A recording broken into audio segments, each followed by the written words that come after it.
Hey guys, welcome to my channel, and today we're going to take a look at another horrible case with you. Not a good morning. Early on July 4, 2011, a woman's body was discovered 5 miles outside of Wayland, Massachusetts. A woman on a bicycle who happened to be passing by a swampy region made the discovery. She was enjoying the view as she rode. All of a sudden, something strange and fantastic caught her eye. The woman approached and was appalled when her curiosity overcame her. A deceased girl lay in the grass and muck along the road. According to appearances, the unfortunate girl had experienced unheard of abuse rather than drowning. She had a bungee cord twisted in her hair and an obvious wound on her neck. In an attempt to control her excitement, the bystander reported what she had witnessed and called emergency personnel. Her intentions for the day abruptly changed. She waited for the police, putting aside her business. After examining the body and pulling it onto dry land upon arrival, law enforcement officials promptly transported it for forensic analysis. The girl's appearance had not changed much because she had only been in the water for a short while. Officers identified 18-year-old Lauren Astley, who had been on everyone's wanted list since the night before. When Lauren didn't come home or show up for a meeting with friends the day before, she was reported missing. On July 3, she entered the shopping mall where she worked as a sales clerk at around 10 a.m. and CCTV footage showed her exiting the premises at 6:45 p.m. after her shift was over. At this point, it was proven that Astley was speaking on the phone. Unfortunately, she wasn't seen alive again after that. No one ever heard from her. Malcolm, the heroine's father, then started to worry. Ultimately, his daughter was known for being reliable and on time. She would not alter her route arbitrarily. At best, she would have mentioned that she was running late. Therefore, if she had stated that she would arrive home by the scheduled time, she would have done so. Mr. Astley promptly reported the disappearance to the police after realizing that something negative had occurred. The police officers began the search right away and didn't wait for the appropriate amount of time. The girl's friends and family also joined in at the same time. Word of mouth, incidentally, spread swiftly, and acquaintances quickly learned that she was missing. Soon after, a red Jeep belonging to the missing was discovered in the local beach's parking lot.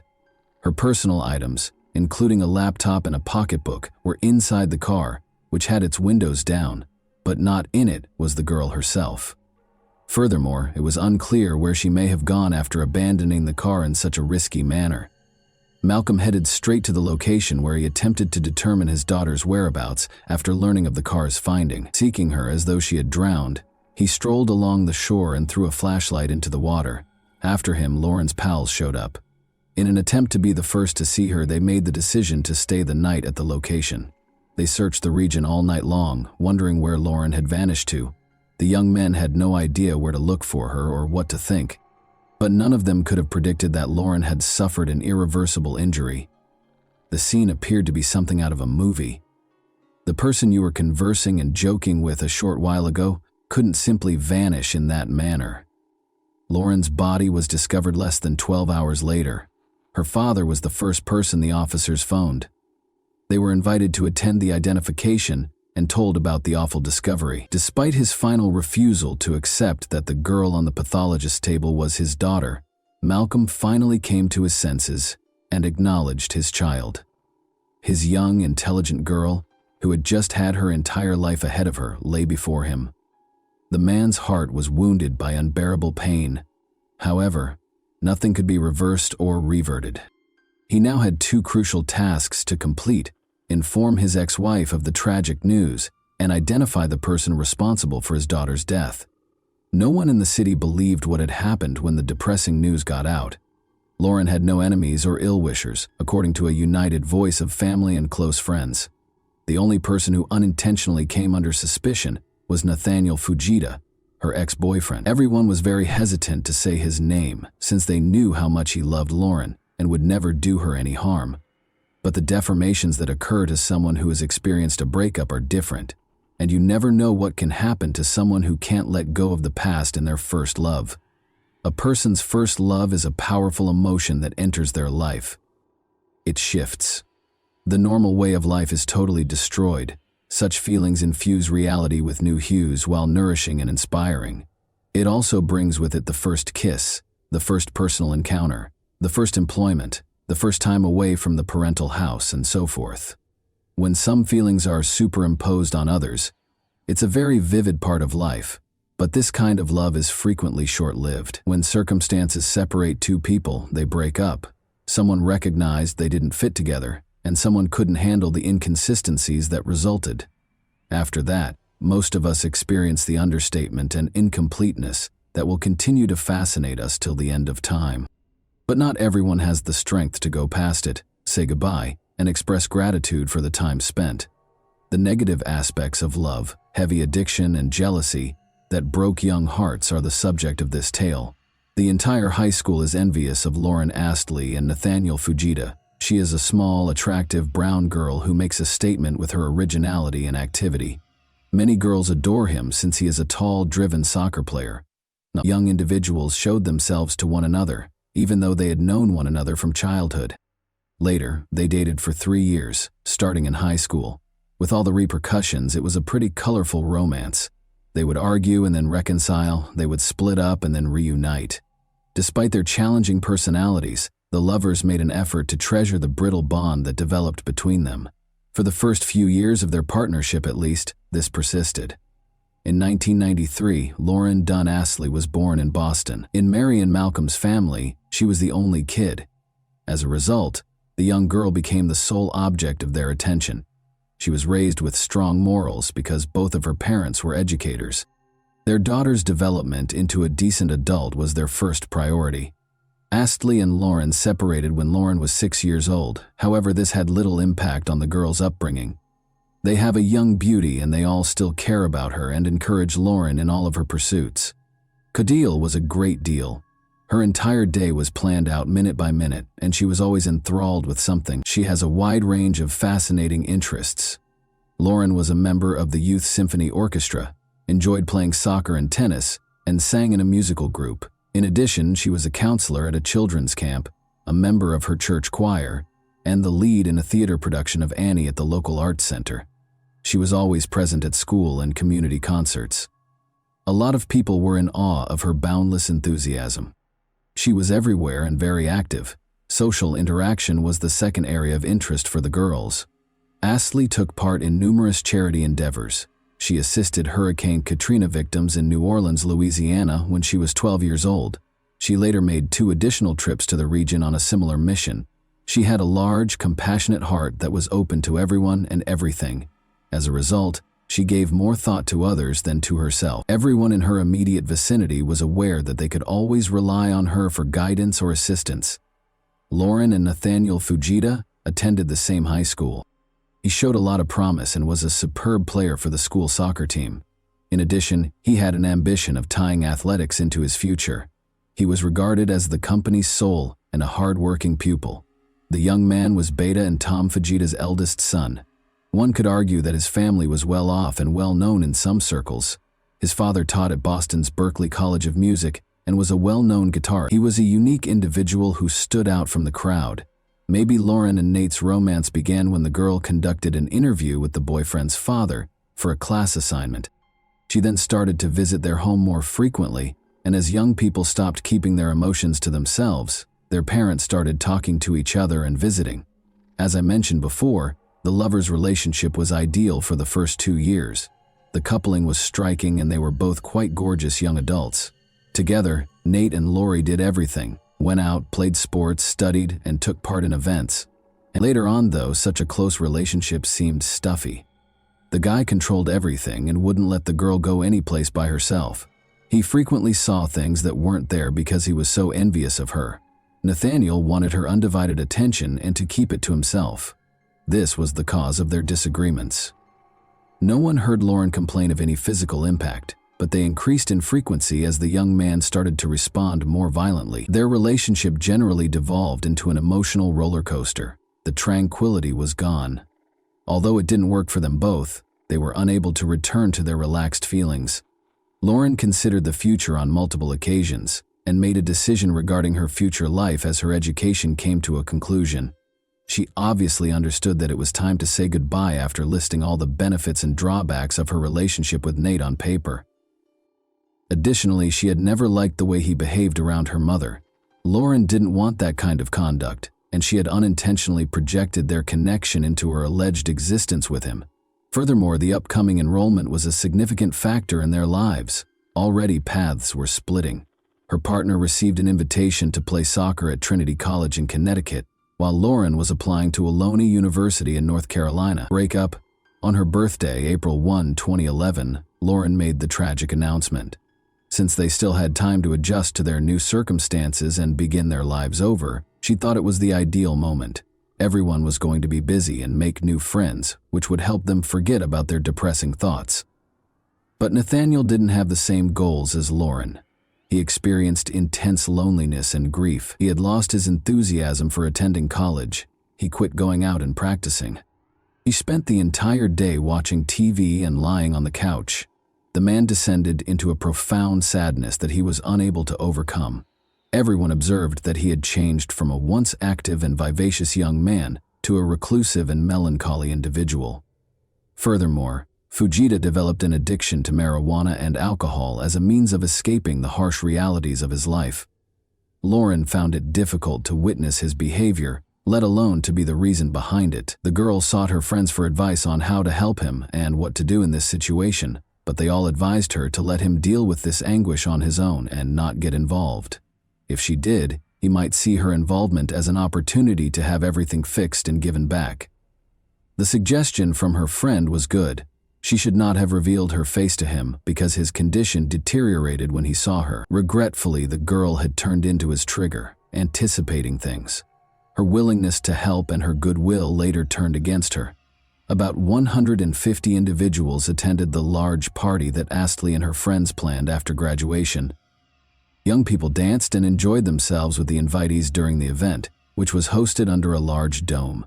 Additionally, it was revealed that Nathan, the heroine's ex-boyfriend, arrived at the party intoxicated and observed Lauren dancing in the center of the dance floor. She asked him not to disturb her or ruin the celebration when he tried to talk to her. It was useless to engage in idle chatter. It has all been said before, multiple times. Second, she didn't want to talk to him while she was in that state. The man, however, followed her and requested that she begin anew.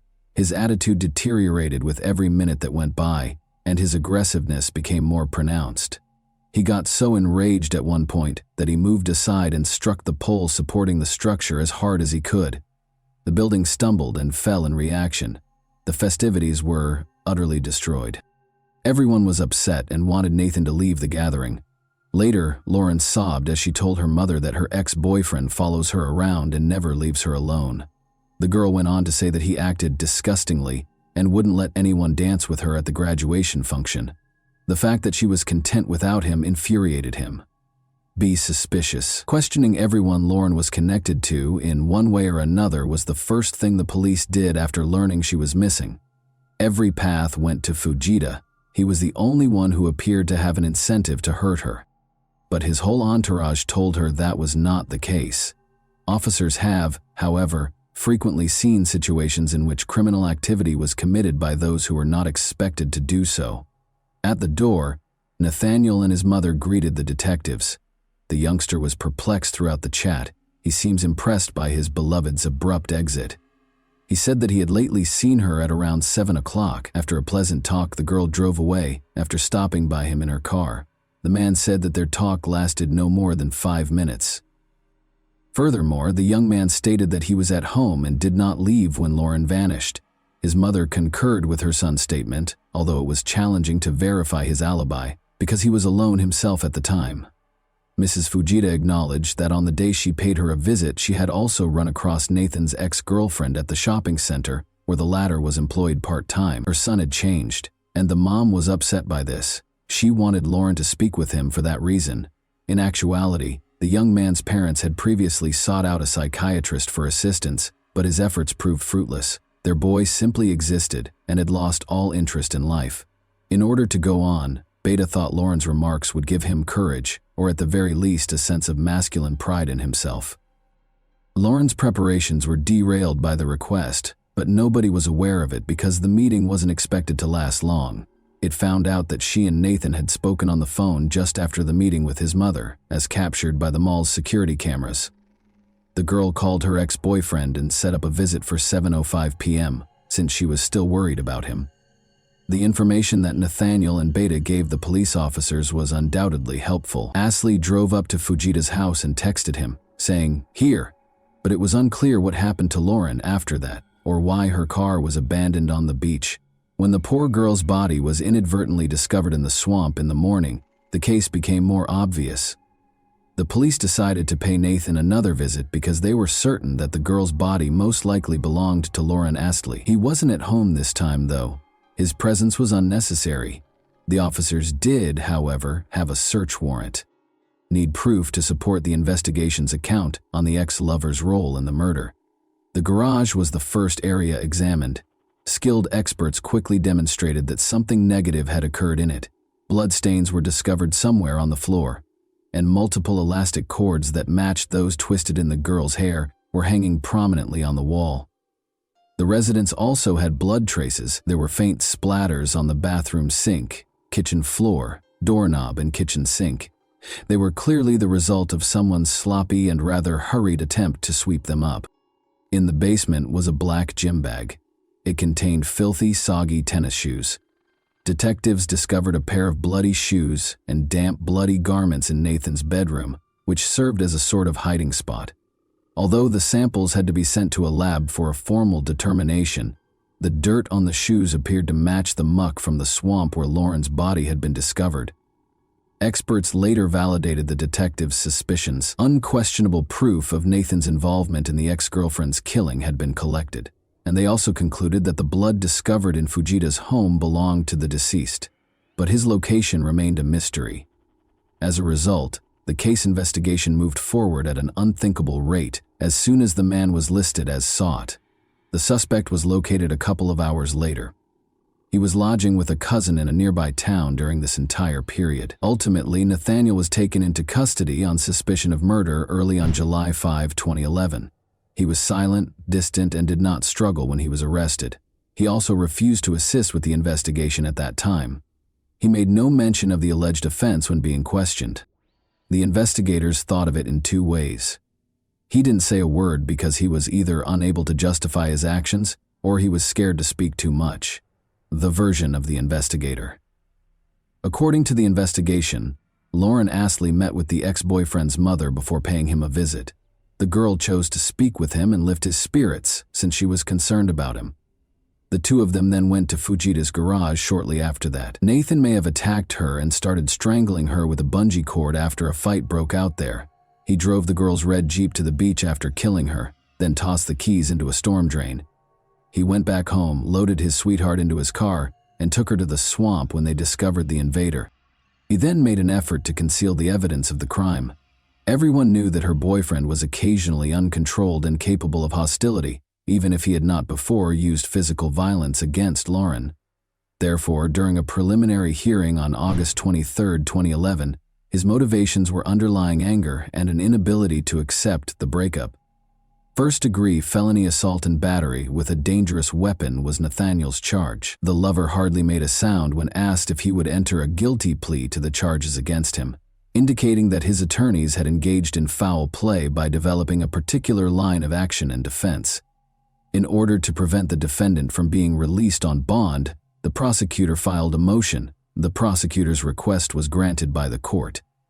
Fujita appealed the trial on February 13, 2013. Showed up in court. William Sullivan, Nathaniel's lawyer, said the defendant was insane. He acknowledged that there had been a murder. However, he said that the defendant had a psychopathic attack on the evening of July 3, 2011, as a result of having a severe case of clinical depression. The man attacked the girl since he couldn't explain what he had done at the moment.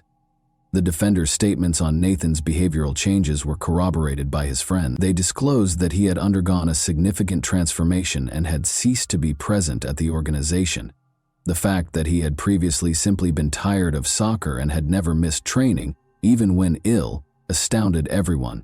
Additionally, he lost interest in something that had a significant role in his life after splitting from Lauren overnight. At the court hearing, Fujita's psychiatrist also gave a statement. He was the one who made the diagnosis and recommended treatment and medication. But Nathaniel declined. It was alleged throughout the trial that the athlete's several repetitive head injuries were the primary cause of the defendant's mental health issues, and that the breakup made matters worse and caused a violent seizure. However, the defense lawyer's arguments were not supported by the prosecution. The defendant, according to prosecutor Lisa McGovern, knew what was going on, behaved with purpose and planning, and committed the offense with ulterior motivations. As evidenced by CCTV footage and Lauren's circumstances, it was discovered that the man persistently trailed the girl and refused to let her rest. Even on that particular day, just hours before the end of her workday, he showed up in the shopping center and observed her. It was a chance for Nathan to act on his criminal purpose at his mother's request. The prosecution's case was supported by witness testimony. It was obvious that Fujita had no regrets. On the terrible evening, one witness saw Nathan driving home with music playing in his car. Additionally, a cousin testified against a relative in a denunciatory manner. She claimed that on the evening of July 3, her brother called and invited her to hang out, and the girl declined because she was busy. He became quite irate and claimed that he wanted to divert his attention, but it didn't seem to be working. When word of Lauren's passing spread the following day, his cousin got in touch with him once more. He said that no one would ever know the truth about her death or the whereabouts of the murder weapon when she asked him if he knew. He also acknowledged that he had traveled to the local beach in the ex's vehicle. As a result, the sister convinced Nathaniel to surrender himself up after realizing his involvement in the tragedy. As it turned out, there was one odd episode in 2009 when the young folks split up once more. Lauren attended the disco with her friends. One guy was open about his interest in her. Lauren chose to give a new admirer a chance after the breakup, and they even shared a kiss. Nathan noticed this and threw his fists at his opponent. If the young man ever approached Lauren again, he would slice his throat.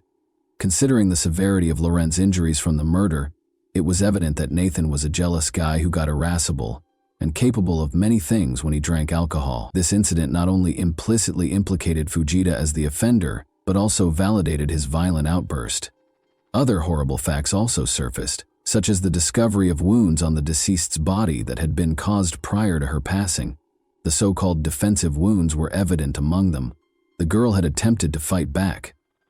The defendant's condition was also evaluated by a forensic psychiatrist who was invited by the prosecution.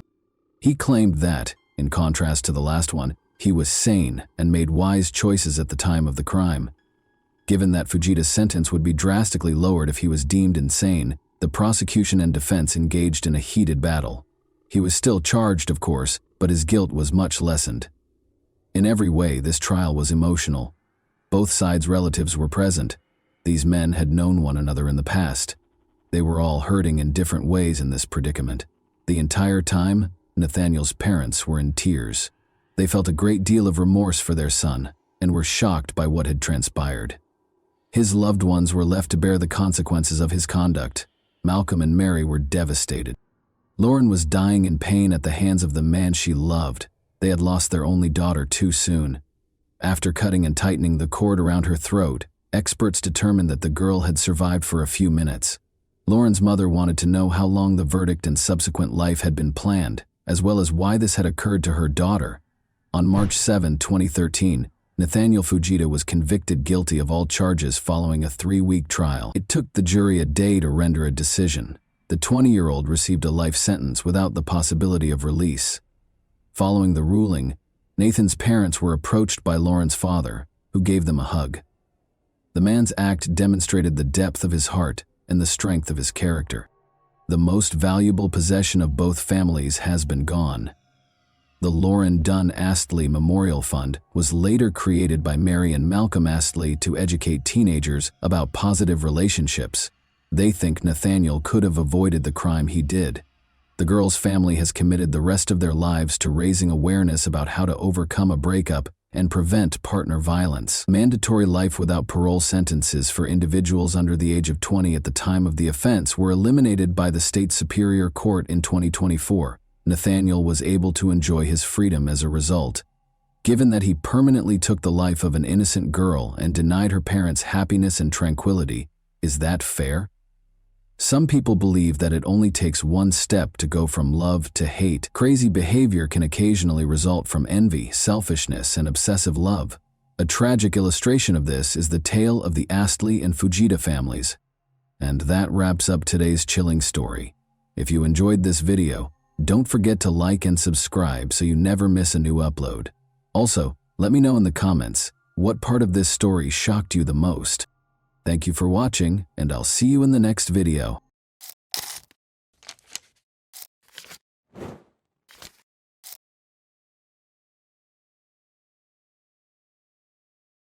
In the quiet town of Aspen, Colorado, a chilling mystery unfolded on a cold winter's day in 2014.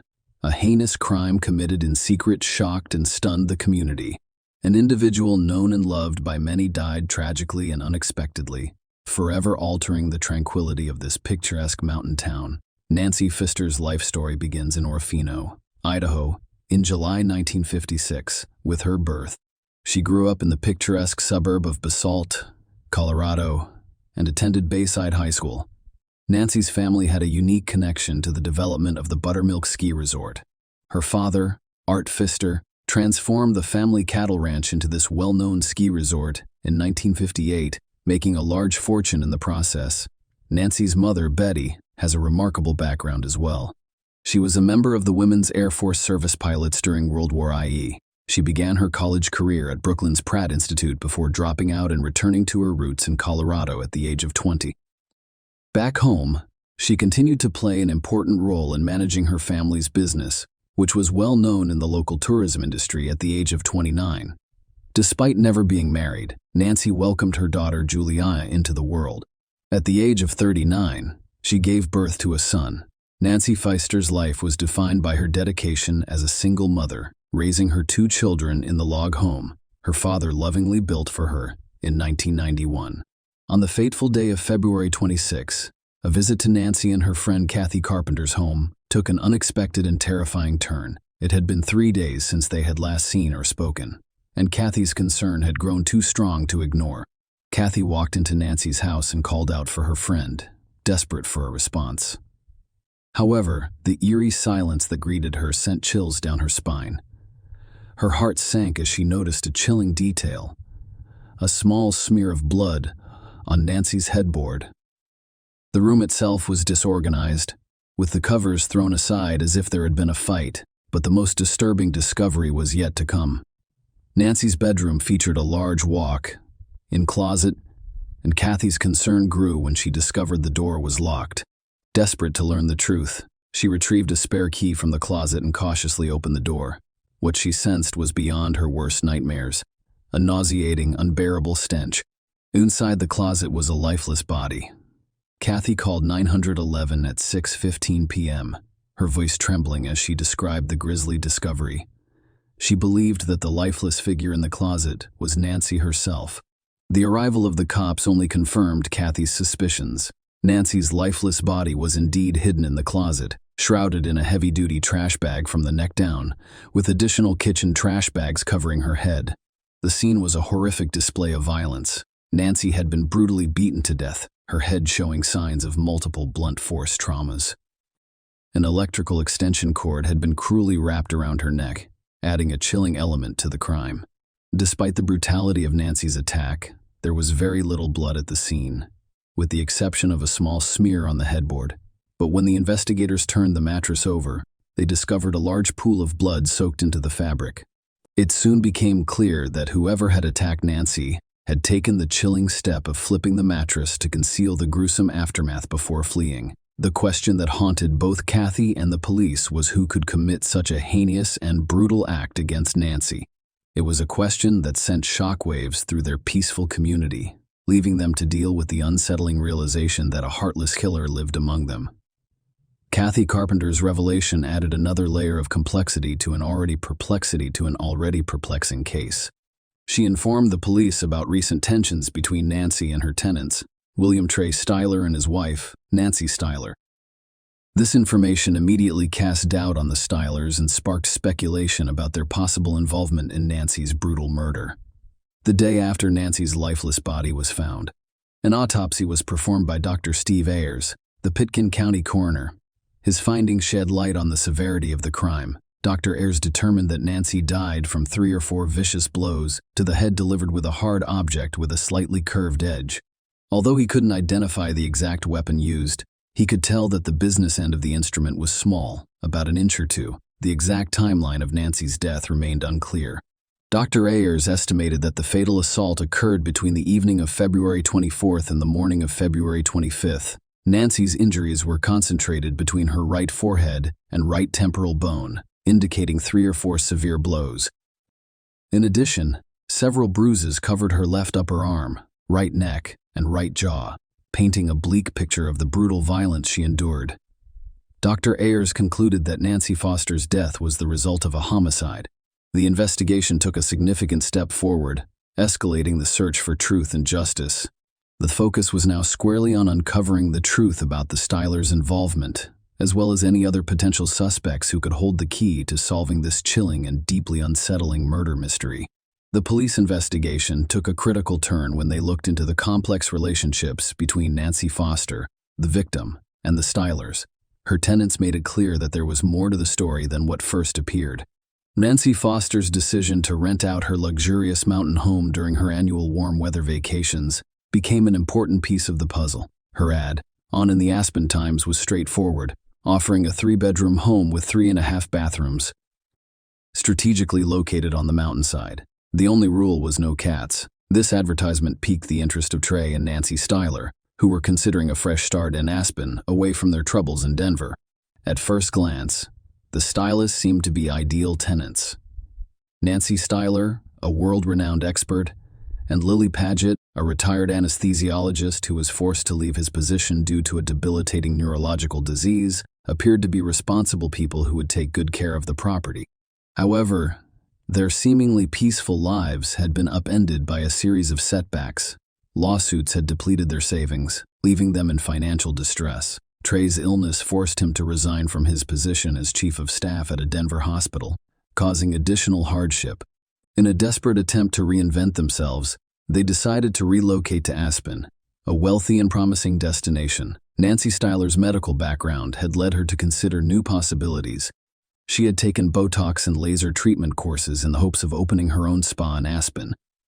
The presence of wealthy residents, celebrities, and tourists in the area made it an appealing prospect. When they came across Nancy Foster's advertisement, it appeared to be the ideal opportunity for them to establish themselves and make connections in their new community. So the stylists became Nancy Foster's tenants. The once promising landlord-tenant relationship had mysteriously deteriorated to the point where Nancy Foster died brutally in her own home. The police were now faced with the daunting task of unraveling the events that had led to this tragic outcome, attempting to determine the motives and circumstances surrounding Nancy Foster's disturbing murder. The police's conversation with Trey and Nancy Styler provided a vivid picture of their deteriorating relationship with Nancy Foster. It was clear that their initial enthusiasm for the tendency had faded, resulting in a deep animosity. Nancy Styler described their initial interactions with Nancy Foster as positive. They had quickly responded to her ad in October and were warmly welcomed into her home. Nancy Foster even expressed an interest in investing in their new business venture. However, the situation worsened after they moved in. The stylists claimed that Nancy Foster's behavior changed dramatically, becoming demanding and, in their words, akin to being treated like a slave. As a result, when Nancy Foster left for Australia in November 2013, the stylists were relieved of her absence. During Nancy Foster's absence, she had asked her friend Kathy to collect rent and care for her labradoodle. However, by January 2014, tensions had risen. Nancy Foster began posting complaints on Facebook, alleging that the stylists had stopped paying their rent and owed her money for utilities. Nancy Styler acknowledged receiving several messages and emails from Nancy Foster during this time. In an unexpected turn of events, Nancy Foster informed the Stylers in February 2014 that she was returning 3 months earlier than planned and demanded that they vacate her home before she arrived. When Nancy Foster returned home, she discovered that some of the stylists' belongings, including spa equipment for their business, were still stored in her garage. When Nancy Foster returned, she wasted no time in addressing the situation. She entrusted Kathy with delivering a note to Trey outlining her claims that they owed her $14,000 for utilities and property damage, and demanding payment. Nancy Foster allegedly threatened to seek a restraining order to keep the Stylers off her property. Although the Stylers questioned the legality of such an action, Nancy Styler's version of events indicates that they went to the house to retrieve their belongings after receiving Nancy Foster's note. Nancy Foster was not present at the time, so they entered the house to collect their belongings, staying until 4 p.m. The next morning, they returned to complete the task, but they still did not encounter Nancy Pfister. However, during their visit, they noticed Nancy's dog was left alone in the house. Nancy Styler claimed to be unaware of what had happened to Nancy Pfister, as they had not seen her during their visits to the property. The Nancy Foster case, which involved her complicated relationship with the Stylers and her disappearance, added intrigue to an already enigmatic story. Investigators were intent on determining what happened when Nancy confronted the Stylers about the alleged deaths. The police's initial release of Trey and Nancy Styler following a 12-hour interview raised concerns about their involvement in Nancy Foster's murder. Aside from Kathy's report of a dispute, there was no concrete evidence linking them to the crime. However, the discovery of crucial evidence soon after their release would cast new light on the case. The breakthrough came when a man collecting trash just 100 yards from the motel where the stylists were staying stumbled upon Nancy Foster's belongings. I learned about her murder from the news. He recognized the significance of the discovery and immediately notified the police. After investigating, law enforcement discovered the bag mentioned by the informant, which contained some of Nancy Foster's personal belongings. Intriguingly, the Stylers' Jaguar vehicle registration was found in the same bag, raising questions about why it was in Nancy's possession. But the discoveries did not end there. The police on Earth have an old hammer that they believe is the murder weapon. Testing revealed that the hammer contained traces of Nancy Pfister's blood. Even more damning, Trey Styler DNA was discovered on the plastic bag containing the hammer. Furthermore, a key to Nancy's closet was discovered just a few yards from the Stylers' motel room. With this new evidence, the police rearrested Trey and Nancy Styler, charging them with first-degree murder. It appeared that the pieces of the puzzle were finally coming together, pointing to their role in Nancy Pfister's brutal death. However, a cloud of uncertainty hung over the case, and the police were open to the possibility of other people being involved or the Stylers being framed. Some of the evidence appeared to be strategically placed, raising suspicions of a hidden hand manipulating the situation. Furthermore, Trey's fragile physical condition, as a result of his neurological ailment, raised concerns about his ability to commit such heinous crimes alone. As the investigation progressed, the search for the full truth expanded to include the possibility that other players were involved in this chilling murder mystery. The arrest of Kathy Carpenter, a friend of Nancy Foster, and a local bank teller, shocked the Aspen community. The investigation took an unexpected turn. As the police investigation progressed, they discovered a number of facts that raised questions about Kathy's involvement in the case, despite her friendship with Nancy Pfister. There were underlying tensions because Kathy felt Nancy treated her more like a personal assistant, even though she had never been compensated for that role. The police suspected Kathy had made a connection with Nancy Styler, sharing stories about their common grievances against Nancy Foster. One particularly disturbing discovery was that Kathy went to Nancy's Alpine Bank safety deposit box and removed $6,000 of Nancy's money, as well as 2 family rings, just one day after discovering her lifeless body.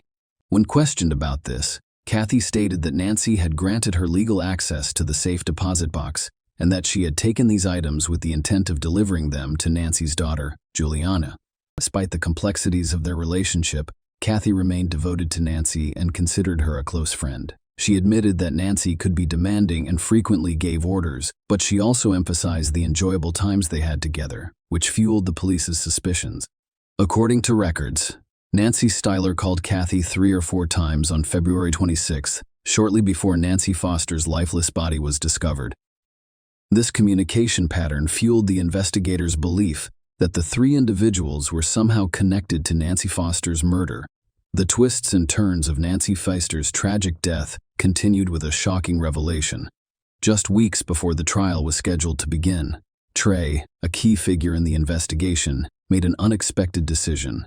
He approached the judge and expressed his willingness to confess to the crime. Trey's confession resulted in a shocking plea deal, in which he pleaded guilty to second-degree murder and accepted a 20-year prison sentence. Trey offered to reveal the horrific details of what had happened to Nancy Pfister. However, a critical and fateful aspect of this plea agreement was that Nancy Styler, Trey's wife, would be granted unconditional freedom from all charges relating to Nancy Foster's death. Before the judge, Trey said the words that sealed his fate. "Your Honor, I am guilty." He went on to give a chilling account of what happened that fateful night. Trey confessed that he initially went to Nancy Pfister's house to reason with her. When he left his motel room, his wife was sleeping, unaware of the approaching tragedy. As he entered Nancy Pfister's unlocked home, he discovered her sleeping peacefully in her bedroom. The sight of Nancy sleeping peacefully became unbearable to Trey's already troubled mind. His life was unraveling, plagued by financial ruin, and Nancy Pfister's relentless demands for money, combined with her retention of his spa equipment, left Nancy seemingly unaffected by the chaos, sleeping soundly in her bed. It was a tipping point for Trey, causing him to lose his grip on reality. In a shocking turn of events, Trey described going to the garage and retrieving a trash bag and a hammer. He returned to Nancy's bedroom and brutally bludgeoned her with the hammer, striking her repeatedly until she died, to reduce the evidence of the heinous crime. After Nancy died, he placed the bag over her head and carefully moved her body to a sheet on the floor. She dragged Nancy Pfister's lifeless body into the closet, concealing it from the outside world, tying it with an extension cord tray. Trey's 20-year sentence, as stipulated in his plea agreement, marked the start of a dark chapter for him inside the prison walls. Simultaneously, Nancy Styler, now known as Nancy Styler, now known as Nancy Massey, made a dramatic escape from the shadows of her past. She changed her identity, moved to a different state, and filed for divorce from Trey. However, the narrative took another tragic turn. On August 6, 2015, Trey was discovered dead inside his prison cell, and the cause of death was determined to be suicide.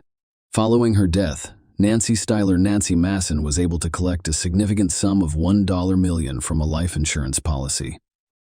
Share your opinion with us in the comments and subscribe to the channel for more.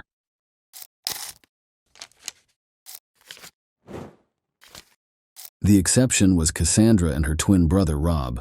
When they were younger, they would often spend an entire day telling each other scary stories in a dark room.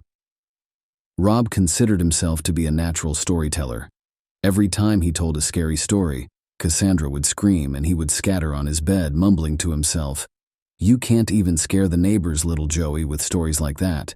No, scary stories are not your thing." Together, they also watched the animated series Scooby-Doo, and during that time, they argued over which of the characters was really a vampire disguised as a ghost. Her brother was anxious because Cassandra's intuitive guesses were frequently more accurate than his. Even though Mary Smith did not have the twins' enthusiasm for reading, she nevertheless bought her kids' books by Robert Wall because she wanted them to grow up to be lifelong readers.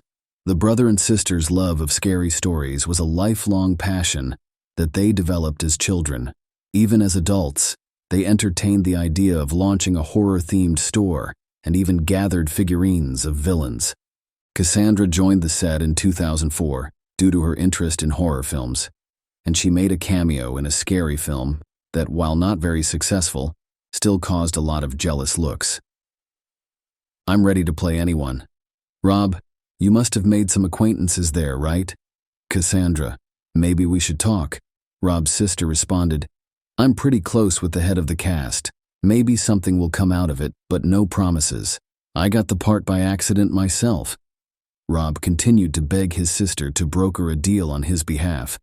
Rob was overjoyed, but even in an episodic role, he was unable to land a role. Colin Dudley was the leading man in that film, and chemistry blossomed between him and the newcomer on the set. None of them dared to take the first step. But that all changed at a Halloween party at the office. Colin dressed as Alex from A Clockwork Orange, and Cassandra dressed like Velma from Scooby-Doo. Colin perceived the cartoon character as more than just a costume, while Cassandra saw it as just that, a costume. Like his character in the movie, he strolled around with a glass of milk and gave everyone a glare. He read passages from the book as well. He would look at Cassandra and say, "Beauty invariably caused my only desire to destroy it, for it did not fit at all into our ugly world. Cassandra took this as a compliment, and they soon started dating. But their brief relationship lasted only a few months. Colin began dating Rebecca, another actress, after finding her. The pair eventually moved in together. 2020. August 25th. Cassandra Cannell vanished. Without giving anyone any notice, she took off from home in her car in an unknown direction and didn't pick up the phone. For a very long time, the police refused to accept her mother's report, attempting to console the distraught mother by explaining that kids grow up and don't always tell their parents when they go out with friends. But Mary Smith was certain that something horrible had occurred, and perhaps she could still see her daughter alive if the indolent police would finally get to work. It took 2 days for the police to start looking for Cassandra, and on the third day, they discovered her car in an undesirable location beneath a bridge. The bad news gets even worse. The keys were inside the unlocked car. It was hard to know what Cassandra was up to there. This area was thought to be a homeless community, and the police regularly discovered bodies there that had either overdosed on illegal drugs or been killed in domestic violence.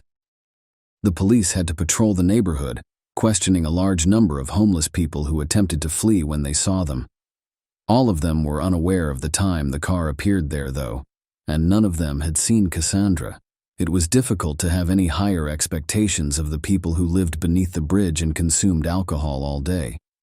As directed, the detective working on Cassandra's case asked to see her cell phone bill, but he knew from past experience that this would not help him in any way, and so it did.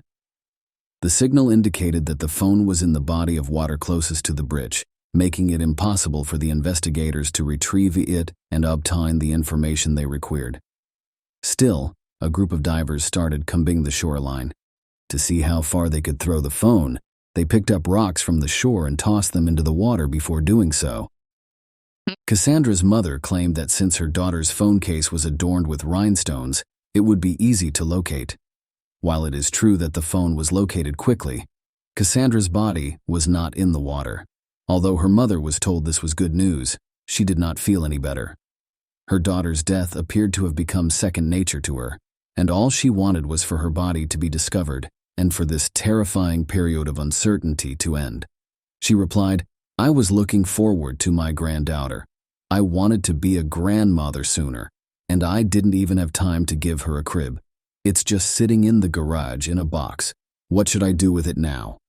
The mother was saddened to learn that this became crucial information for the inquiry. Pregnant women are frequently the victims of crimes committed by their partners, the expectant fathers, according to statistics. However, Mary Smith was unaware of the identity of her future granddaughter's father. Cassandra had not even met anyone and was single, even though her age was already apparent. It made sense that she had become pregnant through a male partner, but Mary was unaware of the child's possible father. Even so, according to her mother, her daughter frequently called and corresponded with someone. However, for some reason, her interlocutor's phone number was not entered in her daughter's book, and the mother, understandably, could not recall the numbers. She had just realized that it was kind of weird to talk to someone so frequently and not get his phone number down.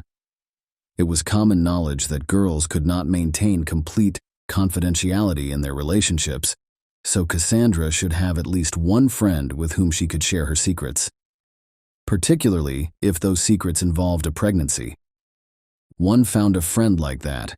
She disclosed that Cassandra had revived her romance with her ex-boyfriend Colin Dudley in a chat with law enforcement. Yes, their 2004 relationship was brief, and they had already broken up 15 years earlier. In general, it was odd that they could still recall one another after all this time. Colin, as it happened, contacted Cassandra in 2014. He discovered Cassandra on Facebook, wrote her some kind words, and revealed that he and his wife Rebecca had a tense relationship before his father's recent death. Thus, he had no one with whom to commiserate. Cassandra made the decision to get together purely out of friendship and speak with her ex-boyfriend to help him feel better. However, the cordial get-together evolved into something more. Colin started leading a double life in 2014, with Cassandra acting as his mistress. The young woman did not want to tell Colin Dudley that she was pregnant when she found out. She remembered their conversation, in which Colin declared emphatically that he wanted no children at all, and that he was delighted Rebecca was infertile, every time she felt the need to tell him so. Cassandra didn't want to hurt her lover, so she kept the possibility of his having a daughter or son a secret because she knew it could destroy a real family. In the meantime, her tummy continued to swell and protrude beyond the baggy sweaters. Cassandra stopped seeing him so that Colin couldn't figure out anything. But how can one go on? She knew that hiding it would not last long, and that lying to Colin about having another boyfriend would be hurtful and lead to their breakup. Cassandra told Colin over the phone that she was expecting a child with him after deciding that the bitter truth was preferable to a charming lie. After a long period of silence, Colin finally expressed his happiness at the news. Though it sounded very strange, Cassandra deduced that Colin was actually happy. When the detective knocked on Colin's door upon arriving at his residence, his wife answered. Resolving that discussing a missing mistress with Colin's legal wife wasn't entirely moral, the detective presented himself as a longtime friend of Dudley's. Colin emerged at once, closed the door behind him, and left the house accompanied by the detective, who had not even made an introduction. He appeared to have been anticipating this encounter. "Thank you for not making your credentials public in front of Rebecca. You're a man of honor, a true officer. My compliments to you," Colin said in brief phrases. "I heard Cassandra is missing. It's weird, bloody weird. I can't even guess where she might have gone. She told me she'd had a big fight with her brother and was really worried about it. I advised her to stop by and make up with him. I don't know if she listened to me or not." Rob had told him about the fight. As far as the detective knew, it was just a family dispute, nothing serious. Still, Cassandra's twin brother had been devastated by her disappearance because the day before, Cassandra had called him and asked to come talk to him. But now that his arrogant brother had declined, he held himself responsible. His sister would not have vanished if she had visited him that day. "You know, officer, I'm not the nicest person. I think you realize that, dating my ex-girlfriend in secret from my wife for such a long period of time. I'm sure I'll be punished for it in the next world. But the human heart doesn't decide who you fall in love with. In 2014, my father died. He literally hated Rebecca with all his soul, and the feeling was mutual. But he really liked Cassandra. He often remembered her, reproached me for the fact that we broke up with her almost immediately after Christmas. We often fight with our parents, accusing them of not understanding, and then it turns out that it's us, their children, who don't understand, and it hurts. My father was right, of course. And after he died, I just wanted to fulfill one of his wishes, and so I resumed my relationship with Cassandra. Rebecca needed to be broken up with. It was a conversation I kept putting off, you know. This family stuff sucks you dry, so I kept stalling. I've been living a double life for 5 years. It was hell. I had to make excuses for coming home late all the time, to hide it. I'd tell her about some fictitious business trips, and even bought a fishing rod, even though I hated fishing. A stupid pastime, and I'd tell Rebecca I was going to the lake while I went to Cassandra's. Before coming home, I'd buy fish at the supermarket for extra convincing, and Rebecca would bake it in the oven, and I'd eat it even though the smell of fish makes me sick. Did you know Cassandra was pregnant? What? Pregnant by whom? I don't have that information, but she told a close friend of hers that it was from you. That can't be true. She's been adamantly refusing to see me lately, and I guess I understand her, and can't blame her for that. Naturally, she was tired of being in the background and wanted a family, which unfortunately I couldn't give her. I guess that the reason she refused to see me was because she had found someone else. Detective asked, "When was the last time you saw her?" Honestly, I can't even remember. I think it was about 3 months ago, maybe 4, if you don't count the time we literally ran into her at the mall by chance. But that was fleeting because my wife was in the fitting room, and I just got tired of waiting for her and decided to take a walk to the coffee shop. Tell me, officer, is there any chance you'll find her alive? Dudley continued. We're doing everything we can, believe me. Colin had more interactions with the detective after this one. Despite the fact that Cassandra's phone was recovered from the bottom of the pond, the police still asked for the missing person's call logs. The unsigned number her mother had informed her about actually belonged to Colin Dudley. Cassandra called him most of the time, and they even spoke on the day she vanished. Furthermore, the CCTV footage from the train station near the bridge, where Cassandra's abandoned car had been discovered, was given to the police that day. A strange man who stood out among the other passengers on the platform was observed by them. He had on a long cloak, gloves, a scarf covering his face, and a hat with the sides pulled down over his eyes. The detective claimed that although he couldn't see the man's face, Colin Dudley's gait was strikingly similar to that of the man. Regarding the hat, it bore a striking resemblance to the one donned by Alex in A Clockwork Orange. The investigators noticed that the strange man actually entered the cafe for a short while before exiting and heading toward the parking lot, where he got into his car and drove off. After they kept tracking him down through the CCTV cameras, the stranger never revealed his face to them during this entire time, but they were able to see the car's licensee plate number, which belonged to Colin Dudley, that the stranger got into. A search warrant was used to send a unit to his home. It was the detectives' hope that Cassandra was still alive and in Dudley's home's basement.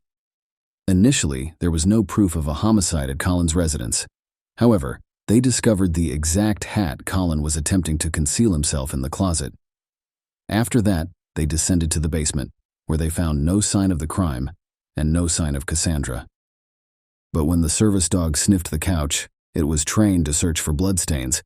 It barked, and that raised red flags right away. Colin affirmed that he hadn't broken any laws. The police were attempting to blame him, an innocent man, for the crime because they had no other leads and no evidence.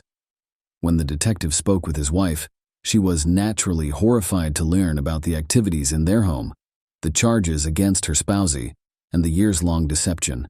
She had a lot to say about her husband and her feelings, but after giving it some thought, she responded negatively when the detective asked if her husband was capable of murder. Rob and Mary Smith were furious that Colin could not be imprisoned despite the abundance of evidence against him, and the detective was simply raising his hands. Colin was brought in once more for interrogation. Considering that he had an alibi for every accusation, he gave the crime considerable thought. Colin visited a hardware store early on August 25th at 6:30 a.m. and bought trash bags and household cleaning supplies. The store's cameras did, in fact, verify this, but this whole thing was overshadowed by the big garbage bags. Then Cassandra texted Colin to let him know that she was almost at his house, but Colin quickly deleted the message. But it stayed in the cell phone carrier's memory, and the call-in message dump gave it to the police. Additionally, the couple did not leave the house for several hours that morning, based on their cell phone bill. Subsequently, Colin switched off his phone, but unintentionally left his mistress's phone on. This allowed the police to track Colin's entire path of movement, including his location as captured by the station's CCTV cameras. It was already known by the police that he had visited the cafe, likely using the restroom to clean up after the murder. Colin hopped in his car and headed to the pond where he had thrown Cassandra's phone, which was where the cell phone's last signal had come from. Now was the time to find Cassandra's body. The GPS tracker from Colin's car was taken by the police so they could follow the route precisely. The gadget accurately mimicked Cassandra's mobile signal movement. However, his actions the next day provided fresh evidence in the case. When the police followed his route through the woods, they came across a large trash can that was rope-tied in a ravine. Blood stained the entire area surrounding it, making it obvious what was inside the container. It was a month after the murder by that point, and the body was hard to identify. The description of Cassandra's tattoo in the search notes proved helpful to the police. The same day, Colin was arrested and accused of murder. After performing a forensic examination, forensics determined that blunt force trauma to the skull resulted in a fracture that caused death. The police discovered bloodstains in the basement of the Dudley house that were impossible to remove entirely. Rebecca was unaware of the homicide. She spent the entire day in a different area of the house where the sounds from the basement were muffled. She also stated that Colin's claim that she was infertile was untrue and that she had never desired children. This was seen by the police as the crime's motivation. The absence of witnesses and tangible evidence, like the murder weapon, made it impossible to persuade the jury that Colin Dudley was the murderer during the trial. The murderer was then offered a reduced sentence by the court in exchange for his guilty plea. Colin received a 26-year prison sentence. The fact that the murderer would probably live to see the day he could be freed caused great distress to Cassandra's mother and brother, who were still upset about his refusal to meet with his sister prior to her death. Share your opinion with us in the comments and subscribe to the channel for more.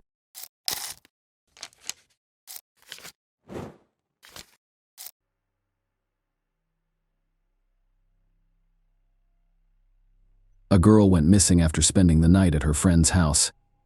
In the morning, the bedroom window was wide open, and all of her belongings remained in the room.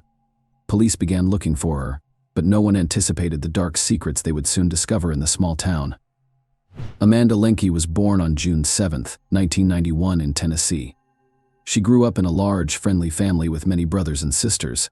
Later, they relocated with their parents to Spring Hill, Florida, where Amanda attended the local middle school. She enjoyed dancing, writing poetry, and playing multiple musical instruments, and she was a very happy child during school breaks. Amanda would always visit her grandparents in the small town of White Cloud. She enjoys spending time there because she has many friends in the town. White Cloud was a quiet and peaceful community of only 1,400 people. The majority of its residents knew each other. Amanda finished 7th grade of middle school in 2004 at the age of 13 and went to White Cloud for the entire summer without supervision or concern for their safety. Amanda spent time with her friends, went for walks, and enjoyed her vacation. On June 20th, she stayed overnight at her best friend's house. They talked, had fun, and went to bed late at night. In the morning, her friend woke up and found Amanda was not in the room. The bedroom windows were wide open. She went to the kitchen and walked around the house, but Amanda was nowhere to be found.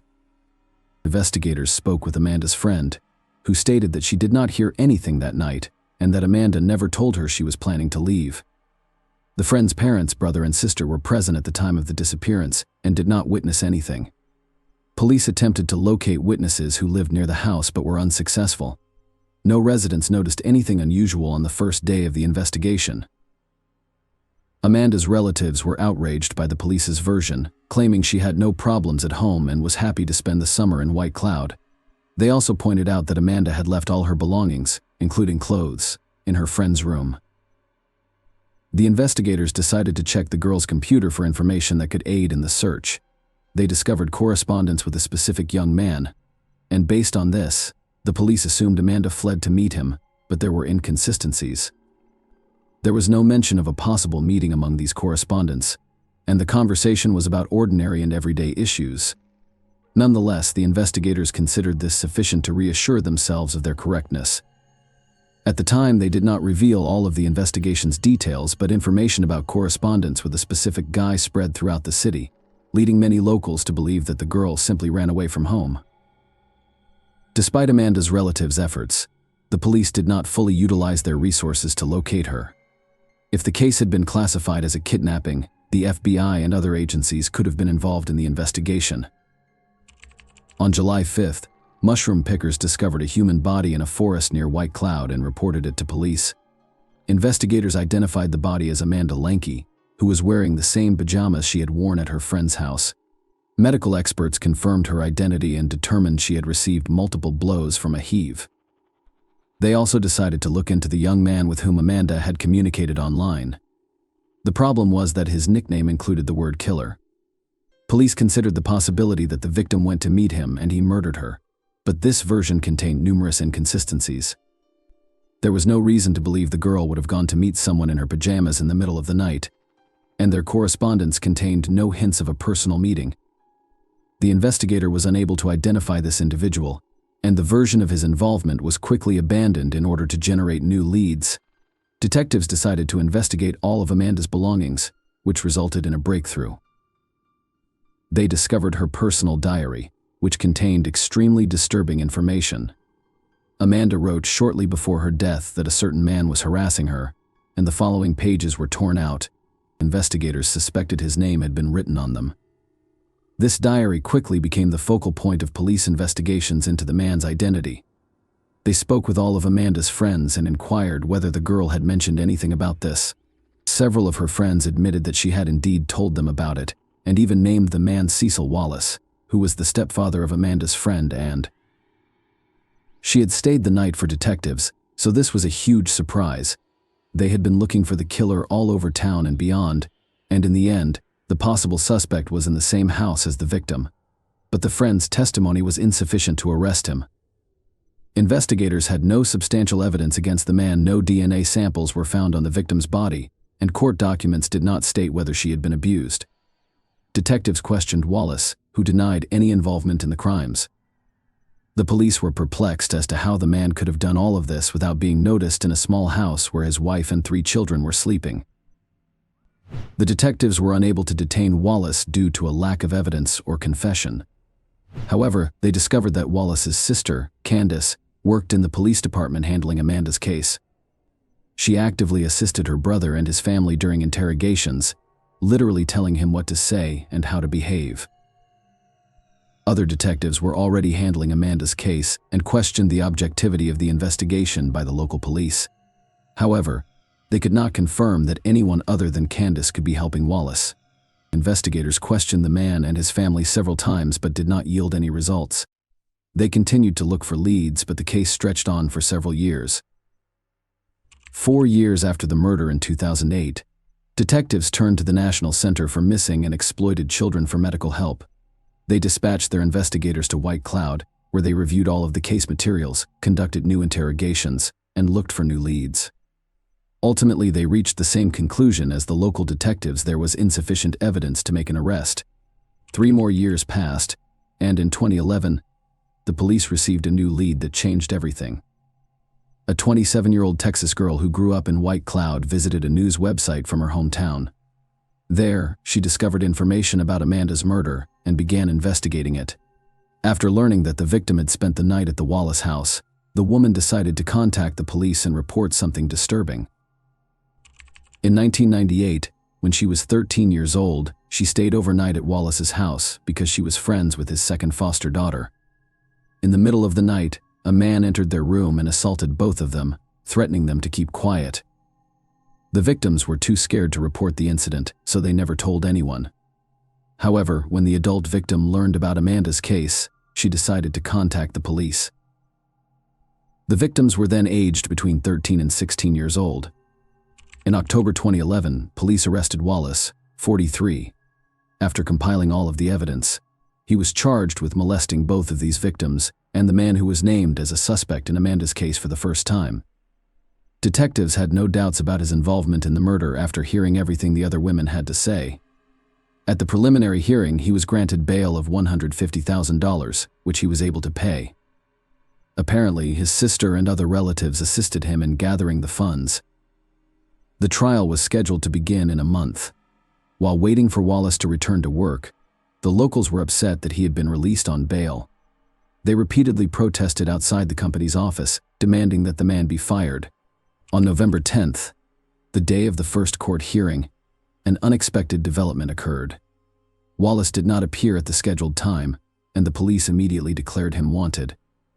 A few hours later, they discovered his car in the woods near the city. The man was also there. All he had done was commit suicide. Detectives who had not expected such a turn of events were forced to continue their investigation. After the suspect died, they could only rely on strong evidence linking him to Amanda's death. They obtained a search warrant for his home, hoping to find any evidence of her murder. The police searched every corner, tore down some walls and removed floorboards, but could not find any significant evidence. They turned their attention to the suspect's sister, Candace. Detectives were convinced she was covering up for her brother and wanted to know if she knew he had killed Amanda. Candace was arrested in August 2012, following the collection of necessary evidence. She was charged with intentionally misleading the investigation, but this was just the beginning. During the investigation, detectives discovered that Candace had been covering up for her brother when he was dealing illegal substances. She also taught him how to not leave any evidence at crime scenes, and she demonstrated how to properly wipe his fingerprints off surfaces so that experts could not lift them. Candace also advised him to always carry a cigarette containing someone else's DNA in case he needed to plant it at the crime scene. Detectives also concluded that at least 9 people were aware of Wallace's crimes but chose to remain silent. All were family members. The police were unable to establish guilt. Candace's involvement was investigated for 2 years before she agreed to a deal with the police in 2014. She admitted to lying to the investigators, and in exchange, 2 other charges were dropped. Wallace's sister was unable to provide consulting services on a case in which she was working as a police officer. Given that she was assisting her brother during interrogations, she violated this rule and was eventually punished. Candace, however, insisted that her brother was innocent, and the court sentenced her to 30 weekends in jail. This is a dubious practice in which the convict is only required to be in the jail building 2 days per week and is free to roam the rest of the time. Such sentences are a kind of half measure, and if a person has committed a minor offense, they can face several weekends in jail. As a result, they receive a punishment that has little impact on their lives. The convicted individual can continue to work and spend time with their family. Of course, Amanda's relatives were extremely dissatisfied with the decision. They were certain that Candace had assisted her brother in avoiding punishment. However, they were unable to fully approve it, so she received such a minor punishment. Amanda's family was forced to face yet another trial in 2004. Medical experts only handed over a portion of her remains so that they could hold a funeral. The remainder was to be kept by detectives during the investigation. However, following Wallace's death, it was decided to hand over the remains to his relatives. In 2013, the girl's family had to exhume her remains in order to bury him. Her mother is still hoping that investigators will find evidence to prove Wallace's guilt. She also seeks legislative changes to alter the police approach to searching for missing children. The woman insists that investigators should not conduct an investigation based on their subjective assessments, and that the disappearance was a voluntary escape from home. There is almost no doubt that Wallace murdered Amanda, but what was his motivation, given that there is no evidence in the court documents that the victim was subjected to violence? 2 assumptions can be made. He likely assaulted her, but did not leave any biological material, so the investigation decided not to reveal this information because it was unnecessary. Detectives could also keep this information secret for the sake of the investigation, hoping that the criminal would reveal previously unknown facts.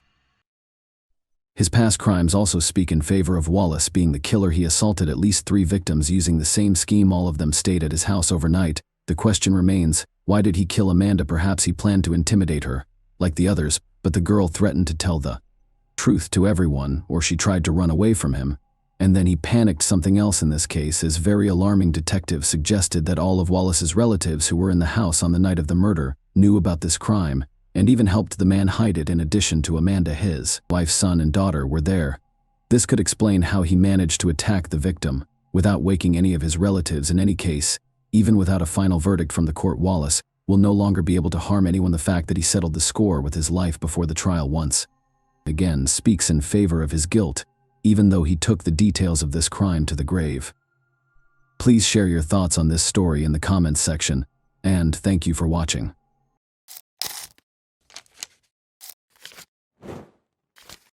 Hey guys, welcome to my channel, and today we're going to take a look at another horrible case with you. Carrie Swenson never would have thought that biathlon would become her life's work, but she most likely learned to ski before she could walk. This sport just didn't exist before for women. Women were finally permitted to compete in biathlons in 1983. The USA squad competed in the first Women's World Championship in Chamonix, France, but did not qualify for the first Women's European Cup, even though many of them had undergone years of intense training. Carrie Swenson, a 22-year-old American, began with the customary 10-kilometer race. She came in 5th place, directly behind the Soviet athletes, who were regarded as the sport's unbeatable leaders. She finished 13th in the 5-kilometer sprint, the best among her teammates. But the relay was where the team, and Carrie personally, truly triumphed. Carrie and her teammates became the first American medalists, while the Americans finished in 3rd place. Following the conclusion of the biathlon season, Carrie went back to Montana and organized the summer of her dreams. She worked at Lone Mountain Ranch, a well-known tourist ranch, and ran trails in the backcountry in her spare time. Carrie let the night air into her bedroom by opening the window. She had earned her microbiology degree from Montana State University that morning. Her parents celebrated her graduation and her brother Paul's 21st birthday with a party after the ceremony. Just the summer before, they had relocated to the Lone Mountain Ranch in the Big Sky region to practice and take in the mountains, just like they had as kids. She had dreamed since she was 5 years old that she would leave to pursue her dream of studying veterinary medicine after one more year of competitions. Unaware that her dreams would soon be dashed by the self-centered schemes of two recluses, Carrie turned off the light in her room and contentedly fell asleep. Carrie was unaware of the two men's conversation that was going on in the mountains a few kilometers away. The younger man was clearly irritated. Though he felt lonely in the mountains and yearned for female companionship, he generally enjoyed living away from people and their rules. "Do you recall the plans we talked about to find a woman for ourselves, Dad?" After giving his 18-year-old son a close examination, the father questioned, "Do you believe the time has come?" The son confidently nodded in response. Carrie ran around Old Ray's Lake on Sunday, July 15th. Bob Sharp, the proprietor of the snack bar where she worked, had informed her that he had spotted a grizzly bear nearby, and she was keen to see one for herself, so she decided to take this route. Carrie ran pretty fast as usual, paying attention to her breathing.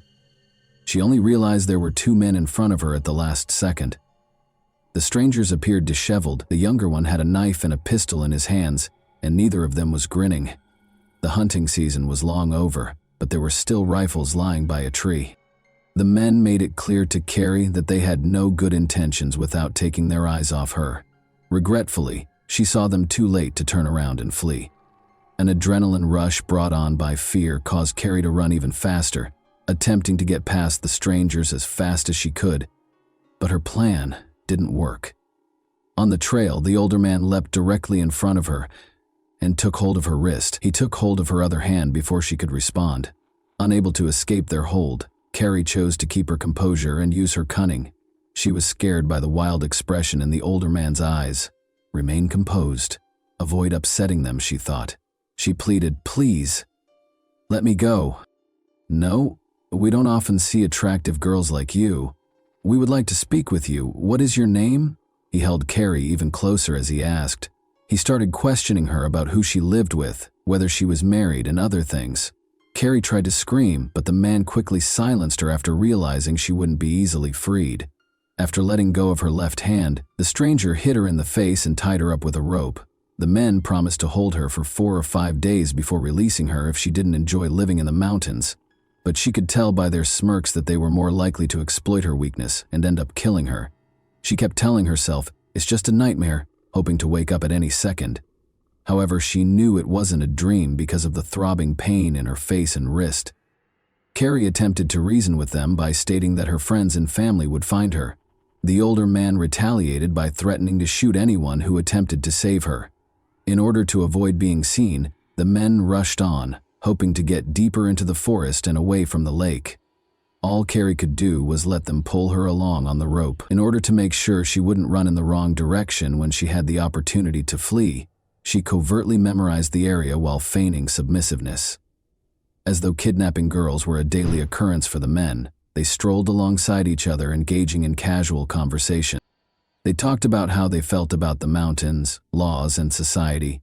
The elderly man voiced his displeasure with the way the area had developed, especially the fact that farmers were permitted to graze their animals on his property.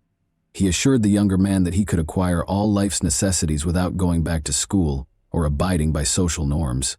Carrie came to the conclusion that her captors were probably mentally ill as a result of these discussions. Carrie requested water and said she needed to rest in an effort to slow their pace. They decided to take a rest. As they got closer to a swamp, Carrie was horrified to see the older man start drinking from it. She attempted to alert him to the harmful bacteria found in the swamp, but he dismissed her worries, claiming to have never heard of it before. She also took a few sips, reluctantly. She observed that when she pretended not to be afraid of the kidnappers, they acted less violently. Carefully, Carrie began asking them how long they had been residing there without being aware of the risks associated with drinking water from the nearby swamp. They responded that although they had lived in the mountains for 12 years, they were still relatively new to the area. Carrie felt even more uneasy when the younger man smirked and added that they were in dire need of female companionship. Then they went on their journey. In an attempt to leave hints for her loved ones who would be looking for her, Carrie tried to step on soft ground and break twigs. Sadly, the older man saw her attempts and stopped them. Carrie, however, obstinately continued to make marks, and the older man continued to erase them, because she had nothing to lose. They went on in this manner, and Carrie noticed that no one had yet begun searching for her when she looked at her watch. Only 4 o'clock in the afternoon had arrived. Alan Goldstein, Carrie's friend and co-worker who instructed visitors in shooting at the ranch, started to question why her run was taking so long. He was worried that she might not have been able to return home by herself because she might have run into a bear or twisted her ankle. Carrie was being led farther and farther from the ranch by the strangers in the meantime. They asked her whether she could walk 60 kilometers in a day. After talking about how far they needed to go, she declined to respond. It was impossible for her to tell her captors that she could run 50 kilometers in hilly terrain while training. They might go more slowly if they believed she was weaker than she actually was. Now she was certain they would not allow her to survive. Not today. Not in 4 or 5 days. They wouldn't give up their valuable independence for her. Carrie kept studying the men quietly. They were remarkably similar to one another in addition to having a similar philosophy. Her suspicion that they were father and son grew. Carrie was aware that people would soon begin searching for her, but nothing had scared her more than the idea of her parents or friends becoming the victims of her captors. Making an escape was one way to avoid this. She changed her strategy after pleading fail. "Change your tactics when you're losing," her tennis coach would often say. "When you have the chance to alter your approach, why keep playing a losing game?" Before deciding to take a night's rest at around 5 o'clock, the men chained her to a tree, drastically reducing her chances of escaping. Carrie was the centerpiece of the feast that the black flies and mosquitoes were enjoying. She was tired, thirsty, hungry, and afraid for her life. Now chained close to the tree, she saw a number of rocks, one of which might be used to break a chain link. It was time to try the new tactic. At night, Carrie made the decision to become intolerable. "Hey, standing by the tree is getting old to me," she insisted. "Leave the chain loose so I can sit down." Despite their confused expressions, the men let her sit. She tried to reach for the rock in private, her eyes closed as though she were sleeping. Sadly, the younger man saw her attempt and took away every rock within her reach. She kept acting rude and demanding feminine products at around 8 p.m. because she was freezing and the mosquitoes were driving her crazy. The older man began discussing how they had many of his ex-wife's belongings in the underground cave where they lived after the younger man, whom the older one called Dan, gave her a shirt and socks. He continued by saying that those caves were very comfortable and that they would never be discovered there. In the distance, Carrie heard a voice. Regretfully, her captors also heard it. A plane appeared in the sky at the same time. Carrie was unaware that the plane was looking for her, but the men were startled and put out the campfire right away. It is obvious that they were surprised that someone would look for the hostage so quickly. The plane circled the forest for about an hour before taking off. Carrie waited anxiously for the night to come and to see what they would do to her. But as they sat quietly by the smoldering fire, they left her alone. When night fell, they lay in one sleeping bag and gave her the other. Carrie's coworkers became increasingly concerned as the sun started to set. They began looking for her 2 hours after she was expected to arrive at work. Carrie's friends and family split up into 4 groups and were each given a specific area to search. In order to get assistance flying over the forest, Carrie's father, Rob Swenson, contacted a friend who was a pilot. He was filled with fear when Bob Sharp told him that Carrie might run into a grizzly bear on that trail. For several hours, the teams combed the areas where Carrie was likely to run while calling her name. However, they had to halt the search as night fell. When their father got back from the airstrip, Carrie's brother Paul discovered him at the ranch. His father appeared pale and anxiously restless. Paul went to his room and asked his father to notify him as soon as there was any update on Carrie because he needed some alone time. After a hasty shower, he collapsed on his bed. Then he caught sight of Carrie. Like a captive animal, she was chained to a log. Nearby, the men sat around the campfire. His sister was in tears. Paul hoped it was only a bad dream when he woke up from this terrible nightmare, not knowing what it might mean. They would resume their search as dawn broke, and they would undoubtedly locate her in the morning. To Carrie's surprise, the captors only moved the camp roughly 50 meters from the original campsite when they made the decision to move it. Dan didn't think twice about using his gun to go hunting and shoot a squirrel for breakfast, in spite of the continuous search for her. The older man insisted that Carrie turn over her shorts while Dan was making breakfast, claiming that their vivid red hue drew too much attention. After taking them, he returned to the former campsite. This gave Carrie a chance to speak with Dan alone. By claiming that he was too young for such crimes, she attempted to convince him to allow her to return to her family. Dan said, "No, you're cute, and you'll stay with me," after giving her a close look without showing any signs of regret, worry, or a smile. Carrie received her shorts, which were smeared with soot from the earlier campfire, from the second kidnapper when he returned. Carrie began putting on the shorts in her sleeping bag while fighting back tears. She was nearly finished when she noticed someone flat on the ground and heard rustling in the bushes to her right. Dan sprang to his feet and pulled his gun from its holster. Carrie yelled, "Remain back! Keep your distance! They will shoot because they are armed!" "Stop talking!" The older man grabbed his rifle and gave an order. "Get out! They will murder you!" Carrie yelled once more. Abruptly, a loud noise reverberated and she was flung back. She smelled the gunpowder and felt the searing pain pierce her chest. "I didn't mean to shoot her," Dan said again, startled. "I didn't mean to." Amazingly, Carrie believed she had been shot right before rescue arrived. No attempt was made by the kidnappers to assist her, but someone else appeared from the bushes to the left. It was Jim Schwalbe, another ranch worker. Evidently, he was unaware that the kidnappers were criminals and thought they were a rescue team attempting to assist Carrie, possibly hitting her by accident while frightening off a bear. Jim dropped his backpack on the floor and hurried over to Carrie. Only then did he realize the truth when he noticed the chain around her waist beneath the sleeping bag. While he was still being threatened with the rifle, he insisted that the older man take Carrie's chain off of him. Dan dropped his gun to the floor and removed the chain's key. Jim then told Alan Goldstein, one of the kidnappers, to flee for assistance. However, it seems that Alan had already discovered their true nature. The kidnappers were surrounded by 200 people, so he yelled that he was armed and told them to surrender. Carrie let out a painful scream as Dan yanked the chain violently. The older man pointed the rifle at Alan as Jim turned to face them. "No!" Carrie let out a gasp. Everyone heard something fall in the grass and heard a shot. The kidnapper had already vanished from view when Jim hurried to the fallen friend. Jim was already too far away when the older man reloaded the rifle and pointed it in his direction. With haste, the abductors stuffed their things into their backpacks, removed the chain, and even threw Carrie out of her sleeping bag, claiming she would no longer require it. Carrie and Alan lay on the cold ground, and they did nothing to help them. Carrie could hear Alan's radio crackling, but she dared not try to get to it because he was lying too far away. Her whole body felt cold, and she tried to crawl toward the extinguished fire with what was left of her strength. Hoping there were still warm logs to help the leaves catch fire, she tossed some leaves and twigs toward the fire while lying on her stomach. Carrie lost consciousness when she attempted to blow on them because she was too weak. An army of black ants raced toward her blood-soaked shirt as she awoke. No, she chased them off. She was reminded of her desire for life by these ravenous insects. Alan had fallen too far away for her to help him find the radio, but then she saw Jim's backpack close by.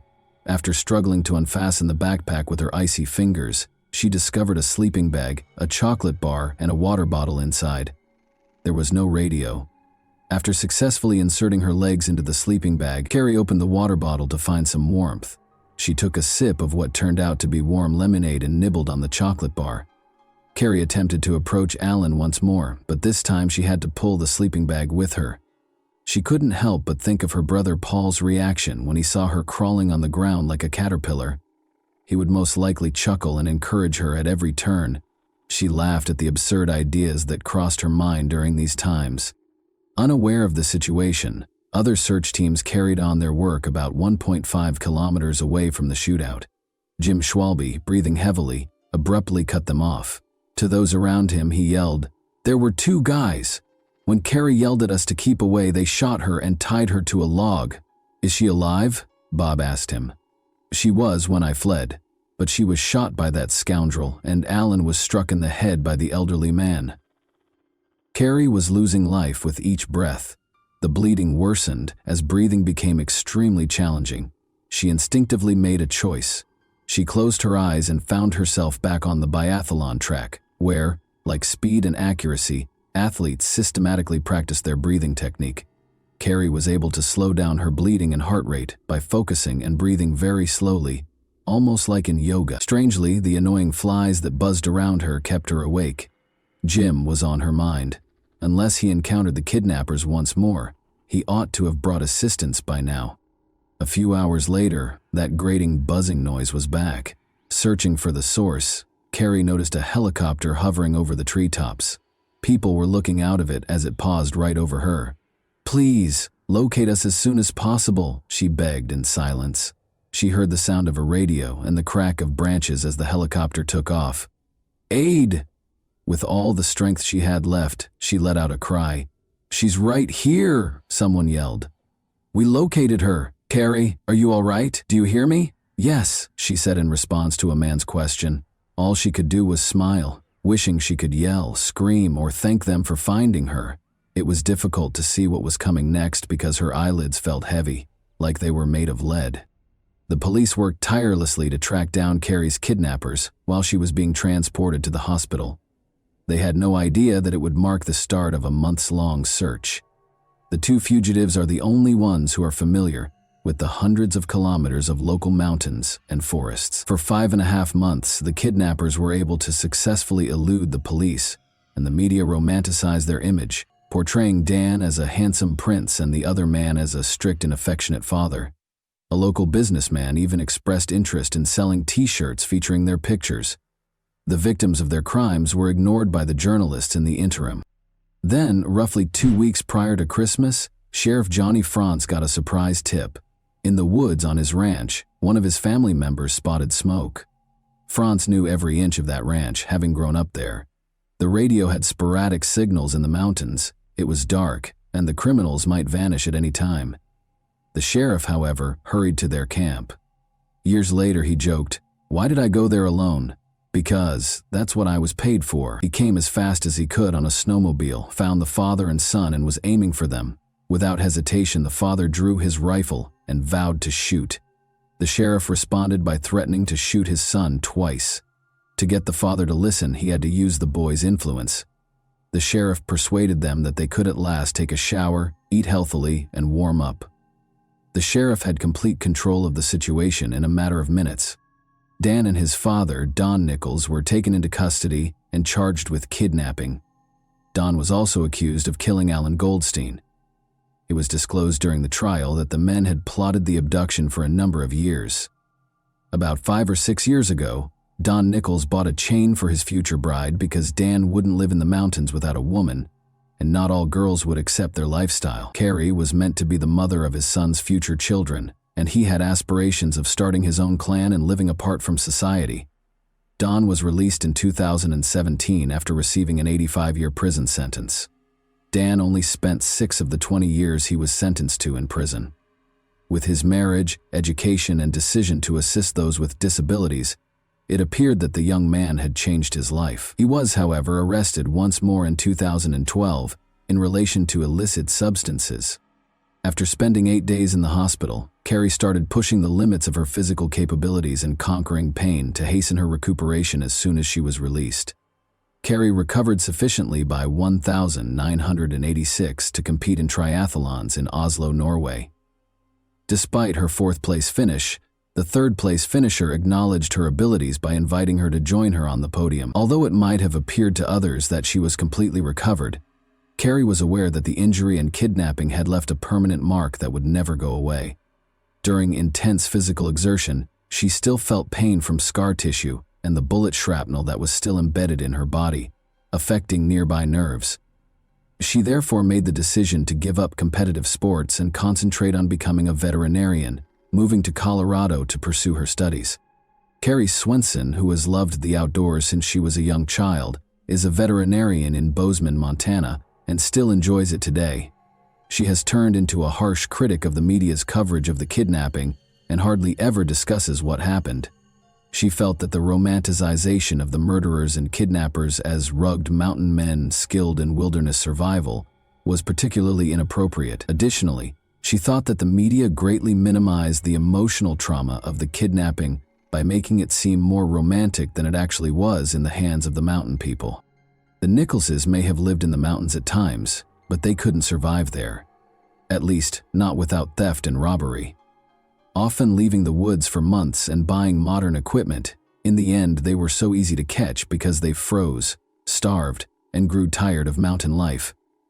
They are no true mountain men, Carrie wrote in a 2012 article for the local newspaper after Dan was arrested once more. And that wraps up today's chilling story. If you enjoyed this video, don't forget to like and subscribe so you never miss a new upload. Also, let me know in the comments, what part of this story shocked you the most? Thank you for watching, and I'll see you in the next video.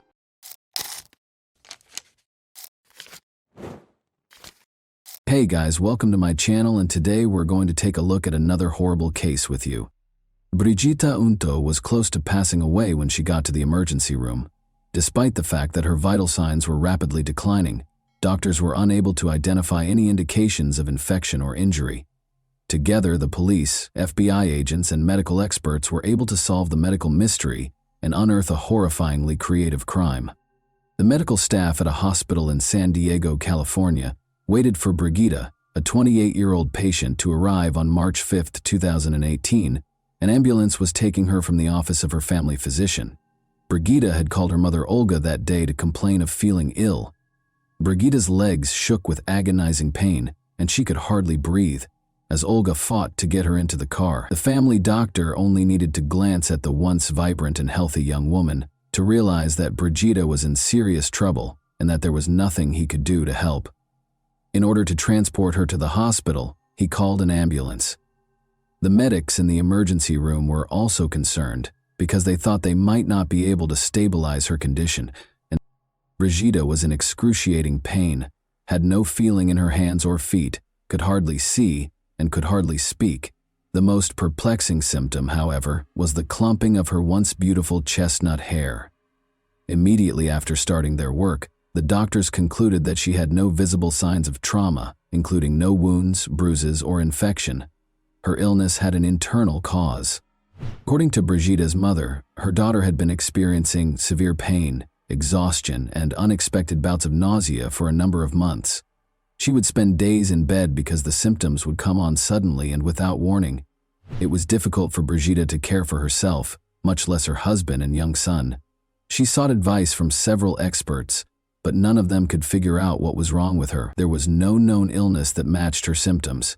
She was even told by one doctor that her condition was how critical days manifest. Ultimately, the doctors determined that stress was the cause and gave her tranquilizers. But her health deteriorated. The emergency department's medical staff recognized that she was in danger of dying within days if they didn't find out what was wrong with her quickly. Brigitta was raised in California, a short distance from the Mexican border. Her mother looked after their two daughters, Brigitta and her younger sister, Olga, while her father worked at customs between Mexico and the United States. The girls were raised in a loving and supportive household. Brigitta thrived academically while attending a Catholic school with joy. According to her friends, she was the sweetest and most amiable girl they had ever met. Running was Brigitta's passion, and she even represented her school in competitions. She met Race Remington Unto, her future husband, while running.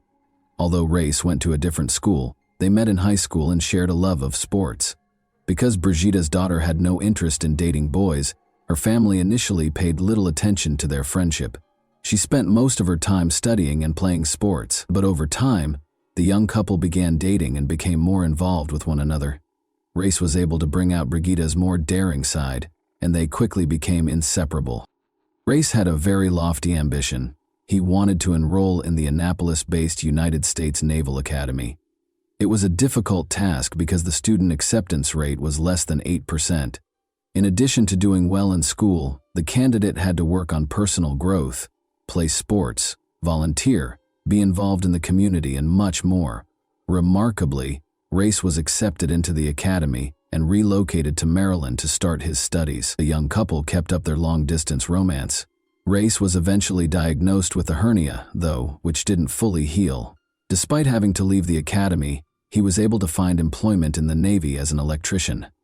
Brigida, meanwhile, went after her own goals and became a teacher.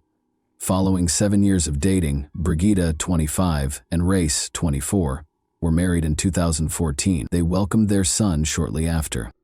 Brigida thought that everything in her life was going as planned, and she was completely content. She lived a short distance from her parents, had a wonderful child, and a loving, caring husband. She could never have predicted the extraordinary and agonizing turn her life would soon take, though.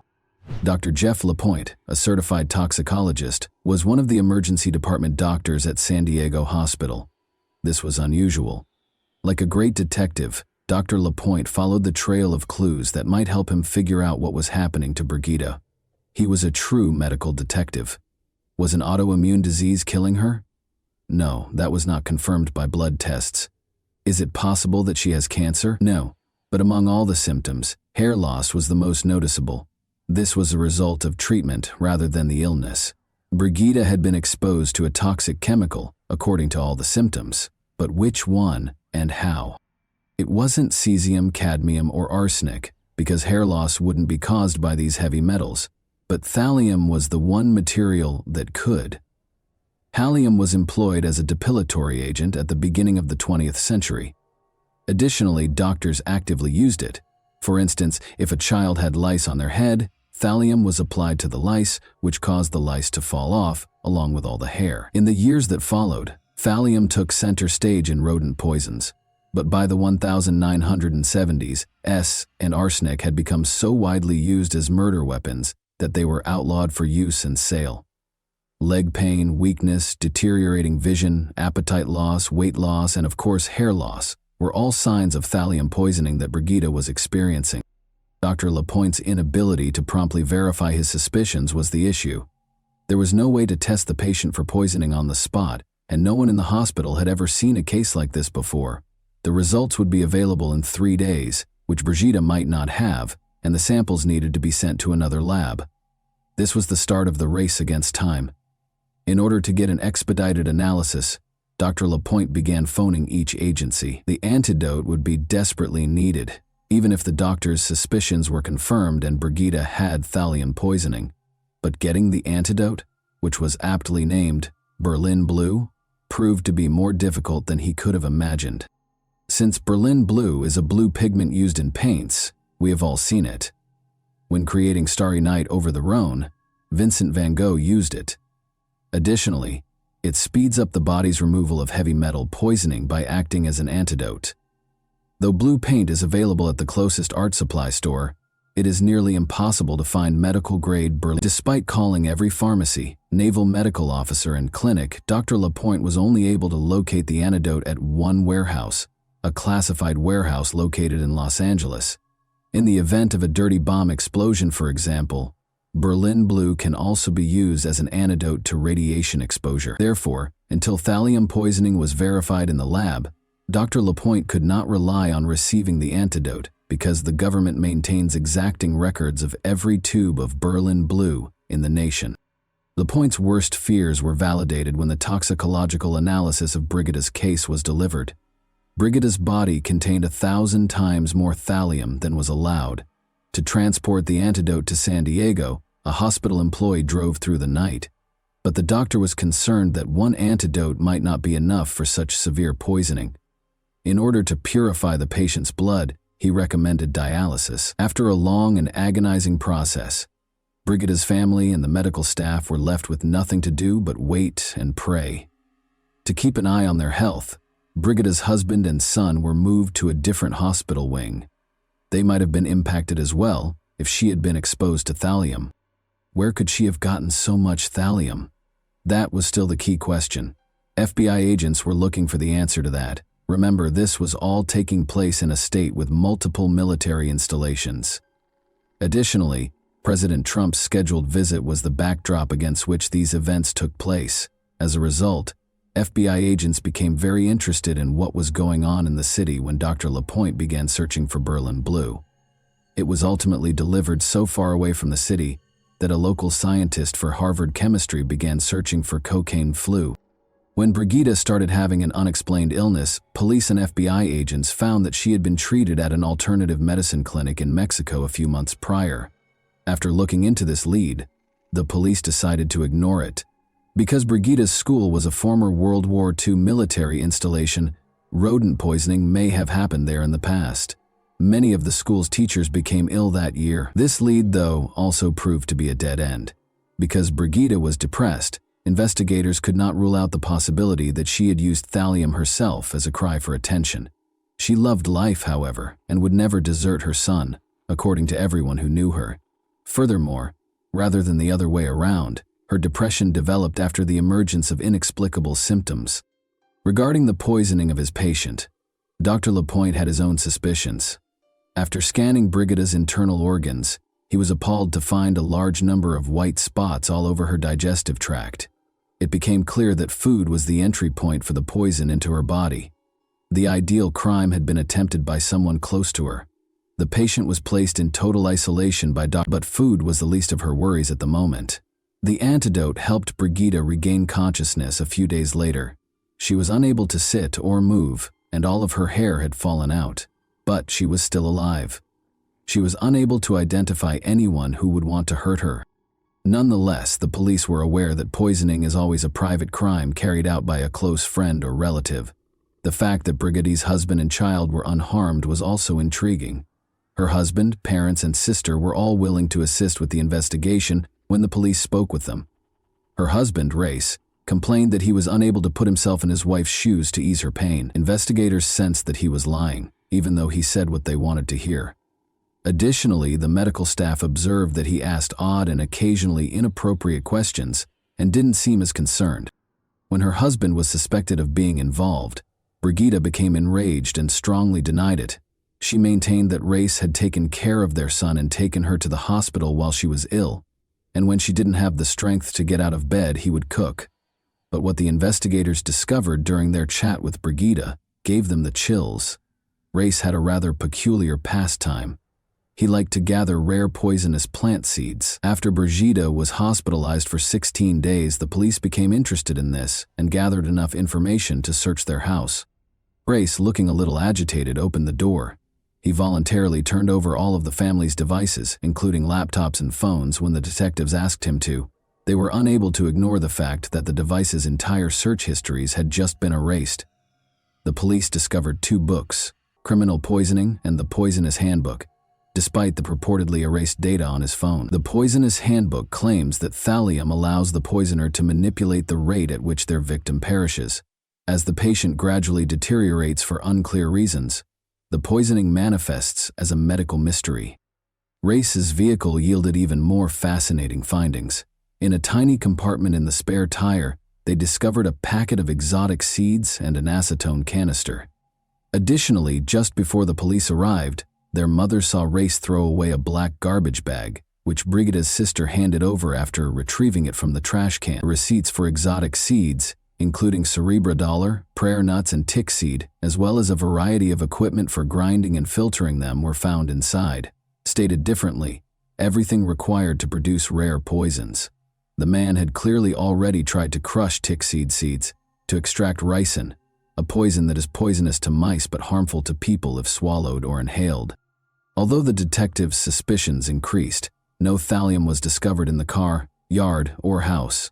As a result, Race could not be arrested.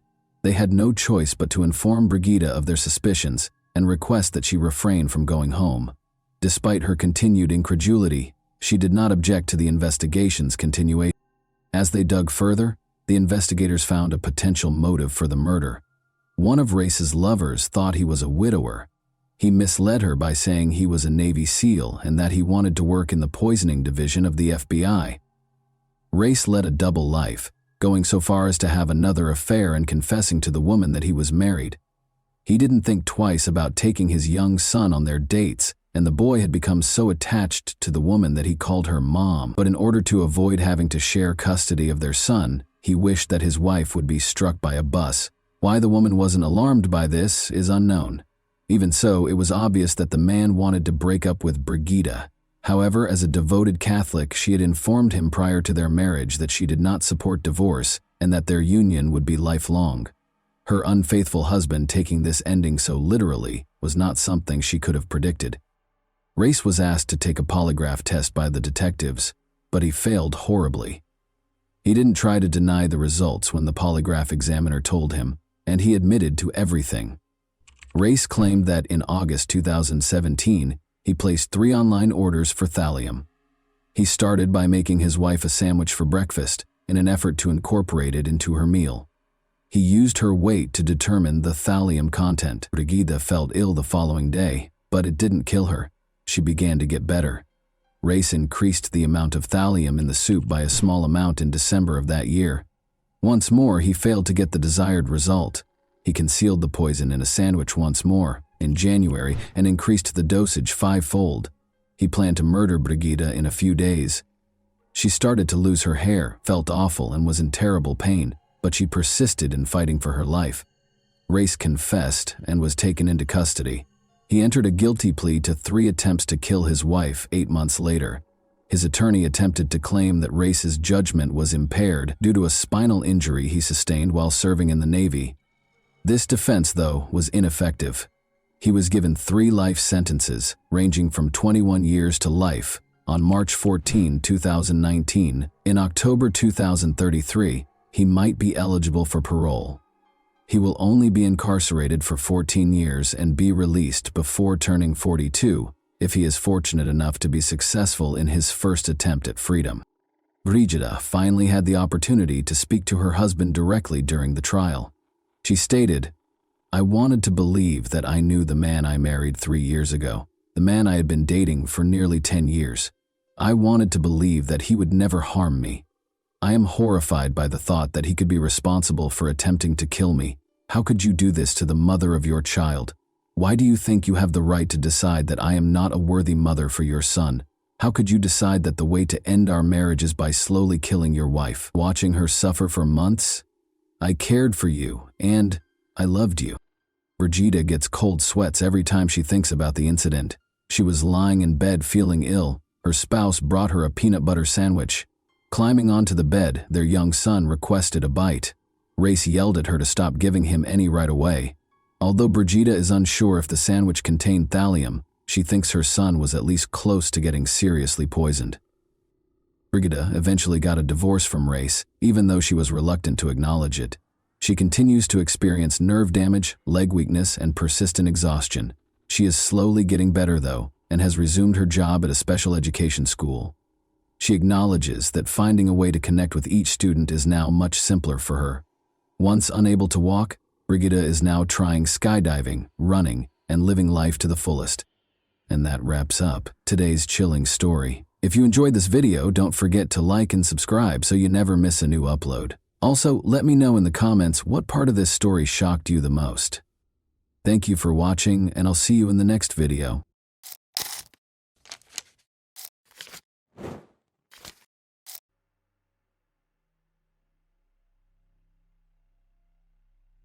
A 24-year-old girl went missing from the store where she worked the evening shift. Police discovered traces of blood in the back room and signs of a struggle, but it was not a robbery. The unknown perpetrator had left a fully stocked cash register. A few days later, the girl's body was discovered 5 kilometers from the store. The investigation into this terrible case lasted nearly 25 years. Lisa Sievert's fate was unknown for nearly a quarter of a century. Lisa Marie Seeger was born March 24, 1968, in Holyoke, Massachusetts. She was raised in a close-knit family with 3 other children. Aside from her, they lived in a town called Agawam. The girl has always been interested in music and has learned to play a variety of instruments. She was even a part of the school music group. Lisa attended Westfield State University after graduating from high school and earned a teaching degree in 1990. As an intern, she works multiple shifts as a counselor at a children's camp, while also teaching Sunday school at her church. After that, she works as a teacher's aide at Agawam High School, where she previously studied. At 24 years old, she spent the majority of her time working with a group of special needs children. She understood her students better than any other teacher, and she was also very professional, ensuring that each of her students received the best education possible. She also worked part-time at a local card and gift shop. On Wednesday, April 15, 1992, she finished her school shift around 5:30 and went to the store, where she worked until 9 p.m. At around 5 p.m., her sister Lynn briefly joined her at work. Lisa recalled being in a good mood that evening, and nothing foretold trouble. The next morning, saleswoman Sophia Maynard arrived at the store and was scheduled to start her shift at 9 a.m. Lisa was surprised to find her car in the parking lot. It was unusual because the girl worked at school in the mornings and was not supposed to be in the store. Sophia thought Lisa might have been out for the morning shift due to the approaching Easter. They were planning to inflate balloons for sale for that holiday. Sophia walked in the store and called Lisa by name, but there was no response. When she approached the counter, she saw her things there, including her wallet and car keys. It all looked very strange, so if she decided to call the police, a squad arrived at the store and began their inspection. Everything seemed normal. A heel strike. Despite this, they were unable to locate any useful leads on the premises. It was soon discovered that Lisa had also failed to arrive at school this morning. The principal even called her mother to see if everything was fine, but she had no idea where her daughter was. Lisa's disappearance quickly spread throughout the small town, and within hours all of her friends, relatives, and acquaintances had joined the investigation. The police began by developing a robbery theory, which quickly fell apart. Nobody had touched the money in Lisa's cash register or wallet. All of the merchandise was also available. Detectives then began to reconstruct the chronology of events. That evening, they learned that Lisa's sister had left the store at around 6 p.m. After talking to employees at neighboring stores, they obtained more information at about 7:20 p.m. Lisa spoke with the owner of the carpet store next door. They discussed a pressing problem with the local parking lot, which was being occupied by bowling alley customers. The owner told her that he himself would not risk voicing his displeasure with the drivers who parked in front of there. The door was open, but the clerk never emerged. The woman thought she heard noise in the back room, but she decided to leave. As a result, the police determined Lisa's disappearance occurred around 8:20 p.m. She served her final customer, and by 9 o'clock, something had happened to her. The detectives were to figure out what had happened during those 40 minutes. The local investigators were assisted by the FBI and state police, who coordinated a massive search. Foot squads searched the area surrounding the store from helicopters. The more distant terrain police dogs were also brought to the store in the hopes of tracking Lisa down. Unfortunately, none of this led to any results. Investigators concluded that Lisa had clearly not left the store of her own free will, so on April 17th, the head of the local police announced a reclassification of the case, which had previously been classified as a missing person case. 2 days after her disappearance, police were already looking into a kidnapping. On Sunday morning, April 19th, all local churches prayed that Lisa would be found alive and unharmed. It was Easter, but there was no holiday spirit whatsoever. At around 2 p.m., the police received a call.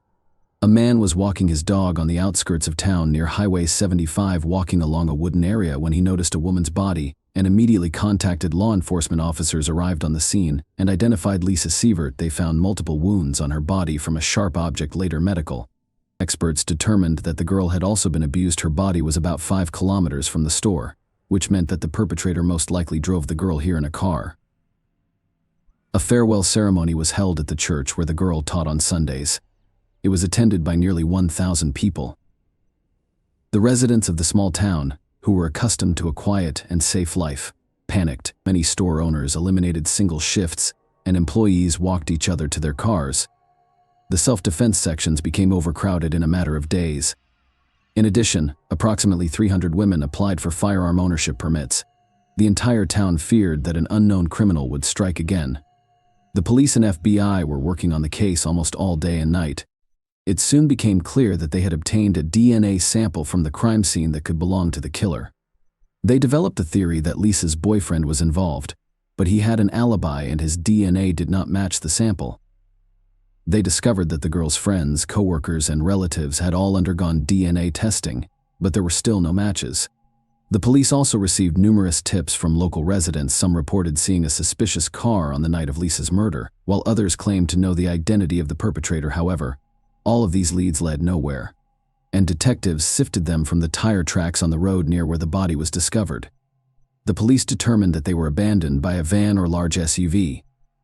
Detectives questioned all drivers of similar vehicles and were no closer to apprehending the perpetrator, but they did locate a witness who may have seen the same vehicle. At around 9:15 p.m., an employee from a store near Lisa's workplace drove home. Standing at a traffic light, she noticed a large SUV pull off the road and head toward the location where Lisa's body was later discovered. The woman was unable to describe the car in greater detail because it was dark outside. She only mentioned that she thought there were a man and a woman in the car. She also mentioned that when the car pulled onto the dirt road, the woman's head twitched unnaturally, as if she were asleep or unconscious. Because this information did not aid in the identification of the suspect, all leads have been exhausted. The police continued to investigate the case, but with each passing month, the prospect of solving this macabre mystery faded. It took 1.5 years before Lisa's family and friends were given another chance to discover the truth. In October 1993, national television aired an episode about the caves. The popular program aired stories about unsolved cases, which drew a lot of attention. This sometimes resulted in new witnesses for the police. The case got a second wind. Lisa's case was no exception. Within an hour of the broadcast, the police had received hundreds of calls from people with information. As is often the case, the majority of these leads led nowhere, but the police pursued each one thoroughly. The detectives stated that they had identified a few valuable leads, but did not specify which ones. Unfortunately, it did not go anywhere. The chances of solving the case decreased steadily over time. Lisa's family went to great lengths to ensure that her legacy was never forgotten. Although Lisa's teaching career was cut short early on, her relatives made significant contributions to the Agawam educational system in 1995. Lisa's parents donated $11,000 to the science division of the school where she worked. These funds were used to buy equipment and support genetics classes. The parents also established a fund to assist gifted students, which distributed approximately $35,000 in awards. Lisa was murdered 10 years ago. Her mother refused to give up hope that the case would ever be solved. She went to great lengths to honor her daughter's memory. Her mother participated in all interviews and answered reporters' questions. Every year, hundreds of people gathered to light candles in Lisa's memory.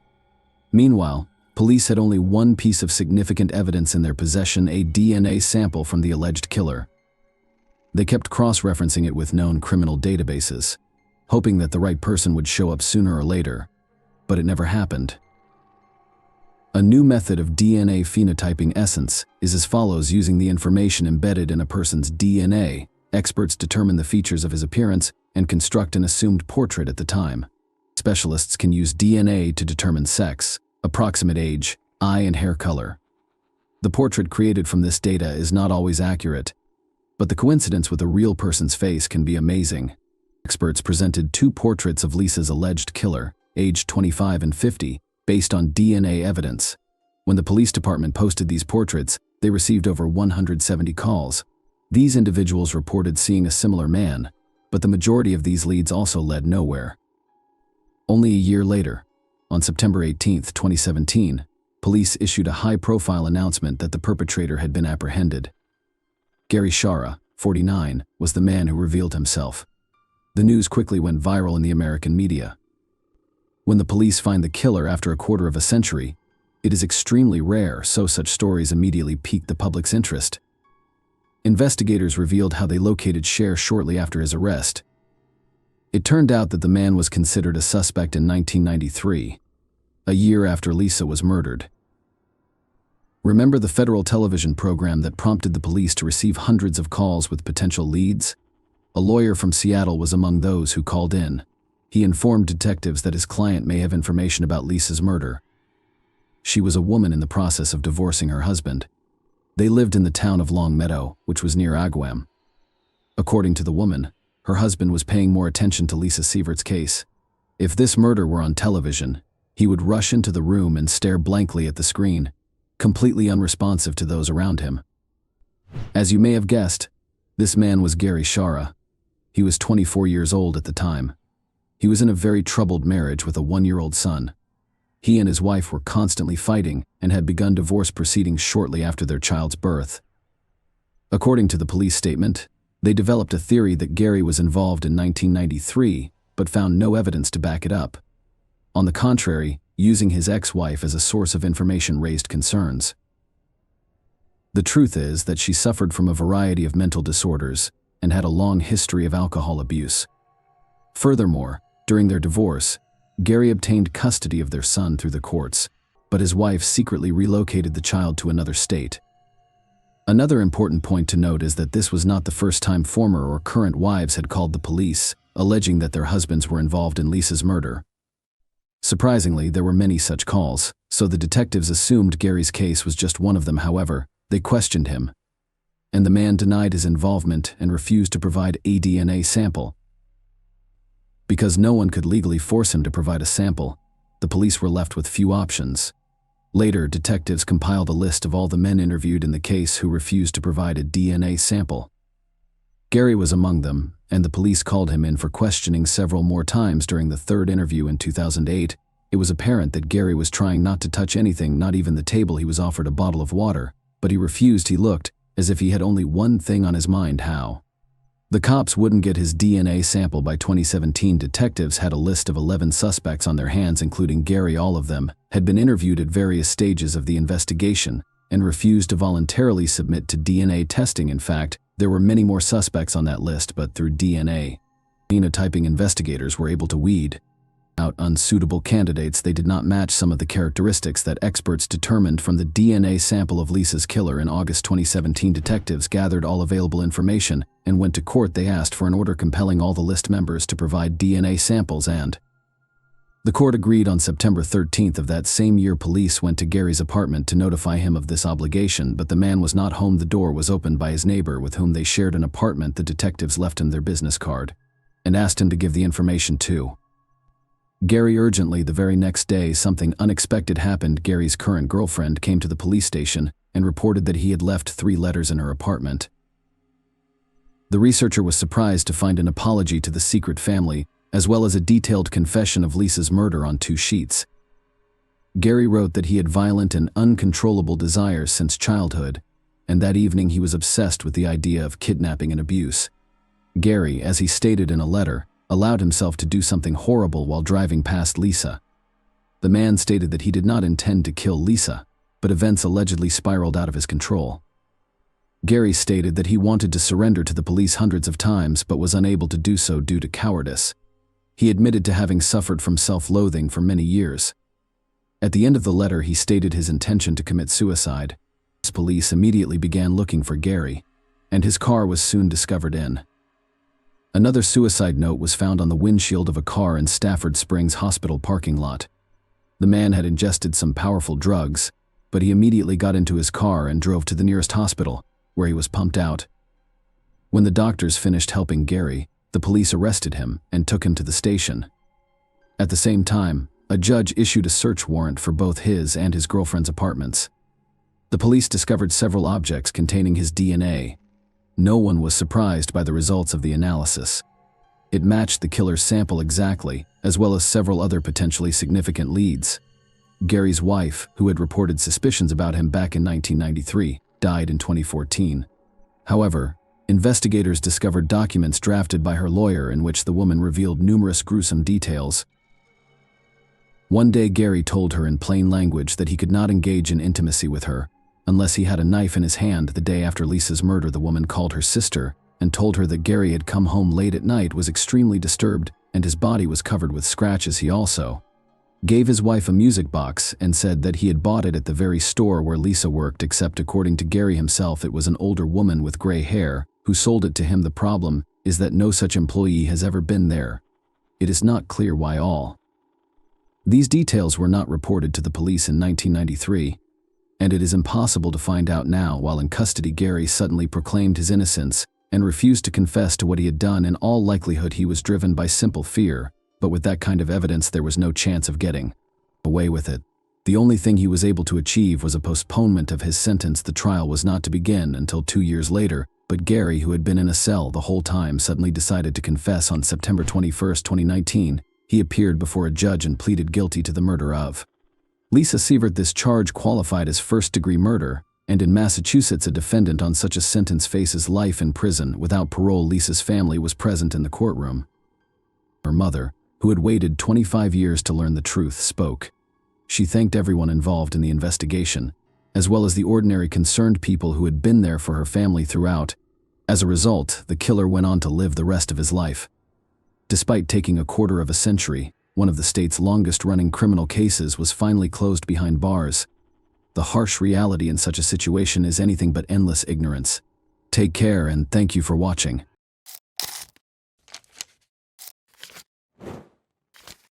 Hey guys, welcome to my channel, and today we're going to take a look at another horrible case with you. In the suburbs of Manchester, Karen Spooner and John Lewis, their children Jane, Nicola, John, and Jamie, were a typical family. In 1997, everything was different. In Britain, May 5th was a holiday, therefore kids were exempt from attending school. 11-year-old John and 8-year-old Jamie, the family's youngest sons, were having fun in a nearby supermarket parking lot. They were great friends even though they were 3 years apart in age. Despite their disagreements, John always looked out for Jamie. John was playing with pals that day when he failed to see his brother vanishing from view, but it didn't disturb him. An 8-year-old being bored and going home, or to see a friend, was not unusual. But his brother was still gone when John got home at around 6 o'clock. When the two brothers left the house at 8 a.m., Jamie had not been seen since. For Jamie, who enjoyed wandering the streets but frequently returned home to hug their mother or have a snack, it was highly unusual. Initially, no one was concerned, since they assumed the youngster was with his pals and had lost his sense of time. He was terrified of the dark, so they were sure he would return before dusk. However, Jamie's family went out into the street to look for the child when their father got home from work at around 8 o'clock in the evening. They went to every street where he liked to play, visited all of his pals, and called his name, but all they got was an echo. They went home exhausted and called the cops. Jamie was raised in the Manchester district of Openshaw, which is well known for its numerous shuttered factories from the mid-century. This implies that it is a somewhat dangerous but alluring area for a young adventurer to play. A number of worried residents joined the police search as they started looking through these structures. Karen asked anyone with information regarding her son's whereabouts, or who may have seen him, to call the police. The boy was short for his age of 8, she said, and he frequently wore clothes for children of 5 or 6. Jamie's family's anxiety drove them insane. How such a young youngster could go for his regular walk and not come home was beyond comprehension. As time went on and Jamie didn't show up, folks started to worry. Numerous calls and texts were sent to the police claiming to have seen Jamie in different locations throughout Manchester. However, all of these leads were later found to be untrue. A few days following Karen's public appeal, a man claiming to have seen Jamie's sibling approached Jamie's older sister. The girl nodded in agreement when he inquired as to whether the boy was dressed in a dark blue suit. The man was identified as 28-year-old bus driver Darren Vickers. He reported seeing Jamie on his bus to the police and his family. He clarified that the boy was able to travel all day on any bus in Manchester, since he had bought an all-day rider ticket. Darren's bus was the one Jamie had picked, and they rode it together all day from Ashton to Manchester on Route 219, looking out the window and getting off at the same stop where he had boarded. Because Jamie enjoyed automobiles, railroads, and buses like most boys his age, his parents thought it was their kid right away. He probably went to the bus stop to buy a gift for his mother's birthday at the store, but the bus trip distracted him. Darren Vickers gave off the impression of being a really nice guy who honestly wanted to help the missing boy's family. He volunteered to help Jamie's relatives if they needed it after visiting their house. He was invited to supper by Karen and John, who were astounded by his kindness and empathy. Jamie's family was going through a lot at this trying period. To assist in caring for her brother and sister, their 15-year-old daughter Nicola even dropped out of school. Darren sympathized with their predicament and offered assistance. By serving as their spokesperson, he attempted to lessen the load that had been placed on them. Speaking on the family's behalf, he encouraged anyone who may have seen the boy to call the police. He appeared to be a gift from God, and John and Karen had complete faith in him. On the other hand, the police did not fully believe that Darren Vickers was as amiable as he seemed. His story contained contradictions that made the investigators suspicious right away. First off, it was illegal to sell tickets to minors, so the boy could not have had the one that Darren claimed he had, allowing him to go all day on any bus in Manchester. Why then would the driver let Jamie accompany him for 6 hours? Out of compassion for a youngster who is enthralled with transportation, or for a worse motive? Other travelers on Route 219 also started calling the police. They claimed that Darren had misled them regarding Jamie's actions that day. Instead of spending the entire day sitting by the window, the child transformed the bus into his playground. Because Jamie was permitted to sit close to the driver, play with the controls, hand out tickets to passengers, and even use the gear lever, witnesses deduced that he must have been the driver's son or younger sibling. The detectives were certain that Darren had done something to win the child's trust. They discovered that Vickers had been lying to them from the start after watching the security camera tape. The camera at the bus stop captured Darren getting off the bus and going up to the boy.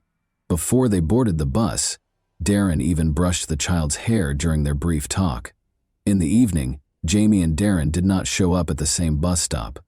Prior to the youngster going missing, Darren had only been a bus driver for 2 weeks, the police found out. Darren had submitted bogus references on all of his prior employment applications, with the exception of one that belonged to a convicted felon with a history of targeting minors, according to more research into his background.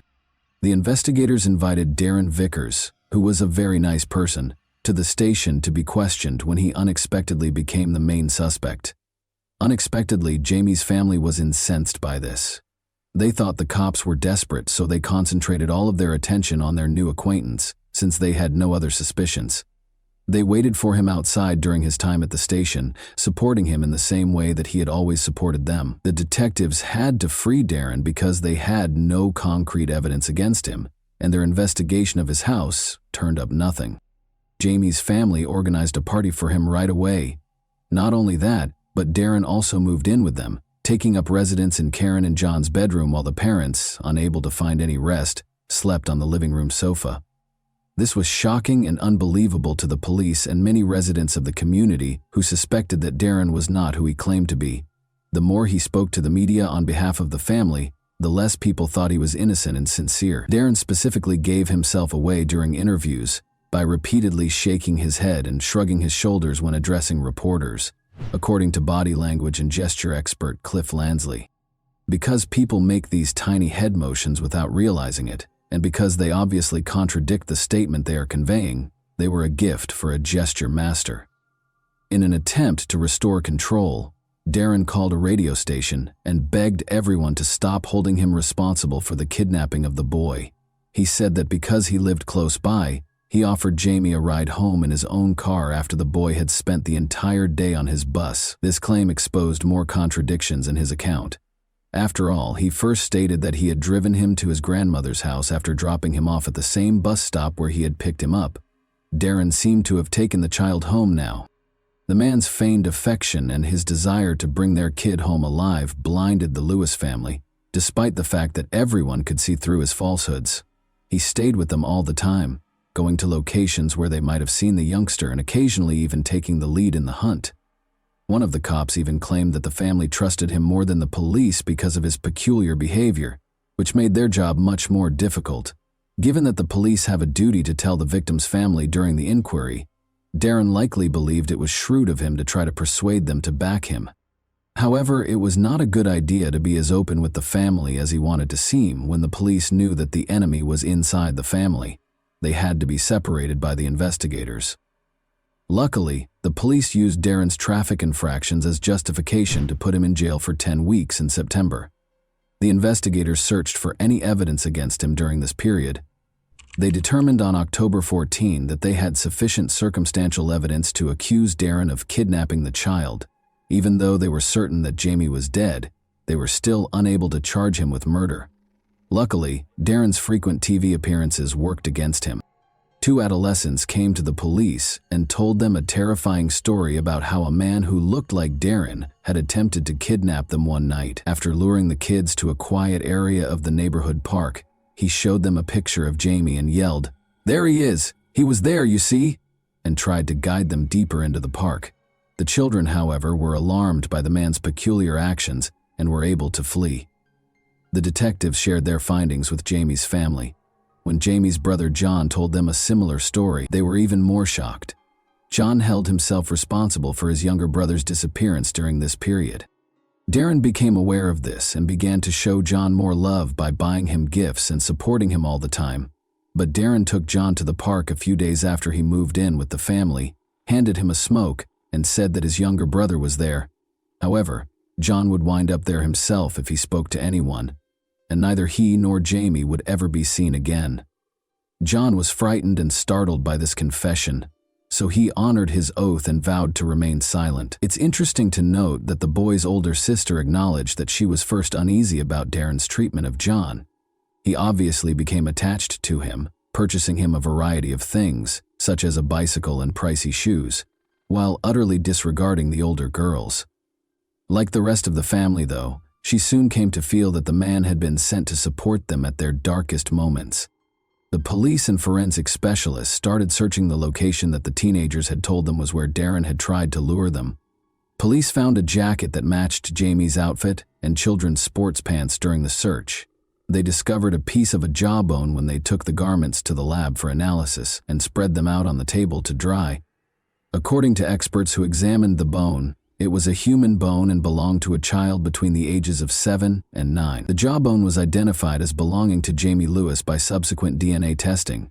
Jamie's torso was eventually found in a secluded area of the park close to Stockport by the Reddish Vale Golf Course. A sizable percentage of the remains, nevertheless, were never located. The investigators came to the conclusion that Jamie was still alive when the murderer carried him to the spot, which was hard to get to. When Vickers gave his cellmate a different account, he was charged and in prison awaiting trial. He said Jamie was fatally struck after he fell and struck his head on a handrail in the bus. The bus driver threw him in the trunk and hurried him into the woods in a frenzy. The prosecutor, however, was certain that this account did not accurately reflect the events that took place. Even though it was challenging to pinpoint the exact cause of death due to the body's decomposition, Jamie's family's suffering persisted as the trial got underway. They were the targets of the murderer's horrible charges, in addition to being made to listen to what he had done to their son. Darren claimed to have a close relationship with Karen and that she was expecting his child. He also claimed that his father John killed Jamie. Even pictures of Darren and Karen touching hands were used as evidence by the defense lawyer, in order to show that Darren was lying and to stop the rumors that were spreading about her behind her back and creating repulsive graffiti on the walls. Poor Karen had to submit to a DNA test. Darren Vickers was convicted guilty of kidnapping and murder by the jury following 7 weeks of trial proceedings. He was given a life sentence in jail with the chance of release after 25 years in April 1999. He unexpectedly asked to speak with the case's main investigator a day after the guilty verdict was handed down, and he admitted to killing, raping, abducting, and dismembering Jamie. According to the murderer's detailed account of the incident, Jamie called for his mother, but that didn't stop him from strangling him. He then made several trips back to the crime scene, most likely to dispose of the body pieces one at a time. Darren made this startling admission in the hopes of receiving a lighter sentence, but as his ruse backfired, he made a last-ditch effort to recover control by calling the media and taking back his confession. Another prisoner used a hammer to strike Darren in 2014. He suffered multiple severe head injuries. Despite spending some time in the hospital, the man recovered completely. In 2024, 3 years later, he is requesting a parole hearing. The police in the case pledged to do everything in their power to keep him from being released if the parole board determines that it is feasible. And that wraps up today's chilling story. If you enjoyed this video, don't forget to like and subscribe so you never miss a new upload. Also, let me know in the comments, what part of this story shocked you the most? Thank you for watching, and I'll see you in the next video.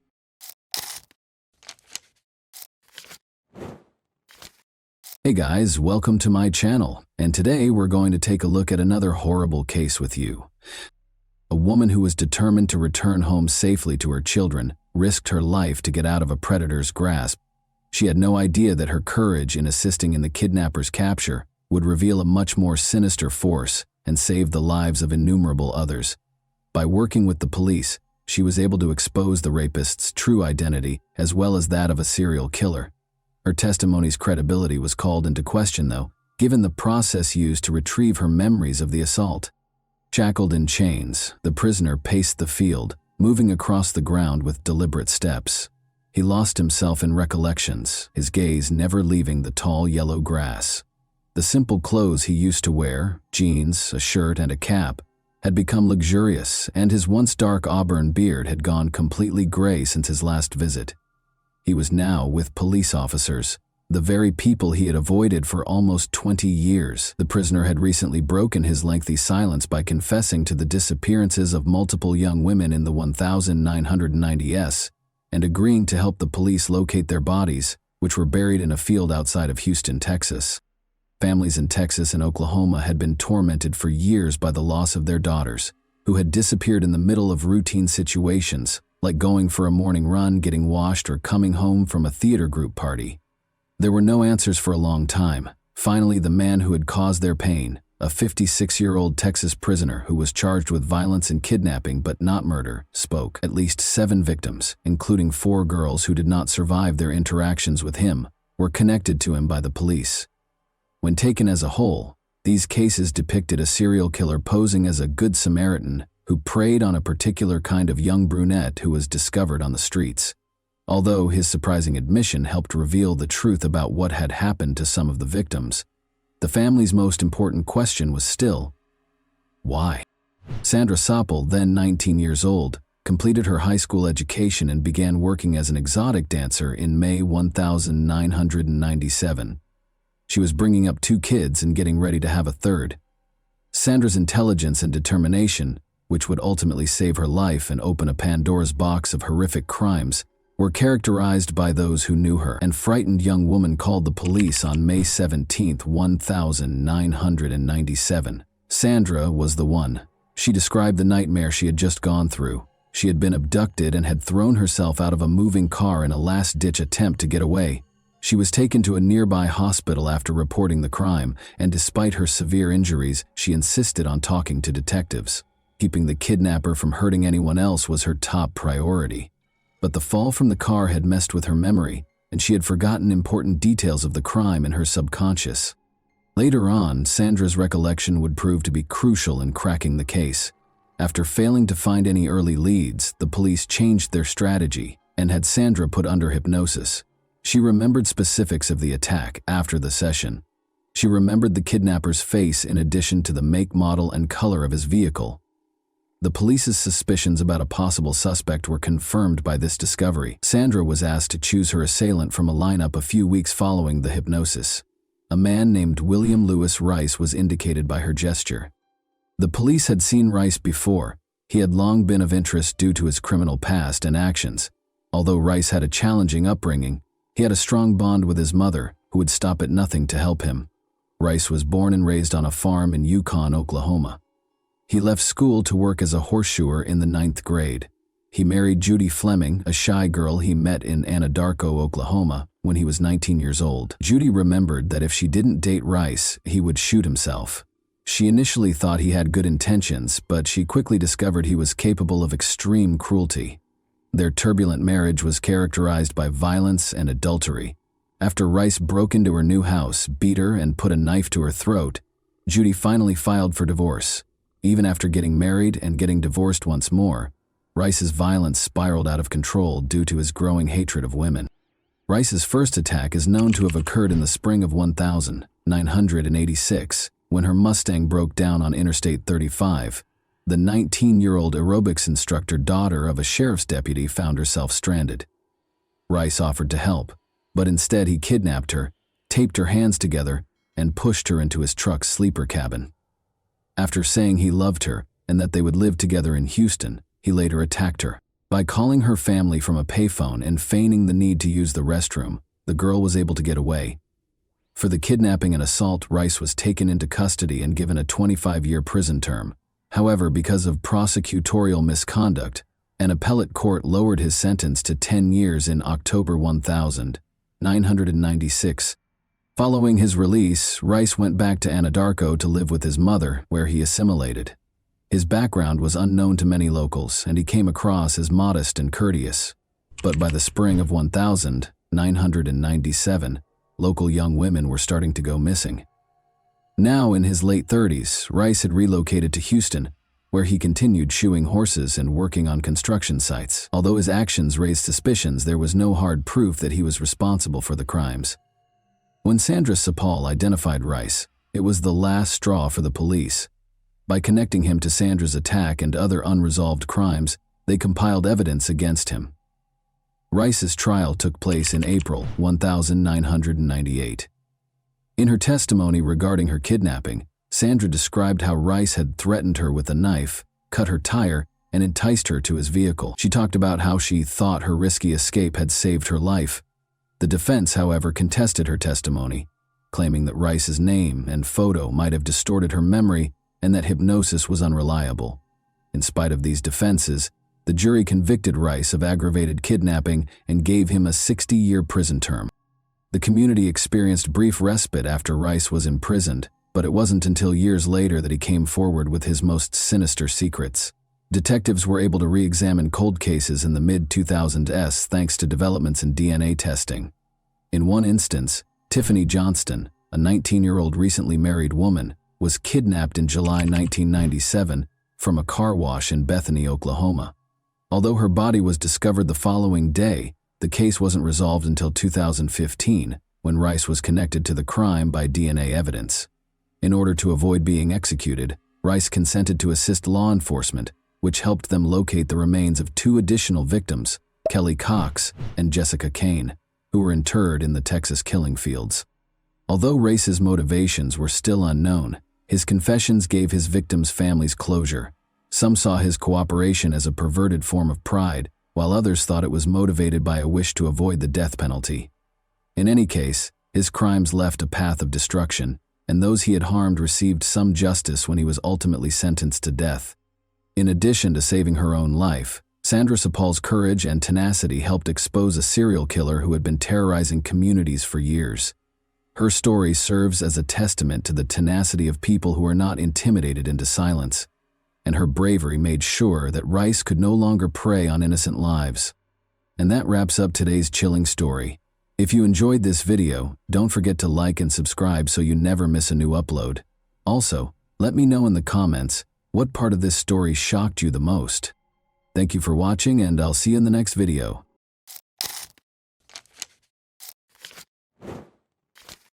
Hey guys, welcome to my channel, and today we're going to take a look at another horrible case with you. Many people can get to the point where they suspect a loved one of betraying them. Others may give in to the influence of fantasies of retaliation against the betrayer, while others may decide to end the relationship due to such suspicions. However, what if a katana were to make these fantasies come true?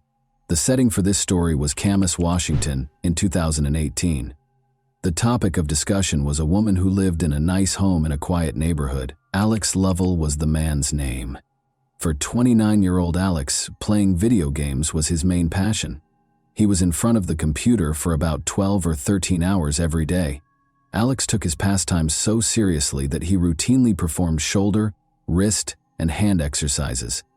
He even worked on a unique mouse control method to improve his efficiency as a gamer or player. At the age of 30, Alex's girlfriend Emily Javier was not pleased with his obsession. After 2 years of dating, the young couple noticed that Alex was spending more and more time playing games and having less time for her. Emily, of course, did not like this situation. When Alex made the decision to pursue a career in professional gaming, her patience reached a breaking point. Emily struggled to accept a gaming rival, even though she was somewhat comfortable sharing her boyfriend's gaming habits. When she found the Tinder dating app on Alex's phone, her resentment reached new heights. She became very suspicious of this. She therefore realized that Alex had found another girl when she saw red hairs in the shower and scratches on his back, even though her hair was then dyed green. Convinced that he would simply deny everything, Emily started to plot a retaliation that would enable her to permanently get rid of him, rather than confronting him head-on. She considered purchasing poison, getting a gun, or hiring a killer. No, she purchased a katana at a shopping center. That was the only thing she could think of right now, driven by anger. She therefore made the decision to give herself an additional week to polish her strategy. She entered the question, how to kill someone with a sword, into a search engine while she was at home with the katana. Not surprisingly, her question was answered in a rather direct manner. In order to start their last journey to the Hawaiian Islands with Alex, the girl bought plane tickets at the same time. She confessed that she was tired of life in 2 notes, one to her mother and the other to a close friend. She also wrote Alex a note, though it's unclear what it said and when he was meant to read it. At first, it seemed as though she wanted to do something to herself while on vacation. However, how did she intend to exact revenge on Alex? Kill him too? It's feasible, particularly considering that she could have brought the sword with her if she had checked it in with her bags, rather than bringing it on her person. One evening, though, Alex came home at about 9. He wanted to go to bed and hardly gave his girlfriend any attention. Emily became emotionally unstable as a result of this. She taped 2 additional knives to her side of the bed in case her sword plan didn't work, and she concealed the katana there because she felt she could no longer stand such treatment. She went back to her boyfriend after completing her preparations and offered him a drink to help him fall asleep more quickly while intoxicated. Emily hid the man's phone, which he would need to call for assistance after he fell asleep quickly. She illuminated his neck with the light from her own phone so she could see better and aim more precisely. Her hand went to the katana, but just as she was about to attack, she unintentionally struck Alex in the head with the katana's back, waking him up. An adrenaline rush helped Alex quickly regain his sense of direction and start using his hands and feet to block Emily's next blows. At last, he was able to hold her tightly. He exclaimed in his final moments that he loved her and was shocked that she was attempting to murder him. Alex was on the verge of fainting and begged her to call for assistance or he would perish. Emily, oddly enough, listened. A dispatcher received a call from a girl who was hysterical at 1:54 a.m. on March 3rd. She was yelling that her boyfriend had been hurt. When she inquired as to where the girl had hurt her boyfriend, Emily exclaimed, "Everywhere! Everywhere!" The dispatcher wanted to know where the knife was.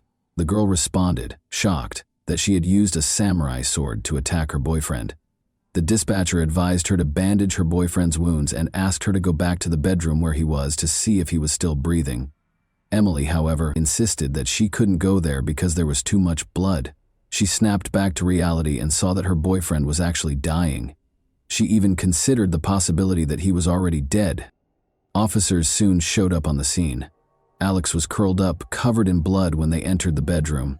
He had deep gashes on the left side of his head, neck, and torso, among other potentially fatal injuries. Emily had nearly severed 3 fingers on his hand, cut his legs, and broken his wrist.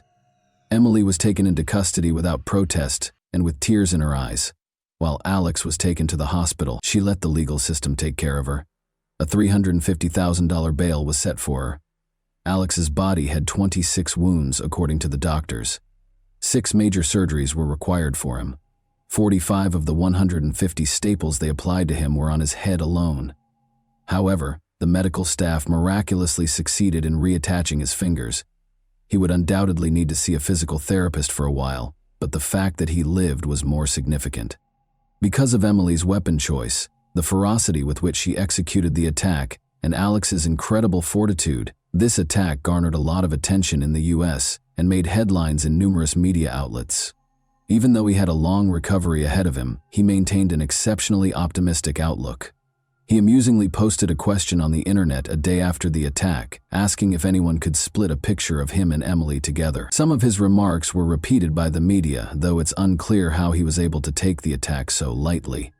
One example would be, "I'm really proud that I was beaten with a sword and by a girl, man. I must sacrifice it for her. I certainly took a lesson from this.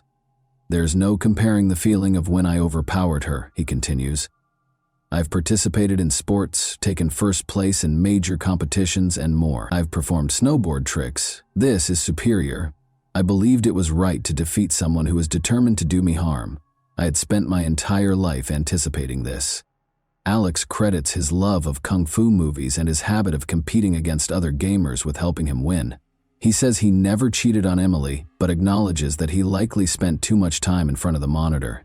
He remarked, "I hardly had time for one girl, much less another. He simply was too worn out to give her the affection she so richly deserved." Tinder was on his phone, he clarified, but he hadn't used it since it became apparent that he and Emily were seriously dating. Alex even acknowledged that the exhaustion from playing video games all day was the reason for his low libido. This might have persuaded Emily that he no longer wanted her, but he says that numerous times before, even when another girl merely liked his picture on social media, she had falsely accused him of cheating. All of this is denied by Emily. Regarding the red hairs, they might have come from his dog's fur or his own beard. Emily found it challenging to defend herself in court. Everyone could see that this was a carefully considered and planned crime. Emily told police that she wanted to kill him for cheating. That was my objective. She was convicted of attempting first-degree murder. Her sentence was lowered from a potential 20-year term to 19 years because of Alex's survival, her lack of prior convictions, and her own decision to call 911 for assistance. This result did not sit well with Alex's family. They felt that because she tried to kill their son, she should be punished more severely. Emily countered that because of her history of childhood trauma, which hindered her ability to form relationships, her sentence should be shortened. Although her psychologist acknowledged that she had PTSD, he said it had no bearing on the case. The judge ultimately decided that she should receive almost the maximum sentence because of the severity of the attack. She must also receive treatment for her aggression and mental health issues. She must pay $30,000 in reparations and is forbidden from getting in touch with Alex or his family. To help Alex recover, his gaming friends set up a crowdfunding page and raised thousands of dollars. He is presently recuperating and has largely resumed his regular activities. He says he hasn't spoken to Emily since the attack. When asked how he feels about her, he admits that she saved his life by calling 911, which is significant. But it's difficult to sum up his feelings for his ex-girlfriend in just 2 words. In any case, he thinks she needs significant assistance. "I didn't expect this, but something like this had to happen," he continues in his characteristically lighthearted tone. "She reached for the samurai sword because she obviously didn't want me to end up in the wrong hands." And that wraps up today's chilling story. If you enjoyed this video, don't forget to like and subscribe so you never miss a new upload. Also, let me know in the comments, what part of this story shocked you the most? Thank you for watching, and I'll see you in the next video.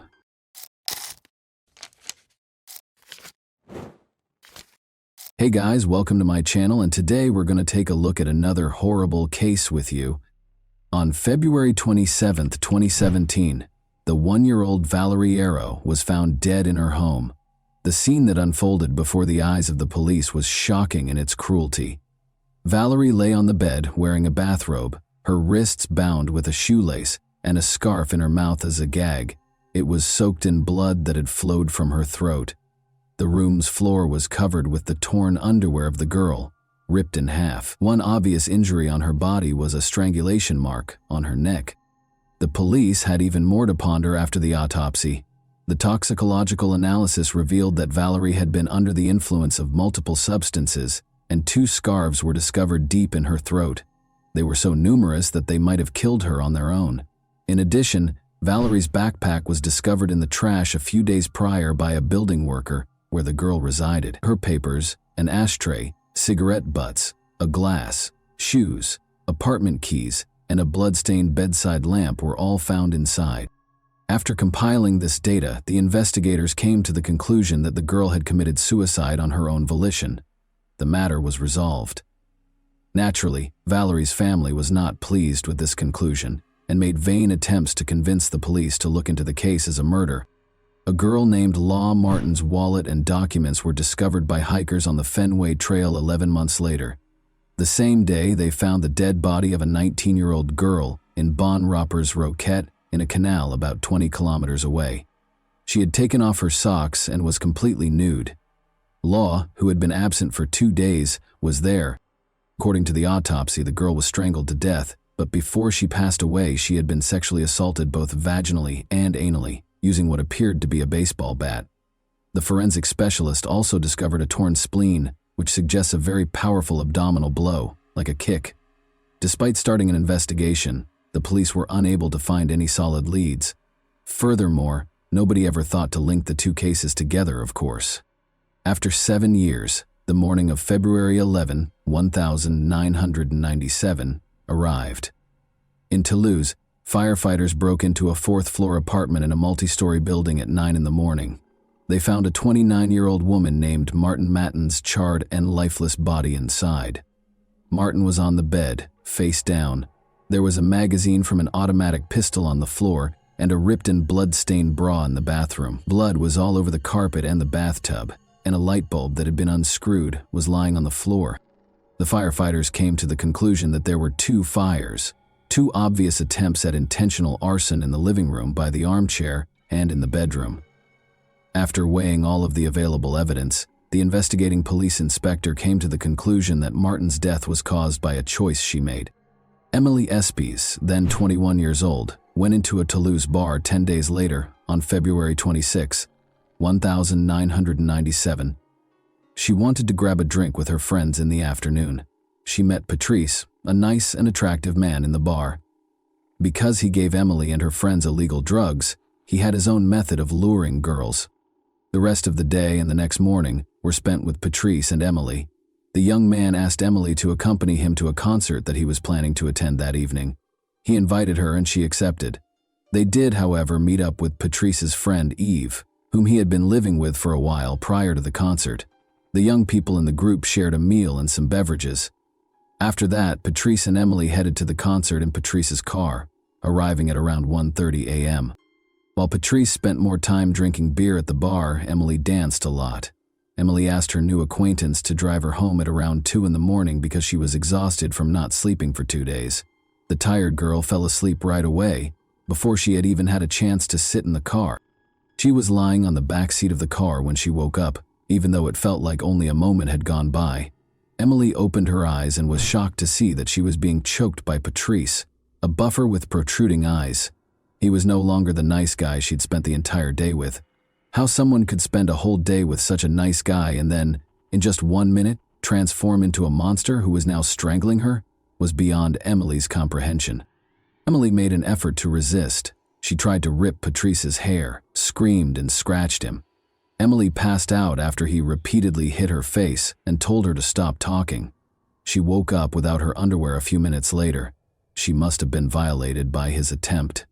Given the likelihood of her death, Emily made the decision to either pretend to be dead or speak to him. In an attempt to defuse the situation and maintain her composure, she decided to speak with Patrice. She reiterated that she understood everything, that excessive drinking causes such things, that everything was okay, and that she would keep it a secret. Patrice asked her to please him after stopping the car. Emily declined. He then accompanied her to the back seat, proceeded to undress her, and again violated her. Emily tried to maintain her composure. She kept conversing with him, downplaying the damage he had done to her. Patrice suddenly started crying and expressed regret for his actions. "You have 10 years of my life in your hands," he told Emily. He must have been sincere, because Emily didn't think he was such a great actor. She felt hope once more. Emily soothed her tormentor and attacker. Her only concern was to survive this nightmare, so she spoke softly to him. She asked him to drive her home after she was able to calm Patrice down. When he refused, they went to Patrice's friend Eve's place. Patrice stopped touching Emily as they lay down to sleep in the same bed. A sense of expectation developed. Despite going through hell, Emily is still alive. Even though the assailant was only a few centimeters away from her, she felt a little safer because she knew Eve was in the adjacent room. For several hours, the girl was able to sleep until she heard his girlfriend Eve awaken. They were in the kitchen when Emily got up. When Eve and his girlfriend Nora noticed Emily's facial bruises, they were appalled. She told them that a guy at the concert had attacked her. His face was hidden by a hood so she couldn't see it. Emily lied, primarily to protect herself but also to protect Patrice. She had been severely shaken and was still in shock after all.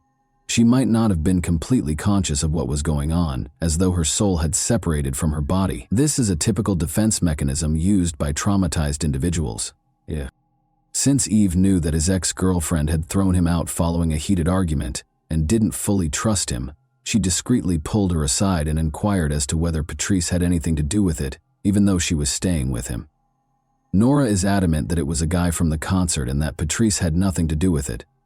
Patrice went to the kitchen as well after waking up. Emily was right when he said, "Yes, it was a guy in a hood.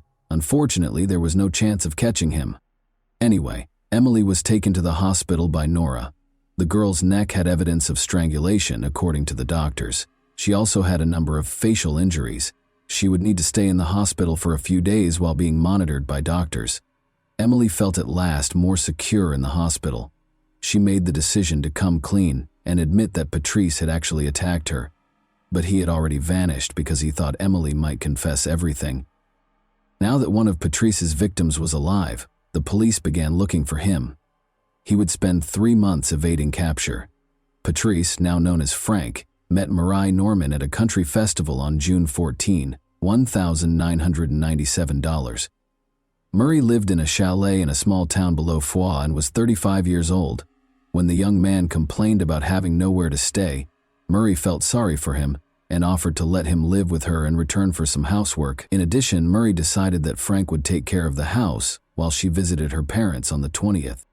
For a few days, Murray and Frank lived together in this manner. He fixed things and worked in the garden during the day, and they ate dinner, chatted, and smoked together in the evening. Murray and Frank had a terrific time on June 19th. She organized a dinner to celebrate Murray's new position at a wolf sanctuary in Orlu. They smoked cannabis and drank a lot, clearly in a positive mood. Frank, that is Patrice, tried to plant a kiss on Murray. To avoid an unpleasant situation, she went into the bedroom, but it was obvious that she wasn't prepared for it. But then the man hit her against the wall, grabbed her by the head, and followed her into the room. Despite feeling lightheaded, Murray was able to escape his hold. Patrice then grabbed a chair and struck his victim, who had collapsed on the bed and was no longer conscious. He repeatedly attacked her viciously. He began choking her with his bare hands. After this brought her back to consciousness. However, Murray was still breathing when he let go of her throat. Patrice then gagged her and tied her wrists and ankles. He then carried Murray's body to the first floor and started cleaning up to get rid of any remaining blood. To hide the bloodstains, he applied blue paint to the blue carpet.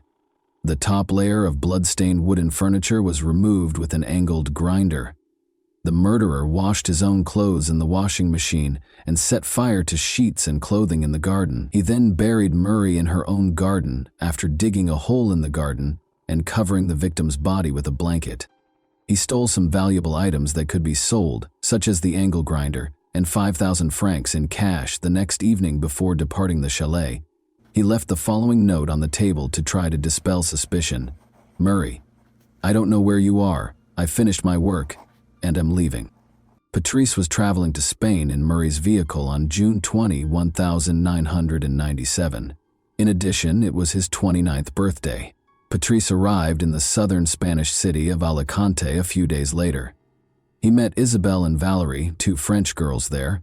The young people soon became friends and spent days together, going for walks, eating meals, and tanning on the beach. The girls' holiday came to an end, and it was time for them to head back to Paris. They exchanged phone numbers and agreed to get together again in the future, if only they were aware. Patrice proceeded with his travels, stopping in Belgium and Germany before reaching Paris on September 1, 1997. He called Isabelle and Valerie, of course, and they decided to go out to dinner that same evening.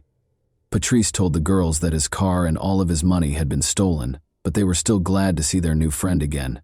He was very good at making himself look like a victim. Before leaving, he asked one of the girls if he could spend 2 days with them. Valerie was unable to take him because she was going on a business trip the following day, but Isabelle let him sleep on her sofa as long as it didn't last longer than 4 days.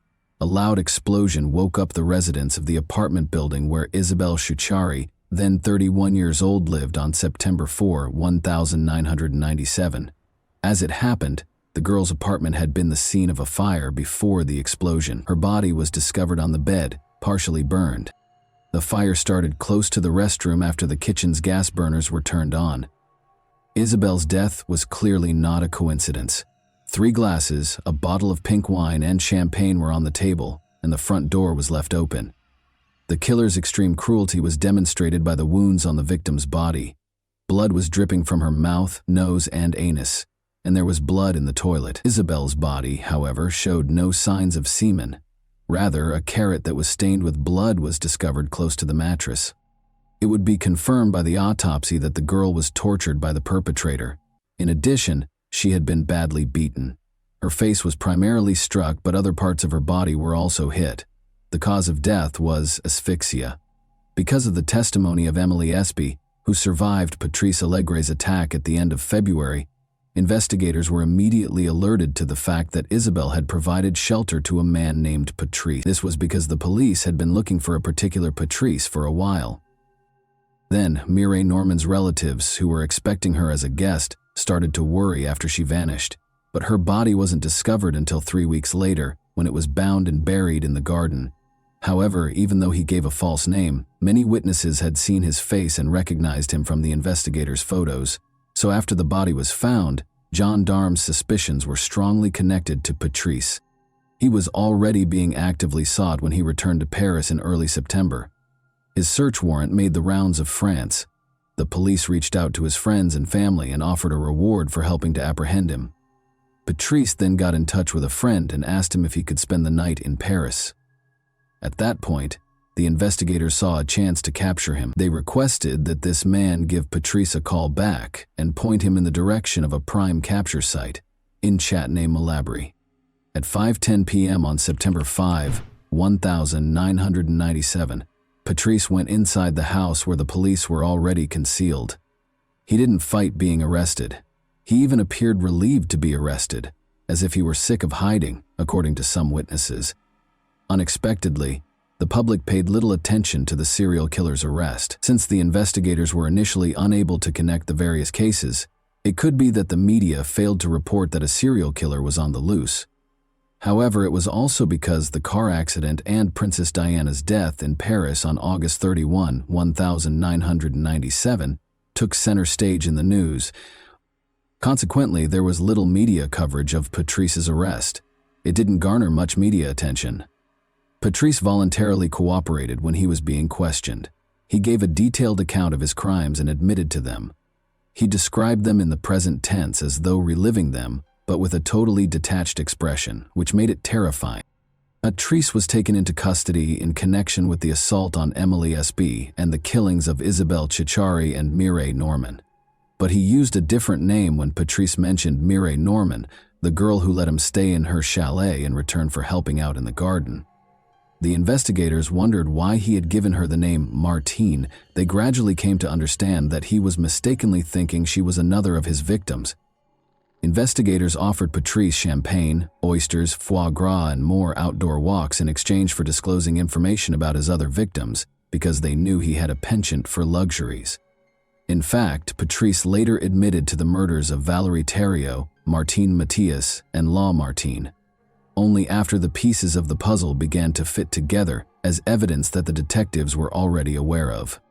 As is already well known, investigators came to the conclusion that Valérie Thériault and Martin Mathias had committed suicide, but as it happened, Patrice knew each of the women personally. He was co-workers with Valérie Thériault, who was a waiter at the same Toulouse cafe. She recognized Laure Martine, who lived with him in the same area of Toulouse, and got into his car. She was Patrice's neighbor, Martin Mathias. They shared apartments across from one another. To put it another way, investigators were unaware of numerous hints that suggested Patrice Allegre was a potential suspect for a long time. For a serial killer, that was unusual. Even if they were only acquainted for a few days, as was the case with Emily, Patrice knew each of his victims by name. However, his approach was always the same. We hang out, spend time together, make friends, and then the attack happens. Investigators and later psychiatrists observed that Patrice found it much more difficult to explain the murders when they discussed them, even though he readily confessed to the killings and helped the investigation during interrogations. Every time, he described the incident as follows. He attempted to kiss the victim, but she refused, so he got angry and strangled her. The man claimed that he did everything by himself, but in certain instances he assaulted the victims with objects. This suggests that his account of the killings and assaults is not accurate. Does he have a bad memory of what happened, or is it a lie? It's difficult to say, but it calls into question his confession anyhow. Let's take Martin Mathias's case as an example. Patrice remembers that in early February 1997, he met her at McDonald's. After he asked to sit at her table, they struck up a conversation and discovered that boxing was a common interest. Patrice had previously trained under French boxing champion Martin Mathias. Patrice claims that Martin invited him to join her for a drink a few days later and agreed to meet with him again, and this meeting was when everything went wrong. This version isn't entirely supported by the autopsy, though. Despite not drinking, toxicological analysis showed that she had alcohol and chloroform in her system. Additionally, the intimate area of her body bore the scars of an electric shock. As you may remember, the electrical wiring in the apartment was altered, and a light bulb was unscrewed. This raises the possibility that Patrice stalked the girl because he lived across the street, even though the girl did not invite him to her home. Then, because Martin Matthias was stronger than him in normal conditions, he rendered her incapable of moving. It is crucial to recognize that there are differences between the killer's account and the available evidence, even though there are no facts that can be used to prove this. Furthermore, this suggests that he is not making an effort to be totally truthful with the inquiry. He also talked excitedly and in detail about his early years. On June 20, Patrice was born in Toulouse. At the age of 17, his mother, Michelle, a hairdresser, became pregnant with him. Roland, his father, was a police officer and 4 years her senior. He was always an unwanted child, and Patrice knew it. The second son, a desired child, was born to Michelle and Roland 7 years later. One could not say that Patrice had a happy childhood. His father would physically abuse his mother, and his parents would frequently quarrel. When Patrice attempted to step in, he was beaten instead. Being a police officer, Roland neglected his son and was frequently away from home. In contrast, Patrice's mother didn't seem to care much for him. But when Patrice was young, she collapsed into an alcoholic coma in front of him in her beauty salon because she was an alcoholic. She also consistently cheated on her husband and was unfaithful to him. Patrice was able to observe some of her private interactions and the post-fight reconciliations between Michelle and Roland. He would frequently try to sleep in his room by covering his head with a pillow to block out the sounds of his mother's groans coming from the room next door. Another time, when Patrice, then 6, was sitting in the back seat and watching everything, she got pleasure from one of her friends in the car. Patrice idolized his mother and hated his father in spite of everything. He would stand up for her and was offended when others made disparaging remarks about her. He had to repeat a year multiple times because he struggled to learn in school. Because his mother permitted it, he would skip classes. He started stealing, selling drugs, and committing crimes during this time. But each time he was taken into custody, his father would save him. For instance, Roland once compensated the victims of Patrice's thefts with 300 francs. His actions may have stemmed from a traumatic incident that happened to him when he was 13 years old. 2 boys kidnapped him after he fled his home. He was abused in a car and drugged with strong illegal substances before being abandoned on the side of a distant road. For a boy who was not yet 14, this could not have failed to leave scars. This gives us a chance to learn more about him, but it doesn't excuse what he did later. He began abusing drugs and drinking excessively when he was 14 years old.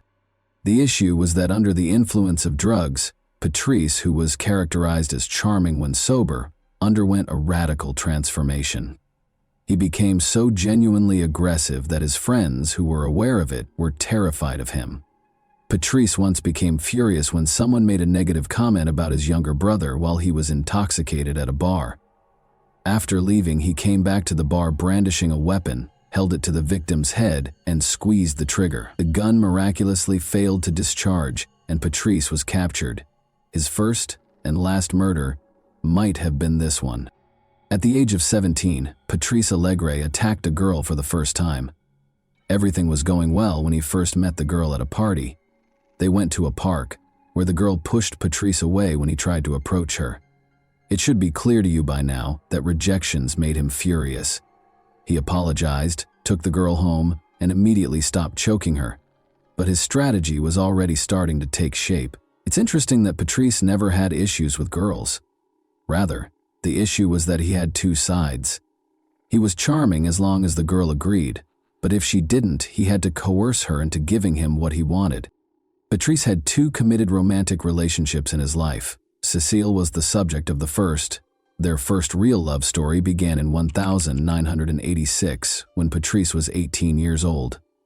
After 7 years of dating, the young couple had a daughter. But their relationship ended in 1989, just months after he committed his first murder. Their bond was similar to Patrice's parents. Patrice would physically assault Cécile during their heated arguments, but Patrice could control himself to some extent with Cécile. He tried to strangle her, for instance, but stopped when he said, "No, not you, not you." Cecile ended up in the hospital in 1994 with a broken jaw. After she lodged a complaint, Patrice was placed under arrest for a number of weeks. Cecile ultimately made the decision to end her relationship with Patrice in 1995. He met Sylvie the following year, and the two would live together until February 1997, when Sylvie also left Patrice because of his violent behavior. At that exact moment, Patrice attacked Émilie after moving into his friend Yves' home. On February 11, 2002, Patrice's trial got underway in Toulouse. He was charged with 5 murders, 1 attempted murder, and 6 violent crimes. Numerous errors made by the police during Valérie Thériault and Martin Mathias's investigation, which led them to conclude it was a suicide, were brought up during the trial. Given that his father was one of them, there were even rumors that the police were shielding Patrice. It was only a conspiracy theory, though. Psychiatrists examined Patrice's case, which was uncommon for criminal cases in France. His divergent views on his father and mother were among the most intriguing features. He vilified his father while exalting his mother. He even told his mother that they ought to murder his father when he was 13 years old. In spite of this, Patrice's father, Roland Allegre, showed up in court, took the witness stand, and looked his son in the eyes while declaring his love for him, in spite of everything he had done. He compared his crimes to those of his father, and Patrice's response was, "Well, I don't love you, I hate you. I should have killed you, as I told Mom, then I wouldn't have caused so much harm." But he never once put the blame for anything on his mother. Psychiatrists think that the trauma from his mother's private adventures had a big impact on him. As a child, he was terrified by his mother's groans, but as an adult, he developed into a powerful man who tormented women by stifling their groans, the very essence of these women. It's interesting to note that he never attacked while his victims were unconscious. Émilie, who was fortunate enough to wake up and speak to him, was the first victim to calm him down and persuade him not to kill her. Émilie regained her human face when she woke up, but it seemed as though he could render girls unconscious and do whatever he wanted with them. He himself stated, "I have a memory lapse. I remember choking her, then she came to and I apologized. It brought me to my senses. I'm ashamed of what I did. I don't know what to say." It's also intriguing why, despite the apparent attraction between the young people, girls abruptly turned him down. The psychologist believes that he unintentionally caused the women to reject him. As is typical of killers who have personally experienced violence as children, he desired control over the victim. It was his strange method of taking charge of the circumstance again. Given that he violated each and every one of his victims, it would appear that the motive is simple to determine. It's not that easy, though. He acknowledged that he did not enjoy the attacks, despite the fact that this explanation seems the most obvious. For someone who occasionally has normal relationships and at other times commits horrible murders, he is more than just a sexual maniac. According to a U.S. psychiatrist who examined him, it was far more important to have control over the situation. Essentially, rather than humiliation leading to violence, violence led to humiliation. He was never able to explain why he killed. He spoke enthusiastically with psychiatrists during the trial, hoping they would answer this question for him. Another crucial query was whether Patrice had any additional victims, particularly during the period between 1990 and 1997. That is quite possible, because some of his known victims were not properly investigated. Even though Patrice says he didn't kill anyone else, is he reliable? At first, he only admitted to 1 violent act and 2 murders. To find out if he might be accountable for any other unsolved crimes, the police assembled a team of experts. They were able to get a clue from Patrice regarding the unresolved murder case of Lynn Gabaldi by promising her champagne and oysters, along with another walk. After looking into 191 unresolved cases since 1984, they were able to locate 2 witnesses who had previously worked as prostitutes in Lynn Gabaldi's case, Crystal Berg, also known to the public as Patricia, and Florencia Caliafi, who was known to the media as Fanny.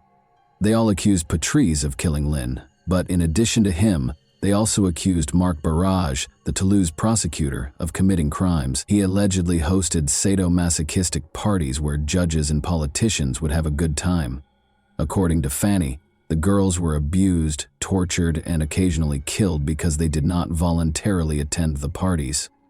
The orgies prostitutes were supplied by Lynn Gabaldi. Marc Barrage ordered Patrice to kill her because she threatened to tell the police everything. The name of Dominique Baudis was mentioned once. He was the former mayor of Toulouse and is said to have been with Barrage when Lynn was murdered. As the tension around his case increased, Patrice wrote a letter to a popular program claiming that Barrage and Baudis were in fact a part of a criminal organization. Fanny was interviewed by the same show 2 weeks later, during which she described the children she witnessed shackled in a torture chamber on the ground floor of a home close to Toulouse. However, Patrice withdrew his confession to the murder of Lynn Gabaldi only 15 days later. Later, it came to light that Patrice and Fanny had received generous compensation from the show's producers for their stories. It also turned out that Marc Barrage didn't even know Patrice, and Dominique Baudis couldn't have been at Lynn's murder because he was in Paris. Patrice and Fanny were accused of giving false testimony, and the politicians were exonerated of the charges. For providing false testimony, Fanny and Patrice received sentences of 18 months and 3 years in prison, respectively. In July 2005, Patrice Allegre was given a life sentence on February 21, 2002, with the possibility of release after 22 years. He has already completed the required 22 years of service and is currently 54 years old. He started dating a Canadian psychologist during this period who relocated to France and lived near her prison-dwelling beloved. Patrice must want to see the woman and his daughter when they are not incarcerated. He applied for early release, but he dropped the plan after psychiatrists concluded that he has not been rehabilitated and that he has a very high risk of relapsing, despite his best efforts. 9 years after the attack in 2006, Emily, the only survivor of Patrice's assault who testified against her attacker in court, died. Regretfully, she decided to do this herself. That concludes the terrifying tale for today. Please remember to like and subscribe if you liked this video, so you don't miss any future uploads. Tell me in the comments what surprised you the most about this story as well. And that wraps up today's chilling story. If you enjoyed this video, don't forget to like and subscribe so you never miss a new upload. Also, let me know in the comments what part of this story shocked you the most. Thank you for watching, and I'll see you in the next video. Bye.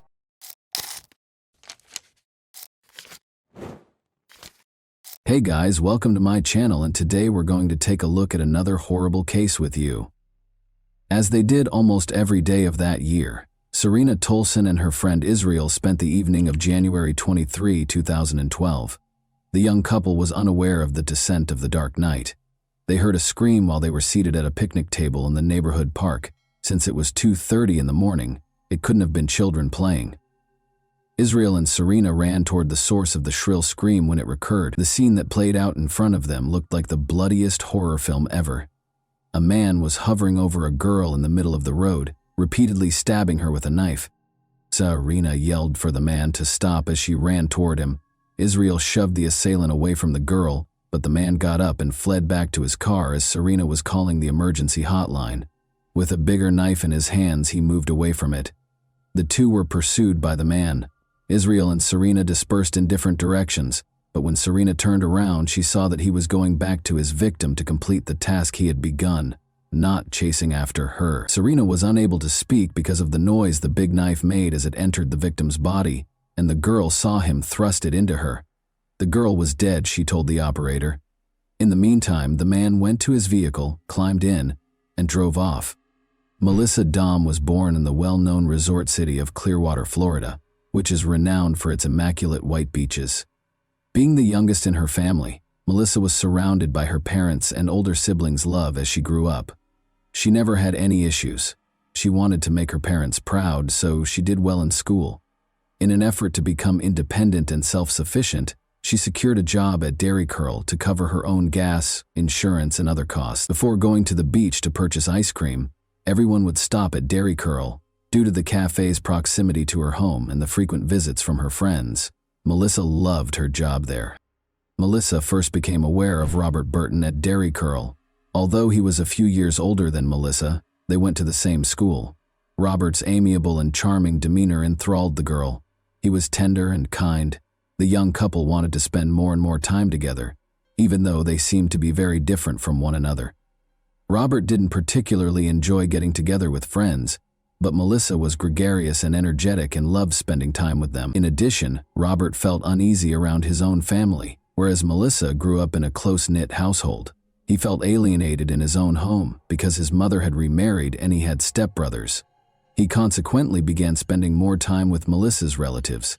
When Melissa discovered that Robert had not given up smoking as he had promised, it was the first red flag in their relationship. Although he expressed regret and pledged to stop lying to her, Melissa felt uneasy about being duped for such a long time. Their tension only grew after Robert persuaded her to abandon her aspirations of enrolling in a prominent university where she had been accepted. Melissa told everyone that she didn't want to leave the town, but in actuality, Robert was the main reason. Robert spent all of his time with her, which interfered with her work when she was able to secure a part-time job at the hospital. While still holding on to her dream of becoming a nurse like her mother, he would set up scenes, making her the guilty party and persuading her that she was the reason behind their frequent arguments, even if she attempted to tactfully explain that her shift had only just started. Melissa, who was practically a teenager, didn't realize that Robert's actions were out of the ordinary and thought that was the case in all relationships. Melissa received an invitation from her sister to hang out on the beach with friends in the spring of 2011. Melissa's ex-boyfriend was brought up by one of the guys, which obviously upset Robert. He began acting like a child and stepping on her shoes from behind as they were making their way back to the parking lot. Despite knowing she wasn't at fault, the young man obviously wanted to get even with her. Melissa tried to escape him by running ahead of him, knowing he wouldn't stop. She turned around when she came to a small hill and yelled at him to stop acting like such a child, but he pushed her off the elevation without a word. The girl suffered severe scratches after falling down the hill. Her friends hurried to her aid when she cried out, but Robert went to the others and said Melissa had fallen, rather than running to her. Robert called Melissa a liar after she claimed he had shoved her. If Melissa's older sister hadn't stepped in and taken her home, it's unclear how the argument would have ended. The young couple shouldn't be left alone, in her opinion. Melissa's mother insisted that her daughter end the relationship with him after hearing about the incident, and the girl appeared to comply.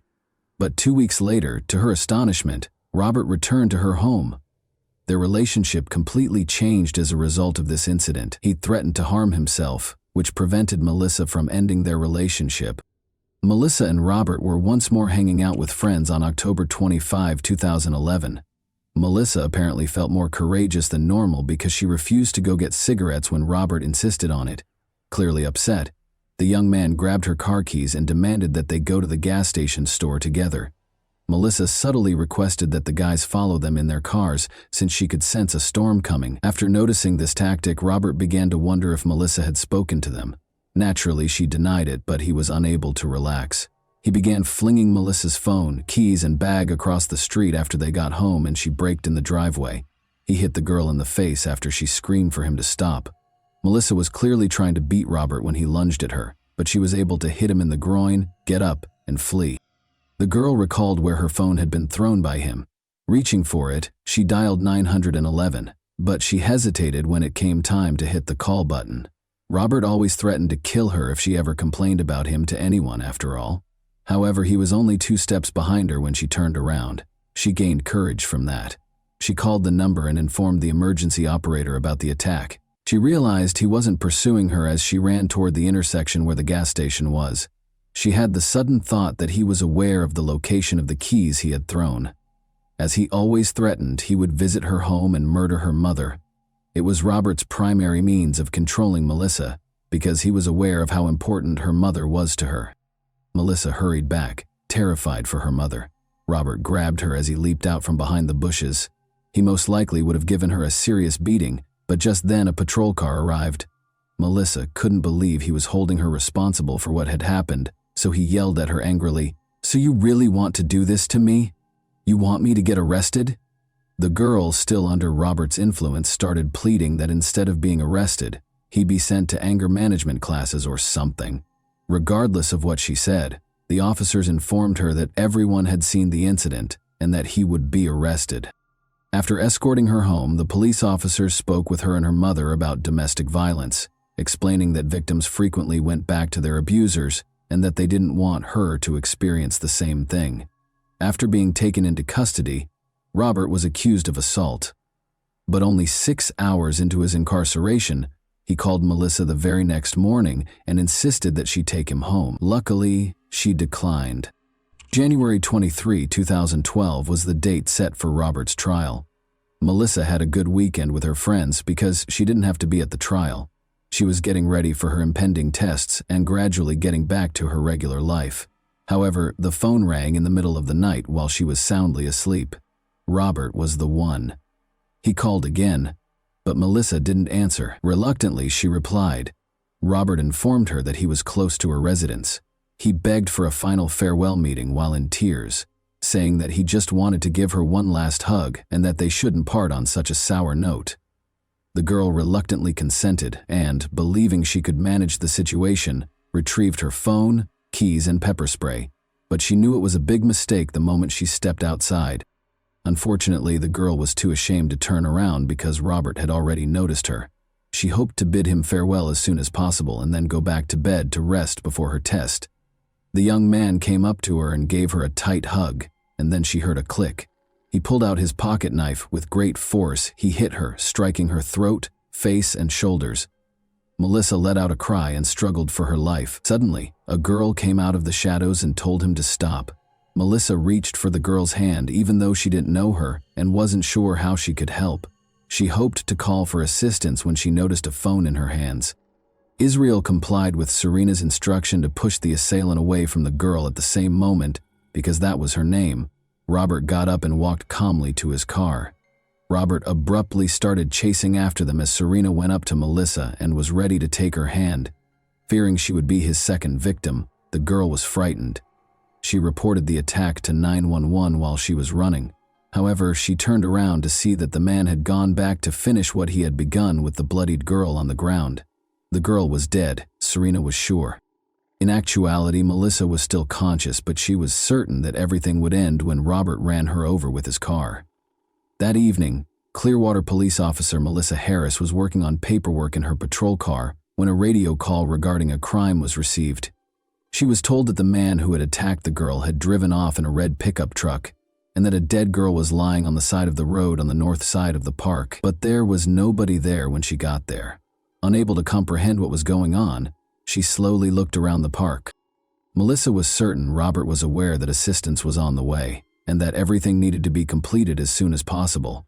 In order to prevent him from running her over with his car, she crawled and did everything she could to get off the road. Her neighbor's mailbox was close to 2 sizable cement piles. She knew that the cement and the mailbox would keep her safe if she could crawl there. She even succeeded in getting to her feet at one point. The weary girl reached the mailbox, collapsed in the dirt, and heard his car just pull away. It grew very quiet, slowly. Melissa thought she was going to die. When she was illuminated by a police car's spotlight, she prayed for sin forgiveness. Officer Melissa Harris acknowledges that she had never witnessed anything like it in her years of police work. The victim had numerous wounds, many of which were still heavily bleeding, and her teeth had been knocked out. However, she was able to provide Melissa with Robert's name, address, birth date, and car make in addition to Melissa's own name. To dispel any uncertainty regarding the identity of the offender, she even spelled out his last name. The girl whispered that she could now go after giving all the information.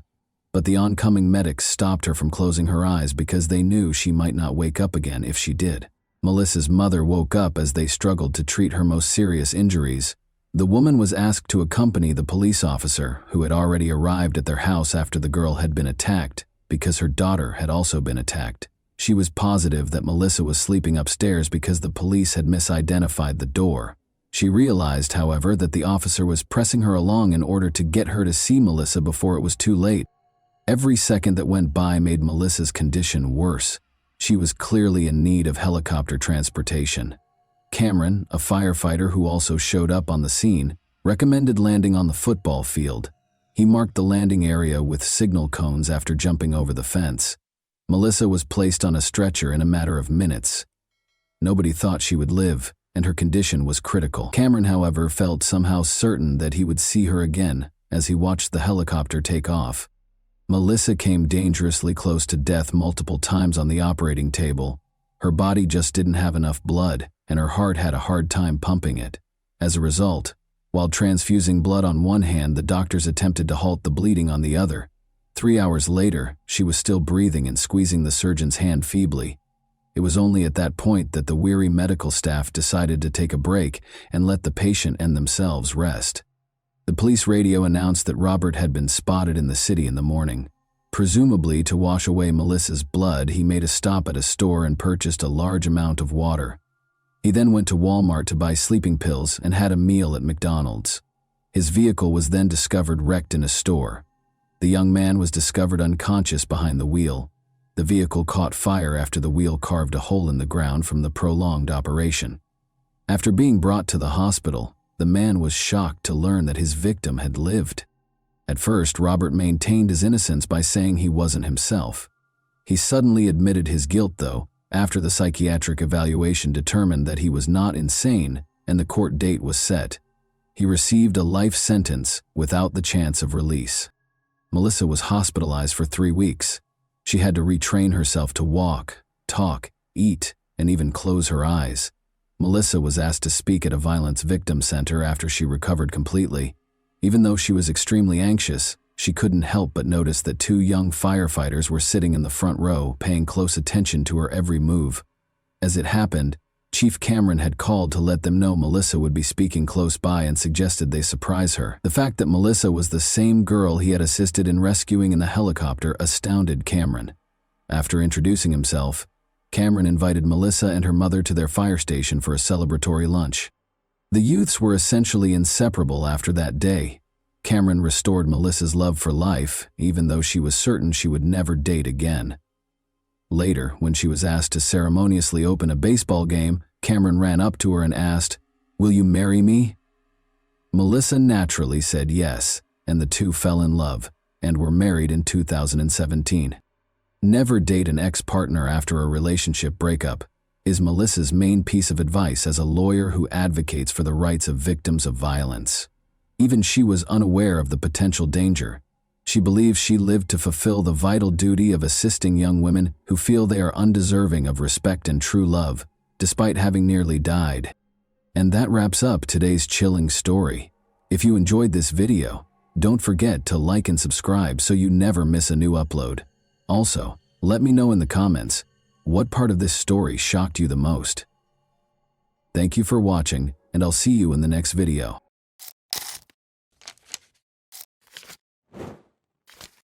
Hey guys, welcome to my channel, and today we're going to take a look at another horrible case with you.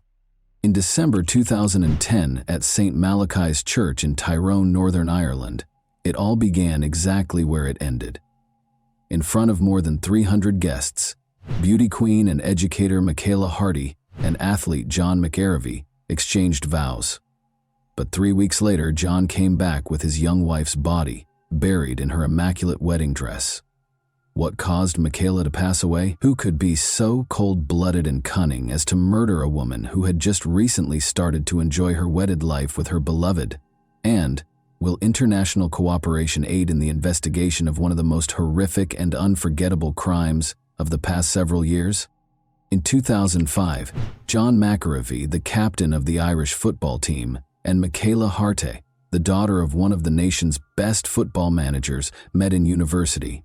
The young couple fell in love at first sight and had never been apart since. Michaela gladly accepted John's proposal while on vacation in Paris. On New Year's Eve, which was also Michaela's 27th birthday, they scheduled their wedding. Following the formal wedding, the newlyweds flew out on their 3-week honeymoon. Before the most anticipated portion of their trip, 2 weeks at the 5-star Legends Hotel, situated in the fishing village of Grand Gabe on the northeast coast of Mauritius, began, they spent the first week in Dubai. Michaela thoroughly investigated local hotels before deciding on Mauritius as their idyllic honeymoon destination. They chose the Legends Hotel because it has a lot of good evaluations and is well liked by Irish travelers. They asked the hotel's receptionist if they could be assigned to one of the better rooms when they first arrived. They were told that room 1025 in the premium block was available. On January 10, 2011, after having breakfast together, John opted to play golf while Michaela sunbathed. They had lunch together once more. After lunch, Michaela usually looked forward to tea with something tasty. While she went to the room to get Kit Kat bars with her favorite dark chocolate, which she had bought from Dubai and placed in the refrigerator, she requested her husband to get tea. Although John offered to bring her the snacks, she chose to go alone because the accommodation was only 150 feet from the restaurant. While waiting for his wife to come home, John viewed videos and shot some pictures. After a while, he started to question why Michaela hadn't returned. He made the decision to find her. John knocked on the door but got no answer. He went to the receptionist after forgetting his key in the room and failing to see anything through the window. After guiding him back to the room, the corridor attendant used his key to open the door. However, the corridor attendant heard a man's cries for urgent assistance as soon as he moved a short distance away from the door. John walked into the room and found his wife in the cold water bathtub. Her lips were blue, her skin was cold to the touch, and there were noticeable bruises on her neck. John tried to assist Michaela, supposing she had planned to take a bath because of back problems, but had slid or passed out. But his attempts were unsuccessful. The dreams of a young, contented married couple came to an end when medical authorities declared Michaela dead within an hour. People kept coming and going from the newlyweds' room, and no one tried to protect the crime scene, perhaps since it was initially assumed to be an unfortunate accident. When the police entered the room and saw Michaela's condition and the chaos within, they assumed a murder had occurred, even though they had been told that a tourist had drowned. After being brought to the police station, the distressed spouse was detained for 5 hours while being questioned. Given that most murders are carried out by people who are close to the victims, this was not unusual. The harshness and inappropriateness of the police officer's remarks in John's situation were unusual. John was obviously overcome with grief by Michaela's passing. He found his wife's lifeless body in the bathtub, while only 30 minutes before he had seen her joyfully making her way to their room. But when a policeman noticed that he was crying, he may have tried to comfort him by saying, "Why are you crying? You're still young, you'll find yourself a new wife." If the hotel manager hadn't stepped in, it's unclear how long they would have held John at the station. The management reported to the police that a master key that was taken and fit all the locks had been used to open the door of room 1025. It became clear that a member of the hotel staff was responsible for the murder. Most likely, it was an accidental killing. At 2:42 p.m., a staff member, possibly a security guard with the master key, entered the room. Michaela opened her own door 2 minutes later. The maid's sudden appearance forced the thief, who might have been hiding in a tiny alcove in the toilet, to make a snap decision. Since cleaning rooms is a standard procedure in hotels, he could have just grinned at Michaela and pretended to do his job if it was part of his responsibilities. Nothing would have happened. He was aware that his presence in the room would be difficult to explain, though, if he was a security guard. He then saw no choice but to hide in the bathroom and wait for the woman to just go. However, that did not occur. Michaela chose to seize the chance and went into the restroom as investigators conjectured. She found the robber inside. The thief attacked Michaela in a panic after she fled in fear. He put Michaela in the bathtub after realizing that he had killed her, possibly in an attempt to make it seem like an accident involving the maid. Despite the shock, he may have also imagined that water would wash away any DNA evidence left on his victim. The murderer was still present when John got up from the table at 3:05 p.m. to see why his wife was taking so long. John could have apprehended the murderer at the spot if he had his key card with him, but by the time he approached the administrator, requested that the door be unlocked, and stepped into the room, it was 3:26 p.m., and the thief, who had inadvertently become a murderer, had disappeared. The cops were under tremendous pressure to release John. It is critical to settle the case as soon as possible when a visitor is slain in a nation that depends significantly on tourism. The local police head claimed that the island had a 100% homicide clearance rate, which gave the impression that the case would be resolved quickly. Given that Michaela was one of 30 persons slain on the island in 2011, and that all cases but Michaela's were resolved by dubious confessions, one might assume he was merely praising the work of his colleagues, but any professional would be cautious. The police once again used admissions to solve every case the following year. The investigators had a perfect crime scene, which may have made up for the police's over-reliance on instinct and intuition, if that's what it is. Surveillance cameras were installed all throughout the hotel, the room was cleaned daily, the security system recorded every entry, and the hotel itself was essentially an invincible fortress with watchful security personnel everywhere. That was not at all the case, as we shall see in a moment. 2 hotel staff members were detained by the police within 2 days after the murder, and 2 of them, Avinash Tribhovan and Sandeep Munia, were charged with the crime. The other staff members obligingly became important prosecution witnesses. Dasan Narayanan, a hotel security guard, was also taken into custody a week later. On the day of the murder, Dasan was on duty. His fingerprints were discovered on a phony key that the robbers used to replace the stolen universal key in the security room, although it was impossible to determine his precise position at the time of the crime. There was nothing Dasan could do to explain how his DNA got onto the room's safe door.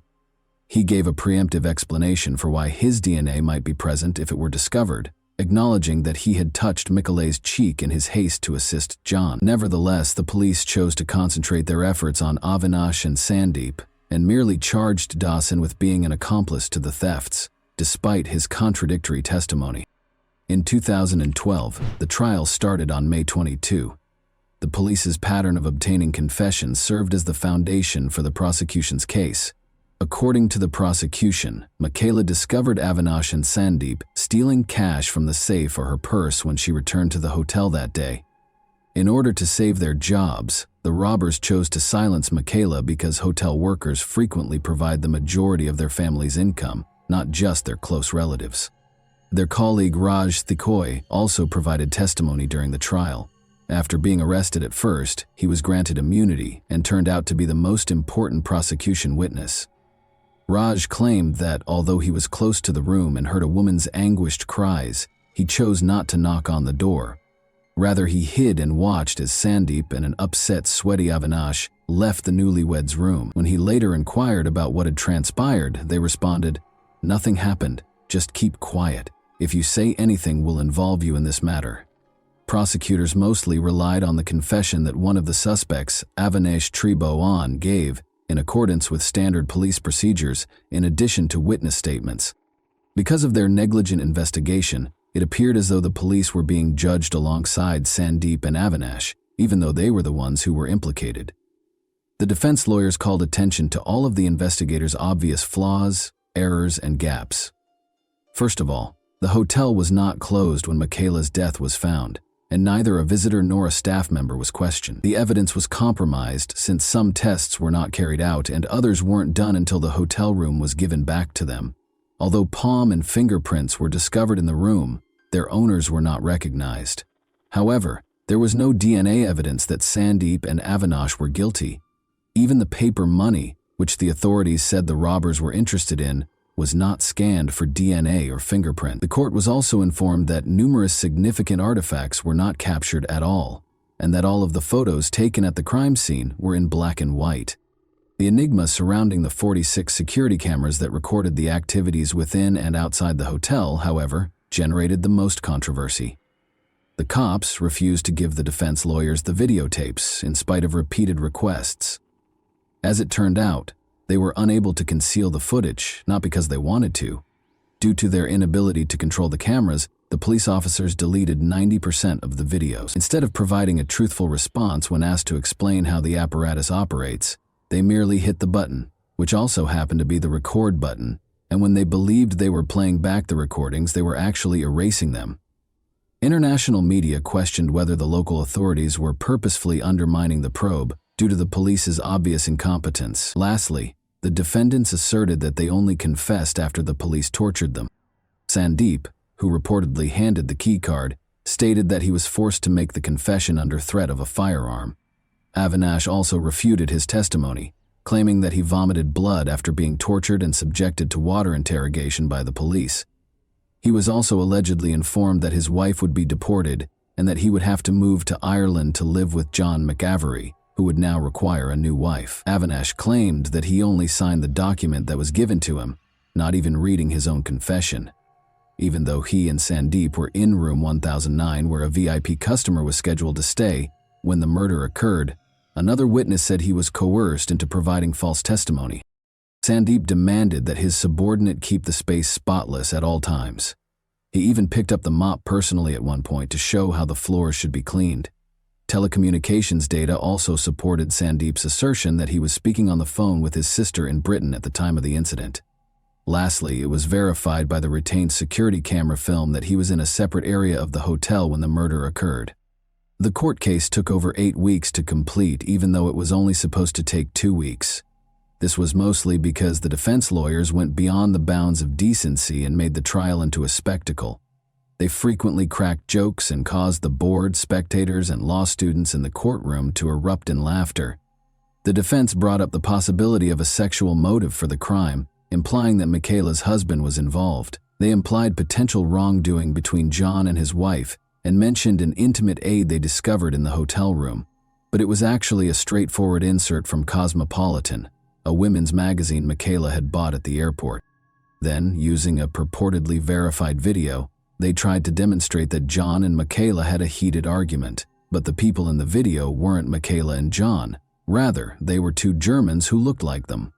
In order to verify that he was the man in the video, John had to reach out to him on Facebook and ask him to give a statement at a German police station. All things considered, the sensationalism surrounding Michaela's murder case caused great distress to her family. Specifically, John was ranked highly on the list of readers' choices in a survey called Who Killed Michaela that was published by a local newspaper. In addition, the police released pictures of Michaela's battered and nude body to the Mauritius newspaper, which caused her family unimaginable distress. But these 8 weeks were over, and the jury members had to decide what to do. After a guilty conviction, Michaela's family thought the accused would have the right to request a review of the case because the judge gave a clear summary of the case and highlighted the suspect's culpability. They were certain that the verdict would be just what they had expected.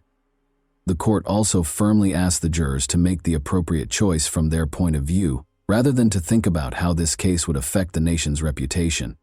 And the jury found Avinash and Sandeep not guilty, after 2 months of trial and just 2 hours of deliberation. After the acquittal verdict, John and Michaela's families were incredibly disappointed. They endured all the agony of the process, inappropriate remarks from attorneys and police, tolerated laughter in the courtroom, and even faced aggressive behavior from the locals because they were confident that the guilty parties would be punished for the murder. They were certain of Avinash and Sandeep's guilt and believed that they were acquitted because the case received global media attention, and the jurors did not want the murder case to reflect negatively on Mauritius' image. The Hart and McKervey families cannot forget that Avinash's lawyer appeared on a local radio station and essentially admitted his client's guilt, mentioning how Avinash cried and apologized to Michaela's family. The interview was supposed to be presented in court, but the lawyer managed to evade his responsibilities. John believes that Avinash told the truth when he confessed to Michaela's murder. He is why, when everyone hears about death by strangling, they image the killer suffocating the victim, ripping their neck with 2 hands. But Avinash recalled that when they were in the honeymoon suite, Michaela walked in and spotted him clutching a pocketbook. She asked what he was doing. She couldn't have known that Sandeep was in the bathroom. When the girl tried to prevent Avinash from leaving the room, standing in his path, Sandeep approached her from behind and put one hand around her neck. The truth is, the autopsy report was prepared much later, and it confirmed that everything happened exactly as Avinash claimed. If Avinash wasn't certain, how could he have created such a strangulation technique? Avinash added that when Michaela fell, she struck her head on the ground. That was further supported by a bruise discovered on the back of her skull during the postmortem. Furthermore, in summarizing the case, the judge reminded everyone that Avinash made his confession on January 12 and signed it on the 13th in the presence of his lawyer. Avinash would have been made to sign something else on the 12th if the cops had intended to fake the confession. Furthermore, 3 other doctors evaluated the youngster on separate days, and none of them discovered any evidence of abuse. After the acquittal verdict, a new investigation was launched. The key card that the murderer and thief used to enter the room was the main piece of evidence that the police concentrated on. Even these locks' mechanism, though, is unreliable. It is impossible to pinpoint the precise moment the murderer entered Michaela's room because the 240 locks in the Legends Hotel are not synced, and each one displays its unique time on the security system's dashboard. Because the precise hour of the crime is uncertain, this puts almost every suspect's alibi into doubt. The situation was exacerbated by the discovery of yet another serious weakness in the hotel's guest security. The number of possible suspects could rise from dozens to hundreds as a result of this vulnerability. Mauritian law states that the beach is public property if the hotel owns the guest rooms, dining establishments, bars, golf courses, and other such places. Locals own the island's beaches, and traders and fishermen have always had complete access to the hotel's grounds and the beach. Young boys are used to hanging around on the hotel grounds, and local craftsmen sell their wares to visitors. To put it another way, the hotel cannot guarantee the security of its property, even with cameras, gates, and security guards, and there is no way to confirm who entered the honeymoon room. Consequently, there were no noteworthy discoveries made during the fresh inquiry into the matter. Under international pressure, the Mauritian police examined Michaela's murder many times and even sought the services of a French laboratory for retesting DNA evidence. The discovery of DNA on Michaela's clothing that matched that of one of the suspects was reported as a major breakthrough in 2014, but this finding wasn't enough to justify a new trial. John offered a sizable reward for information regarding the case in 2017, in an effort to bring it back into the public eye. A lawyer called him a few weeks after he got back home to tell him that Sandeep and Avinash would now undoubtedly be arrested. Michaela's family was relieved and thought they would finally receive justice, but the attorney did not name the new evidence that made this possible. But months and weeks went by with no one being taken into custody. The case was formally ended in 2020, but the Mauritius government agreed to revisit it in 2021 after pressure from Irish MPs. A desire to re-examine the matter does not ensure that it will be resolved, which is the problem. It is difficult to investigate any crime after 10 years, not to mention the potential that Mauritius's authorities would not be motivated to track down the murderers. Many investigators have advanced in their careers over the course of 10 years, so if something is disclosed in the case that many would rather keep hidden, heads will roll. Following the trial, the relatives of John and Michaela sued the hotel for $1.6 million. The terms of the out-of-court settlement are not made public, but the funds were donated to a charity set up in Michaela's memory.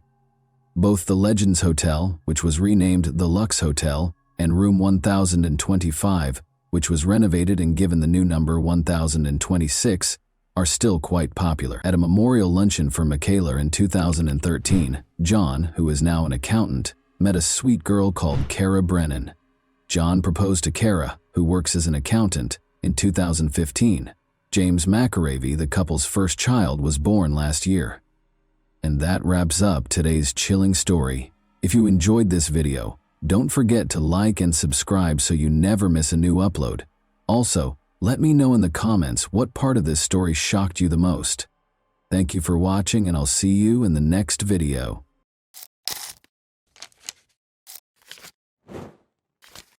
Hey guys, welcome to my channel, and today we're going to take a look at another horrible case with you. A teenage girl from Uruguay went missing on December 28, 2014. Because of the strange circumstances surrounding her disappearance, word spread quickly around the world. She didn't go missing late at night in a dangerous neighborhood.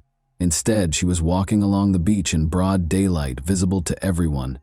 But it appeared that the ground had opened up and swallowed her. No one saw anything, no one knew anything, and a few days later her body was discovered in a location thoroughly searched by police, raising a slew of new questions. Lola Shumalise was born on November 4, 1999 in Buenos Aires, Argentina. She grew up with Adriana Belmonte and Diego Shumalise, the son of the well-known chef Beatrice Shumalise. When the girl turned 15, her parents decided to give her a trip to New York for the Christmas holidays. However, before that they sent their daughter to Rocha, Uruguay, to relax with her godmother's family for a few days. On December 27, Lola arrived in Uruguay, where she was greeted by her godmother, Claudia Fernandez. Claudia's photo captured the girl in a good mood. Claudia, her husband Hernan Zincunegui, and their 2 children were delighted when Lola arrived. They had intended to spend their few days together sunbathing on Barra de Valisas beach, swimming in the sea, and relaxing. That same evening, Lola, Hernan, and his 14-year-old stepson went to a drum festival in the city center. Hernan and the boy stayed by Lola's side in the crowd, but the boy eventually moved away because he was bored. Nonetheless, after the festival, they all returned home together. The following day, the family went to the beach. Lola requested permission to walk along the beach from her godmother around 3 p.m. She wanted to walk to Aguas Dulces, a spa resort, along a popular trail that would allow her to explore the area's flora and fauna. Claudia had no objections because the route was popular and safe for walks, and the locals were known for being friendly. She informed Lola of the time they would be waiting for her at home and watched her walk away calmly along the beach. Lola was wearing a bikini and denim shorts. She carried a backpack containing a sarong, a book, her ID, a water bottle, and a towel. She didn't have her phone with her because the reception on the beach was poor. The backpack also included a wallet containing 2,000 Uruguayan pesos. Several hours passed, it became dark, and Lola had not returned. Her godmother became worried. The family followed the route Lola had planned, but she was nowhere to be found. Claudia called Lola's parents that evening to explain what had occurred. She informed Adriana that she had already called the police. However, it took 45 minutes for them to arrive at the station and report the teenager's disappearance. The police began searching for Lola. Since she vanished during a walk on the beach, it was thoroughly searched both lengthwise and crosswise. Helicopters and search dogs were dispatched to assist with the search. Lola's parents quickly arrived in Uruguay to assist the police. Almost simultaneously with the start of the investigation, it was revealed that Adriana and Diego were receiving anonymous calls. The caller made no demands or asked for a ransom. They simply stated that Lola was with them and was fine. Unfortunately, this turned out to be incorrect. 2 days later, on December 30, her body was discovered partially covered in sand on the beach. She was in an area with a lot of dunes and thick vegetation. There were shallow knife cuts on her neck and signs of head trauma. The autopsy revealed that Lola was attacked from behind and then dragged or forced to the spot where she was discovered. The killer pressed her face into the sand until she suffocated. This was proven by the presence of sand in her lungs. The news of the crime sparked an unprecedented outcry in Argentina and Uruguay's press. As is customary in such cases, journalists began to propose theories about what could have happened.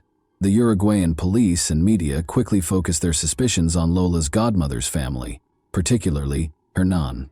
There were various reasons for this. To begin, they told Adriana and Diego that they had already contacted the police, despite the fact that they had delayed their arrival at the station. Second, the media attempted to read something sinister into the fact that Lola, Hernan, and his 14-year-old stepson attended a drum festival together, but the boy eventually separated from them, leaving the girl with Hernan. A hypothesis regarding violence against Lola emerged, but the forensic expert discovered no evidence to support it. However, there were other reasons to suspect them. Claudia and Hernan immediately hired a lawyer, and none of the family members agreed to a polygraph test. Lola's parents fueled the fire with a series of bold statements. Diego in particular stated that he had long since lost trust in Hernan, which prompted additional questions. If he didn't trust the man, why did he let his daughter accompany them on their vacation? Claudia and Adriana had been friends for 25 years. Claudia's second husband was Hernan, whom Lola's parents had known for about 5 years. They all used to live in Argentina, but Hernan and Claudia moved to Uruguay. When Hernan was interrogated, investigators discovered contradictory statements, leading to his arrest on December 31. Diego was arrested for allegedly concealing evidence. Her son was also detained because he was suspected of making the anonymous calls. It is not certain who made the calls to Adriana and Diego, but it is clear that they were a failed attempt at a joke. Nonetheless, the police interrogated all 3 family members for several days and found no evidence against them. The investigators stated that they discovered some discrepancies in the testimonies, but they were minor. Hernan claimed they arrived home at 11 p.m., but his son said it was 12. Aside from that, there was nothing the police could charge Hernan, Claudia, or her son with. Therefore, on January 2, 2015, they were all released. The friendship appears to have deteriorated as a result of several public statements. Claudia and her loved ones never spoke to Lola's parents again or called to express their condolences. Adriana thinks their lawyer may have given them such advice. However, she believes that as friends, a simple human gesture would have been to call and express condolences, particularly given their 25-year friendship. Lola's pink backpack was discovered a few days after her death. It was also buried in the sand, about 200 meters from where Lola's body was discovered. This immediately prompted a slew of questions. How did the police not find the body and then the backpack despite searching the entire beach and its surroundings several times? Furthermore, the town's authorities had claimed from the start that the beach was very safe, which was strange because drug dealers operated there, particularly in the area where the body was discovered. Nonetheless, almost all of the girl's belongings were still in the backpack, with the exception of 2,000 pesos stolen from her wallet. Furthermore, there were bloodstains on the towel and the documents. Forensic experts examined the items and discovered Lola's DNA, but it was mixed with male DNA. Because Hernan's suspicions had not been completely dispelled, his DNA was compared to the one dispelled. It was compared to the one discovered. They also checked it against the Uruguayan police database, but there were no matches. Following the discovery of the backpack, one suspect created quite a stir. He was suspected based on witness accounts of his whereabouts on the day of the murder. According to locals, a man nicknamed El Conejo, the Rabbit, was working on a roof near the beach when the girl went for a walk. The man went to lunch in the middle of the day, and his co-workers were aware that he did not have any money with him. However, he came back with food and money. This immediately prompted the question of where he obtained the food, if he did not buy it. But that's not all. Someone claims to have seen him with a pink backpack on the day Lola went missing. According to one newspaper, he confessed to the murder, and other media outlets reported on the development. However, this turned out to be false. The man explained where he got the food, but police suspected he stole it from beachgoers. There was no evidence linking him to Lola's case. He never admitted to anything, and after being released, he filed a lawsuit against newspapers that published unverified information. The investigation had effectively stalled at this point. The primary suspects had already been released, and the investigators had no leads to follow. At first glance, it appeared that the girl knew no one in town, but she had managed to attend a drum festival in the city center and, being sociable and open, freely interacted with strangers. As a result, the police were compelled to investigate this lead. They detained and interrogated approximately 40 people, primarily beach vendors and dealers, but all were eventually released. The situation was aggravated further by the frequent changes in prosecutors and judges. When a new prosecutor was appointed, the case would be reviewed from the beginning. This severely hampered the investigation. But on February 18, 2015, there appeared to be some progress in the case. An anonymous call was made to police. The caller claimed that Angel Moreira, also known as El Cachila or Keisha, was involved in the crime. The man was arrested and interrogated by the police. He worked on the beach parking cars. Angel said he met Lola while she was walking on the beach. He approached her with some souvenir trinkets for sale. They spoke briefly about where the girl came from. When Lola mentioned feeling dizzy, Angel suggested they move to a shady area. He took her to a location with tall bushes and dunes for shade and coolness. The girl fell to her knees. Angel attempted to check her pulse but became scared when unable to hear it and fled. The statement sounded strange, but the police had to release him because there was no evidence. After 4 years, Jorge Basso, the new prosecutor in charge of the case, decided to re-interrogate Angel. The man was arrested following the interrogation on May 22, 2019. This time he was charged with obstruction of justice. His DNA did not match the DNA found on Lola's towel and documents, so the prosecutor concluded that he was covering up for the true perpetrator. According to Basso, Angel's 2015 statements revealed details that only Lola's companions would have known. He knew Lola had fallen to her knees in the sand, and a forensic expert confirmed this. Lola fell, however, not because she felt dizzy, but because she had received shallow knife wounds. Despite Angel's arrest, the Shumela's family waited for an answer to the main question for years, until geneticist Natalia Sandberg became involved in the case. 7 years after the murder, the case took an important turn. The investigator's method of discovering the suspect is reminiscent of a detective novel plot. Natalia Sandberg had the idea to trace the genetic DNA of an unknown man discovered on Lola's towel and documents. There were no matches in the paternal line, but an examination of the maternal line revealed a minor match with a prisoner serving time for murder.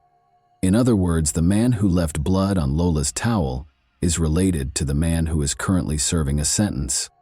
The third crime, which involved Marines who died in the naval complex on Faro de Montevideo, was the tip of the iceberg that led investigators to Lola Shumaliza's true killer. The murders happened on Sunday morning, May 31, 2020, and the three people, Juan Manuel Escobar, Alex Galinia, and Alan Rodriguez, were found with gunshot wounds to the head. Jonathan Brand Gundy was identified as the killer by police. Jonathan was born in Rocha. When the police discovered his mother and tested her DNA, it was clear that they were looking for another son of the woman, Jonathan's half-brother. The woman told the investigators that she had given birth to 11 children from various fathers, 8 of whom were boys, but only one son was placed for adoption at the age of 18 days. He turned out to be the person the police had been looking for 7 years. The suspect was identified as Leonardo Sena. During Lola's murder in 2014, Sena was homeless, dividing his time between La Paloma, Chuy, and Castillos. He lived in these places, working odd jobs. He recently settled in Chuy, where he lives with a girlfriend and works in a bakery. Between 2003 and 2009, the man had a history of police records for aggression, theft, and violence. Despite his involvement with the law, his DNA was not stored in the database because it was created after 2012. As a result, on May 18, 2022, the police issued a search warrant for his home. They expected the man to refuse to provide his DNA, and they were correct.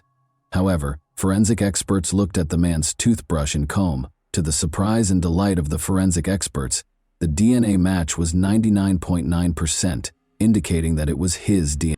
The suspect was arrested at the Brazilian border on May 19th. During the interrogation, Leonardo claimed he had no involvement in the crime.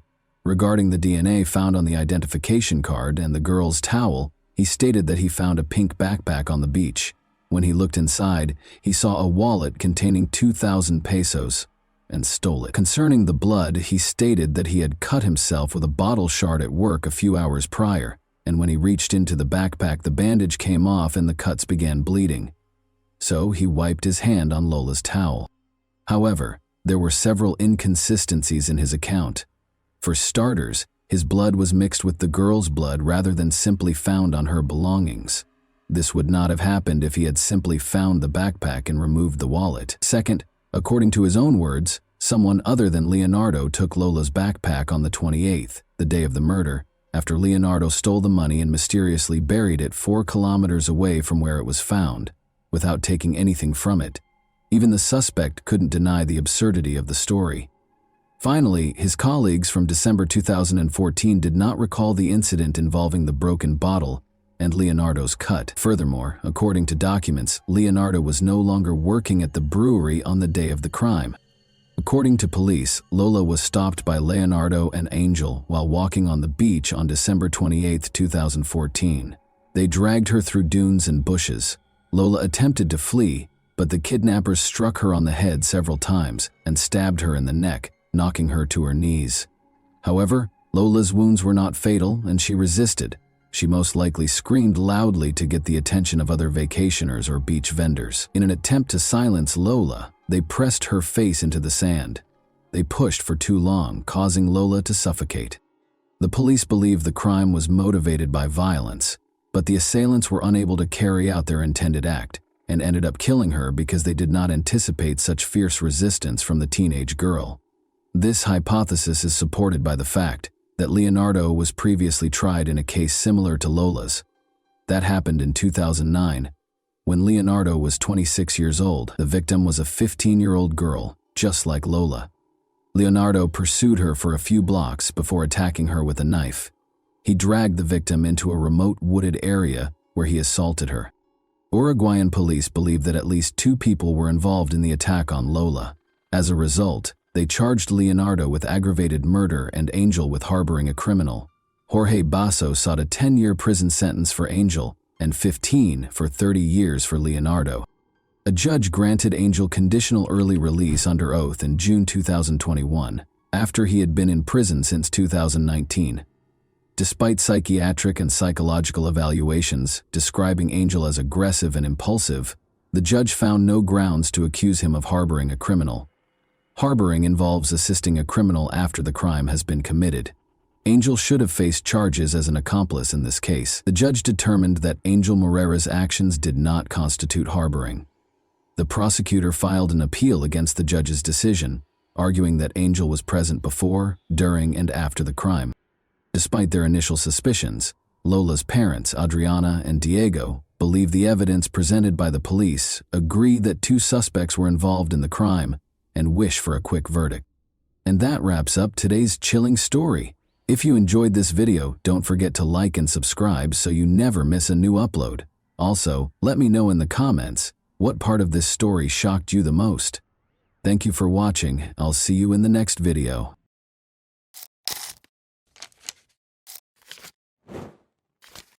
Hey guys, welcome to my channel, and today we're going to take a look at another horrible case with you. This was a mass killer confessing his darkest intentions, but the real horror was the cold, calculated execution of his crime, captured in real time. On June 5, 2014, Ybarra brutally entered the Seattle Pacific University lobby and took his first victim.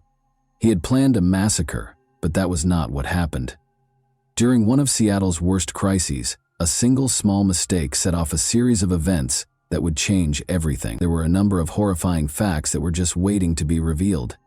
June 5, 2014, started out like any other day until, shortly before 3 p.m., a string of calls from the same location flooded the Seattle Police Department's helplines. The city would be thrown into an unimaginable crisis and chaos in a matter of minutes. A nightmare started when a man carrying a gun entered SPU. With each call, more terrifying information surfaced. The description initially appeared ambiguous and unremarkable, but the details were beginning to come together. He wasn't an aspiring pupil. His purpose for being on campus that day was darker. But why was he there, and who was he? They would soon find out more about his nefarious schemes. The white pickup van he was driving was seen parked on the street close to the Seattle Pacific University campus in Washington. This man, whoever he was, had no intention of going away quietly. And just as police closed in, something far worse was about to happen. Paul Lee, a 22-year-old random student, was struck by the first bullet. The question was no longer who he was. The van belonged to 26-year-old Aaron Ybarra. Now the only question was, how far would he go? A massacre was in the making, and the police seemed like they might be too late to stop it. Officers moved in, sirens heightening the tension across the campus, but no one knew what they were truly walking into, or how the standoff would unfold. Even before the police arrived, the action had already taken place, captured on camera as it all played out in real time. The man, whose identity was now confirmed to be Aaron Ybarra, could be seen walking into the hallway calmly, as if he belonged there. The CCTV captured everything, every step, every glance, but no one knew what was coming next. There, sitting innocently at the desk, was 22-year-old Tristan Ruth, unaware his life was about to hang in the balance. The man leaned in close and threatened him. "Don't move, or there will be consequences." But it wasn't just Tristan in the building, unaware of the danger. Sarah Williams, 22, had just reached the bottom when Ybarra turned and shot without thinking. Sarah was shot at close range in the chest. Tristan saw his opportunity then, and he took desperate action. The gunman would not be as fortunate, though, as his next move would be the demise of his entire scheme. Aaron's statements were obviously more than just threats. He was shooting people, and he had a clear plan that was only a few seconds away from causing total mayhem. However, he then committed a critical error. A security guard caught the gunman as he stopped to reload his weapon. A 22-year-old student and security guard named John Mice came up behind the shooter. Everything suddenly changed in a split second. He wrestled the shooter to the ground, wrenched the gun out of his hands, and pepper-sprayed his eyes. Aaron, the shooter, was on the ground with his eyes burning, and Sarah, the injured girl, took the opportunity to step aside. John moved away with the weapon to keep it out of the shooter's reach, but when he returned, he'd find a surprise. Aaron had produced a knife from his pocket. Next, John would engage in a physical altercation with the pepper-sprayed Aaron to remove the weapon from his grip. He was going to have unexpected help. Suddenly, a second hero, Justin Sarah, kicked the weapon out of Aaron's reach, ensuring it would do no harm. What was seconds away from becoming a massacre was stopped in its tracks, thanks to their courage. But the tragedy was nowhere near an end.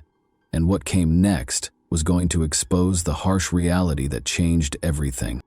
By 3:29 p.m., paramedics and officers from the Seattle Police Department flooded the campus. Officers immediately apprehended Aaron after finding John Mice and Justin Serra holding him down on the hall floor. One team of police officers took Aaron into custody, while the second took hold of his van. Paramedics treated several students for shock, while Paul Lee, Sarah Williams, and John Mice were all transported to Harborview Medical Center in Seattle. Paul was pronounced dead on arrival at the hospital. Sarah was taken to surgery right away because her condition was critical. Despite Thomas's critical condition, medical personnel managed to stabilize him, and he was admitted to the hospital. After receiving treatment for the cuts he sustained during his fight with Aaron, John was allowed to go. However, this was not the end of the story. They thought the worst was over when the police showed up to remove the gun. They were unaware that the shooter was hiding something much darker than anyone could have predicted. After being brought to the homicide and assault unit of the Seattle Police Department, Aaron was informed of his Miranda rights. Detectives Dana Duffy and James Cooper then brought him in for an interview. What secrets was he concealing, and what was his true motivation? The truth was finally going to be revealed in the interrogation room, where the answers were hidden. Aaron was still recuperating from the pepper spray, so detectives Cooper and Duffy took a while to begin the interview. They started by inquiring about his private life. Janice and Ambrose Ybarra welcomed Aaron into the world in July 1988. He grew up in Seattle's Mount Lake Terrace neighborhood with his younger brother Joel and older sister Brandy. From the start, Aaron's life was described as turbulent. Ambrose, his alcoholic father, was a frequent source of conflict for the family. Aaron discussed his psychological issues, including his severe OCD, as he became more at ease during the interrogation. As the investigators spoke with this profoundly disturbed individual, they discovered that his OCD was only the beginning of his psychological problems, which started when he was 13 years old. Innocent students were suffering on the SPU campus because of a sin that only existed in Aaron's troubled mind and about which they knew nothing. When Aaron was little, his family made the decision to rearrange the furniture in his bedroom. Aaron claims that he became fixated on the status quo and that this changed him. Aaron had realized that respect could be gained by using fear. The mass murderer Eric Harris served as his initial source of inspiration. But there was another reason why he preferred using guns to cause harm. Aaron loved firearms just as much as his father and brother did, and he even spent 8 years working at a Mount Lake Terrace gun range. He was a competitive shooter who was said to be extremely proficient with a firearm. Aaron was characterized as pleasant, shy, and humorous by some of the people who had met him at work. People were unaware, however, that the quiet young man was harboring demons. The theft of Aaron's firearms was the last straw. The compulsive Aaron couldn't get over it, and was convinced that he detested everyone. According to Aaron's delusions, the evil side was ready to take control. Perhaps the fatal outcomes could have been avoided if he had received therapy sooner, but that was not to be. Aaron had only begun therapy as a result of pressure from those close to him to get help. After quitting therapy, he brought his unsettling mission to SPU within a month. The next thing Aaron would say to investigators would make it impossible for it to be anything other than a premeditated crime, something he and his attorney would sincerely regret in court. Aaron's plans for July 5, 2014 were well defined. He aspired to end his life, just like one of his heroes did. It was supposed to be a declaration, but the students never took Aaron seriously and were unable to comprehend the full scope of what they had to deal with that day. He claimed that he was treated disrespectfully and that to be respected was to instill fear. Paul Lee, a 19-year-old student, was standing there. He took Aaron lightly, which was a fatal error. Aaron told the two detectives that he kept his plans a secret from everyone. Nevertheless, he documented everything in his journal and hoped that if he were killed in the shooting, others would comprehend his motivations. Aaron talked to Detective Duffy one-on-one during the interview, telling her that he had realized something was wrong with him, but that his hatred eventually got the better of him.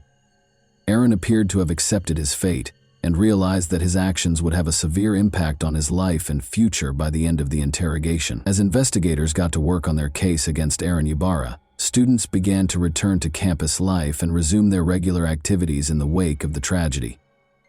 Aaron had only managed to kill one person, but his goal was much more deadly: to cause widespread devastation. However, the prosecution was aware that the defense was preparing for a tough fight as they worked tirelessly to create a strong case. The real battle was only getting started. Aaron Ybarra was put on trial for his crimes on October 10, 2016.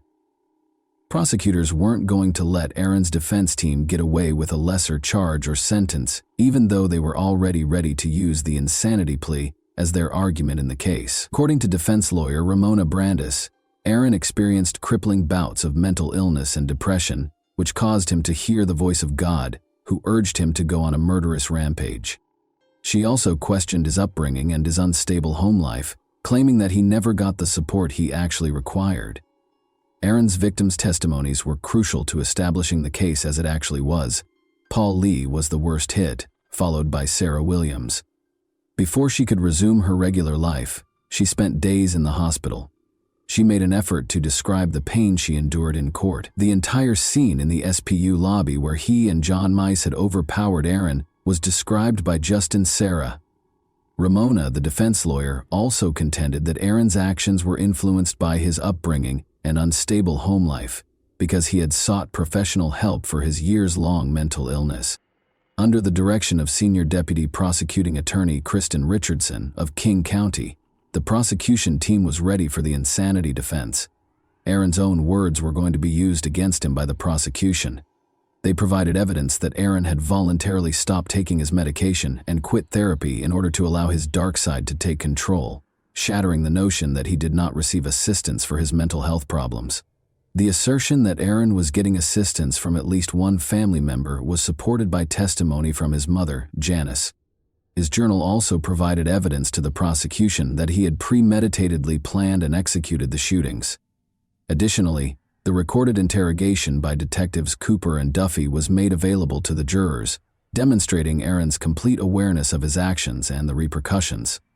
Aaron tells detectives in the video that he was inspired and motivated by Sung Hui Cho and Eric Harris, but he makes no mention of hearing the voices of God or Satan. Although the prosecution acknowledged that Aaron had serious mental health problems, they made it abundantly evident that Aaron planned and chose to carry out the shooting. Now that the sentence was just a few seconds away, everyone was wondering if the jury would feel the same way. Following weeks of testimony and arguments from the prosecution and defense, the jury returned a guilty verdict on November 16, 2016. Aaron was convicted of 1 count of assault, 3 counts of attempted first-degree murder, and premeditated first-degree murder. Judge Jim Rogers sentenced Aaron Ybarra to 112 years in prison on February 17, 2017, for the shooting at Seattle Pacific University. Aaron spoke to the courtroom full of SPU employees, students, family members, and surviving victims during his sentencing. Aaron was the center of attention, but nobody was emotionally ready for what he said next. He apologized for the horrible crime he had committed. In addition, he expressed regret for killing Paul Lee, whom he hoped was still alive. Speaking to the survivor of the attack, Sarah Williams, he told her that she did not deserve the events of that day. Aaron expressed his desire to go back and change everything, but he acknowledged that it was too late. He will be housed at the King County Adult Detention Center for the duration of his sentence. John Mize was awarded the Congressional Medal of Honor in 2015 for his valiant efforts to apprehend the SPU shooter. Since the 2014 shooting, Aaron Ybarra's family has stayed out of the spotlight. The public and social media spheres still contain scant if any information about his family members and their lives. Paul Lee's legacy endures in the lives of his family and friends. Soon after Paul's memorial service in June 2014, the Lee family established the Paul Lee Foundation. The goal of the foundation was to carry on Paul's work of supporting those who experienced mental health problems and depression.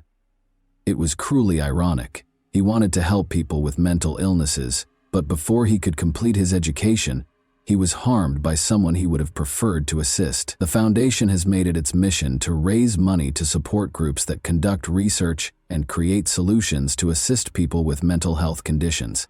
Many people will be discussing what caused Aaron Ybarra to become a school shooter in this case today.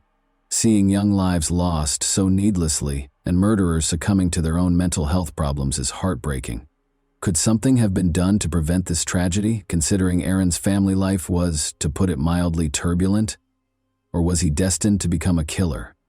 Before he committed suicide, he was troubled, mistrustful of people, and desperate to be remembered. However, he chose to target the helpless students instead of exacting revenge on the innocent or facing down actual villains. And that wraps up today's chilling story. If you enjoyed this video, don't forget to like and subscribe so you never miss a new upload.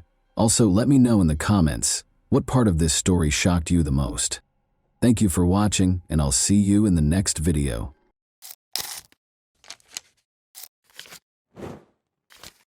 Hey guys, welcome to my channel, and today we're going to take a look at another horrible case with you. David Edward Moust, in contrast to other serial killers, was viewed as an outlier, a lunatic, who didn't match the conventional description of a ruthless, malevolent, uncontrollable killer. Rather, he was someone who truly regretted his actions and wanted to be imprisoned for the rest of his life in order to protect others. He screamed for assistance, but nobody responded. What events in his life shaped who he is now? Let's examine the tale of a man who was disappointed by his parents' separation, a difficult childhood, and an ineffective legal system. The story is about a serial killer called Deranged Dave. George and Ava Moust welcomed David Edward Moust into the world on April 5, 1954, in Connellsville, Pennsylvania. The family had 3 other children in addition to David. The Moust family had a difficult life. Ava and George both experienced challenging upbringings.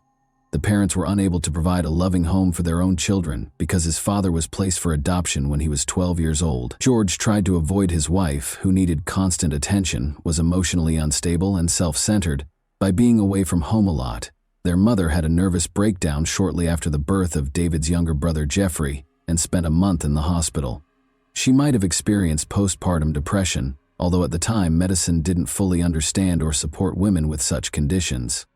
David's parents divorced in 1963 when he was just 7 years old. David's father reportedly started the divorce because he had stopped providing for his ex-wife and the 4 kids for a year, leaving the woman to care for the family alone. Life at their parents' house was tough for all the kids, but David had it the worst, according to David's sister. Maybe because he looked so much like his father, their mother's hatred of her ex-husband was passed on to her son. Ava asserted that she was powerless over the boy. David allegedly attempted to kill his brother Jeffrey twice by the time he was 8 years old, once by pushing him into a lagoon and stepping on his fingers to prevent him from climbing out, and again by trying to burn Jeffrey's bed. Additionally, according to his mother, she frequently looked in her son's pockets to make sure he hadn't stolen anything.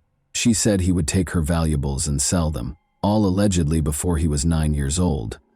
Ava said she no longer wanted to deal with a challenging, troublesome child when he turned 9. The 9-year-old child was admitted to a mental health facility after she went to the court and claimed she needed assistance because he was mentally ill. The doctors and staff, however, did not observe any of the behavior that Ava had described. Instead, they came to the conclusion that the mother had just left her son behind. It made the boy's already challenging life at home even more so. Numerous other patients, including those with aggressive criminal tendencies, developmental disorders, and schizophrenia, had to share common areas with him. David felt confused and angry. Given that both his mother and father had deserted him, he felt stuck and had nowhere to go. He waited by the window on visitation days, hoping to see his mother, but she never showed up. In an attempt to comfort him, the institution's staff offered explanations for his mother's absence, such as her illness or another reason. The boy eventually came to terms with his circumstances. He and the other kids just thought their parents were in need of a vacation. In part, the kids were correct, but in reality, they hadn't been abandoned, at least not in David's case. As terrible as it sounds, such institutions were used in those days to essentially leave a child there. Later, David remembered a boy who was sent to the mental institution by his parents, who treated it like a summer camp while they took their own vacations, and who spent many summers at the clinic. Their son miraculously recovered from his mental illness by the time they got back from their vacation. Doctors evaluated David's intelligence right away. He was always able to express himself clearly and showed remarkable skills remembering sports events with vividness. As a result, the medical staff quickly came to believe that David's mother, Ava, rather than her son was mentally ill. In order to send David home, they waited for her to recover. But each time they attempted to arrange for the child to return home, his mother turned him away. The clinic staff was forced to formally recognize David's lack of mental abnormalities when he turned 13, but he had nowhere to go yet. As a result, he was moved to a children's home a few blocks from his family's residence. His realization that his relatives lived close by but didn't want to interact with him must have been extremely upsetting. But David ended up with other boys going through adolescence in a shelter. It was only natural for them to try out relationships with one another because they were unable to engage with people of the other sex. Another boy started clamoring for David's attention as soon as he arrived at the children's home. Being extremely persistent, he threatened to tell everyone about David's stay in the mental institution, effectively blackmailing him. Despite his resistance, David would later write in his diary that he gave in and kissed the young blackmailer, feeling instantly repulsed and angry at himself. David adapted to the shelter quite well aside from this incident. Even though David Most had a rough upbringing, spent time in the clinic, and lived in a shelter, his intelligence was innate and unaffected by these experiences. He maintained his focus and dazzled everyone with his extraordinary memory. Life appeared to be getting better until all of a sudden a sense of anger arose inside of him. By the time he was 15, David had attacked Eddie, another boy. While they were playing together, David began strangling Eddie for no apparent reason. When David noticed that Eddie was practically out of breath, he abruptly stopped. Eddie granted his request for forgiveness. Was this a genuine act of repentance? It's unclear because David might have tried to control himself, had nowhere else to go, and didn't want trouble. But because he wrote about it in his 87-page prison journal, we are aware of this incident. However, David's restraint was short-lived, as he soon tried to choke Daniel, another boy. David seized a rope and wrapped it around Daniel's neck while they were in a room together, just watching TV. When he realized Daniel hadn't done him any harm, he stopped once more. "Enough," I told myself. "Leave the rope," he wrote in the diary, and Daniel fell to the ground. He was analyzing his actions and persuading himself that they were wrong. It was as if I was trapped inside myself and someone else was trying to kill Daniel, and I couldn't stop. David started to believe that he had no control over his thoughts or behavior, which was undoubtedly frightening for a teenager whose life lacked a typical parental role model. David was sent back to the institution for the mentally ill after Daniel, who lived, reported the incident. By the time the teenager turned 17, life appeared to be getting better. He made the decision to go home after he and a few other guys fled the clinic. He was devastated to learn that Ava had married and that her unwanted son had no place in her house. Furthermore, she pretended that David had never existed and told everyone that he was a shame to the family. She persuaded him to enlist in the army in order to get rid of him. It's crucial to remember that it was 1971, during the height of the Vietnam War, but maybe it wasn't the worst choice for the boy, to provide him with a purpose in life, a place to live, and practical skills. He was sent to the recruiter by his mother. After being drafted into the army, David was dispatched to Frankfurt, Germany. He worked as a cook at a military installation that also housed civilians. James McLister, a 13-year-old who everyone called Jimmy, was one of them. On the base, his parents were engineers. It was at the army bowling alley that David and Jimmy first met. David also found another talent. He was a great bowler who competed and made a respectable living doing it. After becoming friends, David and Jimmy spent time together until one night when David woke up in his bed with Jimmy, naked. He became furious. He recommended that Jimmy take a moped ride. The boy obviously viewed him as an older brother, trusted him wholeheartedly, and complied without hesitation. If only he understood David's thoughts. David tied Jimmy to a tree and beat him with a plank he found there after they drove a long way from the base to a location where a World War II bomb crater still existed. Jimmy's killer just untied the body and left it there when Jimmy stopped breathing. David went back to the base and acted as though nothing had occurred. They looked for the boy, of course, but he was only located a month later. Despite being in custody, David managed to persuade the judge that it was a tragic mishap. The boys allegedly damaged the moped, and Jimmy crashed out of it.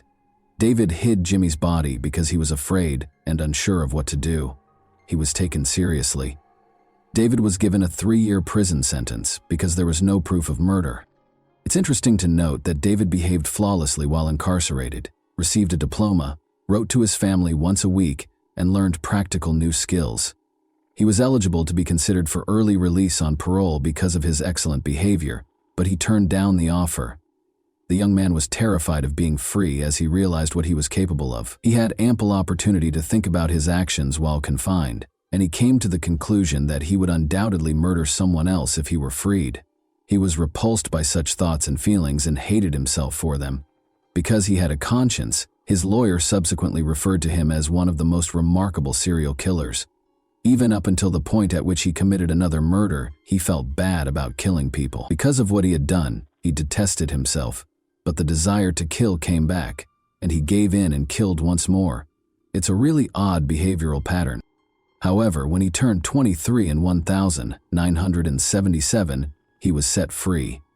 He made friends with a teenage boy after relocating to Chicago 2 years later. Although it appeared that they were friended, David occasionally felt the urge to stab the boy while he was staying overnight. David gave in to this overwhelming desire after they had another drink, and the teenager dozed off on the couch. He nearly disemboweled him by stabbing him in the abdomen with a knife, but the teenager lived. David was found guilty of attempting to kill someone. He was found not guilty, despite lying on the witness stand. We don't know what he said to convince them. Maybe he was also a devilishly convincing person when needed. David had not been able to learn to control his desires by the time he was 27. He remembered the kiss at the orphanage when a boy came up to him, trying to figure out what was happening to him. He hypothesized that his bad behavior stemmed from this unpleasant, intimate experience. He therefore made the decision to track down and murder that boy, who was now a man. He thought he could stop his destructive impulses and desires by doing this. He therefore embarked on a quest to target this man with his anger. But he found out that the man was incarcerated when he got to the location where the boy had lived. Therefore, David wasn't the only person who got into trouble after leaving that orphanage. He was unable to control his urge to kill or vent his anger on his offender. Then he saw a 15-year-old boy named Donald Jones going by his car. He was utterly innocent and just happened to be in the wrong place at the wrong time. Under the pretense of a straightforward odd job, David persuaded the teenager to get into the car and drove him to a remote location with quarries. Like his last victim, he stabbed Donald multiple times in the abdomen. He later described in his diary how the boy repeatedly pleaded with him not to be killed, saying, "Don't kill me, I'm only 15 years old." Nevertheless, David was powerless to stop himself. Then, unable to leave the teenager alone, he led him to the section of the quarry that was flooded. The teen died. David left the town without waiting for the body to be found. He was aware that Galveston, Texas, was where his uncle resided. David was given a job in his construction company and was permitted to live with his uncle. Once more, David demonstrated that he was a great worker, but after he unintentionally damaged the company van, his uncle fired him. The situation worsened. He offered a 14-year-old boy alcohol and illegal drugs when he invited him to his hotel room, but instead he started beating him. He stopped abruptly, as though the regular David took over and realized he had committed this terrible deed. Embarrassed, he dropped the weapon and started crying. David was given a 5-year sentence and the boy lived. He once more believed that he would carry on killing if he were released from prison. He was extradited to Chicago in 1982 in connection with the murder of Donald Jones, after investigators began linking him to the Donald case. They kept him in a mental health facility for a long time because they didn't think he was competent to stand trial. But in 1994, after waiting for a trial for 10 years, David acknowledged his guilt. He received a 35-year sentence. He was the most dangerous inmate the Illinois Department of Corrections would have, according to a report written by the Cook County prosecutor. He was even called a criminal on par with John Wayne Gacy by the sheriff. However, David Moust's sentence was lowered by 12 years because he had to wait 12 years for a trial and extradition. His remaining sentence was also reduced by 2 years due to his excellent behavior while incarcerated. In a 6-page letter to the Illinois Department of Corrections, David expressed his desire to remain incarcerated and acknowledged that he was unable to control himself. Illinois had a law at the time that permitted a convicted sexual assault offender to voluntarily serve out the rest of their life in prison. When given this choice, David wrote back, "Bring the papers, I'll sign everything," but no one approached him. His attorney claims that the letter was never even read, and he was freed from detention in 1999. Following a subsequent release, David relocated to Oak Park, Illinois. A year later, he attacked his friend Anthony by striking him on the back of the head with a metal pipe, despite his hope that a new place to live would allow him to start over. It would seem reasonable to assume that the police would deal with him more severely this time, but since Anthony was a former gang member who didn't want to involve the police and wouldn't testify against David, no charges were even filed against him. After his parole expired in 2002, David made the decision to relocate once more, this time to Hammond, Indiana. He discovered a local job that frequently involved and was frequented by teenagers. Employers were already able to investigate the backgrounds of potential hires by that point. David was just permitted to work with young boys in spite of his history of abusing teenagers. He soon fell back into his old routine, going to public pools and other places where teenagers congregated. By assigning the boys what appeared to be easy tasks, he gave them chances to make money. No teen would turn down the opportunity to make some cash by performing an apparently simple task, but these tasks turned out to be sinister. This went on until the disappearance of James Rainey, 16, and Michael Dennis, 13. That summer, David had made friends with these boys at the public pool and invited them to his house. The boys disappeared on September 10, 2003, the last time they were spotted. Given Michael and James's disobedient behavior, the police initially thought they might have simply fled. Therefore, the disappearance of Nick James, 19, on May 2, 2003, garnered more attention than the disappearance of these two boys. Nick James's family had been putting pressure on the police for months, and he wasn't rebellious.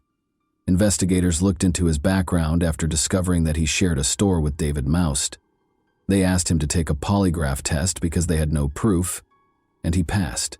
He said he hadn't seen them in a while, which was pretty much accurate, but they didn't inquire as to whether he had murdered the boys. Investigators chose to search David's home even though he passed the polygraph exam. In 2003, the canine-wielding officer, Emo, was on the hunt for bodies. In order to search David Moust's basement, the police invited the dog and its handler. The dog started barking at the basement's far wall when the officer gave Emo the order. The handler told investigators that although the dog had been trained to pretend to dig, this behavior was strange because the dog was acting against its training. However, there had to be a reason why the dog wouldn't leave that specific location, so it was necessary to break through the concrete and investigate what was behind it. They were asked to go back to the same house a week later. Nothing was discovered when officers dug a deep hole in the floor. They went around and drilled a longer hole, but they were unsuccessful, so they gave up. They requested that they bring the dog back. He went straight to the hole this time and lay down. Since the officer was unable to record this, he asked the handler to give the dog another command. The dog then went to another hole and lay down again.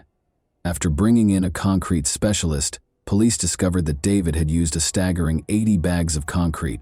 This was obviously done to conceal something, most likely bodies.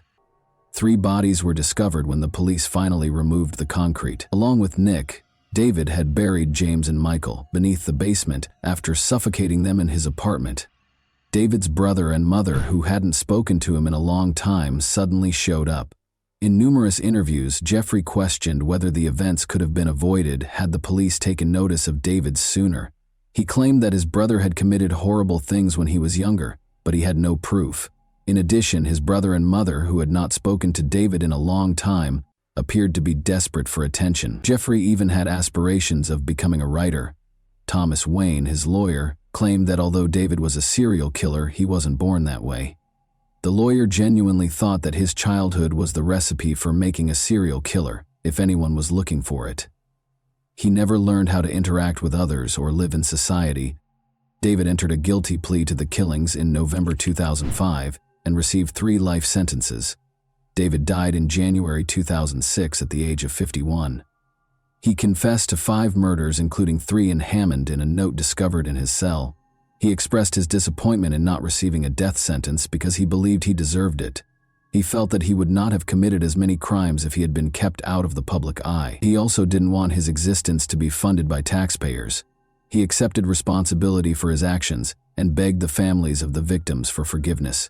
He only blamed himself, not his parents or upbringing. David wrote that although he loved his family, they never loved him back.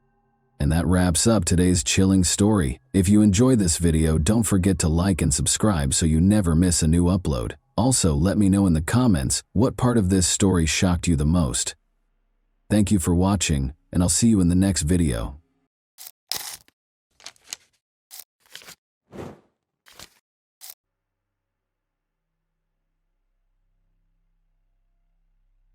The only significant clue was a bite left by the attacker on the victim's body. It took the police over 20 years to discover the horrifying truth, but such a turn of events sparked outrage and criticism because no one expected such a result. Sherry Rasmussen was born on February 7, 1957 in the state of Washington. She grew up in a big, friendly family with 2 sisters and loving parents. They later moved to Tucson, Arizona, where Sherry attended the local school. Sherry was an excellent student who completed elementary school a year ahead of her peers. During her summer vacation, she completed the entire 7th grade program by herself. After graduating from high school in 1973, she enrolled at a California college where her older sister was already a first-year student. Sherry decided to pursue a medical education and become a nurse, which required her to complete additional courses at another institution.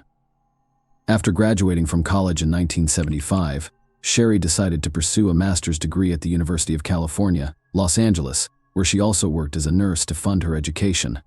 She received her master's degree at the age of 23. Her father purchased an apartment in the Los Angeles suburbs for her, but Sherry refused to live on her parents' income, so she wrote her father a check every month for the full amount of the mortgage payments.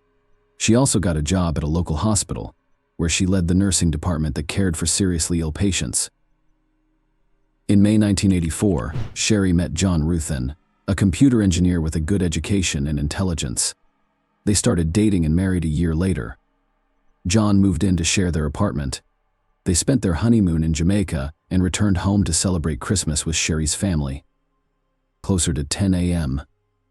John tried to reach her by phone, but she didn't answer. Half an hour later, he tried again, but still no answer, so he called her workplace to check if she had gone to work, but Sherry hadn't shown up at the hospital. Either her sister also tried to reach her, but without success. John returned home from work at around 6 p.m. and immediately noticed something strange. The garage door was open, even though he had closed it in the morning, and Sherry's car was missing. Therefore, he first thought that she had gone somewhere. As he approached the garage, he saw a lot of broken glass and immediately discovered its source. There was a small balcony above the garage with a glass door which had been smashed. He entered the house through the garage and to his horror found Sherry there. She was lying on the floor, her body badly disfigured. John immediately called the police, and detectives began to examine the crime scene. In all the rooms there was complete chaos. Broken vases, overturned furniture, and scattered items. A bloody handprint was found on the wall next to the alarm button. Apparently, the victim tried to reach it but failed. In addition to extensive bruises and wounds, experts discovered a human bite mark on Sherry's wrist. Aside from all of the foregoing, the marks on her hands indicated that the attacker had tied the victim before releasing her. The death was caused by 3 close-range gunshot wounds. Detectives discovered a blanket with bullet holes in the apartment and concluded that the attacker had wrapped the gun in it to muffle the sound of the shots. Detectives immediately concluded that the attacker and Sherry had engaged in a prolonged struggle. This was demonstrated by the number of scattered and broken items throughout the apartment, as well as a bloody near the alarm button. The lead investigator quickly stated that they were dealing with a failed robbery. In his opinion, at least 2 criminals broke into Sherry's apartment, but they didn't expect her to be there. A struggle ensued between them, and Sherry fought for her life until the end. Several facts supported the robbery version, the first of which was the disappearance of Sherry's car from the garage. Second, someone had placed the stereo equipment and player near the staircase leading to the 2nd floor. According to police, the robbers intended to take them and leave, but after the scuffle and murder, they fled the scene. However, there were some questionable scenes in this version. First, the police found no evidence of forced entry, implying that either Sherry let the criminals in herself or they had a key. Second, the perpetrators did not touch all of the valuable items, including the jewelry box that was in plain sight. Detectives interviewed all of Sherry's neighbors but found no new leads. Residents reported hearing a struggle but no gunshots, and no one entered the woman's apartment. Experts collected blood samples and fingerprints, but DNA analysis was not possible in 1985.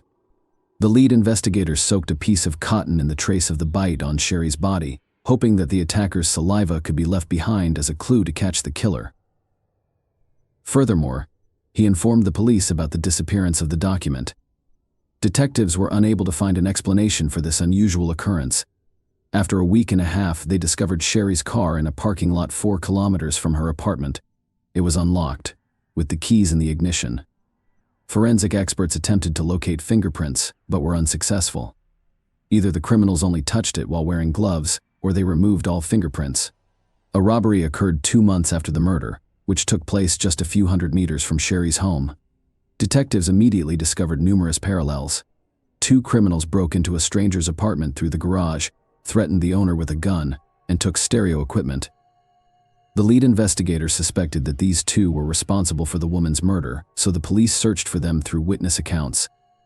They made approximate composite sketches of the suspects and discovered that both men were Latino, but they were never found. However, investigators showed little interest in finding out the truth, which irritated Sherry's parents. Her father visited the police station on a regular basis, inquired about the investigation's status, and requested that the detectives consider various versions.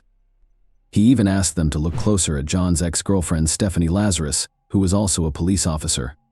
Sharia repeatedly told her father that she was obsessed with John, but the investigators laughed it off and told him to watch fewer detective shows. Stephanie couldn't accept John's departure after learning he was going to marry another woman. Stephanie came to Sherry's workplace and told her that their marriage was doomed and that she and John would get back together sooner or later. In addition, she claimed that John had already slept with her after getting engaged to Sherry. Of course, Sherry was very upset after this visit. When she returned home, she told John what had happened, and he admitted that he had slept with Stephanie. After learning of his engagement, the young woman begged him to come over, spoke of her love, and urged him to return to her. But he refused, saying he loved Sherry and planned to marry her. Stephanie then offered to sleep with him one last time, and John accepted.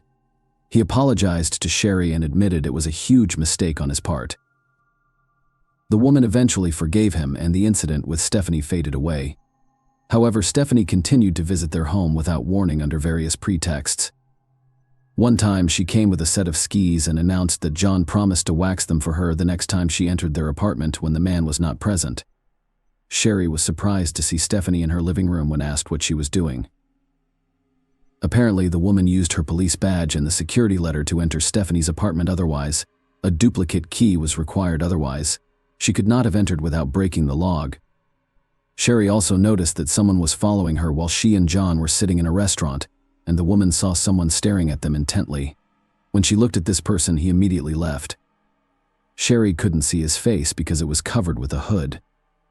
Unknown calls also frequently arrived on their home phone, and Sherry suspected it could be Stephanie. The victim's father told detectives about all of these incidents, but they ignored his words because they were certain that the murder was committed by the 2 Mexicans who robbed an apartment near Sherry's house. 3 months after the murder, some documents from Sherry's case disappeared from the police station, including detectives' records of the investigation progress. The police were unable to locate the journals, but there were no significant leads. The case has remained unsolved for years. 7 years later, the lead investigator on the case retired, and the victim's father decided to meet with his replacement, hoping that he would take his job more seriously. Furthermore, it was 1993, and police were already actively using DNA analysis technology to solve crimes. Sherry's father requested a DNA analysis and offered to pay for it, but the detective declined due to the lack of a single suspect to compare the obtained profile to. Meanwhile, John started a new family and reunited with Stephanie. They planned to go to Hawaii together, but something unusual happened before that. The man called the detective and asked if they had any new evidence. Stephanie was a rising star in the police department, earning higher ranks, twice becoming Detective of the Year, and maintaining an impeccable reputation. Despite her marriage to another officer, she continued to sleep with John. In 2001, A separate unit was formed in Los Angeles to work on unsolved murders. They were assigned Sherry's case, along with thousands of similar cases, and the detectives began their investigation, left behind after a bite 2 years later. Detectives took up the case and sent all available evidence to the lab. Due to high demand, they had to wait nearly 2 years for the results, which came in January 2005. The evidence included nail fragments and blood samples from Sherry's apartment. Forensic scientists only needed to study the sample from the bite mark on her body. However, they couldn't find the vial for a day until they discovered it by the wall of a large refrigerator. After studying the sample, experts discovered foreign DNA belonging to an unknown woman. This lasted until February 2009, when a new detective took over Sherry's case and began studying the materials left by previous investigators. He questioned the robbery theory after discovering DNA from another woman near the victim's bite mark. Detectives reasoned that the motives for this crime could be very different, so they compiled a list of all the women who could be linked to Sherry's murder. As a result, they were able to collect 5 names, including Stephanie, the victim's work colleague, and 3 other young women. The detectives initially questioned Stephanie's involvement, citing her reputation and successful police career. For this reason, he decided to investigate the other suspects first. Together with other investigators, they quickly concluded that 3 women on this list had no connection to Sherry's death, they lacked motives, and had alibi. Following that, they began investigating the nurse who worked with Sherry. The file stated that their relationship was tense, and the police obtained a sample of her DNA from the trash she threw away. Experts extracted the profile and discovered that it did not match the saliva found at the bite mark location, leaving the detectives with only one suspect. Stephanie and several colleagues agreed to keep this information secret until they could obtain solid evidence or disprove this theory. None of them wanted to accuse a police officer with an impeccable reputation of murder, and Stephanie could easily ruin their careers using her connections. They began secretly gathering information on her, trying to find any connection to the murder. Interestingly, the woman worked in the same building on the same floor as them. Because of this, the investigators had to take many precautions and not even mention her name in their notes. Soon, the detectives discovered the first interesting fact during the years of the murder. Stephanie owned a .38 caliber revolver, the same type of gun that was used to shoot Sherry.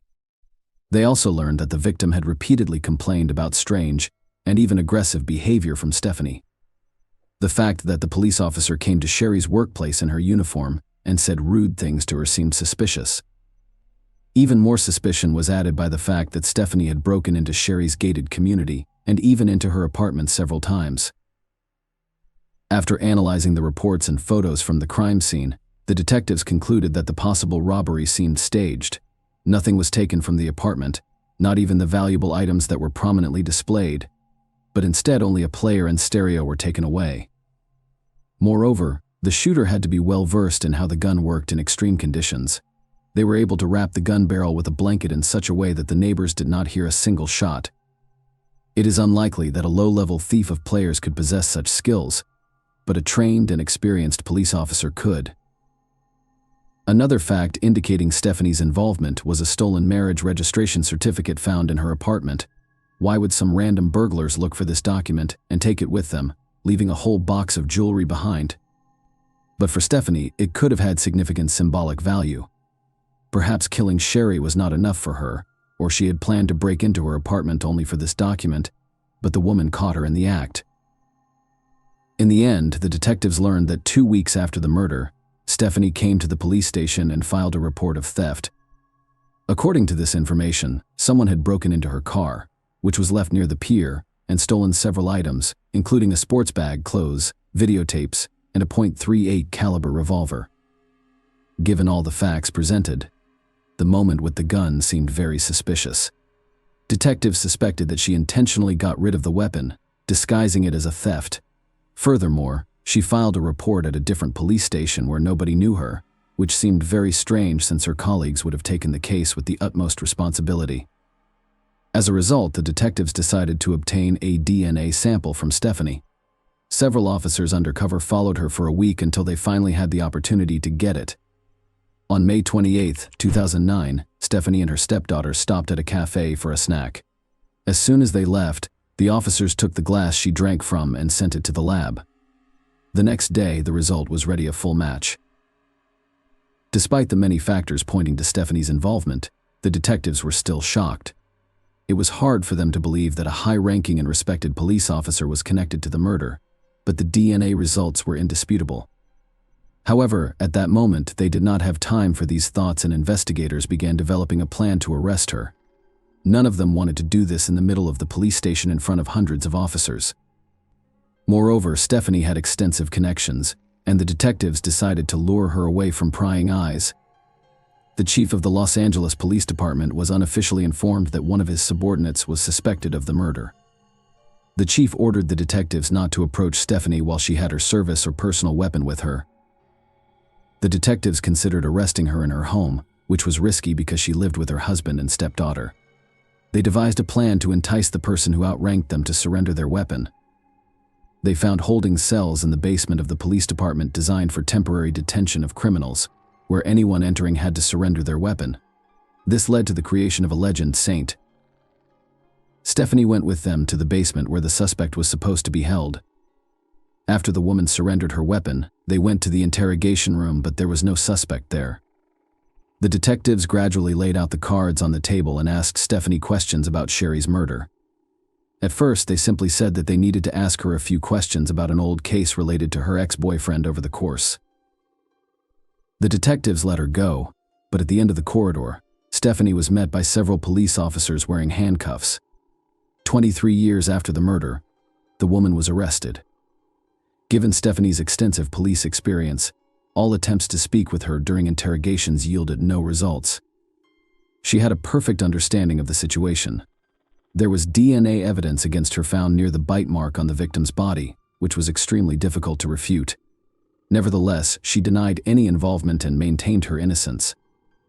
As a result, the detectives were forced to prepare documents for transfer to court over the next several years. Stephanie was housed in a women's prison until the first hearings began in 2012. It took the police 3 years to basically rebuild the case from the ground up because their predecessors believed in a failed robbery. It was necessary to redo all of the materials, focusing specifically on Stephanie. Throughout the trial, the woman insisted on her innocence.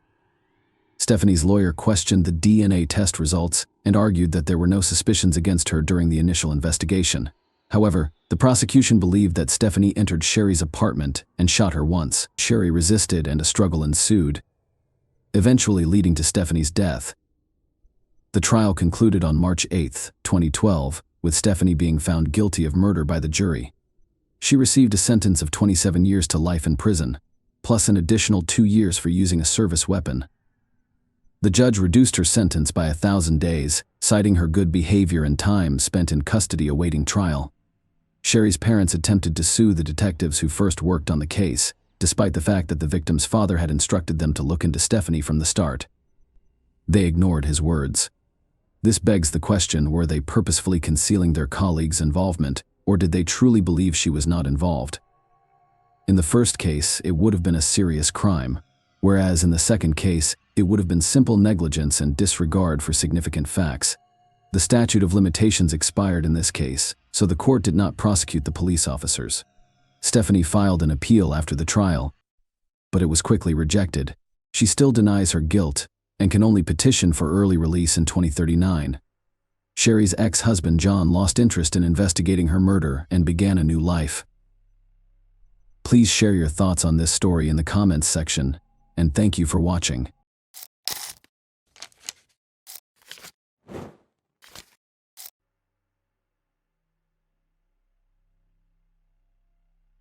This is the story of a murderer who avoided punishment for years, despite numerous facts pointing to his involvement in a small town.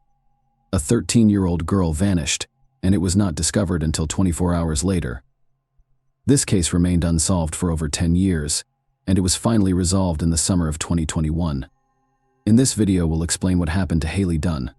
This story was set in the American town of Colorado City, Texas. This location is typical of low-rise America, covering 14 square kilometers. On Christmas Day 2010, the town had a New Year's vibe. Haley Dunn, a 13-year-old girl living with her mother Billy, boyfriend Sean, and older brother David, had a happy Christmas. Her mother divorced her father Clint when she was 10 years old, but they never stopped communicating. Her father lived across the street from Haley's house. On December 26th, the girl spent the majority of Christmas at her father's house, unwrapping presents before returning home to play video games and go to bed. The following day, her stepfather and mother went to work as usual. Billy left her cell phone at home so that the kids could reach her. Before leaving, she peeked into her daughter's room while she was still sleeping. Sean worked in another town, about a half-hour drive away. According to him, he had an argument with his boss that day, which led to him being fired and leaving work only 10 minutes after arriving. He then drove to his mother's house, where he spent some time before returning to Colorado City around 3 p.m. Sean went to pick up Billy from work that evening. When they arrived home, Billy noticed that her daughter was not there. Sean informed her that the girl had gone to her father's house and planned to spend the night at a friend's house. Haley frequently stayed overnight at friends' houses, so her mother took this information calmly. Small towns like this often have the illusion of safety, so parents are less worried about their child's safety. On December 28th, Haley did not return home. She went door to door, but no one saw the girl that day. Billy went to the police around 2 p.m., but they chose the easiest route. The police's main theory was that she had fled from home, which initially hampered the investigation. A voluntary escape is not investigated to the same extent as a missing minor. They searched Billy and Clint's houses and brought search dogs to the scene. The next day, they followed Haley's trail from the house to a nearby motel. It was extremely strange. None of the motel employees had seen this girl. She was not captured on any security cameras, and a thorough search of the premises yielded no results. Trained dogs pointed to a motel, but the girl apparently never arrived. As word of Haley's disappearance spread throughout the city, dozens of concerned citizens joined the search. Some looked around the area, while others printed and distributed flyers. And now we come to another strange moment. Clint, the girl's father, almost never left the street. He looked in every corner, nook and cranny, including dumpsters. He said he couldn't sit at home and wait. Meanwhile, Billy and Sean were less enthusiastic. The mother distributed flyers but refused to go around the neighborhood looking for her daughter. She stated that searching gave her the impression that they were already looking for her body, and that there was no hope of finding the girl alive. Sean didn't participate at all, which isn't the strangest thing. Billy and Sean hosted a New Year's Eve party on December 31st, 4 days after the girl had gone missing. They had friends over to listen to music, drink, and party. Without a trace seemed completely absurd. On January 3rd, a week after Haley vanished, the police officially declared her missing. This meant that more serious agencies, such as the FBI and the Texas Rangers, could become involved, and representatives from both arrived in Colorado City and began their investigation. Volunteers continued to search the area, and over 100 billboards about the missing girl were posted across Texas and beyond. Detectives completely ruled out the possibility of an escape. For one reason, they couldn't figure out why Haley would choose to take such a step the day before her disappearance. She had been in a good mood, and for the rest of the time, the girl showed no signs of a desire to flee. Second, all of her belongings were left in the room. If the girl had decided to flee, she would have taken something with her. The detectives quickly realized they needed to look closer at Billy and Sean. Their passive response to the girl's search and the New Year's Eve party made one wonder if they cared about Haley. The detectives discovered that on December 27th, the same day Haley allegedly spent the night at a friend's house, Sean and Billy drew $140 from their bank cards. They admitted that the money was used to buy illegal substances, which the couple consumed that evening while their children were away. Billy failed on 2 attempts. During the first interrogation, she was under the influence of drugs, and the second result revealed she was lying. Sean failed 2 interrogations and walked away before answering the third. Billy suspected Sean was involved in her daughter's disappearance and demanded that he leave her home. On January 12th, police officially announced that Sean was being treated as a suspect. Several factors contributed to this conclusion, including the couple's strained relationship. The police examined Sean's phone's geolocation data and discovered that his account of the day Haley disappeared did not match reality. He did arrive at work and stayed for 10 minutes before returning to Colorado City to Billy's house. It wasn't until later that he drove to his mother's house. It's worth noting that the police tracked the phone's location. The girl repeatedly mentioned being afraid of Sean. Haley told her best friend that she preferred to spend time outside or at friends' houses because she didn't feel safe with Sean. She once told her grandmother that she often saw Sean standing in front of her bedroom door in the middle of the night, and she was afraid he would come in. The police soon became aware of a conversation with Haley's uncle about the girl's disappearance. Her uncle said roughly the following: "I can't believe anyone would harm a child." Sean's response was extremely unusual. He compared it to killing a deer with all of this information in hand. The detectives concluded that Haley did not come from a wealthy family. Her mother and stepfather frequently drank and used illegal drugs, and Sean's behavior at parties appeared suspicious, but there was no direct evidence against him. Finally, the police contacted child welfare, who decided to remove Haley's older brother. On February 24th, police searched Sean and Billy's home, as well as his mother's. A massive discovery awaited them. They discovered over 100,000 obscene images of minors on a removable drive and a hard drive. The police also seized his laptop, but did not appear to have time to examine its contents. Sean's father arrived at the station and demanded his son's equipment back. It's unclear why the police did, but that's not the most interesting part. Sean received no punishment for having so much illegal content on his computer. On March 17th, police officers visited Billy's house to question Sean. A woman opened the door and said he wasn't home, but the officer showed her a pre-arranged warrant and entered the house, discovering Sean hiding there for concealing a suspect. Billy received 90 days in jail and a year in corrections. She was transferred to a Travis County Correctional Facility. Following her release, she remained in the area with Sean in 2012. However, the couple eventually split. Billy suspected Sean was involved in her daughter's disappearance, but the case had stalled due to a lack of new evidence and volunteers' inability to identify the girl. On March 16, 2013, a hiker discovered human remains near Lake J.B. Thomas in Scary County. Experts conducted tests and determined that the remains belonged to Haley Dunn, whose body was approximately 20 miles away from her home. However, they had circumstantial evidence that the girl's body had been discovered only a few miles from Sean's mother's house, which matched the geolocation data on his phone as determined by the towers. Given the short distance, Sean could have easily left the body in that location without anyone knowing.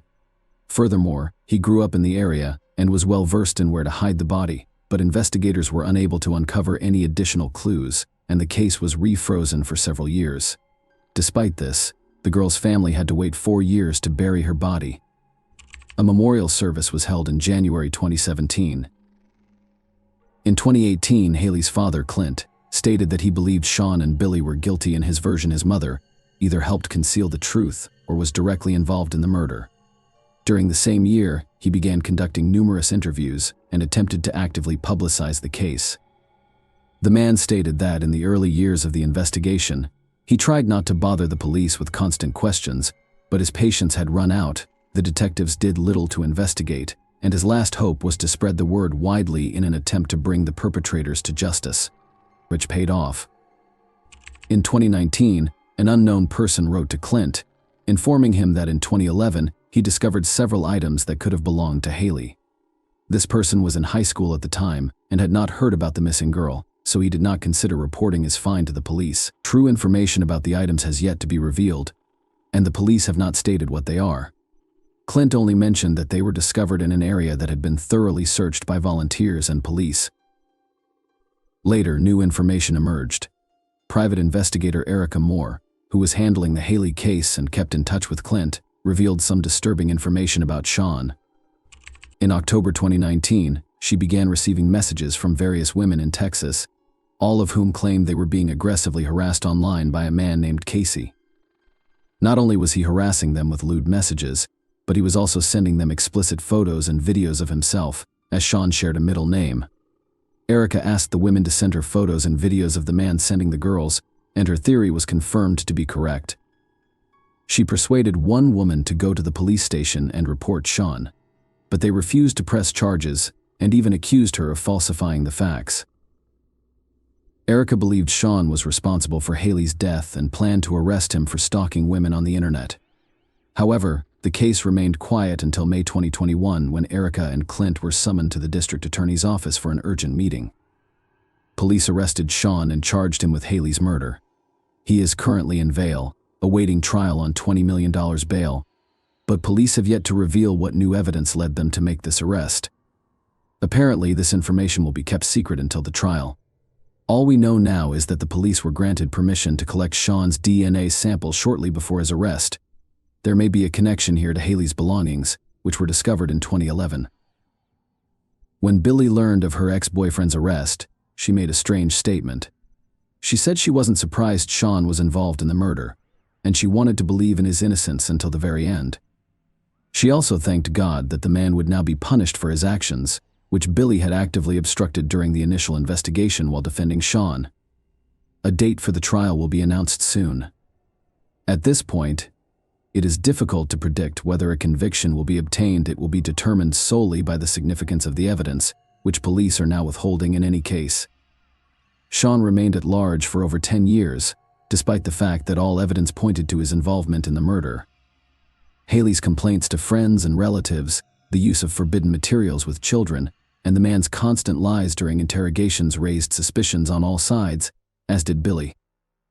She initially expressed no desire for justice for her daughter, Clint, but, unlike her, he worked hard and got his way.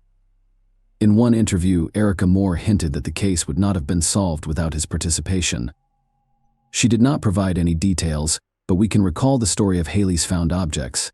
The person who discovered them only learned about the entire story through Clint's social media posts. More information about this case, including a court decision, will undoubtedly be released in the near future. Right now, all indications are that Sean will be convicted, and in Texas, that means only one thing: he will face the death penalty for his actions against the child. Unfortunately, there is no way this will help Haley Dunn live a long and happy life anymore. Please share your thoughts on this story in the comments section, and thank you for watching.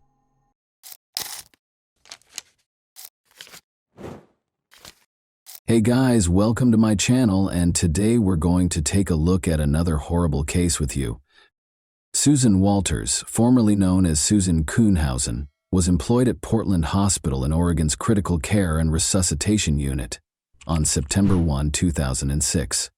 Before going home after her sixth-floor shift, she made the decision to visit a beauty parlor to get a new hairstyle and unwind after a demanding day. She felt revitalized and renewed when she left the salon. Maybe she thought of the proverb that says, "A woman is about to change her life when she changes her hairstyle." Susan had no idea how accurate this statement would prove to be. She came upon a one-story blue Cape Cod-style home with a gray fence around it. She went through the back door and discovered a note from her husband, Mike, in the hallway by the microwave. He said he had gone to the beach and had to leave. They would meet up on Friday or Saturday, he added. Susan heard the security system and unlocked the kitchen door. After deactivating it by entering the code, she proceeded to the front door and emerged into the front yard. Susan gave herself a minute or two to check the mail outside on this warm, clear September evening. When she finally removed her shoes and went back inside, she saw that the bedroom was unusually dark. She always drew back the curtains in the morning, so this was out of the ordinary. But she brushed it off, assuming she had been rushing and had forgotten, and moved on into the room. Out of nowhere, a man emerged from behind the bedroom door. He was a huge giant that suddenly materialized, standing 180 centimeters tall and weighing about 90 kilograms. He had on a baseball cap pulled down over his eyes and a striped shirt. His long gray hair was pulled back into a ponytail that was concealed beneath the cap, and the rest of his face was entirely covered by a gray beard and mustache that made him appear even more menacing. Susan was most horrified to see that he was wearing yellow rubber gloves and that he had a hammer in one of them. Most people would instinctively run away if they saw a stranger in their bedroom wielding a hammer, but Susan could not be considered a normal individual. She was 51 years old and had spent 30 years working as a nurse in the critical care and intensive care units, so she understood how difficult it was. She had subdued patients who had taken illegal substances, dealt with wounded men who were writhing in agony, and learned how to deal with any of those situations while maintaining composure. She routinely received self-defense training, just like other hospital nurses. They knew how to escape a grip or sidestep a blow. Susan had gained self-confidence through years of training, so she didn't flee when the stranger tried to hit her with the hammer. Rather, she sprang at him. She was aware that if she got close, the hammer's swing would be much weaker. One blow to her temple, however, proved to be very painful. "Who are you? What do you want?" she yelled as loudly as she could, overcoming the pain. But he didn't stop or respond. Susan's knees ached from multiple surgeries, and she was significantly shorter than the man at 164 centimeters, but she weighed more than the stranger. Susan threw her body at him, hoping to take advantage of this. He pushed her back against the wall, but he didn't fall. Then he said the one and only thing he would say that night: "You are strong." Susan felt her body tingle with adrenaline. She suddenly understood that the stranger had come to her house to murder her rather than rob her. His intentions were obvious, and she wasn't going to wait for it to happen, even though she didn't know why or who he was. For the second time, Susan shoved him. She yelled, "Who sent you?" once more. The only answer was silence. Luckily, the woman was able to knock the hammer out of his hand, and then hit him 3 or 4 times in the head. Susan caught him by the throat as he recovered control of the instrument. She interrupted his breathing with her hands and repeated, "Who sent you here?" The stranger's face first turned red, then purplish, and then nearly blue. In a panic, Susan released his throat. She just wanted to get out of there because she was tired and in pain. However, the man caught up to her before she could escape the bedroom and enter the small hallway. Her lip was smashed when he pushed and struck her. Even now, she is plagued by the memory of what transpired next. Susan looked down at the floor and thought she was going to die as he stood over her with the hammer. However, people needed to know that she battled for her life if death was her destiny. She was unable to describe how she did it, but she was able to knock the man down on the floor beside her and began biting him so that, should she die, her killer would be identified by her tooth marks. She rolled with the man on the floor, biting his hand, his thigh, and even ripping his pants zipper to get to his groin. For her, though, even that was insufficient. She felt the man's clothes with her hand in an attempt to find any identification or proof that she could conceal in a closet or beneath the bed for the police to find. For a full 14 minutes, the struggle went on. "Tell me who sent you here and I'll call an ambulance for you," she yelled as she threw her left leg over the intruder, climbed on top and put her left arm around his neck. He remained silent. Rather than letting her off his back, the intruder just growled. Susan pressed her hand more firmly against his throat as she leaned in. The man eventually ceased to move. Susan ran to the neighbor's house, grabbed his hammer, and dialed 911. When Susan's neighbor told the emergency dispatcher that the injured woman may have strangled an unidentified intruder who had broken into her home with the intention of killing her, the dispatcher was shocked. The neighbor clarified that Susan had put the man in a chokehold and repeatedly hit him with a hammer after the operator explained what the injured woman had done. The neighbor, who works as a nurse herself, responded that the man needed the ambulance when asked if the injured woman needed one. The dispatcher reassured the women that the ambulance was already en route and asked them to stop handling the hammer. Susan was taken to the hospital where she worked by the paramedics who arrived. Her worst fears were validated at that point. The man who had attacked her was dead, she found out. The identity of the man was quickly established by investigators. In his back pocket, they discovered an identification card. The police had been keeping an eye on Ed Haffey, a 59-year-old Viet. While Susan was being treated, she began to reflect on her life and try to figure out who could have wanted her dead. Susan had a difficult upbringing. Despite their love for her, her parents were unable to provide personal examples of what a successful marriage looked like. Their lives were very hectic because her father was an Air Force chef and her mother was a stay-at-home mom. The family had to constantly adjust to new homes and schools after moving from Colorado to Arizona, California, and Nevada. When Susan was in the 2nd grade, her parents got divorced. Susan's romantic life took a turn in the early 1980 when she moved to Oregon and began working as a nurse. Susan's mother and friend sponsored a newspaper ad in 1988 announcing that she was prepared for a committed relationship. The ad was written in Susan's usual light-hearted and upbeat style. Mike Kuhnhausen, 39, wrote that he loved nothing more than strolling along the beach at sunset in one of the many responses she received. Mike spent a lot of time talking on the phone. He spoke in a pleasant tone and didn't hesitate to bring up weighty subjects. They threw unsalted peanuts to squirrels and fed ducks on their first date in February 1988 at the Crystal Springs Rhododendron Garden. They were married within a year. However, things weren't always easy in their marriage. The days of taking long walks in the park were over.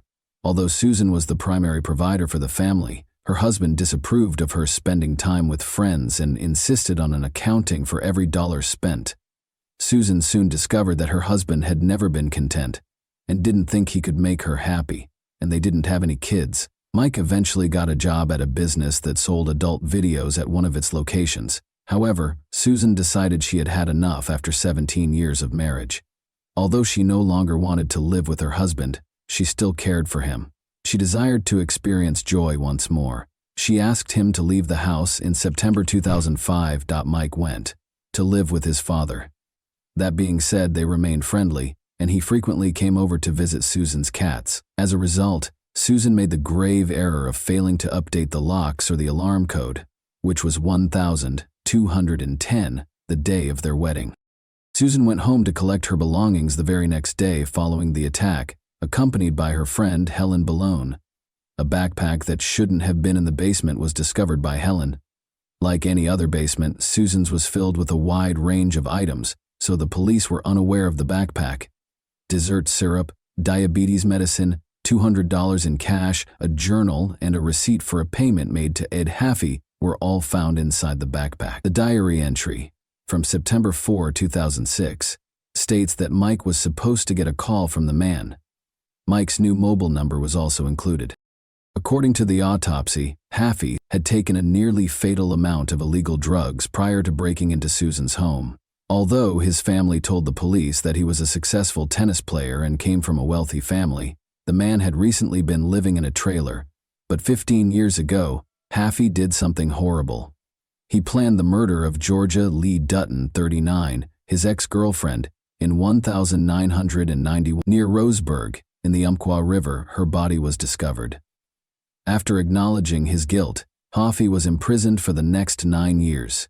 He relocated to Portland after being released in November 2003, where he naturally began looking for work. When Mike Kuhnhausen hired him to clean the floors of an adult video store in July 2004, he discovered it. The police learned that Mike had traveled to the coast and stayed at the Lincoln City Inn on the day of Susan's attack. He went back to Portland during the night and bought a Taurus .357 Magnum revolver from a pawn shop the next day. Mike ran away after leaving a parting note at his father's home on September 8 that read, "All I wanted was to be loved, and every time I achieved that, I ruined everything." His arrest warrant was issued by the police. He was arrested on September 13 in the Kaiser Sunnyside Medical Center parking lot, where Mike said he planned to go to the psychiatric clinic for assistance. He expressed to the officers his sense of meaninglessness in life.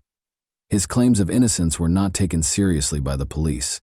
Mike Kuhnhausen had lost his job a few weeks earlier and was living on the streets. Mike knew that Susan had named her brother as the beneficiary of her insurance policy in case she passed away. But Mike and Susan had paid off the $300,000 mortgage on their home, and if Susan passed away, it would still belong to him. Mike first claimed he didn't even know Haffey, but the detectives had already gotten company records to support their claim. Mike acknowledged that he was acquainted with Ed Haffey, but that did not imply that he had done anything wrong. Other evidence, however, surfaced that suggested the two men were conspiring. Records from the security system indicated that someone had turned off the alarm while Susan was at work, but there were no indications of forced entry into the house. Mike denied allowing Haffey to enter the house, but he did say he had turned it off when he left the note. However, Haffey's former accomplice called the police on September 18 to report that Haffey had asked him to participate in an insurance fraud scheme. He described how he and Haffey met with the town's contractor, Mike Kuhnhausen, who offered the man $5,000 in exchange for helping Haffey murder his wife. Naturally, the man declined. Another witness reported to the police on November 17 that he had escorted Haffey to a parking lot where he met a bald man. After the assault on Susan, he saw the man's picture on the news a few days later. Mike Kuhnhausen was the one.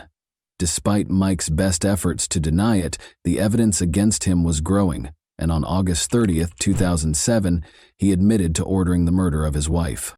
"You wanted me to share a life with you until death do us part. Turns out, you were hoping the sooner it happened the better. If I believed you deserved to die, I would have had the courage to do it myself," Susan said on the stand during the trial. Mike was sentenced to 7 years in prison. Susan filed a lawsuit for $1 million right after the sentencing to make sure he wouldn't have enough money left for another contract. The scheduled date of Mike's release was September 14, 2014. His former spouse was prepared for it. The new Susan, who had once been lively and daring, became very wary. She sat with her back to the door in restaurants. She started taking a different route to work, and she would circle the block for a while if she thought someone might be pursuing her in an attempt to ward them off. In Portland, she relocated to a new home on a gravel-lined dead-end street where she could hear footsteps if someone came to the window or door. She also practiced shooting in the garage next door. "I'm serving a life sentence for choosing the wrong husband," she quipped. Susan did everything she could to make sure Mike would never be able to harm her, but her ex-husband was never given the opportunity. 92 days prior to his release, he passed away from cancer on Friday, June 13, 2014. The prisoner's letters reveal that he only confessed to the crime in order to avoid a longer sentence and never really admitted his guilt. Mike thought he was the true victim of the incident. Susan acknowledges that she mourns his life, which he could have had if he had only let those who loved him into his heart, rather than his departure. She also laments that he passed away in prison, far from all of his loved ones. Since it is difficult for a victim of crime to get the information they need, Susan looked for information about Mike's release and her rights following his release while he was incarcerated. As a result, in 2017, she and the district attorney's office developed Case Companion, a free website devoted to helping local crime victims. It provides answers to all of the victims' inquiries concerning the legal system. Victims can also follow the defendant's court dates, sentencing information, and the date of the convicted person's release after the district attorney's office files charges. Susan kept up her nursing career until December 2014. Since saving lives was the focus of her work, she was long perplexed as to why her coworkers referred to her as a hero. They called her a hero not because she killed someone, but because they want to believe that if they were in a similar situation, they would also be able to survive, her supervisor explained to her. Susan can't recall what happened without crying, even after all these years. She acknowledges that she thought of Hafey's family right away after learning of his passing. Everyone has someone who loves them. Children, a wife, a mother, a father. The worst part of what happened is not that someone tried to kill me, but that I had to kill someone to survive. But I'm not ashamed because I didn't choose his death. I chose my life. I chose to live. Although what happened was terrible, no one in this family thinks poorly of you. You did what you had to do, and by doing so you protected many from a similar fate. Susan finds comfort in helping others, knowing that they can also survive after an attack. Aunt Ada Duffy wrote her a letter in 2010 after learning about her suffering. "If you can't run and can't hide, you have to fight," she states. "You can't know that you won't survive." And that wraps up today's chilling story. If you enjoyed this video, don't forget to like and subscribe so you never miss a new upload. Also, let me know in the comments, what part of this story shocked you the most? Thank you for watching, and I'll see you in the next video.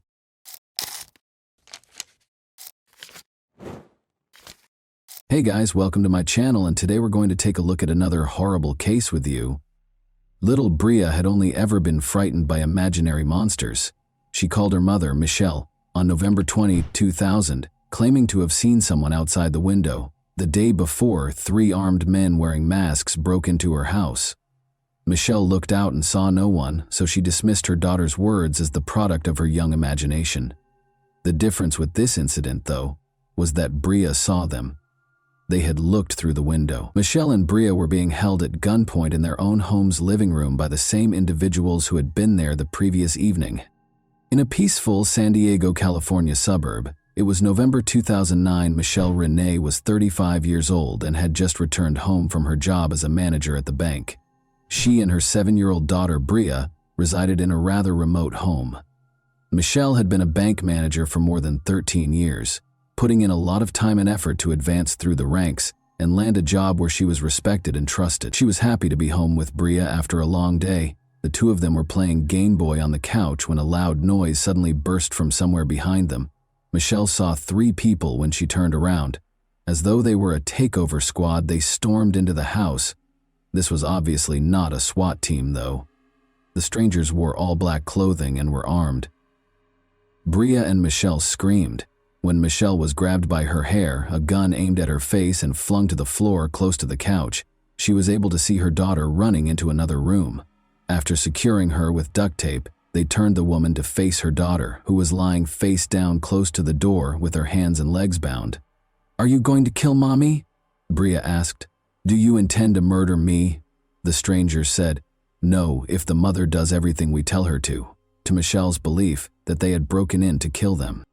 Michelle was told bluntly by the illegal intruders, "You will rob the bank for us, or we will kill you, and your daughter will be first." The intruders told Michelle that they had been watching her for months and had a plan because they knew she was a bank manager.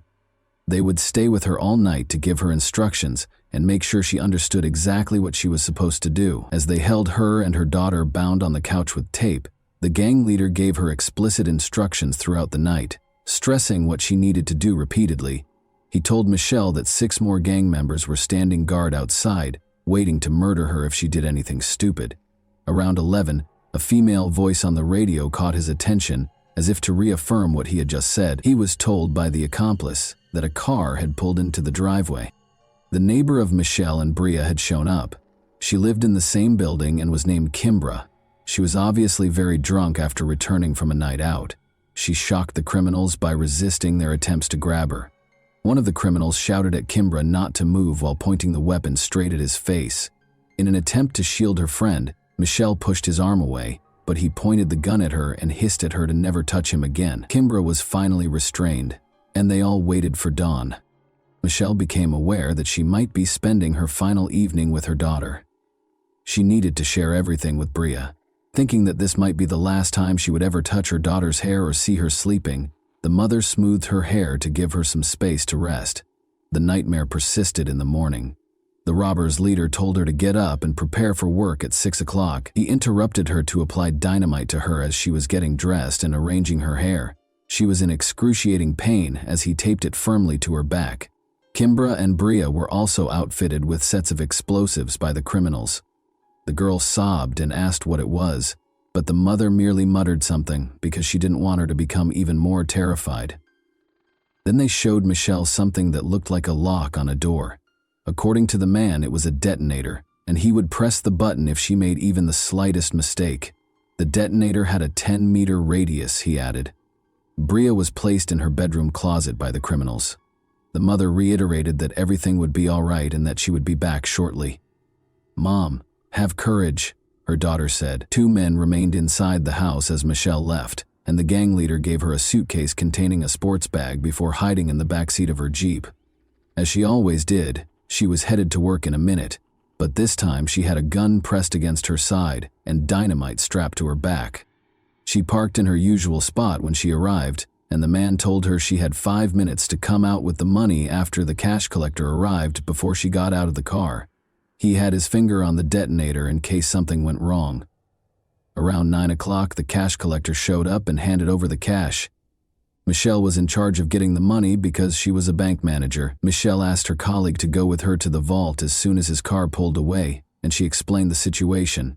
Michelle was left with no choice but to stuff the bag full of cash while her colleague watched in horror as the bank manager did something so unthinkable. Her heart pounded. Was she moving quickly enough? Naturally, Michelle's co-workers informed the police about the incident, but first she took $360,000 out of the bank. She climbed into the Jeep and got ready to do whatever was asked of her. The criminal told Michelle that she would find her Jeep further down the street and told her to get out of the car after a few blocks. And so, it came to pass. She located her vehicle, got into it, and drove quickly home. The woman didn't know if she would find her daughter alive when she got home. She saw Kimbra's car was gone as soon as she pulled up to the house. She called for Bria as she entered the house, but the silence was uncanny. At last, she heard a small voice. From the other side of the house, Bria was calling to her. Her mother had left the girl in the closet, and she was still there. Relieved, the woman gave her daughter a hug, but it wasn't quite over. Bria saw her mother's expression change to one of panic.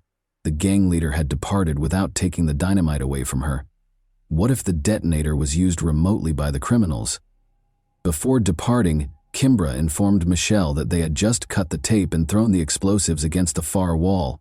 removing the dynamite from the girl and her back. They all rushed to the nearby homes after that. Investigators from the FBI, police, and even a bomb disposal team quickly swarmed the street. The officers soon realized that the dynamite was a fake, consisting only of 2 sticks painted red. However, no one would risk their lives assuming they were fake, given the low lighting and the fact that they were on the victims' backs in such a dire situation. However, Michelle made an effort to commit every detail that might aid in identifying the criminals to memory during the incredibly terrifying 14 hours that she was held captive. It made it possible for her to concentrate on something else rather than the situation's horror. Actually, it was her special talent for picking up on subtleties in people's looks and actions that others might miss. She committed the criminals' physique to memory, attempted to gauge their height from the house's furnishings, took note of their footwear and jeans, and examined the appearance of their weapons. She eventually had to use the restroom, so the gang leader accompanied her. She flipped the switch, brightening the man's face as he led her to the restroom.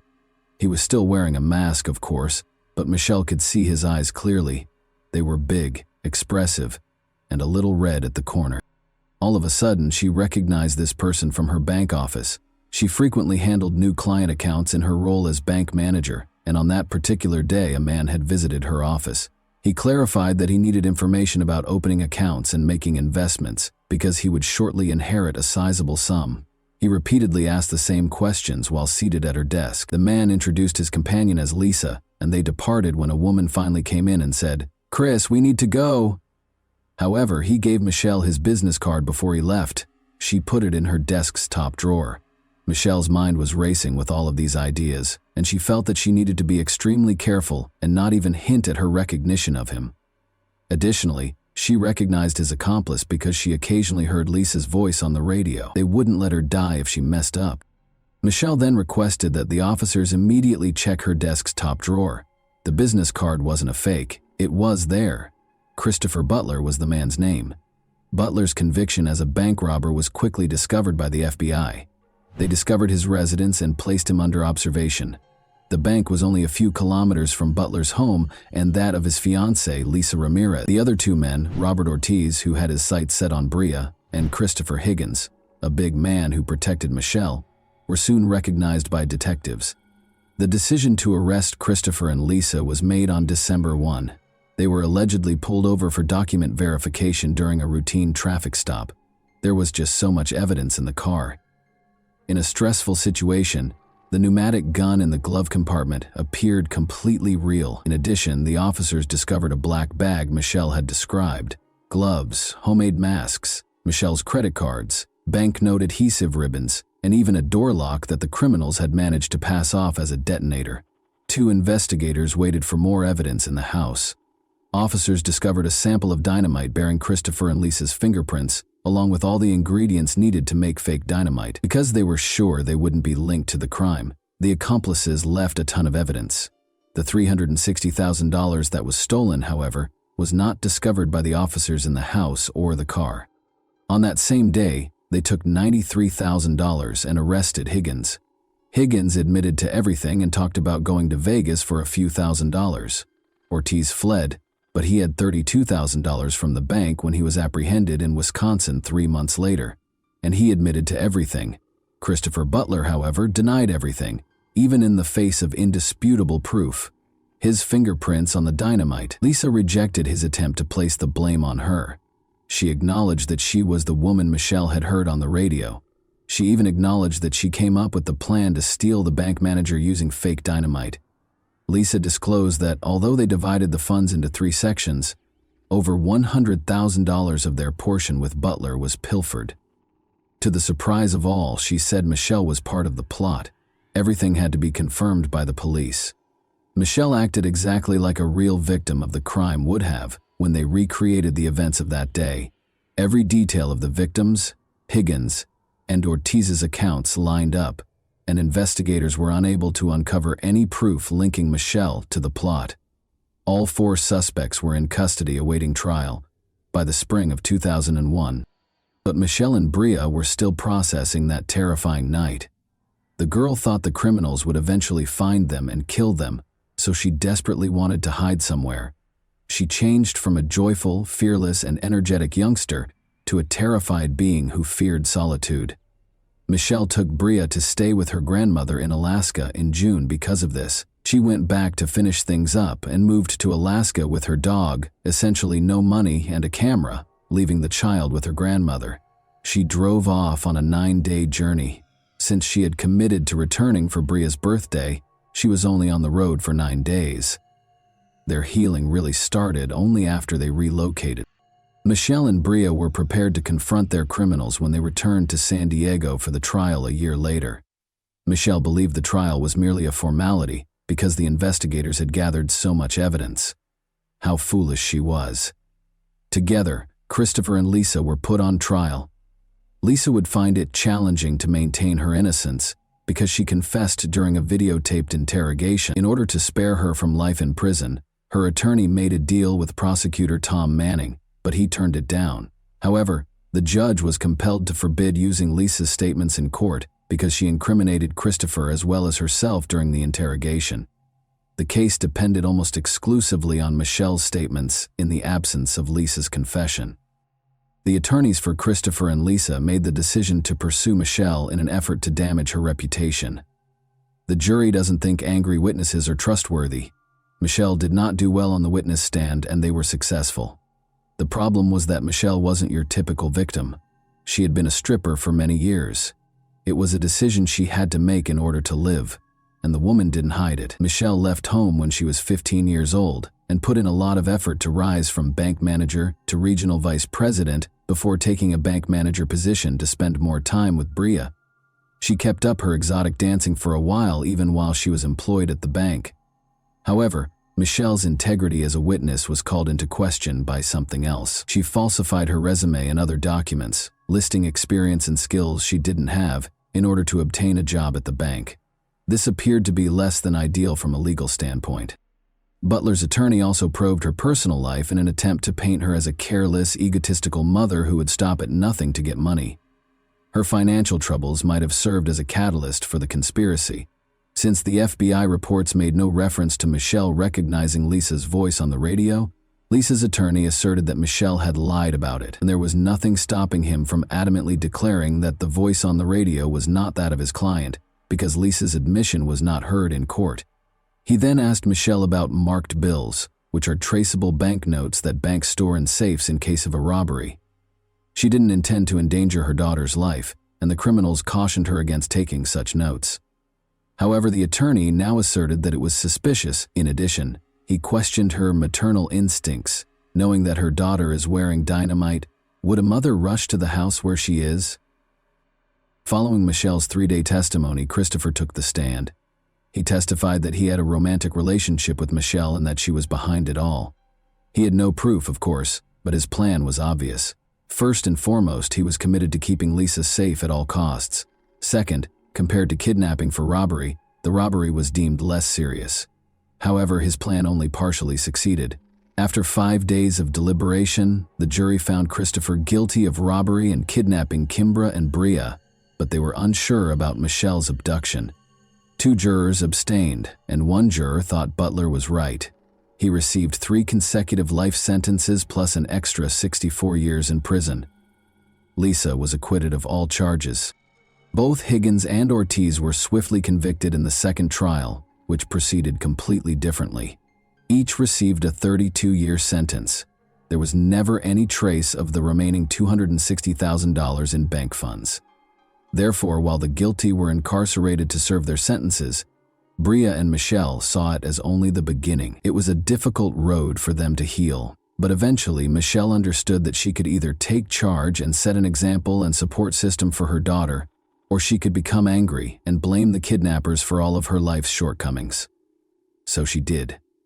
She began her own public relations firm from the beginning, gave numerous speeches in public, told other assault survivors her story, and penned a book that was made into the movie In Captivity. Bria followed her dreams after being inspired by her mother. Despite receiving a multiple sclerosis diagnosis at the age of 18, she went on to attend college and join the school cheerleading squad, but they had to confront the past once more after their world was destroyed 20 years ago. Christopher was granted parole in June 20. Tom Manning, The prosecutor made the decision to attend the hearing. He had a strategy. Christopher Butler was questioned by him regarding all of his false statements made in court. Christopher could have insisted on his version and carried the truth to his grave, so it was a dangerous plan. However, he acknowledged that Michelle was never a part of the conspiracy and that they did not have a relationship. He blamed his ex-girlfriend Lisa Ramirez for the crime, but he refused to accept responsibility for it. He conveyed his profound apologies for the suffering his victims had endured as a result of him. Christopher acknowledged that he felt deeply moved by Michelle's book and that he regretted what he had done. Despite their forgiveness, Michelle and Bria opposed his release and repeatedly refused to let him go. They had a fundamentally different attitude toward Ortiz and the other two men. In court, he was the one who expressed regret to Michelle. Ortiz was released in January 2021 after Bria spoke favorably during his parole hearing. Working together in Michelle's newly established business, Michelle and Bria are now closer than ever. Michelle's 9-day healing journey to Alaska altered her worldview, and she wrote another book about it. And that wraps up today's chilling story. If you enjoyed this video, don't forget to like and subscribe so you never miss a new upload. Also, let me know in the comments, what part of this story shocked you the most? Thank you for watching, and I'll see you in the next video.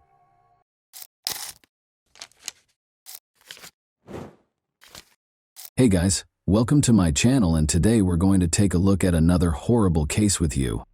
The nation was rocked by the disappearance of Adam Walsh from Hollywood, Florida, on July 27, 2981. He vanished from a nearby Sears store, and the ensuing investigation was beset by misunderstandings and errors, leaving detectives frustrated and with dead ends. Adam's family was left in despair when police were unable to piece together a clear timeline or motive despite a plethora of leads. What serious errors occurred during this investigation, and how did the pursuit of justice come to a standstill? Let's examine the specifics. Reeve and John Walsh welcomed Adam Walsh into the world in Hollywood, Florida. He was a normal child who made his parents happy, loved baseball, and was quiet. But after going missing on July 27, 1981, when he was 6 years old, he became well known. Adam and his mother, Reeve, went shopping at the Hollywood Mall that summer afternoon. They went directly to the Sears store after entering the mall via the north entrance. Reeve was there with a specific goal in mind: to ask questions regarding a lamp that was for sale. She left Adam at a kiosk with Atari 2600 video games, where a number of other boys were gathered and playing the games, to keep him occupied while she took care of her business. Around 12:15 p.m., Rev finished her questions in the lamp department and went back to the kiosk where she had left Adam. Adam and the other boys were gone, and she was shocked to find this out. Rev was overcome with fear, as any parent would be when they lose sight of their child. She was told by a store manager that the boys had gotten into a fight over who would get to play the video games first. A security guard responded to the commotion by telling the boys to leave the store. The older boys responded that their parents were not present in the store when the guard asked them if they were. This implied that Adam, who was quieter and younger, probably lacked an adult companion to provide him with support at that time. Adam was a shy kid, and Rev later surmised that he might have been too scared to speak up when the security guard was questioning him. She thought the guard likely didn't realize Adam was alone, because he thought he was one of the boys. The security officer forced Adam to leave through the same door that the other boys had used to enter the store, the Sears West entrance. Adam's parents were increasingly worried about his safety after he went outside because they thought he had lost contact with the group and was now alone in a strange place. As the minutes went by, Rev frantically looked around the toy section for Adam, but was unable to locate him. Her panic increased in intensity with every second that went by. She asked the store staff to shout his name over the loudspeakers in a last-ditch effort to find him, hoping that if Adam heard it, he would come back to her. She kept searching the store, calling out his name and searching every hallway in the hopes of finding him while she awaited a response. She happened to run into Jean, her mother-in-law, who volunteered to assist in finding Adam right away. They searched the store together, asking staff and other customers if they had seen him. But after searching for more than 90 minutes, and calling on Adam several times without finding him, Rev realized that time was of the essence. She had a growing fear in her heart that something horrible had occurred. She made the difficult choice to call the Hollywood police at 1:55 p.m., with a heavy heart and a sense of urgency. She had no idea that her worst nightmare was going to come true. A massive search for her son was launched in response to this call, with ground crews searching the area for any hints and helicopters hovering overhead. A horrifying find was made in a drainage canal next to the Florida Turnpike, close to Vero Beach, on August 10. On closer examination, 2 fishermen saw what appeared to be the head of a baby doll floating in the water, but it turned out to be a child's detached head. They called the police right away, horrified. The Indian River County Sheriff's Office sent Detective Ralphie Latimer Jr. and a deputy to the scene to conduct an investigation. Regretfully, no additional remains were discovered during the canal search conducted by divers from Indian River County and St. Lucie County. Adam's parents, meanwhile, continued to hope that their son was still alive. They were left to look for him by themselves, heartbroken and feeling totally powerless. The FBI's National Crime Database at the time allowed reports of stolen vehicles including horses, but there was no mechanism in place for missing children. Because of this, law enforcement was unable to communicate important details about missing children, giving the impression that Adam might be anywhere. Adam's parents made a public plea for their son's safe return on the Good Morning America television show on the morning of August 11th, in the hopes that their message would strike a chord with viewers and inspire anyone with information to come forward. They shared their anguish and desperation. Additionally, they promised a $100,000 reward for any leads that could lead to Adam's location. This outreach emphasized the gravity and urgency of the situation and was a component of their attempt to engage the community in the search. The medical examination was essential in identifying the recovered remains as the investigation progressed. Adam's dental chart and the severed head discovered in the canal were thoroughly examined by the coroner's office. One notable similarity that emerged from this comparison was a filling on the cheek side of a lower left molar. This distinctive dental feature verified that the remains were, in fact, those of Adam Walsh. The coroner then conducted an autopsy to ascertain the cause of death. Adam had died from asphyxiation, according to the examination, which indicated a lack of oxygen because of an obstruction of the airway. This suggested that the act was violent and planned. In addition, the condition of his remains indicated that Adam had most likely passed away a few days prior to his head being found. Adam's death was officially declared a homicide by the coroner, which horribly confirmed the worst suspicions. Despite thorough searches of the canal and the surrounding areas, the remainder of Adam's body was never found, which presented a major challenge to the investigation. The nation was shocked when Adam's head was found 130 miles from his Hollywood home. People were saddened and deeply disturbed by the heinous crime. The way the Hollywood Police Department conducted the investigation into their son's disappearance infuriated John and Reeve Walsh. They believed the case was not handled with the necessary urgency from the beginning, which resulted in a disjointed response that made them feel powerless. John took action to bring attention to Adam in those early days. He held press conferences, distributed flyers featuring Adam's photo, and contacted the local media to request information. In addition to finding Adam, they wanted to force a more exhaustive police investigation. They argued for a thorough investigation of every lead during their meetings with law enforcement. They persisted in trying, but the police's lack of cooperation demoralized them more and more. John became a vocal critic of the investigation as a result of his frustration, which eventually influenced his subsequent public policy work. Their message was further amplified by John Walsh's hosting of the 1988 premiere of the television program America's Most Wanted. The program developed into a potent vehicle for bringing attention to wanted criminals and missing children, in order to encourage viewers to pay attention and report any information they may have. Each episode included segments on current missing child cases. In addition to educating the public about the realities of child abduction, the series gave law enforcement a way to ask for community assistance. The life of convicted serial killer Otis Elwood Toole was filled with violence, abuse, and chaos. Toole was born in Jacksonville, Florida, on March 5, 1947. His early years were characterized by an abusive mother who dressed him in girl clothes and called him Susan, an alcoholic father who abandoned him, and a maternal grandmother who exposed him to satanic rituals and practices. His older sister and a neighbor next door were among the many family members and acquaintances who sexually assaulted him. With an IQ of 75, Toole was categorized as having mildly disabled intellectual capacity. Due to his epilepsy, he frequently had grand mal seizures. Toole visited gay bars and became a prostitute as a teenager. At the age of 14, he allegedly committed his first murder in 1961 after being coerced into having sex by a traveling salesman. In the 9th grade, Toole left school and started living on the streets of the southwestern United States, earning a living through panhandling and prostitution. Toole, then 17 years old, was arrested for loitering in August 1965. Although there is little evidence of his activities after this arrest, authorities believe he drifted around the southwestern United States between 1966 and 1973, making a living through panhandling and prostitution. Toole was implicated in the 1974 murder of Patricia Webb, a 24-year-old woman in Nebraska. He left Nebraska shortly after and briefly made Boulder, Colorado, his home.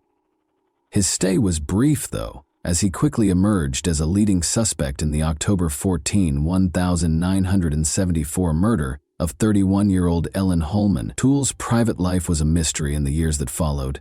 He hitched a ride in the American South and drifted back to Jacksonville in early 1975 D. Toole married a woman 25 years his senior on January 14, 1976, but their marriage didn't last long. When his wife found out he was gay, she left him 3 days later. Later on, Toole disclosed that his marriage was an attempt to conceal his actual sexual orientation. Toole was taken into custody for an unrelated arson incident in April 1983, while George Sonnenberg, 65, was inside his house. He had set it on fire. For the horrifying arson attack, Toole was taken into custody, admitted to the crime, and was sentenced to 20 years in prison. Toole, however, stated at his trial for killing George Sonnenberg that he only signed the confession to be sent back to Jacksonville and did not set the house on fire. He was given a death sentence for first-degree murder, but it was later reduced to life in prison. Toole, who was already serving a prison sentence for 2 unconnected killings, shockingly admitted to killing Adam Walsh on October 21, 1983. John Walsh, Adam's father, was convinced that Toole had committed the crime despite the lack of hard proof.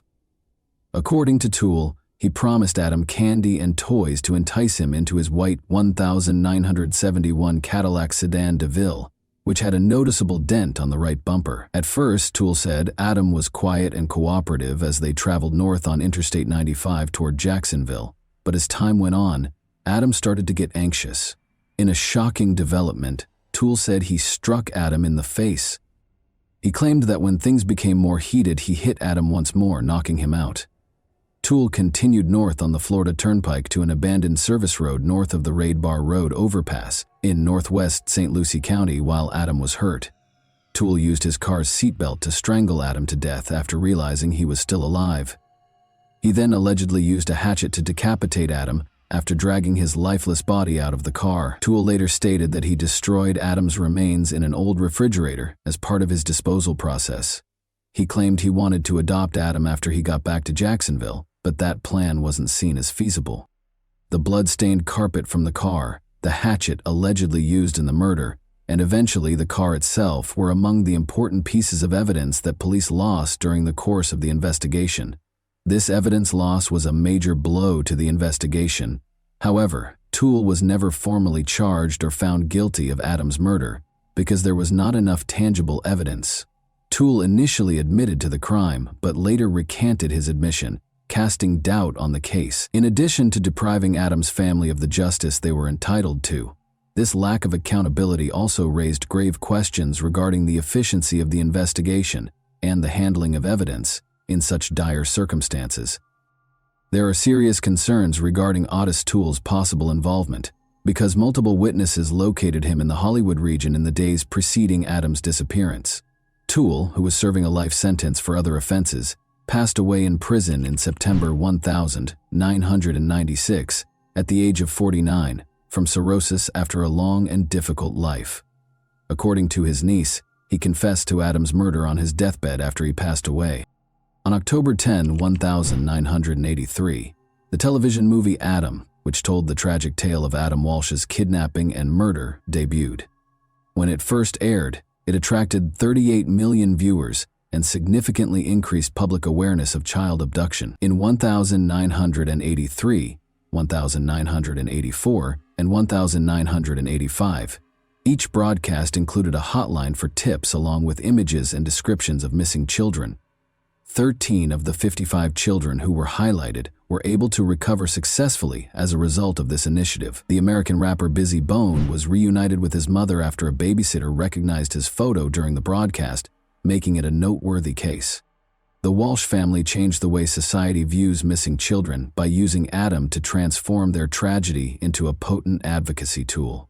Additionally, in 1984, the U.S. John and Reeve Walsh, along with other parents of missing children, tirelessly lobbied Congress to pass the Missing Children's Assistance Act.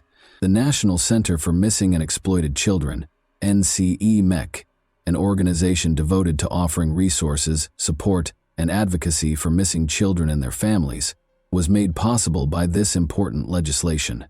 The act sought to strengthen the response to kidnappings of children and guarantee that law enforcement had the resources and direction required to successfully handle these tragic situations.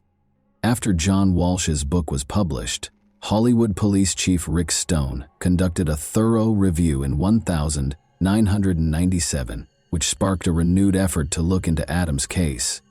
Prior to being named Hollywood's Chief of Police the year before, Stone had 22 years of law enforcement experience, having worked for the Dallas, Texas, and Wichita, Kansas departments.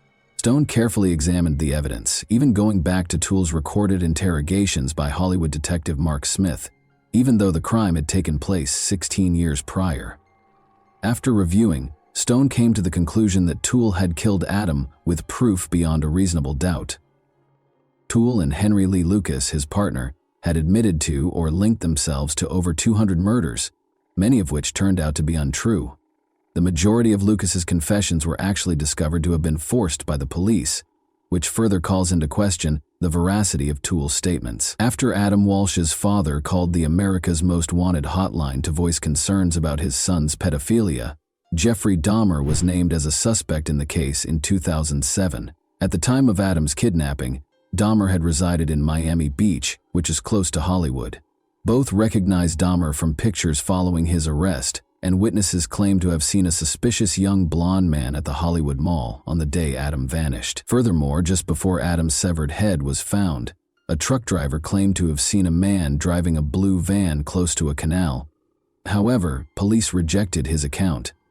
John Walsh voiced doubts about any link between Dahmer and the murder of his son, pointing to a dearth of evidence, even though Dahmer denied any involvement in Adam's case. Due to his 2-week absence from home in 1981 and the installation of a new seat cover in his vehicle soon after Adam's disappearance, Edward James, another suspect, sparked suspicions. Investigators cleared him after a voice stress analysis revealed no deceit. Only incomplete dental records were used to identify the child, and there was no autopsy report. Even though the Walsh family acknowledged Otis Toole's guilt, these unanswered questions cast doubt on the case's legacy. With John Walsh at his side, Hollywood Police Chief Chad Wagner declared the case closed on December 16, 2008. The police came to the conclusion that Otis Toole was the murderer following an outside review. Following Adam's tragic story, legislative efforts kept changing. On July 25, 2006, the Adam Walsh Child Protection and Safety Act was passed by President George W. Bush, who signed it into law a few days later. This historic act strengthened punishments for violent crimes against children, put policies in place to prevent human trafficking, and created a national database for convicted juvenile offenders.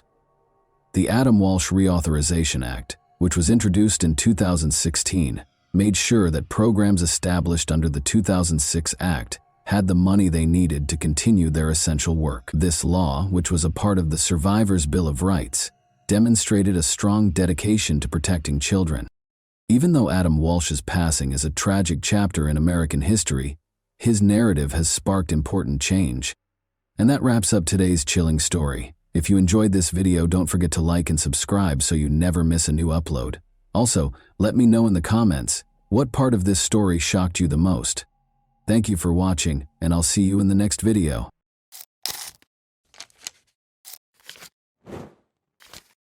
Hey guys, welcome to my channel, and today we're going to take a look at another horrible case with you. Horia and Bouvier, both foreign students, became friends while attending the Sorbonne in Paris. The girls studied the history, social and political movements and culture of the region because they were fervent about foreign cultures, particularly those of Latin America. Horia was 24 years old and was born in Morocco. She chose to set aside her books and travel to Argentina after finishing her thesis on the subject. At 29, Cassandra was accustomed to seeing the world, so she accepted her friend's invitation with pleasure. After packing their bags, the girls set out on a journey across the Caribbean basin, Central America, and South America. The friends traveled to Salta, a province in northwest Argentina with a fascinating history, geography, and social scene, in July 2011. The terrain varies from tropically dry plains in the east to snow-capped peaks in the west. Curiosity-driven students can explore and study the architecture, which includes churches and cathedrals constructed during the colonial era. It is important to note, though, that Salta upholds conservative traditions, much like many northern provinces in the nation, and most likely throughout Latin America. The distinctions between social classes are noticeable, and the Catholic Church has a big impact on people's daily lives. A small number of powerful families have dominated politics for many years. It should be noted that the details will become clearer as this story develops. Since they intended to return to Buenos Aires, Cassandra and Horia checked into a hotel in Salta on July 15 and left to explore the sights without unpacking. A popular tourist destination, Salta is renowned for its low crime rate and welcoming locals, particularly to visitors. The natural reserve known as Quebrada de San Lorenzo is Salta's main draw. The girls bought tickets to the reserve at precisely 4:23 p.m. on July 15. Instead of hiring a guide, they went far into the forest. They were expected to get in touch with their families from Buenos Aires and let them know which city they would be visiting next, but there was no word from them. Unable to handle the uncertainty, their families contacted Cassandra and Horia's Argentinian acquaintances on the 19th and requested that they call the police. 2 weeks later, a group of visitors from a nearby town followed the French girl's path. Although it was not uncommon in this region, they reached the reserve rather late in the evening. One of the tourists broke away from the others at around 6 p.m. in order to locate a private area in the thickets. He saw what appeared to be a body there. He screamed and hurried back to the group to tell them about his discovery, after approaching and verifying that it was, in fact, a body. Around 10 p.m., the police showed up at the reserve. The tourists had only noted that the body was close to a viewpoint. They had not marked the precise spot where they discovered it. As a result, the police first had trouble finding it in the dark and among the thickets. The body was eventually located, but before they could start their work, they found 2 more victims a short distance away. It was the 2 French tourists who had gone missing. Given that many people in the area hunt for food, the police came up with a number of theories, one of which was that the girls might have been unintentionally shot by a local hunter. Thus, locals were the target of the search. Francisco Tojeder, a tourist guide for horseback riding, was taken into custody by the police. But since there was no proof linking him to the crime, he was freed a few days later. The police needed a scapegoat to placate the public, so his wife told the media that her husband was arrested only because they were impoverished. The police told the media right away after the bodies were found that they had been lying in the forest for roughly 3 days. There were several theories as to what might have happened to the girls during the remaining days when they were reported missing, because they had retained their tickets to the reserve for the 15th. There was conjecture that they were abducted, held captive, and subsequently disposed of. The police later explained that the girls had been lying in the reserve close to the viewpoint for 14 days before they were killed. There were rumors of violence against the girls because of Cassandra's ripped clothes, and Horia's pants and underwear being pulled down to her knees. This was verified by the autopsy. The tourists were sexually assaulted, severely beaten, and then shot with a .22 caliber gun. The police discovered a matching shell casing in the reserve. They went back to the reserve's entrance after determining that the girls had successfully gone for a walk. There weren't many people there because it was getting late, and the weather wasn't suitable for strolls. The perpetrator or perpetrators obviously approached their victims at that point, and one of them assaulted Cassandra. The girl was kneeling in front of her killer when she was shot in the head, following the abuse she had endured. After witnessing Cassandra's murder, Horia made the decision to persevere. She struggled with at least one attacker, as evidenced by the clump of hair that remained in her clenched fist. Then, based on the investigators' assumptions, the girl was shot and ran down the slope from the height. It went through her shoulder and struck her in the back. The criminals departed, thinking Horia was done as well. She tried to crawl back to the trail, but she was still alive. Her efforts were in vain, however, for she was too feeble and suffered for several more hours before passing away from blood loss. When the investigators looked through the girl's hotel room, they discovered that there was only one phone among their possessions, rather than the two they had anticipated. They found that a local girl named Maria Fernanda Canyons, RS, the daughter of a former police officer, was using Horia's phone after tracking it down. They also discovered that Horia was in possession of her camera. According to the girl, these were presents from Gustavo Lassi, her boyfriend. The 23-year-old Gustavo was a guide in the reserve, and his father was a tourist ticket vendor. Gustavo had offered the French girls his services, but they turned him down. Gustavo thought that changing the SIM card in the phone would be sufficient to evade detection. Gustavo Lassi admitted to being at the crime scene and taking part in the violence, though not right away. He asserted, however, that he was only a witness and neither the murderer nor the instigator of the French girls. He described how, after hearing a commotion and rushing to the cries, he saw two men, a stonemason named Daniel Vilt, 24, and a gardener from the plains of San Lorenzo named Santos Clemente Vera, 31, tormenting the girls. These men allegedly forced him to take part in the violence before letting him go. He did, however, remember to bring the girl's camera and phone. The gun that fired the deadly shots was found by the police during a search of Gustavo's house. The police were able to determine the precise moment of the attack on the French girls thanks to Horia's camera. Before starting their hike through the reserve, the girls took a few pictures while they were sightseeing.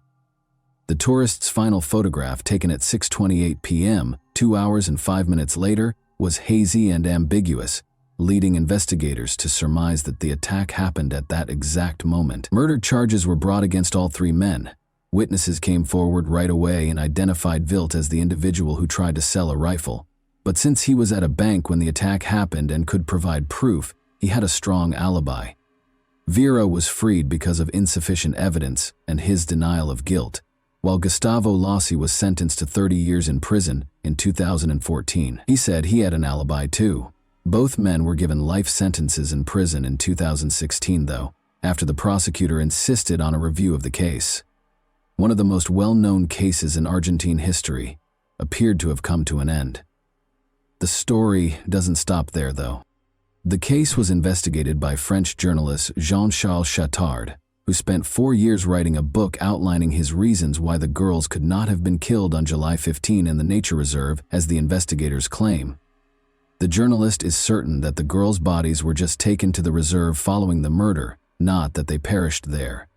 First of all, in contrast to the victim's shoes, his were covered in dust and dirt even after a brief stroll through the reserve. Such a path, enduring violence, fighting for their lives, and still having clean shoes would have been impossible for the girls. Second, the tourists' overall appearance was peculiar.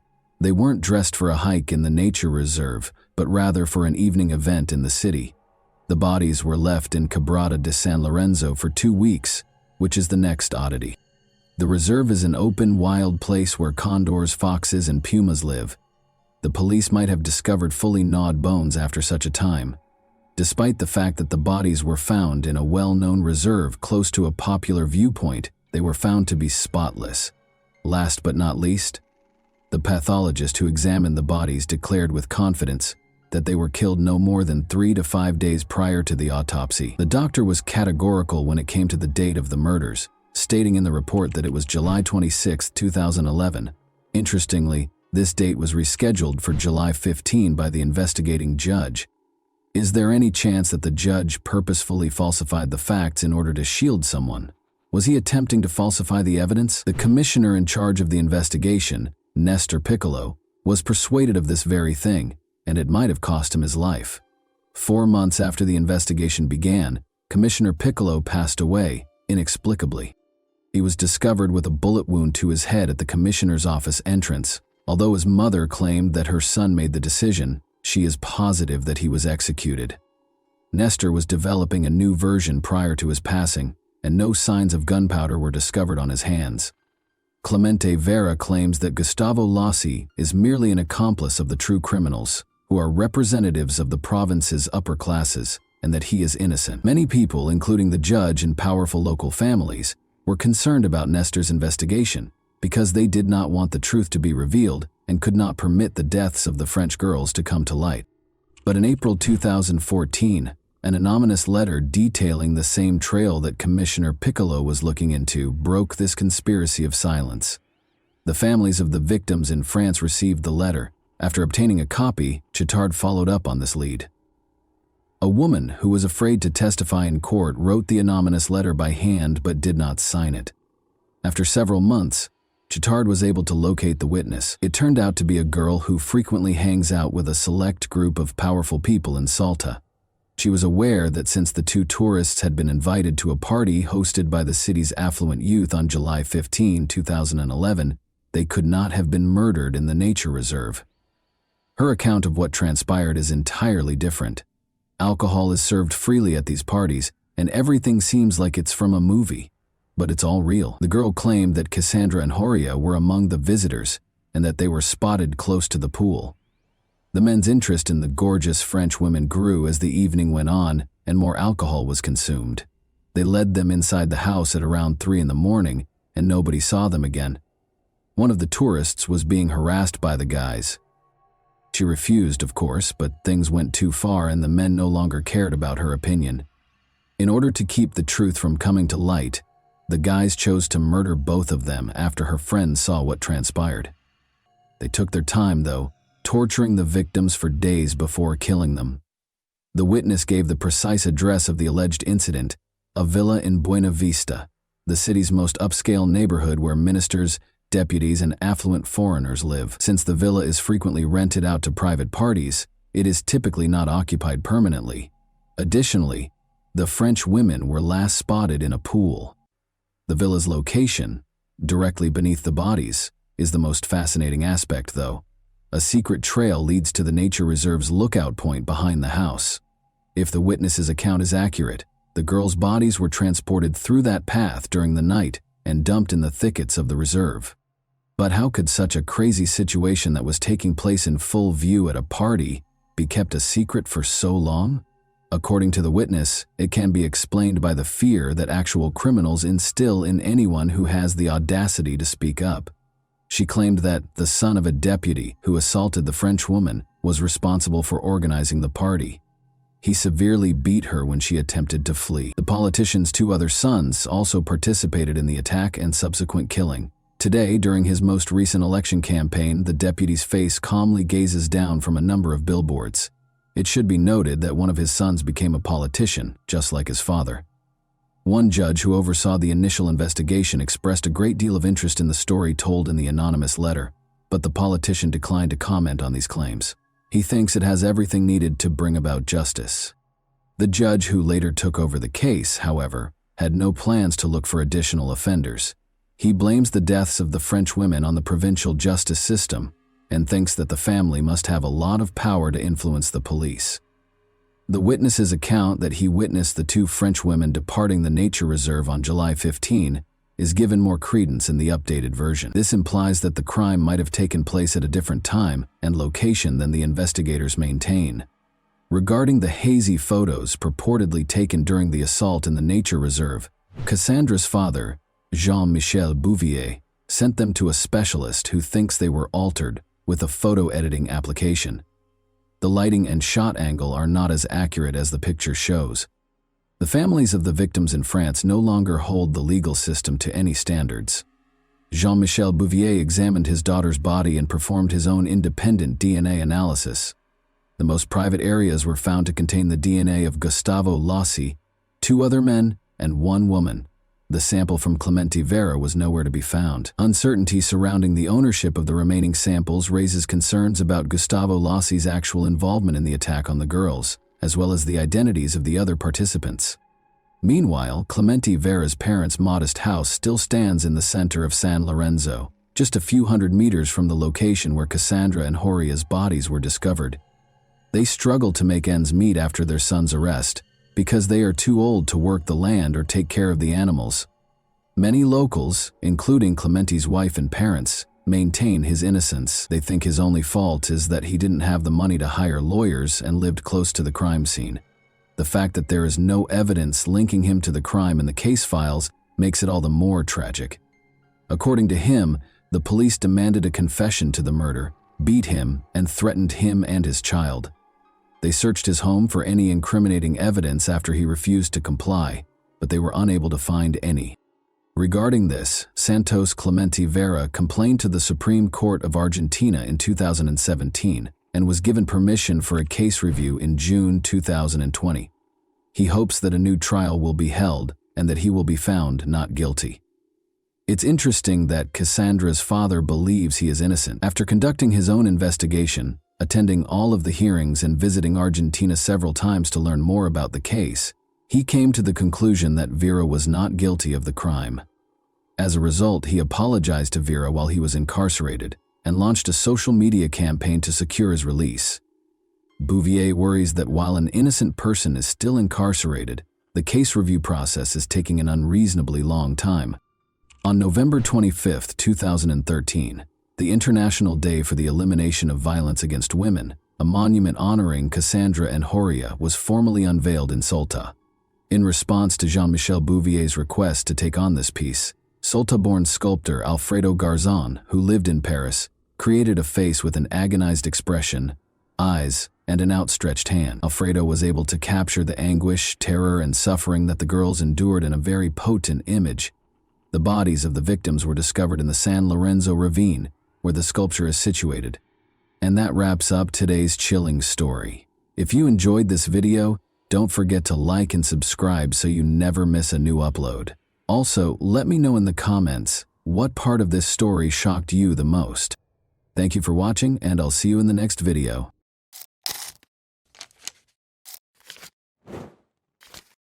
Hey guys, welcome to my channel, and today we're going to take a look at another horrible case with you.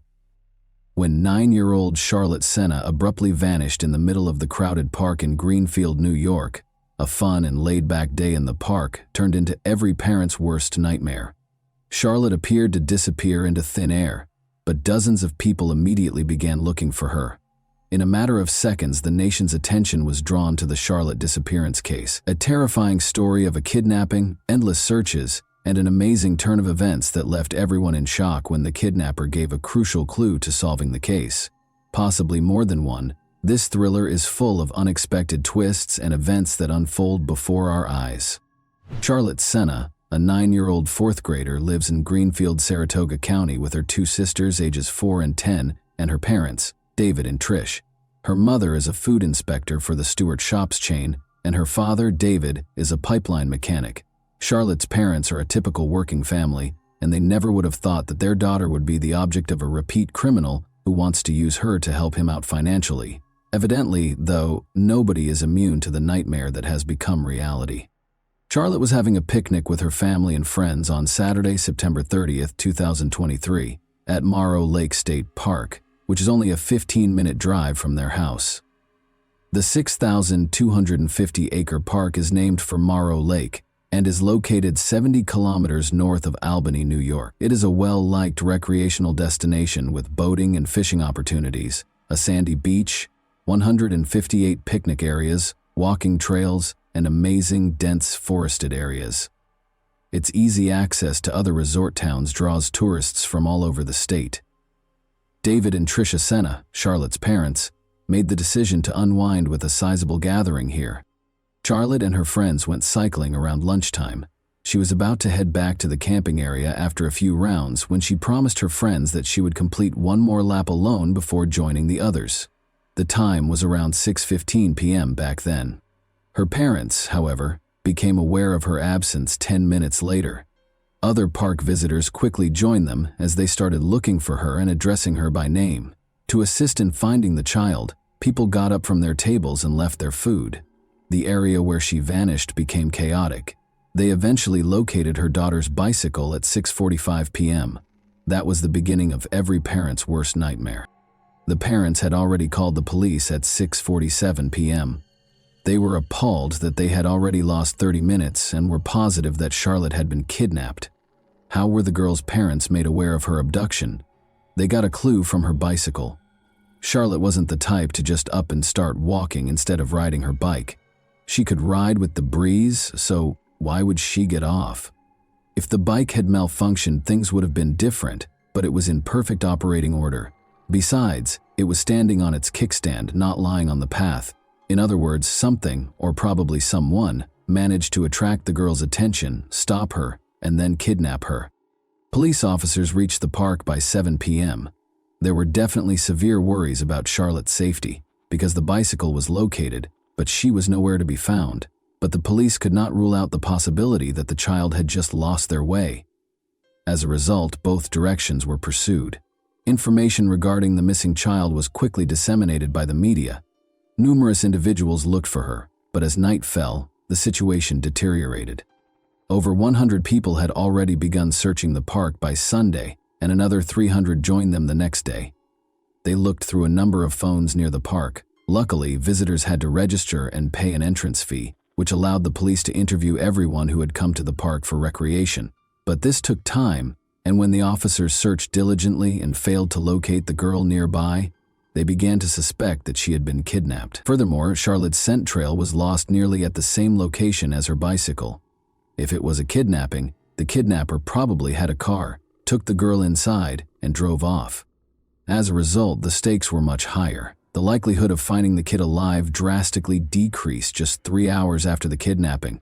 This is due to the fact that most of the time a criminal views the victim as an object to satiate their personal desires rather than as a child. The victim becomes a witness, evidence of their crime that must be removed.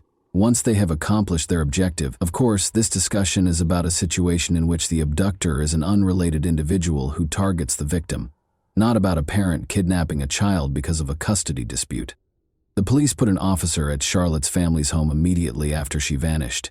As David and Tricia Senna, Charlotte's parents, were still looking for their daughter in the park on October 1st, very early in the morning, even before dawn, a car pulled up close to their home. At 4:20 a.m., the policeman observed an unidentified man placing something in the family's mailbox. The man hurriedly got into the car and drove away as the officer started to approach him. Despite noting the car's model, the officer was unable to apprehend him. The police were shocked to discover a ransom note in the mailbox. For Charlotte, the man demanded $50,000. He allegedly made her write the note by force. For failing to stop the stranger, the officer was criticized. It was a chance to save the child and apprehend the kidnapper. Although he witnessed the man leaving the letter, the officer was unable to determine what the man had left in the mailbox. Many people send the parents cards, flowers, and letters of support after learning about a child's disappearance. But this note proved to be very important in saving Charlotte's life. The kidnapper must have arrived so early because he thought no one would be home and no one would notice him. However, he left a crucial hint. The case made an unexpected breakthrough at 2:30 p.m. on Monday, October 2. A fingerprint was discovered on the note by forensic specialists. They found a match after running the fingerprint through the database. Craig Ross, who was previously charged with driving under the influence in Saratoga Springs in 1999, owned it. Craig was among the people in the park when Charlotte was kidnapped, and his phone ping matched theirs. Additionally, a car registered to Craig was tracked by the police back to his mother's house in Bolton Spa, New York. Craig lived behind his mother's house in a tiny motorhome. DNA frequently plays a big part in cases like this. But in this instance, the letter contained an old fingerprint that was found to match a prior drunk driving case. Given the fingerprint, DNA would undoubtedly be present on the note, but fingerprint comparison is 1,000 times quicker. 2:30 p.m. was when the match was found. The FBI and police had already encircled Craig's home by 6:30 p.m. When a child's life was on the line, they didn't need a warrant. Craig's neighbors said they never expected to see something like that, and that the suspect's capture was more akin to a crime thriller. Approximately 6 p.m., about 200 meters from their home on Monday, Charlene and her 11-year-old daughter Bella spotted a number of police officers. Around 6 p.m., A neighbor of Craig's reported that she saw 2 cars stop on her lawn and went outside to eject the rude drivers. Then, out of the cars came police officers fully armed and wearing bulletproof vests. At least 15 police and apprehension team vehicles gathered close to Craig's residence. Armed with weapons and flash grenades, at least 30 officers in full uniform poured out of them and went into action right away. The neighbors at the time found it incomprehensible that their neighbor was detaining the missing girl against her will. But when they saw a convoy of police and FBI cars close to their homes, an ambulance and a helicopter hovering overhead, all of their doubts were dispelled. When the suspect was apprehended, the neighbors were afraid he would rush them and kidnap them and their kids. However, the officers took prompt action and prevented the situation from getting out of hand. Craig was taken into custody after 20 members of the apprehension team barged into the house.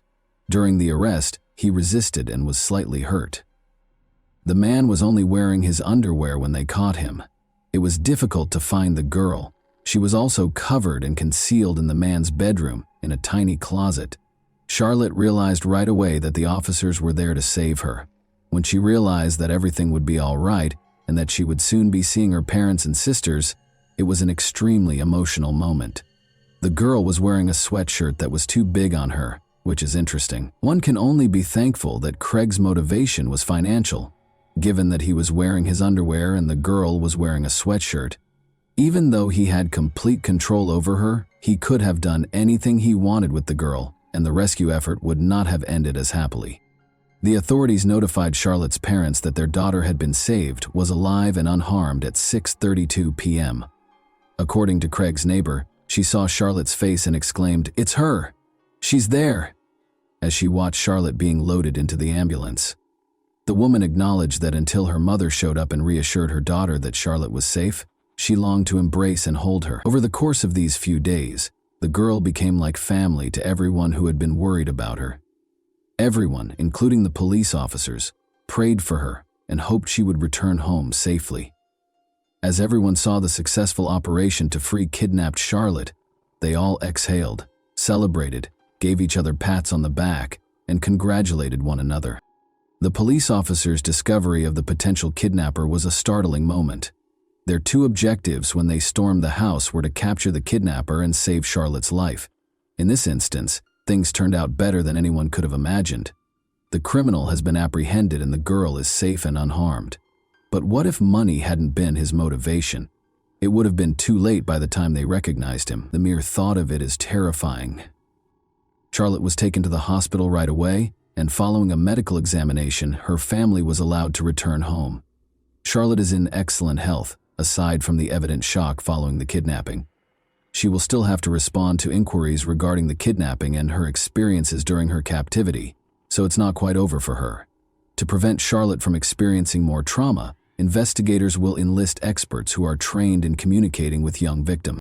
A significant development in the 3-day search for the girl was revealed to the media at a press conference on October 2. Craig, 47, faced first-degree kidnapping charges on October 3rd, the very next day. He had previously dealt with the police.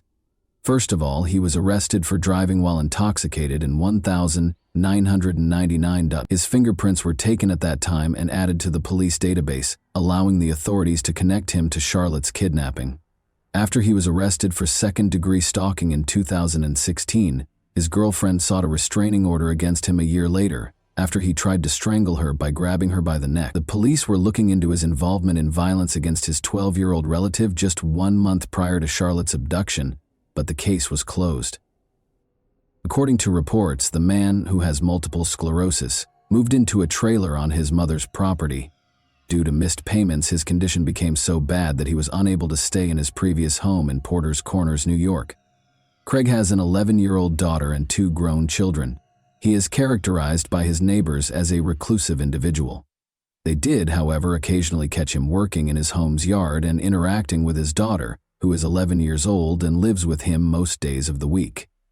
In reference to the man's older children, Craig's son said he doesn't want to get involved with his father, doesn't want to hear anything about him, and finds his behavior disgusting.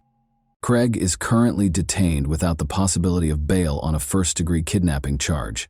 He will be represented in court by a free attorney who has been given to him.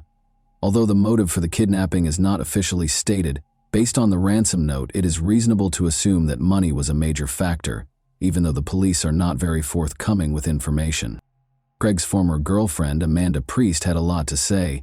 According to her, Craig hated his job and was constantly looking for people he could trust to help him. Amanda is certain that money was the driving force, but it's interesting to note that Craig appeared to have targeted Charlotte in particular, rather than just any child. The problem stems from an incident in which Patrick Senna, Charlotte's grandfather, sued Greenfield after a sledding accident in 1998. The $2 million settlement he received was well known among Saratoga's citizens. Given this knowledge, Craig may have been monitoring the family to learn more about their residence, regular locations, and other details. This is exactly why Craig kidnapped the man's granddaughter and demanded a ransom, Amanda claims, in an attempt to obtain funds to help him out financially. Amanda also mentioned that Craig had covered his trailer's windows with tarps not long ago. She is certain that everything was carefully planned as a result. He kept an eye on the family, observed them, was aware of Charlotte's routine, probably followed them from their house to the park, and waited for a chance to see the girl by herself. Investigators are looking into whether the suspect in Charlotte Senna's case is connected to any other crimes, such as the kidnapping and killing of 18-year-old Jennifer Hammond and 19-year-old Christina White. As is customary, investigators are looking into his involvement in any significant incidents in the area, even though there is currently no evidence connecting him to these cases, since their disappearances in 2003 and 2005 respectively, from Milton, the same town where Craig spent decades. The cases of Jennifer and Christina, whom investigators believe to be connected, have remained unsolved. On November 2, 2003, Jennifer went missing according to her boss. No one saw her after co-workers dropped her off at the Creek and Pines trailer park, where she was supposed to sell magazines. Later, all of the girl's possessions were discovered in an Albany hotel room where she was lodging with co-workers. After Christina's family last saw her in the evening on June 30, 2005, 2 years later her disappearance came to light. 5 kilometers from her home, witnesses reported to investigators that they saw her strolling down a road. In March 2006, hunters discovered Christina's remains, which were essentially just a skeleton, 16 kilometers from her last known location in the D-Town Forest in Greenfield. According to the autopsy, Christina's chest and abdomen were fatally struck by the murderer. In October 2009, Jennifer's remains were discovered a few kilometers away. Although the cause of her death is unknown, investigators concluded that considering the location of their kidnapping and the location of their bodies, the girls were most likely murdered by the same individual. According to criminal profiler John Kelly, who was familiar with the area and probably liked red-hamed girls, Craig Ross presumably abducted Charlotte, but we know that the best predictor of present or future behavior is past behavior. Therefore, it's always important to find out if a person has committed abductions in the past. There may be a connection because Craig's path from the park to his house apparently goes through wooded areas connected to these 2 unsolved murders. He was keeping an eye on the family and may have believed he could kidnap them again because he had done it successfully in the past.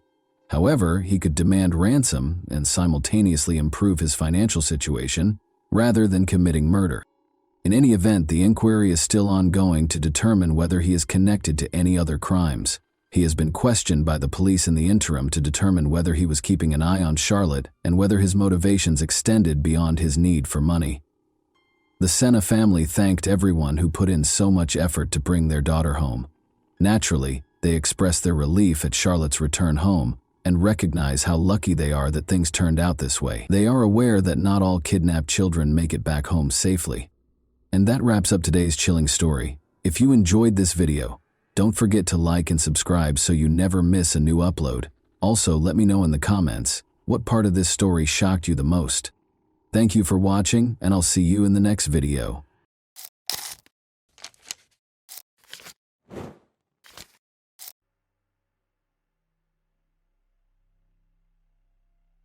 One of the most terrifying scenes ever filmed is before you.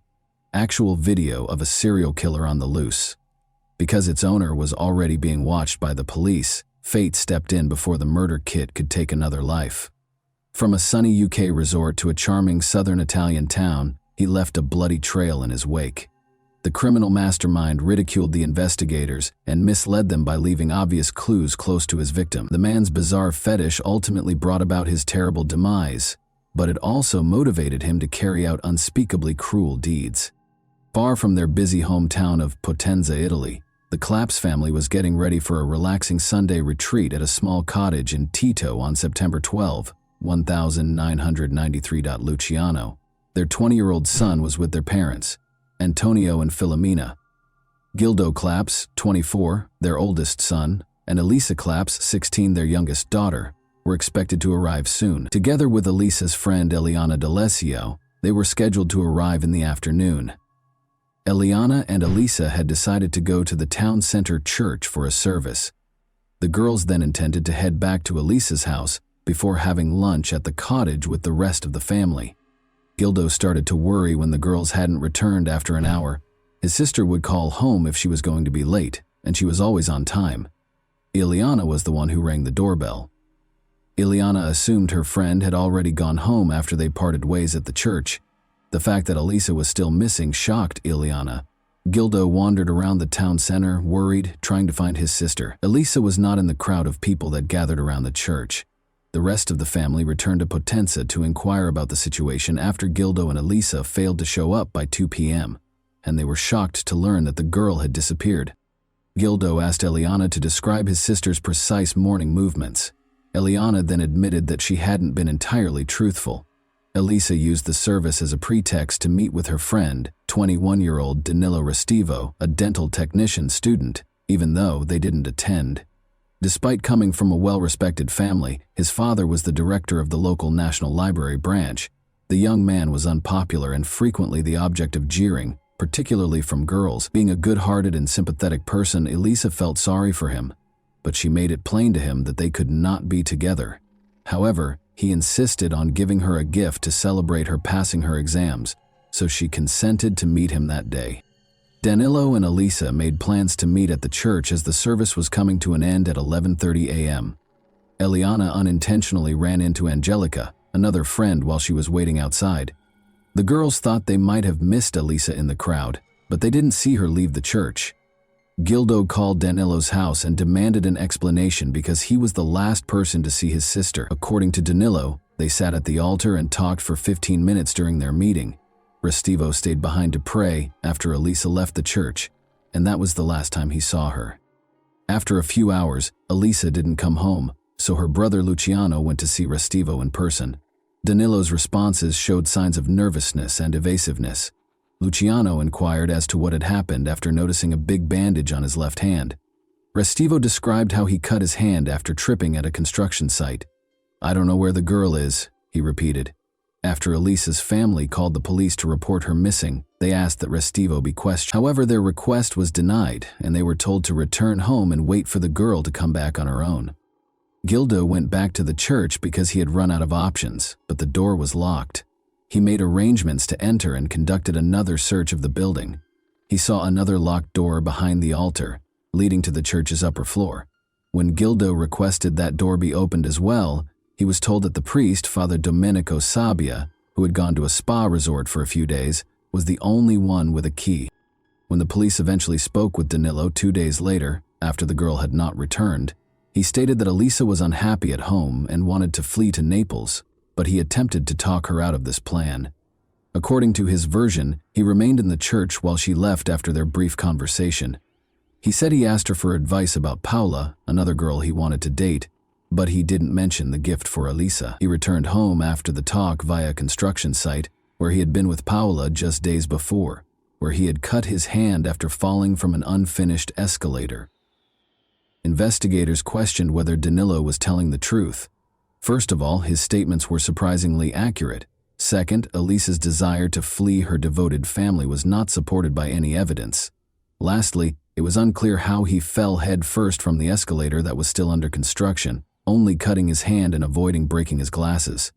When the police came to the Restivo's house, they asked to see the clothes their son was wearing that day. But without a warrant, Danilo's father wouldn't cooperate.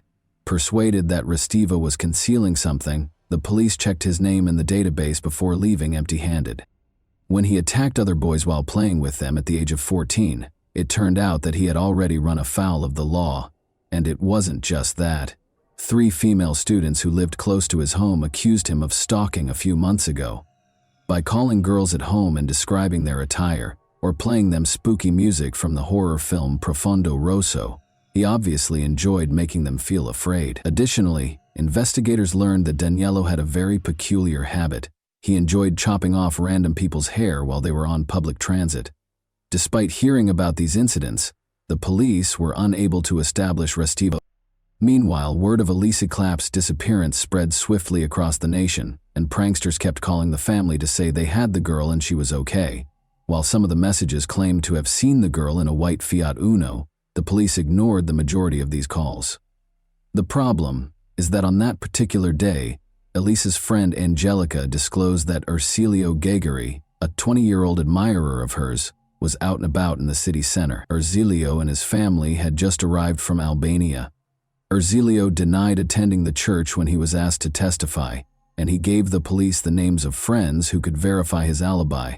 But not only did his friends not believe his account, they also claimed that he was in the city center on the day the girl vanished. Additionally, one witness named Ercilio as the driver of a white Fiat Uno, which is the same model of vehicle that multiple witnesses reported seeing Elisa in on the day of her disappearance. When the police discovered Elisa's diary, which was missing several pages, suspicions of Ercilio's involvement increased. After reconstructing pieces of those pages, forensic specialists found that some words were written in Albanian. Ercilio was questioned again, and each time his account was altered. He once asserted that Danilo Restivo gave him instructions to deny knowing one another. Ercilio was eventually accused of providing false testimony. The police received an anonymous call in December. According to the female caller, she saw Elisa in Rome. Elisa had reportedly been assaulted and coerced into a white Fiat Uno. "Please help her and help me," the voice said toward the end of the call. The recorded call was analyzed and the results were shocking. Eliana was the caller. Because she was known to alter her version of events, investigators had long been suspicious of her statements. She was accused of providing false testimony, just like Ercilio. Detectives eventually concluded that Elisa was dead and that Danilo was to blame for her disappearance, even though they could not totally rule out the possibility that the girl had fled from home. He might have forced other people she knew to tell lies to the police, but they had nothing to accuse him or any other suspect of, other than false testimony in the absence of a body. However, the Claps family believed that powerful individuals, such as Danilo's father's friends and the priest of the church where she vanished, were defending the reputation of their daughter's murderer, even though all other churches were happy to have a box placed in the building where anyone could anonymously leave a note with information about Elisa. Father Domenico Sabia, in particular, forbade anyone from entering the church's attic. He even made an effort to deny ever knowing Danilo, but this was swiftly refuted when a picture of the two of them together on Danilo's 18th birthday appeared. Danilo Restivo was eventually taken into custody for providing false testimony after all the information was gathered. He received a 20-month prison sentence after being found guilty.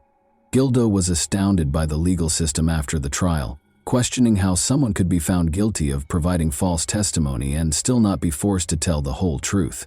However, Danilo was released after serving half of his sentence. There was nothing else the police could accuse him of. Because Eliana and Ursi allegedly gave false testimony out of fear for their own lives, rather than to muddle the investigation, the judge did not find them guilty of perjury. Numerous rumors surfaced on the second anniversary of Elisa's disappearance in Potenza, including claims that she was being sold by human traffickers, was in the hands of the Sicilian mafia, or had a covert relationship with a priest. People who demanded money in exchange for information about the girl harassed the family on a regular basis.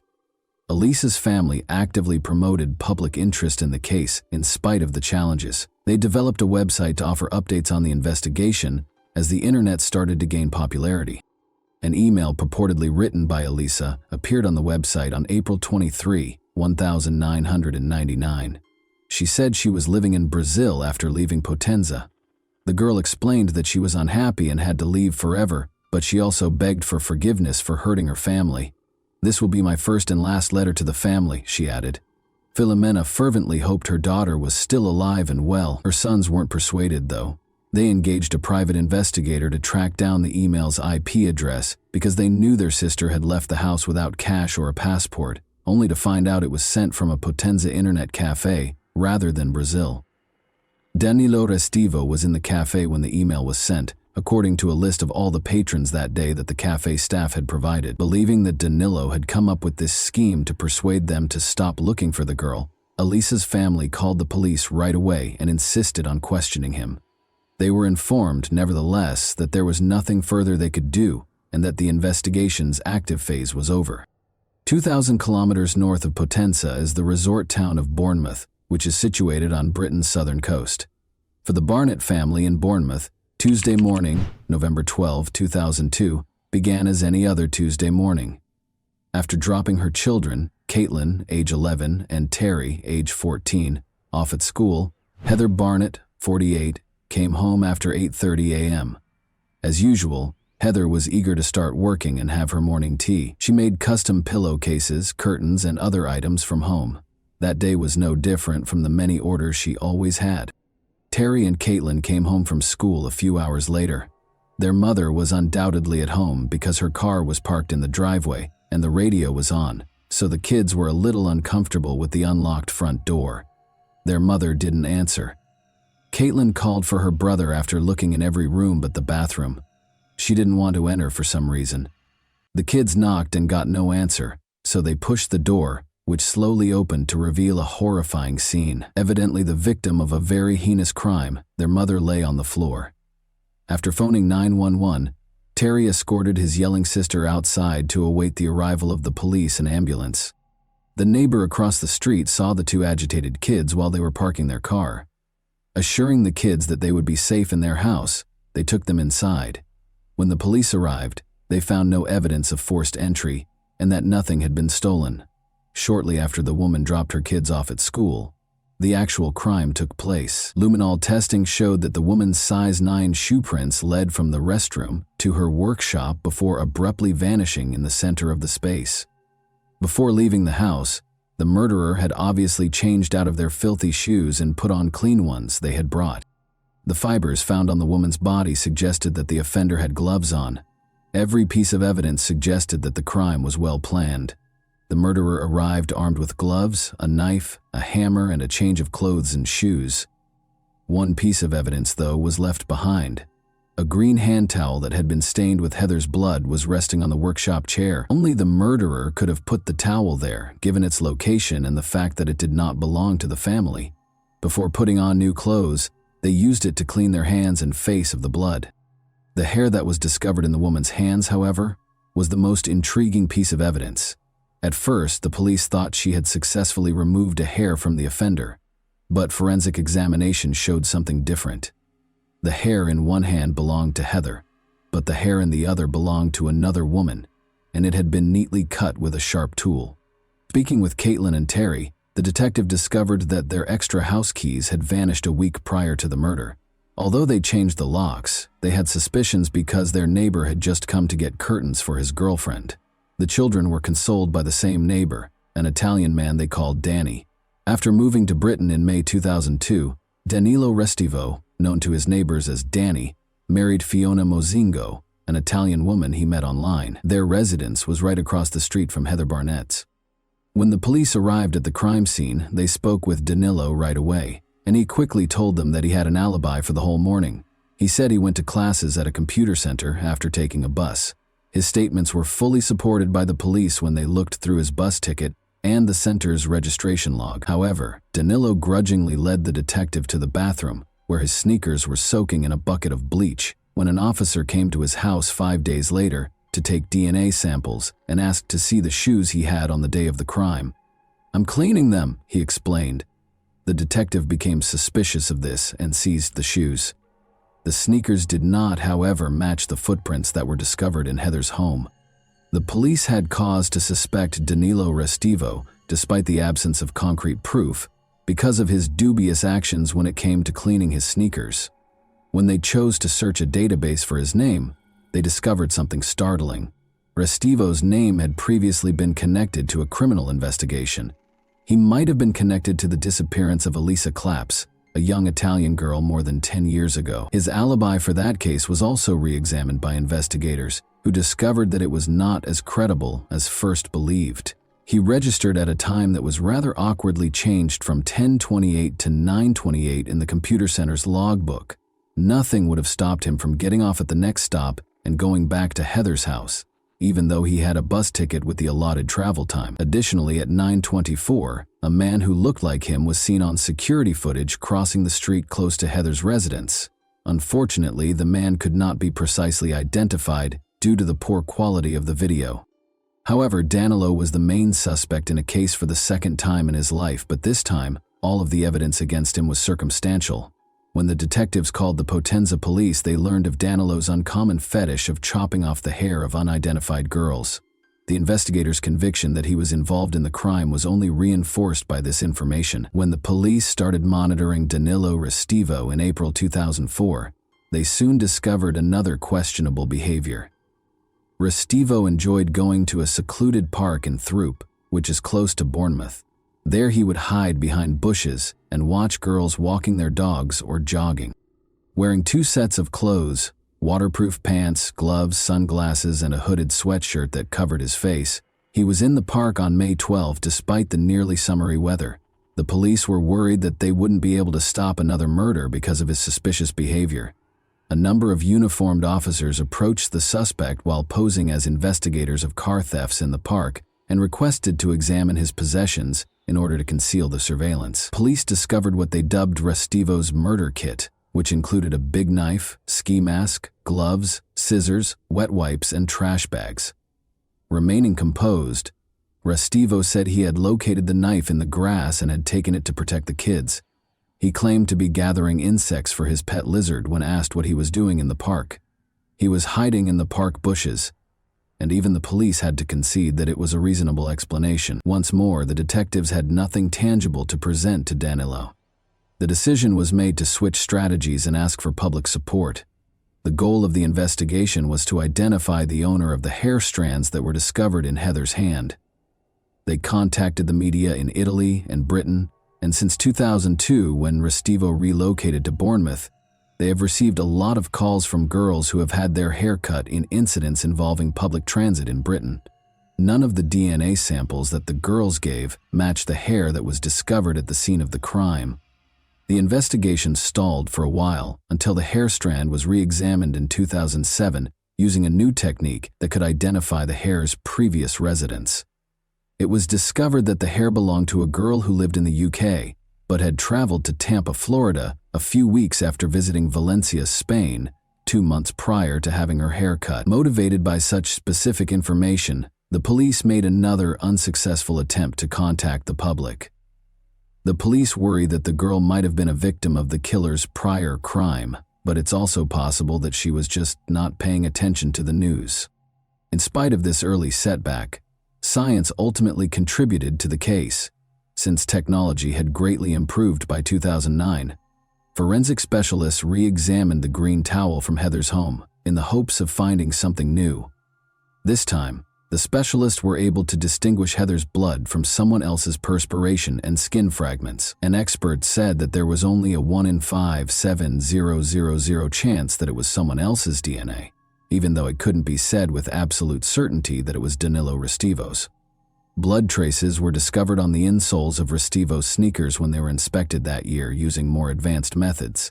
This meant that when Restivo put on the shoes, his socks had blood on them. It supported the detectives' hypothesis that the offender had brought an extra pair of shoes. Unfortunately, DNA analysis was completely impossible due to the bleach used, thus preventing Danilo and Heather's deaths from being directly linked. Restivo changed his clothes, put on gloves, and used bleach to get rid of bloodstains because he was aware of the evidence he might leave behind. Knowing what might link him to the crime scene, he made every effort to prevent it. He had a plan, was ready, and followed it. Thankfully, Restivo would eventually be charged with Heather's murder, but not before a terrible discovery was made in Italy. Something unexpected occurred in Potenza on March 17, 2010. The local church where Elisa had vanished years before was being repaired by workers. The attic door was no longer locked, and the priest had died 2 years earlier. 2 workers went upstairs, one using a flashlight to light his path while looking for roof damage. At that moment, he caught sight of something concealed behind construction debris in the room's corner. He was horrified to discover that he was staring at a mummified corpse. The girl's watch, glasses, and shoes were discovered on her body and were used to identify her. 17 years after going missing, Elisa Claps was found in the same church. She had died on the day of her disappearance, and her body had been dragged away and hidden, as the forensic examiner later concluded. Her body was found to have evidence of violence. However, several hair strands discovered in her hands and a few more close to the body were the most damning pieces of evidence. Professor Vincenzo Pascali in Rome was tasked with analyzing a sample of foreign DNA discovered on the girl's body. But, to put it mildly, he carried out the investigation rather sloppily and had ties to the church where the crime was committed. He said that the DNA did not match Danilo Restivo, but when the investigator decided to confirm this and sent the sample to another lab, it did match Restivo's DNA. The professor was placed on 18 months of work suspension, and on May 19, 2010, Restivo was arrested. The jury found Danilo guilty of Heather's murder on June 30, 2011. Following 5 hours of deliberation, he received a life sentence without the chance of release. But after he prevailed in an appeal on November 21, 2012, the court modified the punishment for Heather's murder and gave him a minimum of 40 years in prison. Restivo was found guilty of Elisa Claps' murder and given a 30-year prison sentence in absentia on November 11, 2011. Investigators believe it is crucial to look into Danilo Restivo's relationship to other unsolved crimes in both Italy and Britain because of his obvious propensity for murder.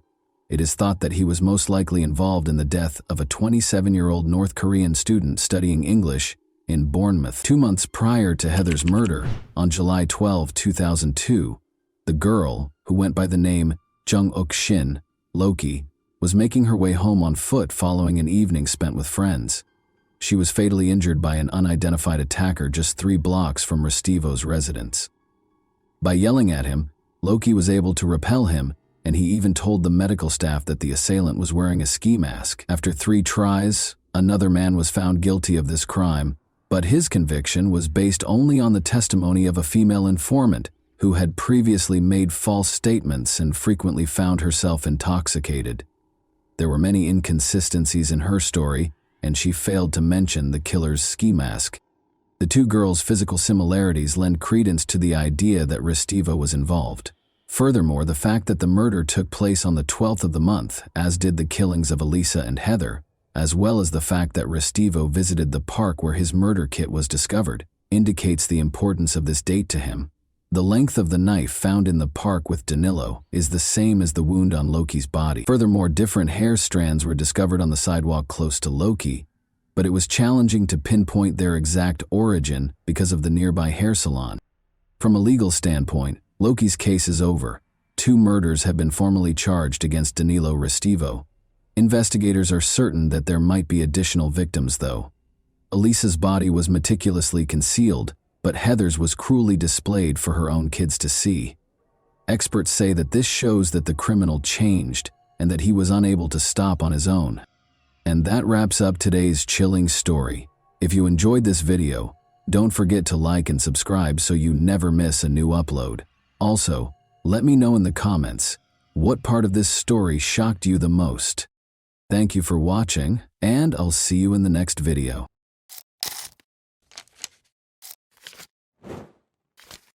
Hey guys, welcome to my channel, and today we're going to take a look at another horrible case with you.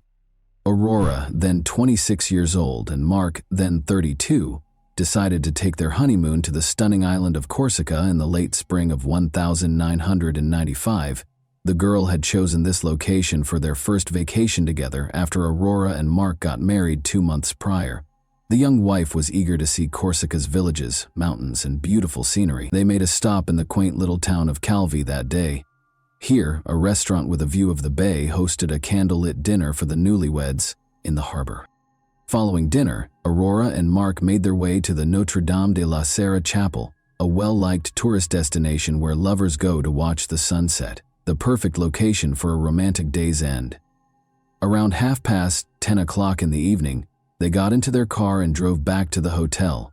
Right at the end of the railing, some animals abruptly leaped onto the road in front of the car, putting the young couple on a very dangerous road that descended sharply. The car plunged off the cliff as Mark swiftly turned the wheel. Aurora remained calm in spite of the dire circumstances. Before the car fell, she jumped out and opened the door. Mark was less fortunate. He and the car fell 140 meters. Aurora was alive, but she was in shock. In the middle of the night, in complete darkness, she bravely decided to go down barefoot to assist her husband. After locating Mark inside the vehicle, Aurora dragged him out. She washed his face and pulled him by the legs toward the sea. The girl then ascended the cliff once more in order to signal for assistance and stop a passing vehicle. Calvi firefighters showed up on the scene. Her husband was down there with a head injury and unconscious, and Aurora was screaming and sobbing in hysteria. In order to save him, she pleaded with the rescuers to descend as soon as possible. The firefighters immediately made their way to the cliff's base in an attempt to locate Mark, but their search was severely hampered by the night's darkness and the uneven ground. Just finding the car, which was empty, took them 30 minutes. But they saw that the man had a serious head injury and there was a lot of blood. When divers signaled that they had found something at 6 a.m., the weary firefighters were about to give up after hours of unrelenting searching. Mark's body was 3 meters deep in the water, floating next to the car. Unfortunately, it was too late for the newlyweds when they managed to bring his body to the surface. After compiling a report on yet another regrettable incident along that particular stretch of road, the police closed the case. The body of Mark was taken back to his home country of Belgium. The young widow was in complete despair. She spent several days in a specialized clinic after being unable to handle the grief on her own. As Mark's family hurried to comfort her, she proclaimed that she didn't want to see anyone and cut herself off from the outside world. Mark's family didn't press because they understood her mental state. She had lost her husband on their honeymoon when she was 26 years old. However, her actions captivated Mark's family more and more in the days that followed. Slowly, suspicion replaced concern. His parents strongly objected to Aurora's insistence that her husband be cremated. She left the farewell ceremony earlier than anticipated on the day of the funeral, shocking the family even more. The relationship between her and Mark's family has grown more complex ever since. When she got back to the family home, she changed the locks and refused to let her mother-in-law in, who had come to pick up some of her son's sentimental but cheap possessions. Aurora listed the house for sale in the weeks that followed. In addition to the EUR 25000 she received from the sale of the house, there was more. After her husband passed away, it was discovered that she had gotten 7 insurance payouts. Aurora was given EWAT 75000 in total. The Van Burr couple, who were shocked by their daughter-in-law's actions, took legal action and complained about the suspicious death. As a result, the coroner demanded that Mark's death circumstances be looked into. Investigators started by researching the couple's lives in order to comprehend what truly transpired that night. Mark Vander, 31, was employed at a reputable financial firm in Brussels in April 1994, about a year prior to the incident. Everything in his life seemed to be going well, or nearly so, and he had a great job, devoted parents, and amiable co-workers, but he had yet to find a woman he wanted to live a lifetime with. Mark wanted to start a family because he was old enough. In Brussels, Mark and Aurora met at a bar. Aurora was selling ironing boards door to door at the time, which wasn't a very lucrative job. There was immediate chemistry between Mark and Aurora. Mark was enamored with the attractive girl and fell in love with her right away. Their lively relationship left Mark's friends in awe and jealousy. Mark was shy, a little overweight, and uninterested in sports, whereas Aurora was very attractive, athletic, and fit. However, Aurora moved in with Mark a few weeks after they first met. Seeing that their son was content with her, the future husband's family embraced her as their future daughter-in-law and the mother of their grandchildren. When the young couple decided to tie the knot a year later, nobody was shocked.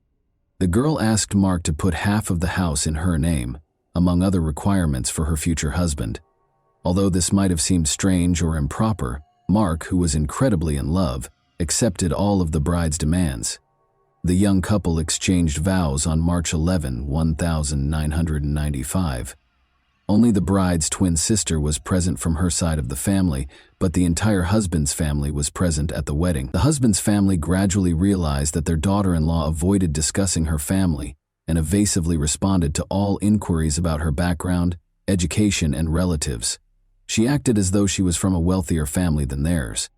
More than a year after Mark's passing, on September 5, 1996, Aurora received an invitation to be questioned at the police station. She reaffirmed her earlier claims that she and Mark had gone to a chapel after dining at a portside restaurant. A wild animal unexpectedly leapt in front of their car on the way back. An unfortunate accident happened when Mark turned the steering wheel. Aurora opened the door and leaped out just before the car plunged off the cliff. No more information could be gleaned from her by the police. On October 8, 1996, Mark's body was exhumed in an effort to learn the truth. Some of the injuries were caused after death, according to the forensic expert. Although the body had many wounds, none of them were bleeding, suggesting that Mark passed away before the car plunged off the cliff. The widow was nowhere to be found when the police wanted to question her again. 2 years after the incident, the detectives made the decision to look into the crime scene in Corsica. The newlyweds' car plunged into the ravine, and Belgian police officers were at the edge of it. Armed only with photographs and without the car, the task became more difficult. However, the expert was able to reconstruct the car's pre-fall trajectory. A person's reaction to an unexpected event on the road, such as an animal running out, is to turn the steering wheel but not all the way around. Under no circumstances could the car have ended up where it was found if it had veered off the road and fallen into the water. The expert also observed another contradiction in the accident theory. When firefighters arrived on the scene, they reported that the bushes growing on the cliff's top had been crushed. The bushes would have been cut off if the car had sped down. It was clear from the crushed vegetation that the car had remained on the bushes for a while before descending gradually. Additionally, blood droplets were discovered unevenly distributed between the car and the water following the incident, indicating that the body was carried rather than dragged. Could an 80-kilogram man have been carried by Aurora, who weighed less than 50 kg? Aurora's version of events did not match the investigation's conclusions. The car was pushed off the cliff, according to the expert's conclusive findings. The investigators were now interested in learning what transpired following the incident. Did Aurora come down to assist Mark? Did she have the bravery and strength to go barefoot down the rocks? It was possible, as hard as it may seem to believe. Since Aurora Martin was a skilled athlete and a champion rock climber, the police found it difficult to deny that she had truly gone down to assist her husband. For them, it was a dead end. Since there was still no update on the young lady, the investigators made the decision to learn more about her past. Really, who is she? What secrets are concealed by her evasive responses? In actuality, the girl had a very challenging upbringing, devoid of both a loving family and a quality education. Her mother moved to Germany after her parents divorced when she was 12, so she hardly ever saw her daughter. Although her father was not very involved in her life, she led a carefree life with her 2 sisters. With lofty aspirations, the girl left her childhood home when she turned 18. Aurora entered beauty pageants in hopes of becoming a model, but was not very successful. She thus found employment as a bar hostess and occasionally as an escort service model. At the age of 24, Aurora made the most of her beauty and lived life to the fullest. In February 1993, she went to a rock climbing club one day as usual, where she met Peter Schwett, who would be her fateful encounter. He shared her love of mountaineering and was young, attractive, and wealthy. She was 24 years old and he was 23. At first sight, it was love. Aurora was able to move on from her previous life next to Peter. This tale sounded too good to be true. In fact, the investigators discovered an oddity while looking into Peter Schwett's past. He was a widower for a young man his age. The circumstances surrounding his wife's death were suspicious. 2 years earlier, on his 21st birthday, Peter was serving in the German army in Belgium. Peter liked going to clubs, and one night he met Ursula Deschamps, a young student, while he was out with friends. They fell in love quickly, and 3 months later Peter proposed to her. Ursula soon learned, though, that Peter was not content with a single woman. Other surprises were in store for her. At their house, Ursula discovered counterfeit documents and substantial sums of money. She wanted to tell the police what she had discovered.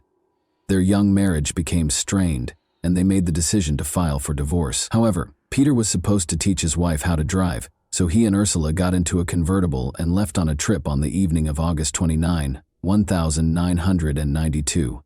The outing was peculiar for soon-to-be ex-houses. Peter was behind the wheel and driving as fast as he always does. The car crashed into a canal at high speed after he lost control. Although Peter was able to flee in time, he was unable to save his wife, who perished in the water with the car. He remembered that even though he touched her hand, he was unable to grasp her and drag her to the surface. A few days later, Ursula's body was discovered. Nothing from the autopsy would raise any questions about the girl's drowning. Peter provided a convincing explanation of how he had gotten out of the car through the rear window when the police recreated the crime scene. However, Ursula's family never thought it was a sad accident. First of all, Peter had never lowered the top of a convertible before. Second, Ursula could swim very well. An expert who later examined the case claimed that Ursula had time to get out of the car because drowning takes 3 minutes or so as the water fills the car. The Belgian police, however, handled it as a regrettable mishap brought on by the driver's carelessness. The case was closed after the young widower received a sentence of 3 months in prison. Investigators couldn't help but notice coincidences between two scenarios, two crime scenes, and two cases. In both instances, a traffic accident occurred. The car ended up in the water after the driver lost control. While the other spouse's body was not discovered in the vehicle, one of the spouses was able to flee in time. Since Aurora and Peter were now the primary suspects in the murder of Mark Vander, detectives had an immediate need to locate them. Although investigators suspected Peter of Ursula's murder as well, it was possible to drop the possibility of charging him with the same crime again because Peter had already served 3 months in connection with that case. In the meantime, the police discovered the likely cause of Ursula's death and the reason Peter became so rich following the death of his wife. He was able to leave the army and woo the stunning Aurora after receiving an insurance payout of $1,500. After a year of romance, the young couple broke up in early 1994 for unspecified reasons. The girl registered with a marriage agency during this period. According to her, the perfect man would be well off, have a flat of his own, be amiable, and not be overweight. Her relationship with Mark Van Burr began in April 1994. The girl insured Mark in August 1994, 4 months after they first met. It's interesting to note that the documents had Aurora's signature rather than Mark's, indicating that he was obviously ignorant of this. She signed the paperwork on his behalf, claiming that his hand was hurt. Before long, a regrettable incident happened. After selling the house and getting the insurance money, Aurora vanished. She wasn't hidden for very long, though. Investigators discovered her trace in Luxembourg 2 months after Mark was murdered. She opened a bank account and deposited EWAR 275000 into it. She and someone named Peter Schwett were the only ones with access to the account. Had they gotten back together and relocated to Miami, Florida? Before an article in a major French newspaper referred to them as diabolical lovers and detailed the police suspicions against them, the couple had been living a lavish lifestyle for nearly 2 years, complete with fancy apartments, cars, and a yacht. Peter and Aurora grew extremely wary. They only used telephone booths to make calls and altered their appearance. Before Peter was taken into custody in a supermarket parking lot, they were able to remain hidden for a while. He offered the police the roughly $50,000 he was carrying in exchange for their release, but they turned him down. Aurora was taken into custody by the police in the apartment where the lovers were hiding 2 days later. Aurora and Peter made every effort to evade extradition. Nevertheless, they were sent back to Belgium on December 3, 1998. Aurora declined to provide any testimony right away. In contrast, Peter talked a lot, but not much of it was accurate. The police had no hard evidence against them because they obviously did not want to cooperate with the investigation. An anonymous phone call altered the case's trajectory. Over the phone, a woman disclosed that she had information regarding Mark's murder. The woman was later identified by the police as Fabienne Lefevre.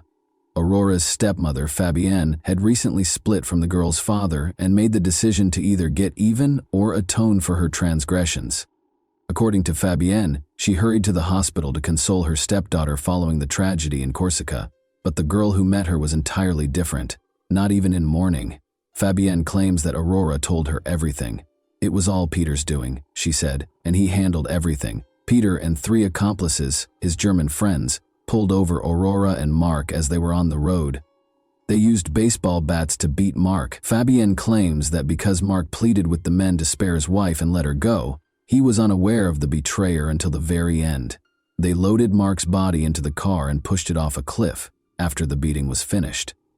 However, because it didn't fit Peter's personality, the police were unable to track down the accomplices or provide evidence of their existence. Furthermore, there were numerous questions regarding Fabienne's veracity. First, there was tension between Fabienne and Aurora. Second, why did she make an anonymous call, and why did she call the police sooner? She was afraid, the woman said. However, the police sought additional evidence because they were certain that Fabienne's words alone could not be used to build a strong case. Police in Germany discovered that one of Peter's brothers had postcards from Corsica and pictures of the car that crashed off the cliff. The interesting thing about these souvenir photos is that they were taken 6 months prior to Mark's murder. Was it deliberate planning, or just a coincidence? 4 years had gone by since the murder, but the specifics of the crime were still unknown.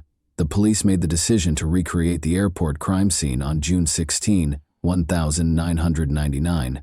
The vehicle was being driven by the driver at a maximum speed of 35 kilometers per hour. As if attempting to leap out, Aurora was supposed to open the car door wide. Even when the car slowed down considerably, she didn't do it. In an attempt to find an explanation for her failure, she lost her temper, started crying, and had hysterical outbursts. Peter stepped in and tried to protect Aurora. Since, in theory, he was not present at the crime scene in Corsica, it is unclear why he was involved in the reconstruction at all. Following this experiment, the researchers were certain that Mark Van Burr was murdered rather than killed in an accident. The trial started. A revised version of events was put forth by the defendant's attorneys, who claimed that Mark had a heart attack shortly before he fell from a height. Put another way, since he passed away just seconds before the collision, all of his subsequent injuries were post-mortem. This hypothesis had the potential to disprove the prosecution's entire theory. Such a version did not match the autopsy results, but even the forensic expert thought it was a smart move. Another crucial detail that the forensic expert disclosed during the trial was that Mark had not eaten anything for several hours prior to the crime. He was starving. The juror's last straw was when Aurora even made up a story about having a romantic dinner with her husband that night. Both of them were convicted. Peter received a 20-year sentence, and Aurora received a 15-year sentence. They probably didn't even complete half of their sentences.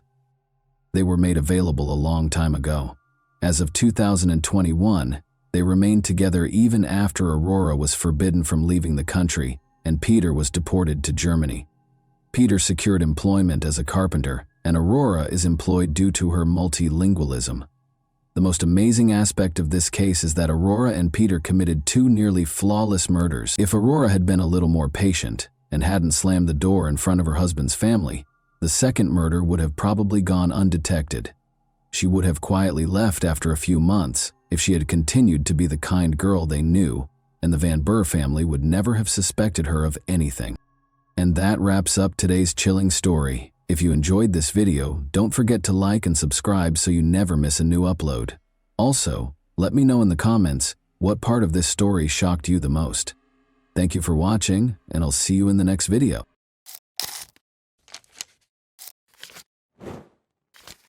Hey guys, welcome to my channel, and today we're going to take a look at another horrible case with you.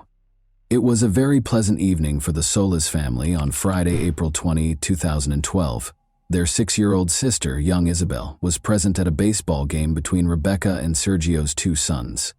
The family went home after the game, which lasted until 10 o'clock. Rebecca braided the girl's hair to save time before work the following morning, when she was scheduled to play baseball. After saying goodnight to his daughter, Sergio departed at 11 o'clock. Isabel frequently slept in her brother's room, even though she had her own bedroom. This night, however, she remained by herself. Becky and the boys soon fell asleep, and Sergio dozed off on the couch as he watched a baseball game that he had previously recorded. The man woke up at 5 and walked slowly to the bedroom. When he went to sleep beside his wife, the house was calm and quiet. Rebecca left for work at the medical center 2 hours later. The woman heard nothing and saw nothing out of the ordinary in the house. She left for work without visiting her daughter's room. Isabel wasn't in her bed when Sergio went to get her up for the game at about 8 in the morning. No one answered when he asked his sons if they had seen their sister. He called for Isabel and searched the house with the boys, but she didn't answer. Then, at the age of 14, Sergio Jr. saw that his sister's room had an open window and that the protective screen was on the ground in the yard. While Rebecca was hurrying home and the sons were desperately looking around the neighborhood for their younger sister, Sergio called his wife. Sergio dialed the emergency number. This was the call that ultimately led to a great deal of controversy and backlash against him.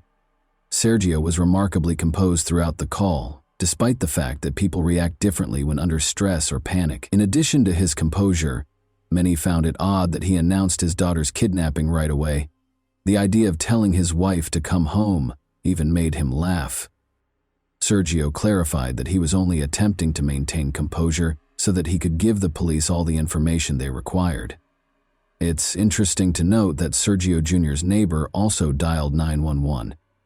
He was obviously upset and trembling, unlike his father, but he also said right away that his sister had been abducted and that they would not be able to locate her. Rebecca, who had also been in a state of panic and despair upon arriving at her house, was then given the phone.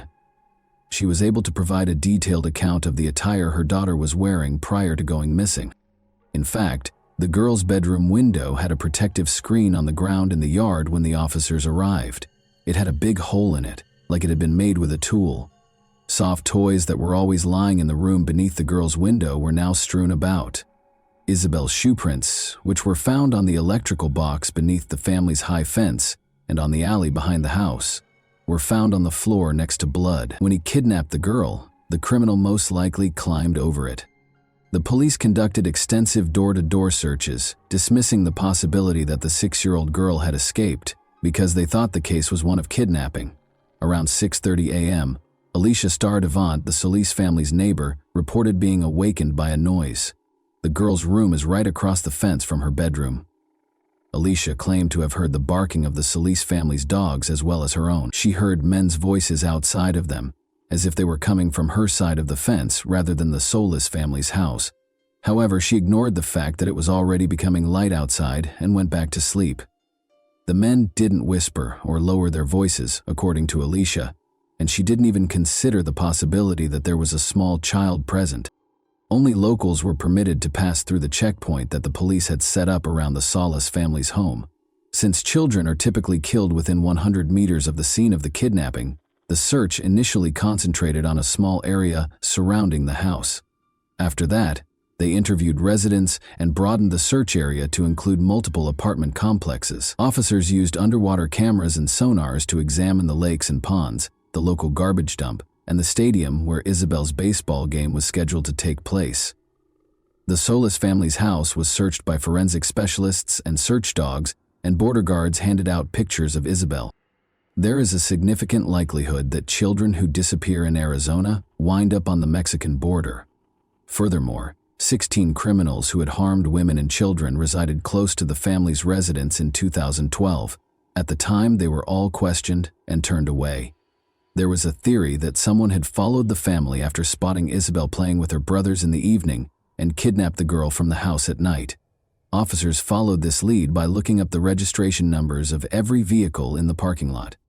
The family's home was close to surveillance cameras, which revealed an exceptionally bustling nightlife. A car belonging to a private security firm pulled up in the alleyway close to the house at 2:36 a.m. 10 minutes later, 2 more cars were spotted in the parking lot. All of a sudden, there were a lot of people walking around the house, some of them curious about the trash cans. A car sped around the corner next to the trash can an hour before the 911 call, but during the 10 hours of filming, the girl did not show up anywhere. However, when the police searched the house, they found something intriguing. Inscriptions were discovered by the officers on Isabel's wardrobe doorframe. Rebecca said she was unaware of the inscriptions, which were written in a child's handwriting and contained phrases like "bad father," "I don't love father," and "bad day." Nevertheless, the police chose to thoroughly question Isabel's family. According to one of the sons, their father got violent, cursed, and struck him twice after drinking. Concerned about the Solis sons, Investigators invited Child Protection Services staff because, as it turned out, the agency had been called to the family's residence multiple times. One of the boys left a glass in the detergent while doing the dishes in January 2012. Sergio reprimanded his son for his error and drank water from that glass. The boy told his friends about the incident the following day, and someone's parents called Child Protection Services, despite Rebecca's insistence that they laughed about it. In any case, Sergio willingly left the house in May 2012 at their request, despite Rebecca's assertion that her husband was a great father and that all questions would be addressed when Isabel got home. Sergio was able to return home to his wife and sons after the incident was quickly resolved, but the family was disappointed that the investigation produced no findings. The police kept focusing on them, Sergio in particular, even though they were never named as suspects. "It feels like the investigation never went beyond this house," the man later said. "That is the reason it is so distressing." They therefore engaged private investigator Jerry Snyder to look into Isabel's kidnapping objectively, and he suspected Rebecca's cousin Justin Master Mourinho. Initially, Justin spoke to reporters and conducted interviews as a spokesperson for the family. However, 2 weeks after Isabel vanished, he sent his car to Florida, hired the top attorney, and departed without responding to inquiries from the police or media. The private investigator found such behavior odd. Furthermore, Justin still had the key to the house after living there for a long time with the Solis family. According to one version, Justin might owe someone money because he had previously spent the night in Isabel's room. The criminal would come for him, but instead of Justin, they would find Isabel in the room and take her as leverage, or as ransom. Sebastian Hartsfield, a friend of his, is certain that Master Mourinho made the correct decision and would have left as well if he had the money. The problem is that Justin was fed up with the public's and media's invasive attention. Sebastian claimed that he and Justin spent the night of the kidnapping together. He reluctantly acknowledges that he and Justin smoked and drank all evening because it was April 20, National Cannabis Day. Sebastian is certain that his friend is innocent, even though there was a 6-hour lapse while they were sleeping, and he is unsure of Justin's whereabouts. The police chief stated that the investigator the family had hired had no evidence, but the police were certain of Justin's innocence when they finally questioned him. It is noteworthy that Sergio's daughter was abducted for ransom and that he was also suspected of owing money to criminals. Isabel was at the age when family members most frequently kidnap children. Sergio kissed her goodnight at 11 o'clock, the last person to see her after she was abducted from the house where only her family members were present. He failed the polygraph exam. Furthermore, the dog's nighttime barking serves as an indirect indication that a family member was involved. How could an outsider be aware of the girl's room location, the fact that she wouldn't be sleeping in her brother's bedroom, and the fact that her room would be dog-free? Her bedroom was usually where at least one of them slept. How could the kidnapper have known exactly how to get past the street security cameras? However, aside from suspicion, neither Justin nor Sergio were connected to the crime. Isabel was where? Rewind to the morning of July 23, 2012, when 3 distress calls were received by the rescue service. A young girl called to report that she had been kidnapped. "He's coming," she said, mentioning Isabel's name and identifying the district in which she was located, before the call ended. The officers searched the designated district but were unable to locate anyone. 2 sisters, ages 9 and 11, lived in the apartment complex where they traced the call. The sisters had just chosen to pull a practical joke. Despite the commotion, the calls were promptly released. However, the city had to pay $4,700 in officers' wages for the search in the district the girls had designated because of their joke. The police made multiple attempts to raise awareness of the case after this incident, such as posting a picture of Isabel's potential appearance years later. However, the case remained unresolved for years in spite of all efforts. Who took Isabel hostage? Was she taken by someone the family didn't know who came in through a window? Did Justin think about kidnapping Isabel in order to demand a ransom because he was in debt, but the kidnapping didn't work out? Are there relatives hiding what happened to her? And was one of her brothers complicit? Or is the biological father of Isabel more knowledgeable than he claims to be? Unexpectedly, the case made a breakthrough on February 8, 2017. Melissa called the FBI and said they should talk to her fiancé, Christopher Clements, regarding Isabel's disappearance. They should speak with him because, allegedly, he might know something about the girl's disappearance, but Melissa was unable to elaborate. It was easy to find Christopher because he was incarcerated on robbery charges. Christopher assured the agents that he was aware of Isabel's location, but he insisted on a bargain in return for information on her whereabouts. In Isabel's case, he demanded complete immunity, the dismissal of his charges, and the return of his seized Acura Honda. He reassured them that only he and a member of the Solis family are aware of the girl's fate. He made hints that Sergio was aware of and complicit in his daughter's kidnapping. Christopher informed them that at a nearby pawn shop, Sergio was observed giving Mexican gold coins to a customer. After an alleged altercation, Isabel was taken to collect the money her father owed for the pilfered coins.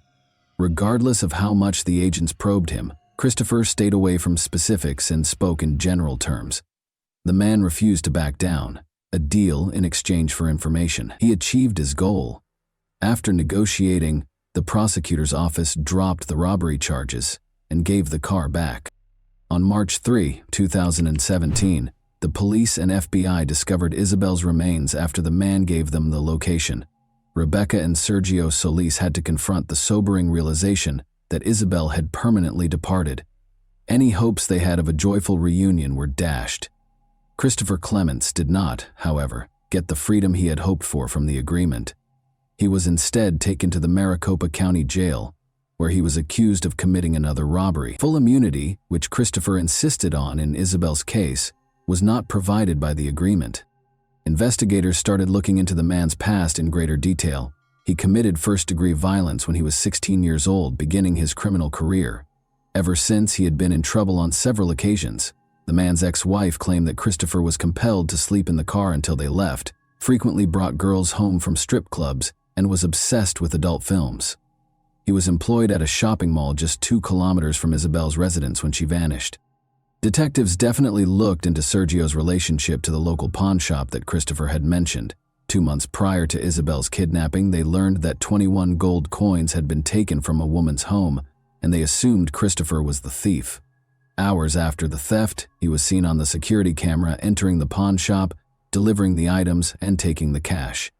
Sergio's involvement or any connection to the case was not implied in the video. Christopher was probably merely researching the charges against Sergio that were reported in the media and speaking with agents in an attempt to discredit the girl's father. A search warrant for the home where Christopher and his fiancée Melissa previously resided was among the many that the police were issued. Investigators discovered a sheet of plywood in one corner of the yard, beneath which was a plastic container filled with ashes and a number of gory finds, such as a faded, lilac child's hooded hoodie and a very young child's school assignment with the name Mercedes on it. She was Isabel Mercedes Solis in full. On Christopher's devices, they also discovered explicit images of girls between the ages of 3 and 13. His computer was searched for Isabel Solis, unsolved cases in Arizona, and child killer acquitted. According to a former acquaintance, Christopher discussed the Isabel case and hinted that there might be evidence in his car's trunk. Thus, its return was essential. The vehicle, a Honda Acura, was reportedly given back to the man in return for details regarding Isabel's location. Although Isabel's cause of death is still unknown, the same acquaintance claims that she was suffocated and that chemicals were poured over her body. The man recalled that Christopher had concealed pictures of the Solis house in a Bible in his room and showed them to him. In addition to obtaining a warrant for this Bible, investigators did discover images of the house. After 2 months, the Tucson police chief declared that they had a suspect, Christopher Clements, 36, who was accused of 2 murders. The problem is that when Christopher told 2 agents on March 3, 2017, where they would find Isabel, he pointed out a crucial marker, a stack of tires that obviously did not appear there in a single day. The agents were immediately alarmed by this instruction, because the police had discovered the body of a teenage girl from Tucson near that same tire pile a few years prior. Maribel Gonzalez was the girl's name. Isabel had been missing for 2 years when a rescue service dispatcher received a terrifying call in June 2014. A woman reported seeing a body by the side of the road. When the police arrived on the scene, they discovered a naked body buried beneath the tire pile, the smell of decay and evidence that someone had been dragged on the ground. The place was a long way from the closest residences. In an attempt to identify the girl, the police sent a picture of the tattoo on her collarbone and a chain with an anchor that she was wearing to the media. In fact, a number of people reported that it was 13-year-old Maribel Gonzalez to the police. According to Maribel's relatives, she was seeing Mariano, a man in his 20s. A month before Maribel vanished, they ended their 3-year relationship.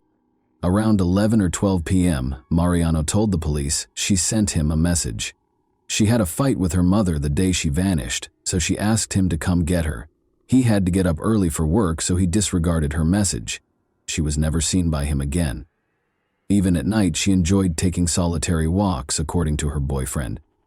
She also enjoyed visiting the mall, which is the same one where Christopher Clements worked and is close to Isabel's house.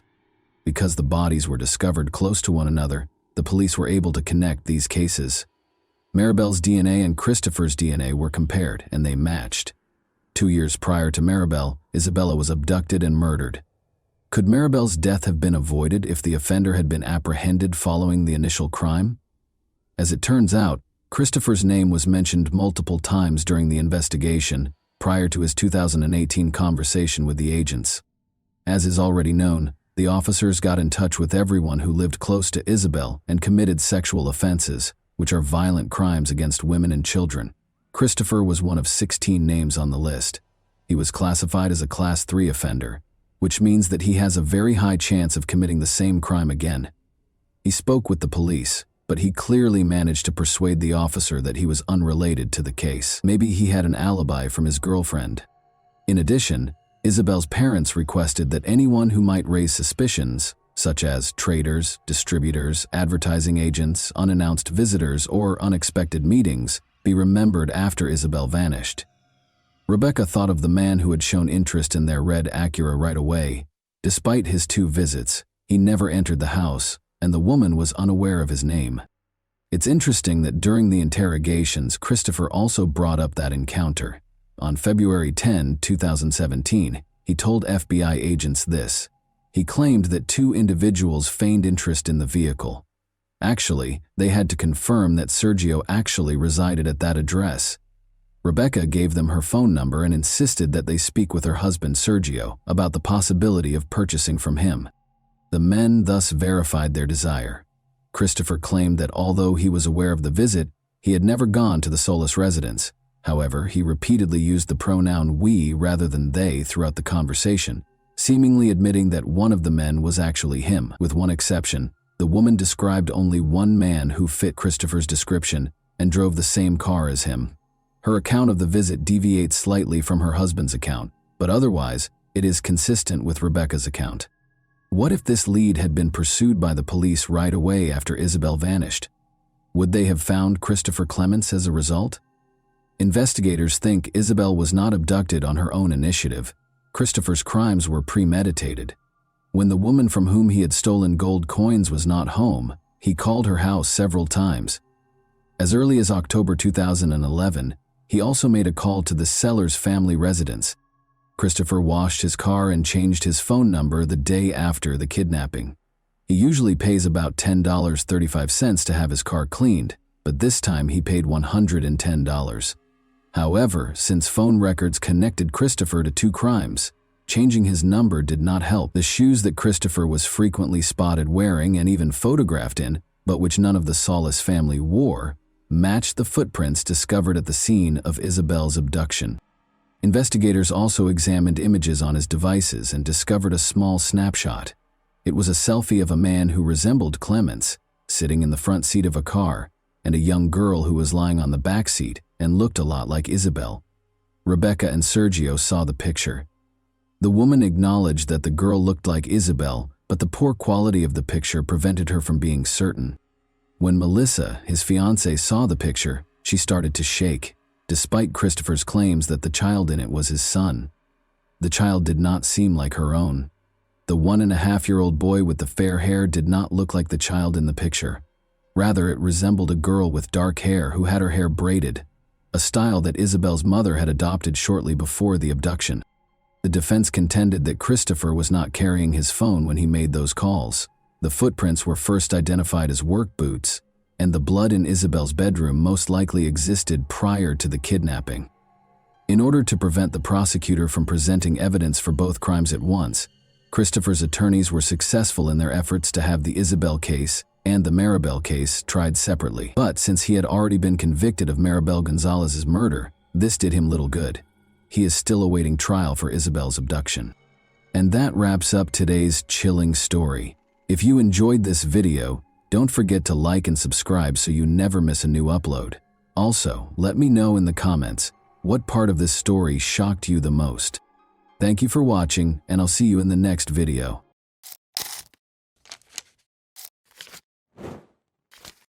Hey guys, welcome to my channel, and today we're going to take a look at another horrible case with you.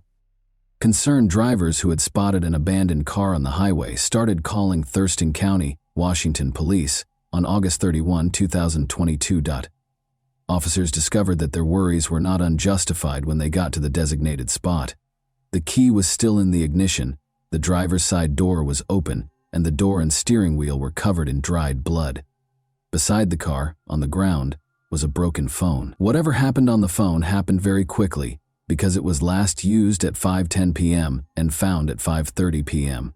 The car was registered to Kenneth Davis from Olympia, Washington, which is 25 minutes away from the location where the car was found, according to the police's check of the registration number. But when they got in touch with Kenneth, they found out that the car had been taken by Gabriel Davis, Kenneth's 16-year-old son, at 4 p.m. Gabriel never returned from school after leaving for football practice. Blood and a smashed phone were clearly bad indicators. When such an incident occurs, a number of scenarios immediately spring to mind, such as a fight or perhaps even a murder. The police rushed to learn as much as they could about the boy. The 16-year-old Gabriel Davis hails from Olympia, Washington. His enthusiasm for football has not changed, despite a recent sharp decline in his academic performance. He never skipped a training session because he took it seriously. He was therefore immediately noticed when he failed to appear at the stadium on August 31st. No one knew where he was, not even Justin Hume, his best friend. The police immediately began a thorough search after finding Gabriel's car, the broken phone, and the blood. Helicopters and search teams were involved in the ongoing search through the night and into the next morning. People who said they had seen the boy began calling in droves as word spread about his disappearance. The teenager was spotted strolling down the highway, according to 5 witnesses. He was walking toward the park by himself. Gabriel even responded to a caller who inquired about his well-being by saying, "Yes." The young man's mysterious disappearance was not the first or even the second incident in the county, which was the most horrifying part.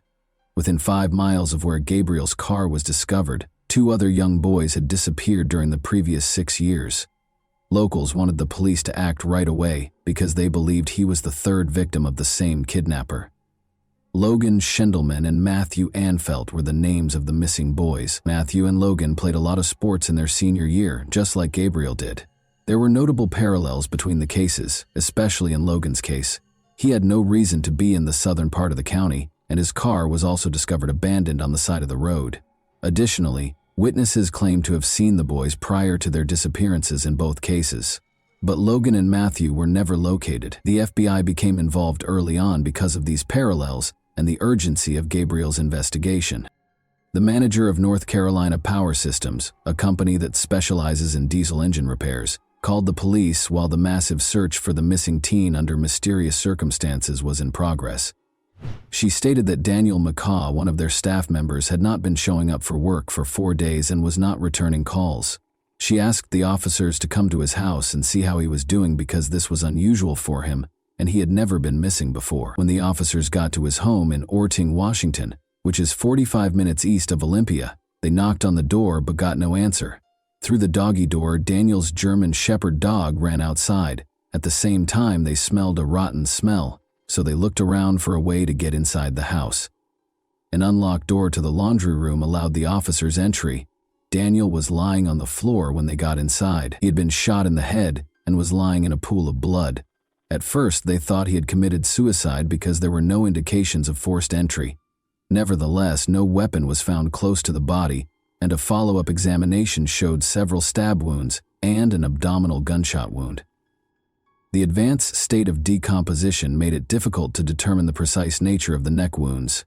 They discovered 2 empty holsters and casings for 9mm and .45 caliber firearms at the crime scene. Investigators came to the conclusion that the offender or offenders had used 2 distinct firearms, most likely taken from the victim. Only locals and the mailman had access to the man's elevated neighborhood residence, according to neighbors. How the offender could have muffled the gunshots was not immediately clear. It turned out, though, that although the locals were used to carrying guns, they did not meddle in one another's affairs. Even if someone heard something, they wouldn't think to call the police because they lived in relative isolation. During her talk with the police, Daniel's boss made a very intriguing comment. Daniel had split from Amanda Olafson, his fiancée, just 2 weeks prior. North Carolina Power Systems was another employer of Amanda's. Gabriel, her son, was the same Gabriel who had vanished the day before. It was an odd turn of events, and now the investigators had to figure out whether the murder of the 51-year-old man and the disappearance of the 16-year-old boy were related in any way. Thankfully, they could question Gabriel directly. On the evening of September 2nd, they located him in Thurston County, only 3 miles from the location of his car. Gabriel was found wearing only shorts, without a shirt, shoes, or even socks, and by himself in the dark in the woods. Gabriel said he didn't remember anything and didn't know where he had been when the detective asked him what had happened to him. The police found his response odd. Gabriel had no scratches, but his feet should have had some abrasions if he had been lost in the woods for 36 hours. The blood in his car also didn't match this. Gabriel didn't seem to be able to recall what had happened over the last 36 hours, possibly due to drug use. But in the end, the teenager's account was altered. He admitted that he broke the phone out of fear that the police would discover something that could be used against him. He went on to say that he was afraid of getting hurt, so he couldn't tell what had happened to him. This was a very strange and alarming statement, but since they couldn't force the boy to give an explanation, they let Gabriel return home to his family while detectives worked to determine what had happened. Kenneth, Gabriel's father, called the police the following day. He claimed that although his son did play a role in Daniel's death, it was only because Daniel's biker friends forced him to do so in order to steal something from the victim's safe. According to Kenneth, the biker gang approached his son because Gabriel had lived there and was familiar with the house's layout. If the boy didn't comply with their demands, they threatened to hurt him. Gabriel then confided in his friend Justin Hume about his problems, and the two came up with a solution. The police's evidence, however, painted an entirely different picture. Although the victim and the Amigos Motorcycle Club, which is connected to the infamous Bandidos Motorcycle Club, were connected, the police did not discover any proof that the Amigos Club was involved in the murder. In addition, one of Daniel's friends, who was also a club member, went to the victim's house a few hours after the body was found. When the detective told him about Daniel's passing, he was truly upset. Whatever was in the victim's safe, it had to be identified. When Daniel's mother gave the police the safe combination, she said that the contents would surprise and shock them. Amanda had called and told her that nobody knew how to open it, she said. Approximately 212 different kinds of weapons and ammunition, along with a few coins kept in plastic packets, were discovered by the detectives when they opened the safe. There were several packets containing illegally obtained pills and an empty jewelry box. There were details about his biker club in the notepad. There was obviously something the size of an ammunition box on the bottom shelf. Daniel took his safety very seriously, which was lucky for the investigators. He had a number of cameras in his home in addition to weapons. They assisted the police in figuring out what happened the night of the murder. The detectives discovered that Justin and Gabrielle spent a weekend getaway with their loved ones at Lake Panther on August 28. They left the campsite shortly after midnight and came back at about 6:30 a.m. The surveillance cameras at Daniel's house recorded their exact location, but their relatives were unaware of their whereabouts. Two young, slender men came up to the victim's house from the backyard at 1:50 a.m. On his belt, one of them carried a canister of pepper spray or something. The men wore masks that partially obscured their faces. One of them had on a ski mask, the other a medical mask and a baseball cap. They had flashlights on hand. Through the dog door came the young men. After a while, nothing happened.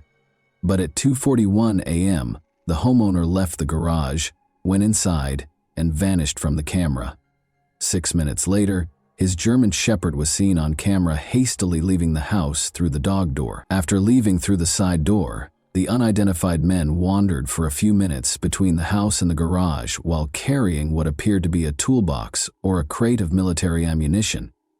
At 2:52 a.m., they finally left the crime scene, bringing with them what appeared to be a toolbox or a military ammunition crate.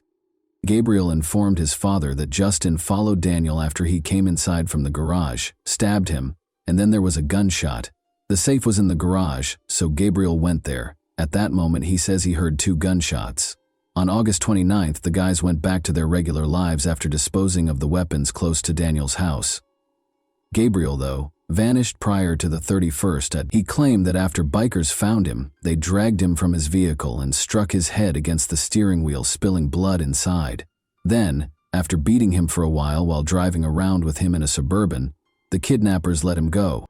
Additionally, they mysteriously took his shoes and shirt and looked through the car for the stolen item from the safe. They found nothing because he didn't steal anything. As a result, the teenager chose to portray himself as a victim, similar to Danielle. That being said, this version isn't cohesive.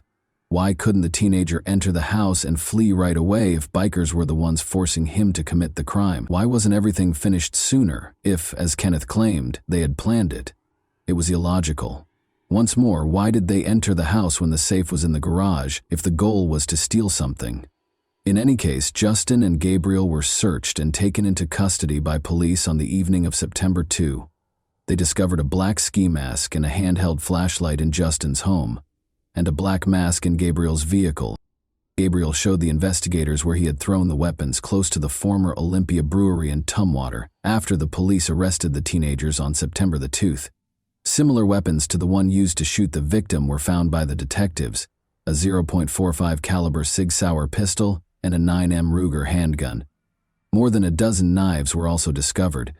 The firearms were found inside an ammunition box, the same type that vanished from the victim's safe. Although Daniel had friends among the bikers, the police did not discover any indication that they planned to murder the man or even steal anything from his home. The real reason for the crime is not disclosed. However, Gabriel's past might conceal the crime's motivation. He has encountered numerous difficulties in spite of his youth. Gabriel and his older sister were at the center of a terrible custody battle that started when Gabriel's parents divorced when he was just 3 years old. A 2010 court ruling stated that the children lived with their father on weekends and with their mother during the week. After Amanda separated from an abusive husband and remarried twice, the decision was not reviewed. Kenneth, however, sued her after she moved in with Daniel in 2018. Alleging that the kids' grades suffered and they frequently skipped class. Additionally, he claimed that Daniel was violent, threatened Gabriel with a weapon, and even threatened Gabriel's sister, who is now 20 years old, and her boyfriend. Daniel acknowledged yelling at the sister's boyfriend when he became embroiled in the custody dispute, but he denied threatening him. The argument started when the boyfriend broke into the house and took a phone charger, but he now feels bad about how he handled the matter. In any event, a judge in 2018 ordered that Gabriel, then 12 years old, and his sister, then 16 years old, live with their father during the week and with their mother on the weekends. The chaos didn't stop there. Because of her subpar grades, Gabriel's sister was expelled from school in January 2019. The girl reported to the school psychologist that her father had grabbed her wrist with force and that he acted aggressively, particularly when intoxicated. This only had a short-term impact. It is unclear if this was the case or if Amanda and Daniel pressured her to obtain full custody. The children were ultimately ordered to live with their father by the court. Amanda and Daniel's arguments served as the background for all of this. According to Daniel's boss, they may have broken up because of his devotion to the biker club. Amanda gave him a choice, either she or the club, refusing to make concessions to the club. His reaction is unknown, but neighbors noticed her removing items from his home on August 13, about 2 weeks prior to the murder. Gabriel made friends with Justin Hume during this period, who also had a history of getting into trouble at a young age. He was accused of making false bomb threats in high school and threatening a classmate with a knife in middle school. As a result, he had to transfer schools as soon as the academic year started. There are numerous pictures of the boy at the shooting range with Gabriel, demonstrating his intense interest in firearms. They caused mischief at school. Daniel's murder might have been retaliation for the way his relationship with Amanda ended, or maybe Amanda is lying. Anyhow, only a teenager could imagine a biker gang sending a kid to carry out their duties. The Raymond Hall Juvenile Detention Center is currently housing Gabriel and Justin.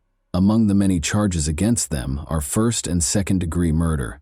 Because of the high probability of them trying to flee, the bail amount for each teen is set at $1 million.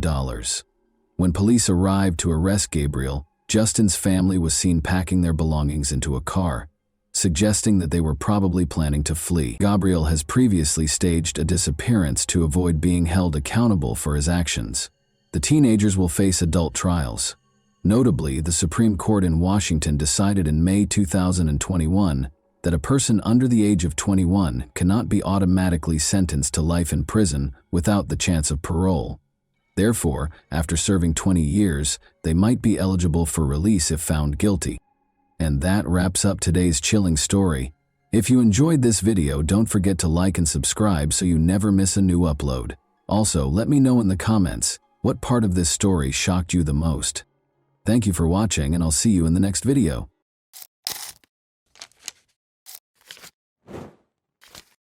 Hey guys, welcome to my channel, and today we're going to take a look at another horrible case with you.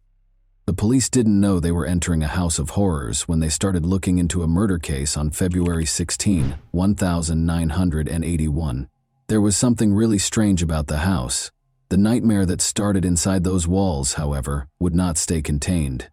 Indeed, it was on the verge of seeping into reality. Although the nation would be shocked by Alan Bono's murder in Connecticut, Arnie Cheyenne Johnson's terrifying allegation of demonic possession would garner the most media attention.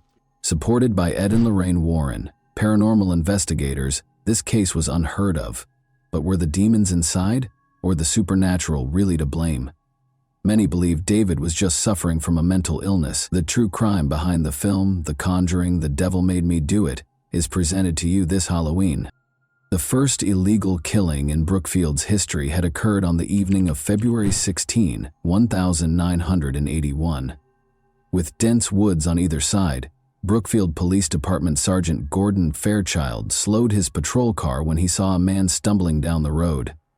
The figure looked confused, as if intoxicated, and his appearance suggested a straightforward case of public intoxication. One particular detail, however, would lead to the most contentious case of the decade. Tiny blood droplets were scattered all over the man's clothing. He didn't appear to be in a state to describe the bloodstains or his location. He admitted to the officer that he had a drinking problem and needed assistance. The man was captured by Fairchild, who escorted him back to the cruiser. The sergeant didn't know the man, but that night would be the beginning of the most bizarre case he would ever work on, one that would ultimately rock the foundations of the American legal system. A call came in as he was getting the man settled in the car. 2 miles away, a horrific murder had been attempted. According to reports, the suspect had escaped into the woods. Detective Fairchild knew then that the man they were searching for was Arnie Cheyenne Johnson, who was seated next to him. They took him in to question him. Investigating the horrifying murder attempt further, they found that Alan Bono, 40, was lying in a pool of his own blood. A 5-inch knife had stabbed him several times in a gory manner. One of the stab wounds extended from his stomach to the base of his heart, which made the situation worse. The autopsy had completed the case, the fingerprints on the knife had been positively identified, and there were eyewitnesses to the assault. The proof was unquestionable. Investigators were certain that Alan Bono was murdered by Arnie Cheyenne Johnson. However, it was the why, the reason for the action, that would transform this otherwise straightforward case into a riddle that defied reason and has sparked debate to this day. Alan, the victim, was still receiving medical attention at a hospital on the day Arnie was captured. Arnie was told that he would now face murder charges after Alan passed away from his injuries. Arnie's unexpected reaction was to take a 25-minute power nap. Police Detective Sergeant John Lucas formally charged him with first-degree murder after reading him his rights when he awoke. Arnie's only response during the interrogation was that he had no memory of the murder's time and that he didn't intend to harm anyone. Before the murder, he last recalled being out to lunch with his landlord Alan Bono with his wife Debbie Glatzel. her cousin Mary, and his own sister Wanda Johnson. His memory went blank after that. Debbie, Arne's wife, was called in to answer questions about what happened that day and to fill in the blanks her husband had left. The detectives had no idea that her story would lead to a barrage of the strangest explanations they had ever heard during questioning. She started by giving a description of the deceased, Alan Bono, an Australian who had offered Debbie a job and rented his house to them. For the young couple, he was more of a friend than a landlord or boss. The beginning of that afternoon was pleasant, full of laughter and family, but Alan's attitude changed as he drank too much.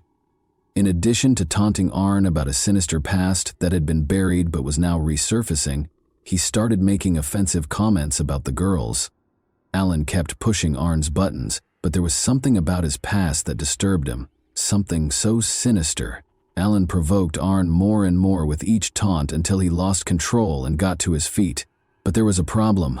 A low, guttural sound escaped Arne's throat as his body tensed and his expression twisted.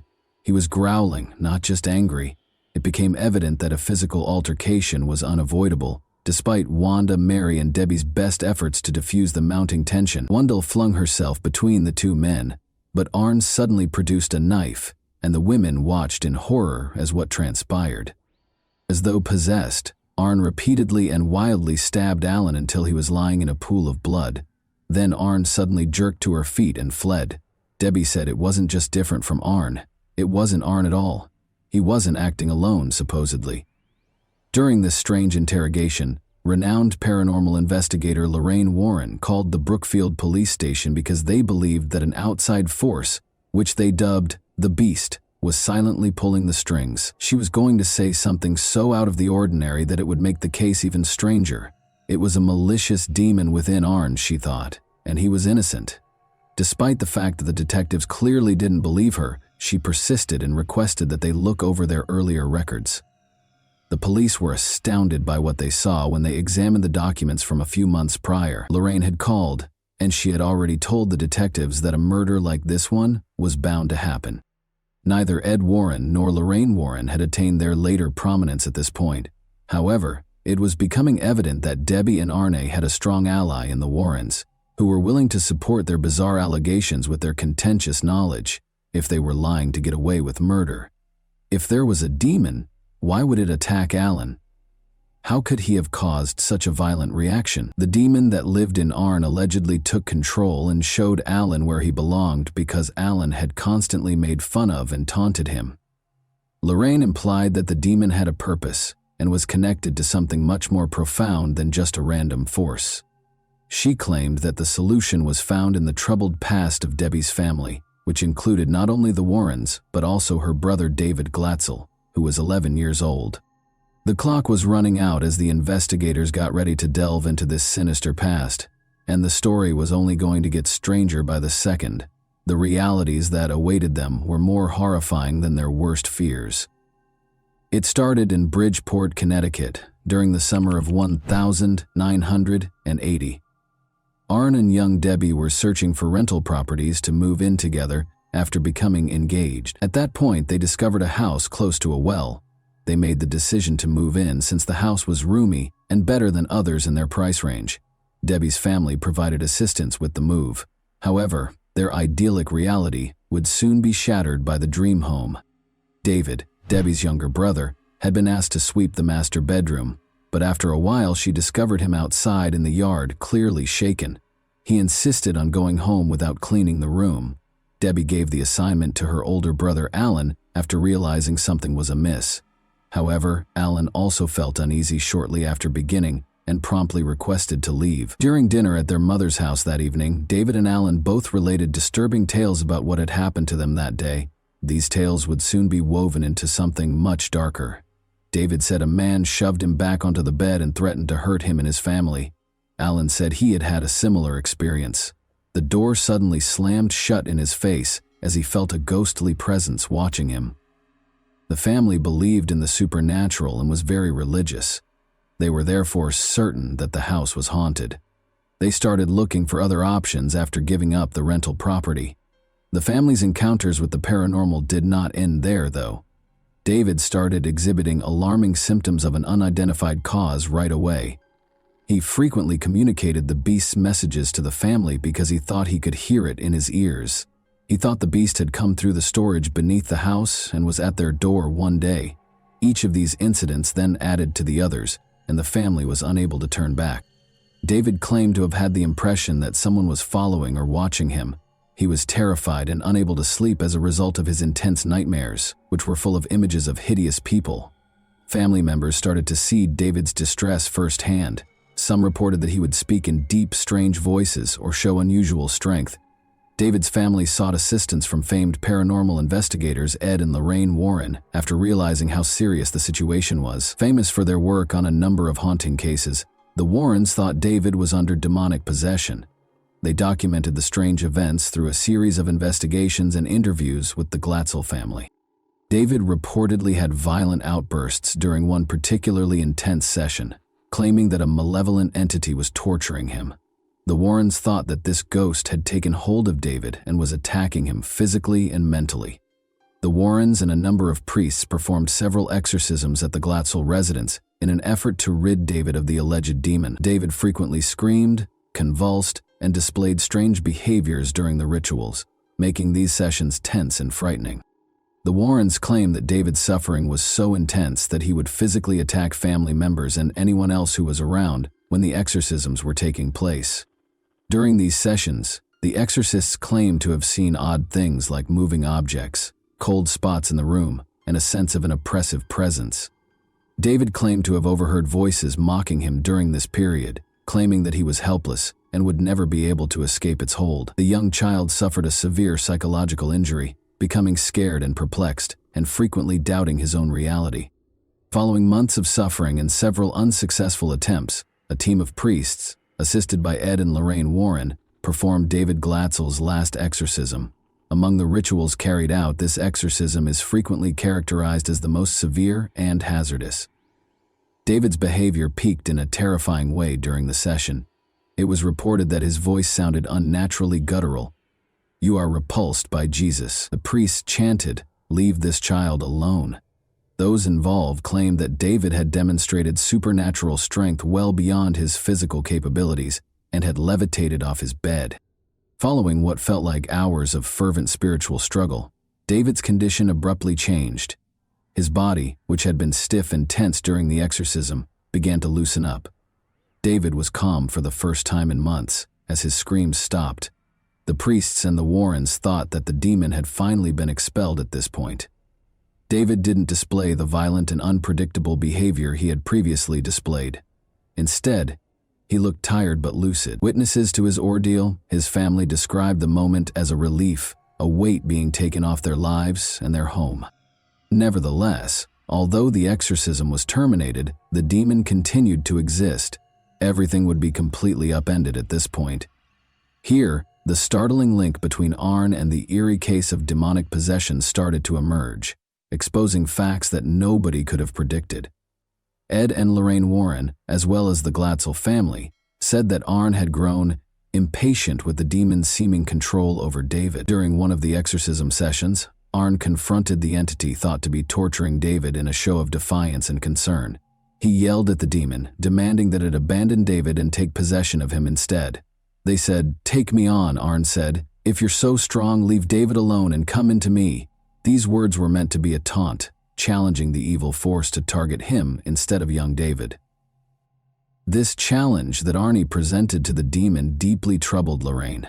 She thought a horrible thing might happen, so she called the Brookfield police to express her fear that something terrible was going to happen. And it did. As events transpired, investigators were certain that Arnie and his followers had a story that was both frightening and humorous, but unquestionably implausible. From the investigators' point of view, the day's events were simple. After consuming excessive amounts of alcohol, Arn and Alan ended up with young girls. Alan's offensive comment about Arn's sister-in-law pushed Arn over the edge, escalating the tension. Under the influence of alcohol and his tumultuous past with the Glatzel family, Arn either lost his mind or used this as an easy excuse to confront Alan physically before leaving. The charges against him were based on this. However, what would Arn's defense entail? Did he have a crime? He would make a plea that would catch the attention of everyone on the planet, not just one of simple guilt. Ed and Lorraine Warren said during the trial, which started in October 1981, "We're going to take the devil to court." Martin Minella, Arne's defense lawyer, claimed that because Arne was under the influence of a demon at the time of the murder, he was not accountable for his actions. Such a defense was employed for the first time in American history. Minella attempted to have the Warrens testify regarding the alleged possession by Johnson and the exorcisms.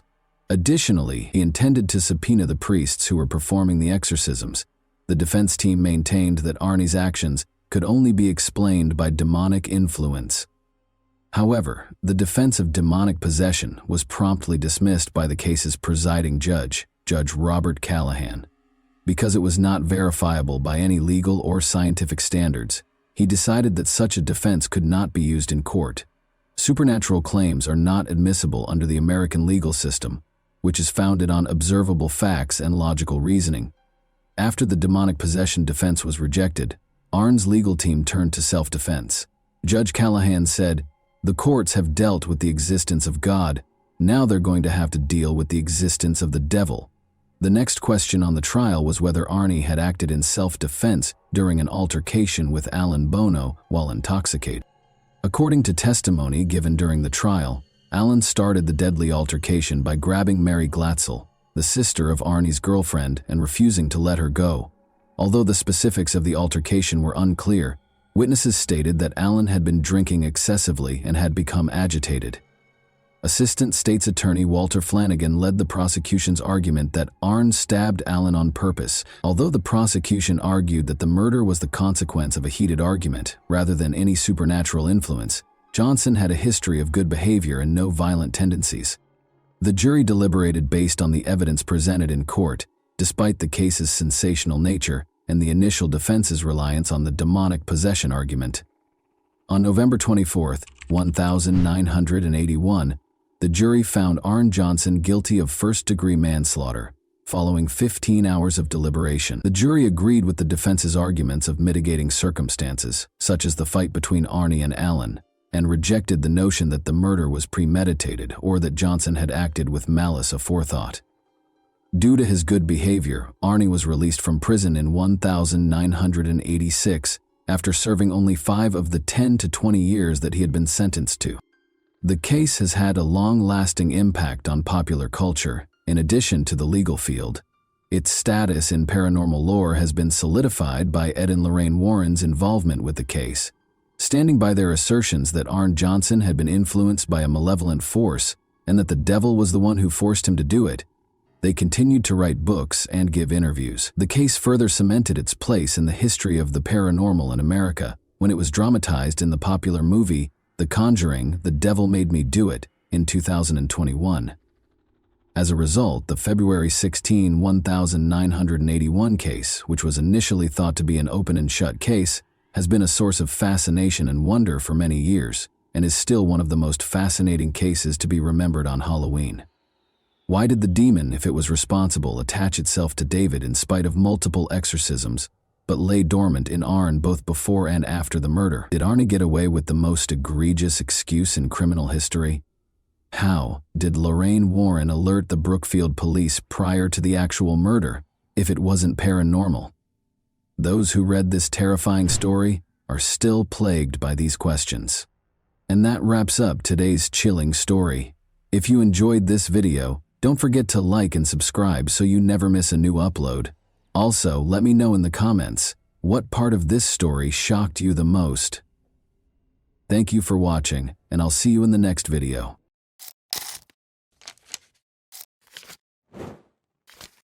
Hey guys, welcome to my channel, and today we're going to take a look at another horrible case with you. Gazella Diode heard her phone ring at 2 in the morning on March 1, 2011. The screen displayed an unidentified number.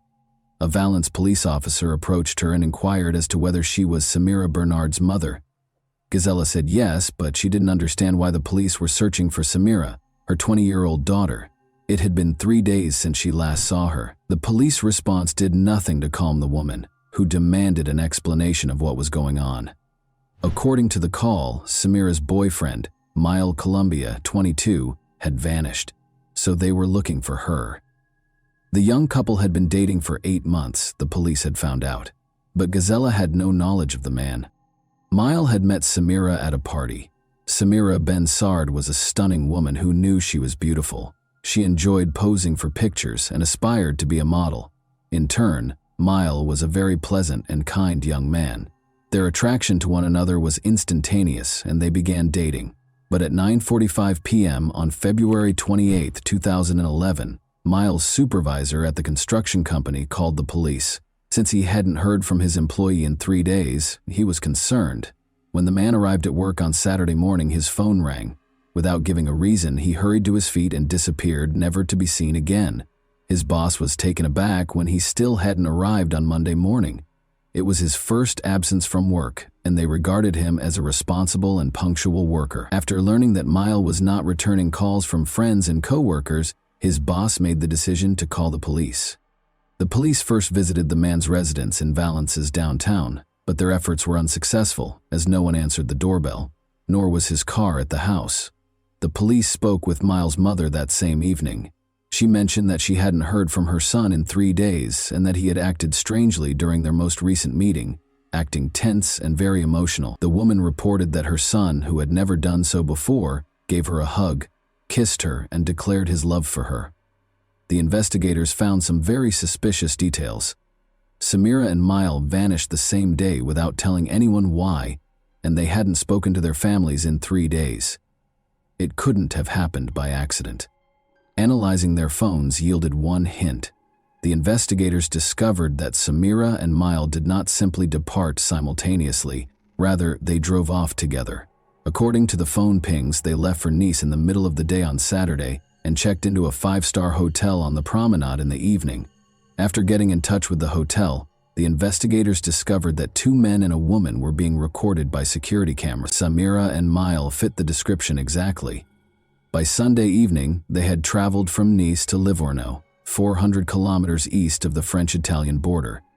It was evident that the young couple was moving deeper into Italy, so the French police asked their Italian counterparts for help. Mile had made reservations at a high-end Livorno hotel.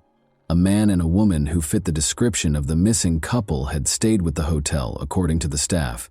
Thus, they spent Saturday night in Nice before traveling to Livorno the following day. Everything suggested that Samira and Mile had taken a haphazard romantic trip, which was not surprising given how popular the Riviera was for such excursions. Since Samira's mother had received a message from her daughter saying that she had left, but that there was no need to worry because she would return soon, the detectives had no reason to doubt their belief that the young couple would soon return home together. Although it appeared to be another affirmation that the young couple was doing well, Gazella was positive her daughter would never vanish simply by taking an impulsive vacation. Samira never skipped work and was a responsible woman. Additionally, Gazella was troubled by a detail. She couldn't comprehend how her daughter, who loved being photographed and never left the house without wearing carefully chosen clothes, applying makeup and styling her hair, could leave for several days with a young man without taking anything with her. The fact that Samira sent an SMS also baffled her. The problem is that she would typically just give her mom a call. Since they were close and could talk for hours, getting a text message didn't make her feel any better. On the contrary, it made her anxiety even worse. The city of Imperia, which is about 80 kilometers from Nice in northern Italy, provided the next update on the case. Massimo Bessin was traveling to work on Monday, March 3, 2011, when he decided to take a shortcut and turned onto a small street. Something odd caught his attention along the road. When he opened the door, he saw that it was a woman, but initially he thought he saw a mannequin. Massimo yelled something but got no answer, but the woman was obviously on the move. He summoned an ambulance in a hurry. She was identified by Italian police as the French woman who had gone missing. Her skull was pierced by a bullet that had been shot in the back of her head. At this point, the romantic trip theory could be disregarded. The French police couldn't understand. They first believed it to be a romantic escape, then it was a suspicious disappearance, and now they were dealing with a girl who had been injured in an attempted murder. Despite being critically ill, Samira was still alive. Her mother was notified and she was taken to the hospital right away. At first, Gazella didn't even recognize her own daughter when she got to the hospital. The sight is hard to describe. Samira looked like a 9-year-old girl with her head shaved bald. The woman found it hard to accept that her daughter had been shot in the head and ended up in Italy. Since the bullet was embedded in her daughter's skull, the doctors informed the mother that there was little chance of recovery. Gazella refused to accept this and made arrangements for Samira to be taken to a hospital in Marseille. She was told directly by a surgeon there that although he would do the surgery, he would not give her false hope. The patient would never fully recover, even if she lived. Samira had surgery for 10 hours. Despite surviving the surgery, she was unable to speak and did not recognize anyone when she opened her eyes. Like a child, she had to relearn everything. Samira was unable to provide any information regarding the events in Italy, but without her testimony, the police had to look for the perpetrator. There were numerous signs that the crime was being planned. The Italian police were unable to locate any of her possessions when they discovered her lying on the side of the road close to a landfill. No passport, no phone, and no purse were present. This suggested that the criminal did not want her name to be revealed, but the investigators had a lead. Samira's boyfriend, Mile Cambia, was the last person they saw her with. According to the police, Mile fled after committing the crime by crossing the border into Italy, but after Samira was discovered, he erred by using his bank card in France. Only 35 kilometers from his Valence apartment, he used it at a first-rate hotel in Les Turrets. Mile had returned to France the day before according to surveillance footage. But why didn't he return home to his family if he was innocent? He chose to stay in a hotel a few kilometers away instead. Investigators soon learned that he had used Samira's credit card, which was another error on his part. In other words, Miles stayed in a hotel and used the woman's card while the young couple went on an impromptu trip to another country, where the woman almost died. The worst suspicions of the police were validated by everything. The detective talked to the young man's friends and family in an attempt to find a motive. Samira and Miles' relationship was evidently far from ideal. Miles was bothered by the fact that Samira was a very attractive woman and that many men were interested in her. Their disagreements frequently turned violent. In front of their friends, Miles had the authority to slap Samira, and once he even put out a cigarette on her. He was obviously not a particularly stable individual. However, the motive remained a mystery. Was everything prearranged? Or did Miles act out of rage? Despite Miles' actions, all of their friends were aware that Samira was smitten with him. She'd just learned, though, that her boyfriend was married.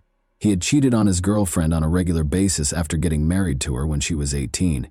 He had many mistresses besides Samira. Despite being upset by the information, she didn't end their relationship because she trusted Miles' statement that they were divorcing and living apart.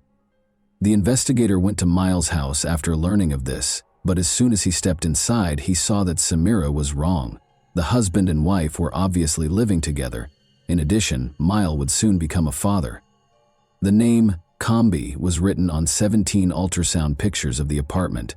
A love triangle involving Miles, his wife, and Samira was clearly in place, and one of them was bound to vanish. Finding Miles was essential, and it was far simpler than the police had expected. 5 days after the disappearance, Mile Cambia turned himself in on March 4 at the Valence police station. The investigation was extremely fortunate to have this. Mile not only willingly arrived at the station, but he also came clean and admitted to shooting Samira. He went on to describe what had transpired.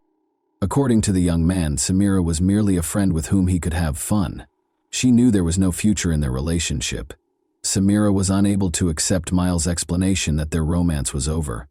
She never left him alone, calling him non-stop and occasionally dialing his number 150 times in a single day. He showed the investigator his phone, which showed evidence of about 1,000 calls from Samira in a month. Although Miles acknowledged that Samira's actions might be categorized as stalking, would this be sufficient grounds to shoot her? The young man soon began to fear for his life as the situation worsened. He described the events of the Friday night before they left for Italy. He was kissing another woman in a nightclub when Samira confronted him. After leaving the club in a hurry and using her key to scratch his car, she got into a fight with Samira's cousins. Miles was frightened by this incident, since they threatened to kill him and claimed to have weapons. Miles was terrified. After deciding that he needed to find a way to protect himself going forward, he hurriedly got into his car and drove out of the nightclub. He considered purchasing a weapon for his personal protection. When he received a call the following day, He left without thinking and went to buy a revolver. Still, none of this clarified why he had shot Samira. Mile clarified that his intention in traveling to Italy was not to murder her or carry out any other heinous deed. All he wanted was for their tumultuous relationship to end. In an attempt to defuse their tense situation and give Samira an explanation, he took her to Italy, but things didn't work out. Mile got out of the car after they argued once more. Samira trailed after him. Mile claims that he did not intend to shoot when he grabbed the weapon, only to frighten her, but the revolver accidentally went off. Then he dropped her to the ground, climbed back into the car, and drove off. He claimed to be afraid when asked why he didn't call for an ambulance. He didn't know what to do, so he went into hiding for a few days after she fell. The police already knew the rest of the story. In general, the man asserted that what transpired in Italy was an accident, and that he was the victim of his compulsive lover's pursuit. The police weren't entirely convinced by his explanation, so he was arrested for attempted murder. A few things didn't add up. Why would someone go abroad and stay in a 5-star hotel only to break up with someone?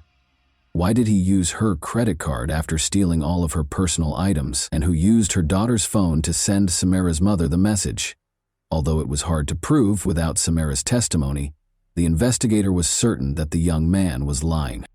Thankfully, Samira was able to testify after some time and therapy. First, though, Samira spoke very slowly and in a weak voice. She gave her account of what happened 8 months after the attack on October 11, 2011. Samira's statements ran counter to what her ex-lover had said. He said they needed to talk when he arrived at her house. He persisted, so she gave in, even though she didn't want to. She accepted Miles' invitation to a weekend retreat.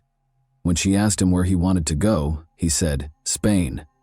The fact that this upset her made him take her to Nice, and then to Italy. Miles abruptly swerved off the road on the 3rd day of the journey, following 2 days of relaxation. He told her not to worry, saying he just needed to get rid of something, when she questioned why he had turned onto a road that led to a landfill. Miles halted the vehicle and exited. After letting her out through the passenger side door, he took out a revolver and aimed it at her. She was going to die, he said. She yelled, "Shoot if you're a man," and he pulled the trigger. The revolver was discovered by forensic experts on February 7, 2012, 1 year after the attack on Samira, and this finding totally disproved Miles' allegations. He claimed that the gun in his hand suddenly detonated. Ballistic analysis, however, demonstrated that such an occurrence was impossible. The shooter must carefully prepare before firing, pull the trigger back, and then fire. 2 separate actions, the expert explained. The revolver won't just fire when you wave your hand. In addition, the revolver must be held in one hand while a considerable amount of force is applied with the other hand to pull the trigger backward. There was no way such a gun could be accidentally fired. Miles Cambia lied because he intended to murder Samira. Detectives were finally able to piece together the murderer's plan after months of investigation. Miles left work on February 26, 2011 at 9 in the morning. He bought a weapon because he was determined to prevent a recurrence of the scene from the night before. He loaded it, tested it, pulled the trigger, and fired it as he made his way into the woods. Everything had been planned by him. Samira was to vanish across the border after spending a romantic weekend in Italy. Since he had no connections in Italy, it was the ideal place to carry out the crime. Miles pulled the woman out of the car, drove off the road, shot her, and threatened to kill her. In order to avoid identifying her, he then took her possessions. Miles tried to deceive the police by sending Samira's mother an SMS after returning to France. It was assumed that the woman had taken a vacation and was still alive. The man was sure he would never be caught and thought he had committed the ideal crime. You can only imagine how shocked he was to learn that his victim had lived. He hid for 5 days close to his hometown while the police searched for him, thinking about what he should do next. He came up with a new self-defense tactic since he lacked the resources and beneficial contacts to flee. Miles Cambia made the decision to tell his version of events to the police. The trial of Miles started in the city of Valence on February 10, 2014. For the victim and her family, the trial was a true ordeal. Miles stuck to his version of events, much to their astonishment. He maintained that everything that transpired in Italy was a regrettable accident, and that he was the victim in this instance, having been harassed by Samira. According to his friends, He had never been violent and bought the revolver out of fear after Samira's cousins threatened to kill Mile and destroy his car and apartment. He took his phone with him when he drove to Italy, keeping nothing hidden. He was emotionally worn out from Samira's incessant calls and just wanted to take the woman on a trip to help her relax. It is also important to note that Mile charmed the jury with his exaggerated displays of civility and respect throughout the trial. His plan worked, and he received a 13-year prison sentence.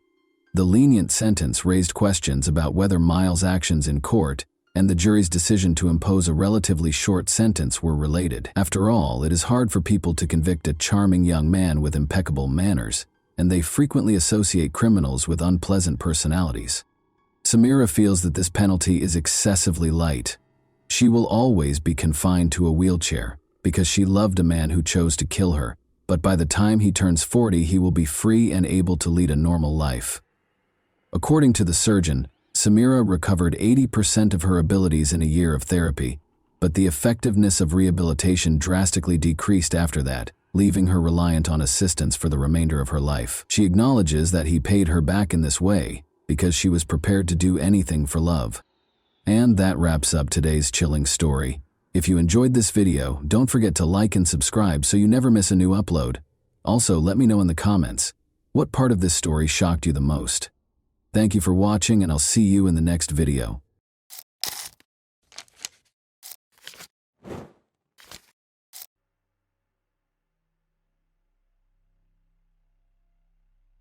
A 19-year-old woman was discovered dead in her own apartment.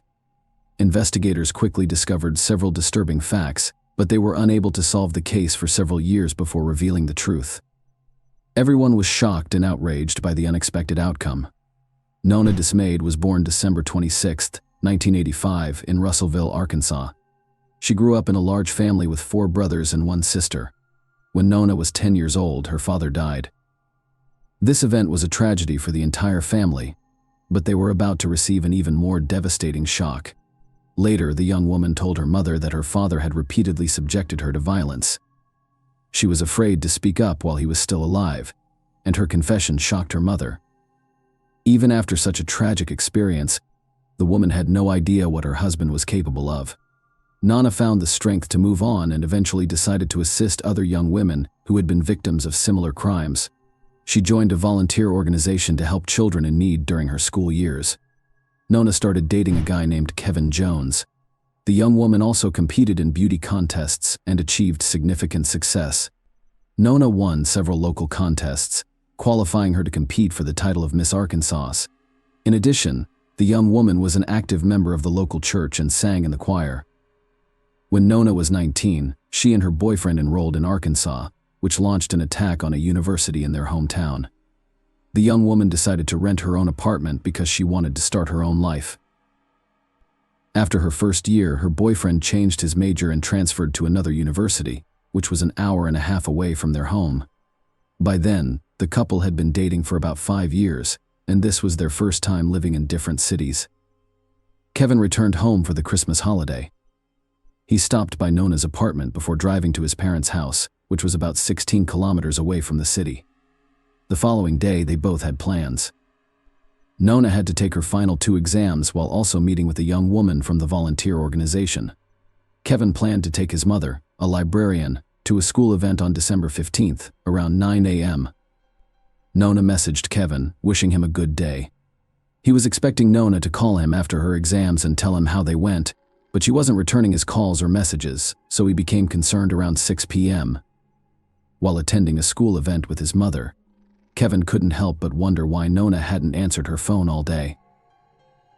Kevin eventually decided to call his friend, who worked as a pizza deliveryman in the neighborhood where Nona's apartment complex was located. Kevin asked him to come by and see if everything was fine.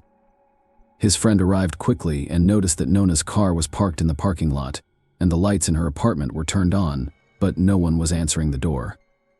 He told Kevin about it, and Kevin told his mother that he was worried about his girlfriend and wanted to go to her apartment to make sure everything was fine. The woman agreed, and they headed to the apartment complex together.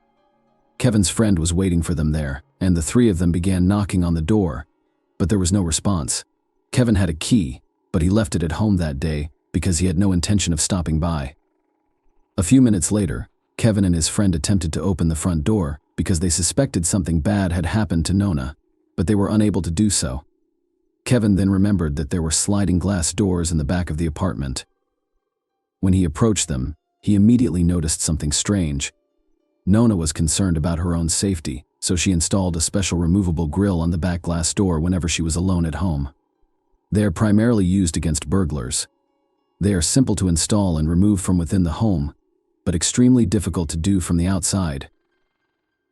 But this time, there was no grill, and the doors were unlocked. When they entered the apartment, they noticed blood on the blinds and discovered a shocking sight in the bedroom. Nona was lying face down in a pool of blood, wearing only socks. Kevin rushed over to her and attempted to lift her, only to realize she was dead. Meanwhile, his mother contacted police investigators, who arrived at the apartment and began investigating the crime scene. They immediately suspected that the victim had been struck on the head several times with a table lamp found on the floor. Investigators discovered a bloody fingerprint on the table lamp, possibly left by the killer next to the victim's body.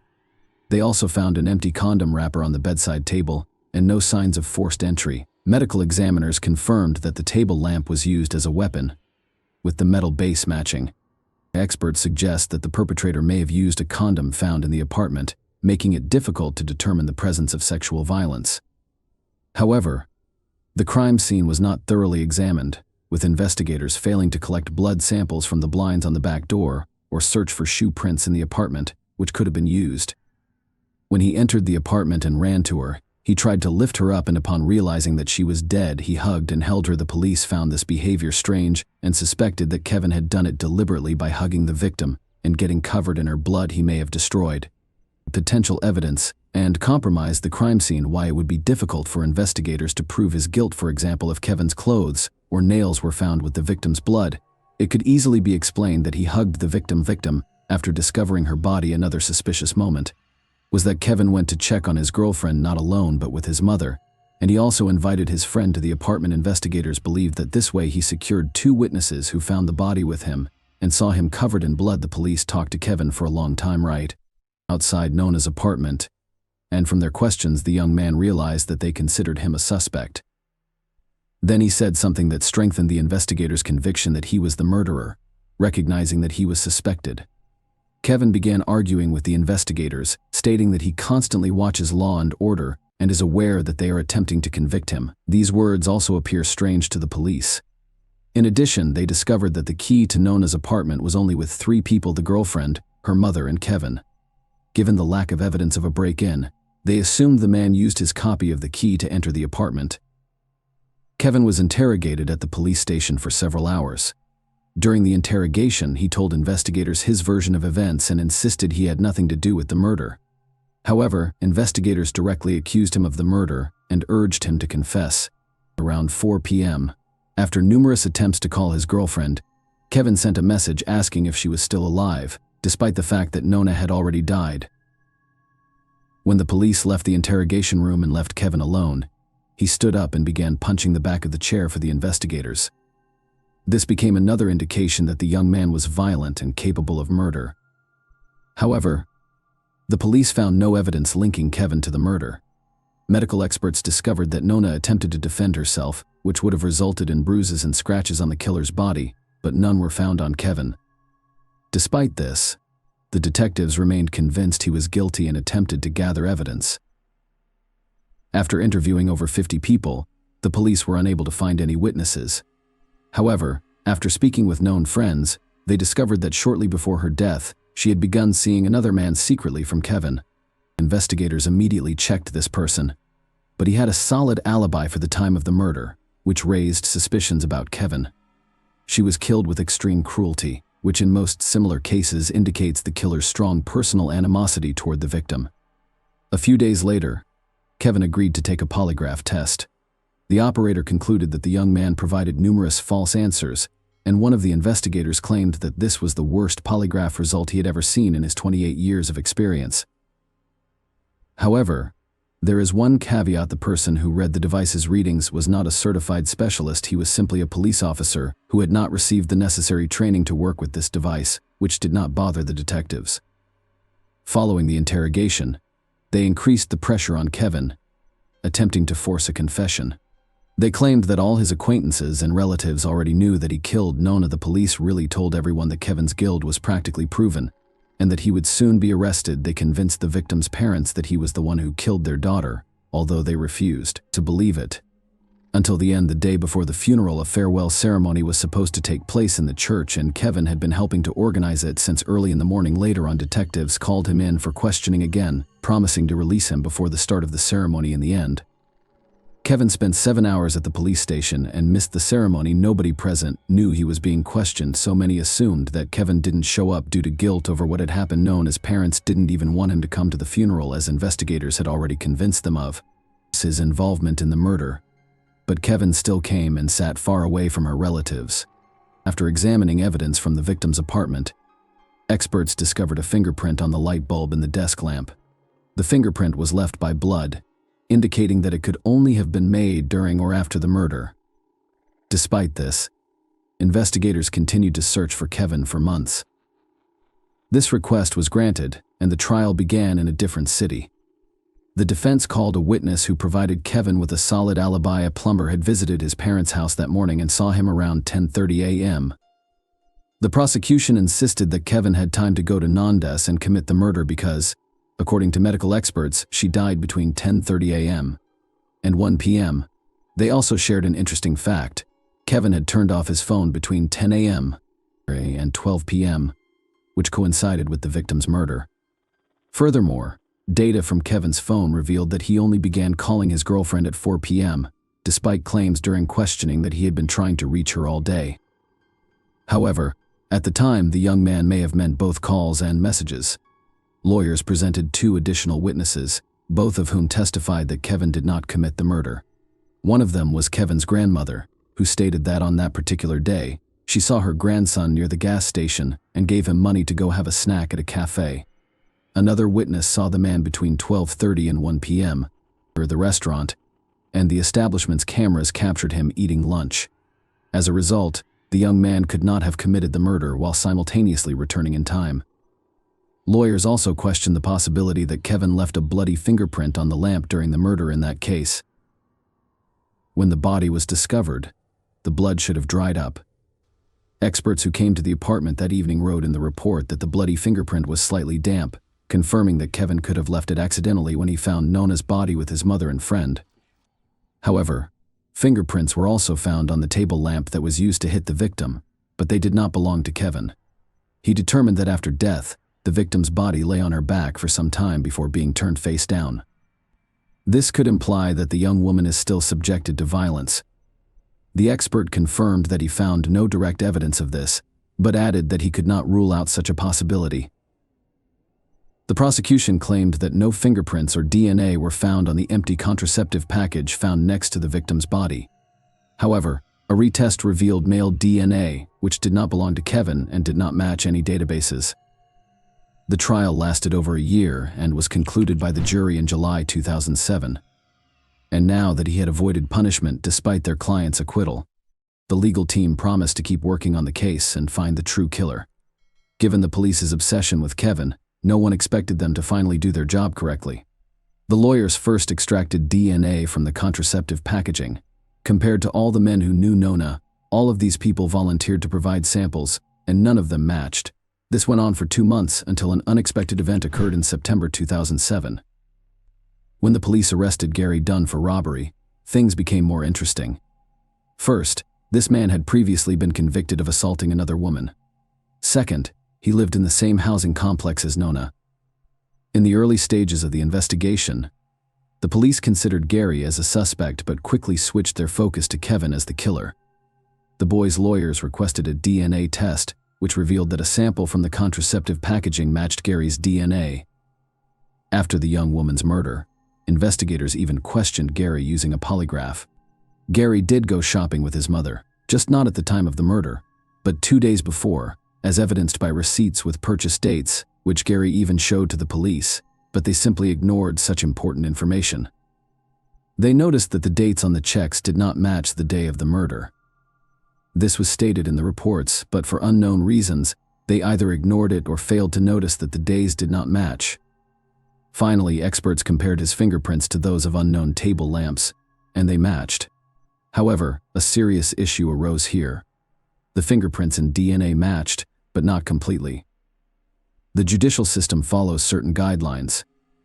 In Gary's case, the necessary coincidence indicators for determining guilt were insufficient, despite the fact that the DNA and fingerprints were unlikely to belong to someone else.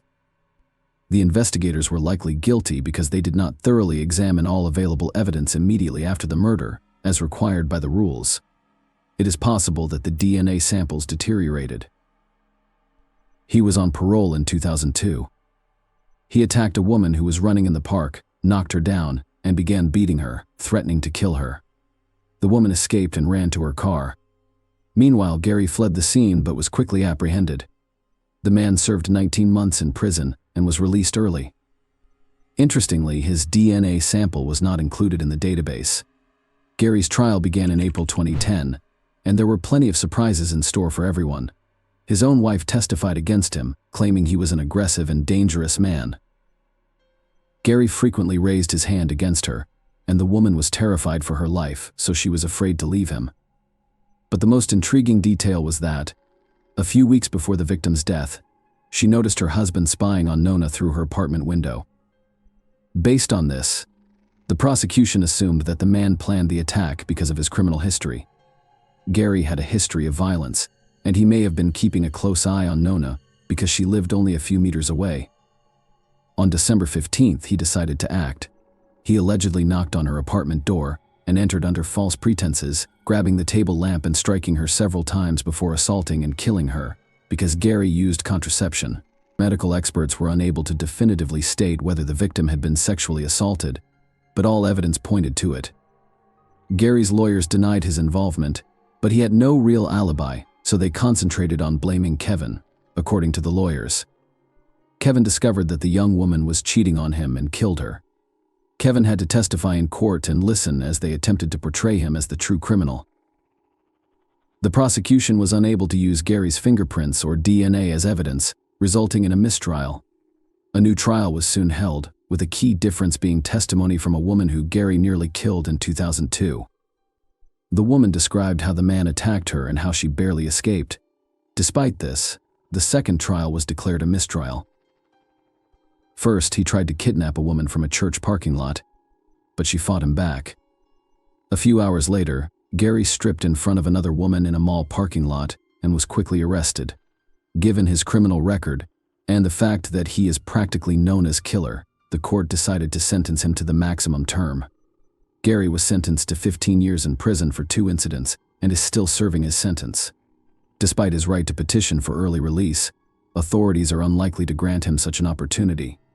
They also have the right to charge him with murder for the 3rd time, but they are not rushing to do so. The likelihood of the new trial ending in the same way as the previous 2 is high, so investigators are gathering more information. During the trial preparation, Kevin discovered that Gary's polygraph test results revealed lies, but investigators did not consider him a suspect. Unfortunately, his lawsuit was dismissed due to the statute of limitations.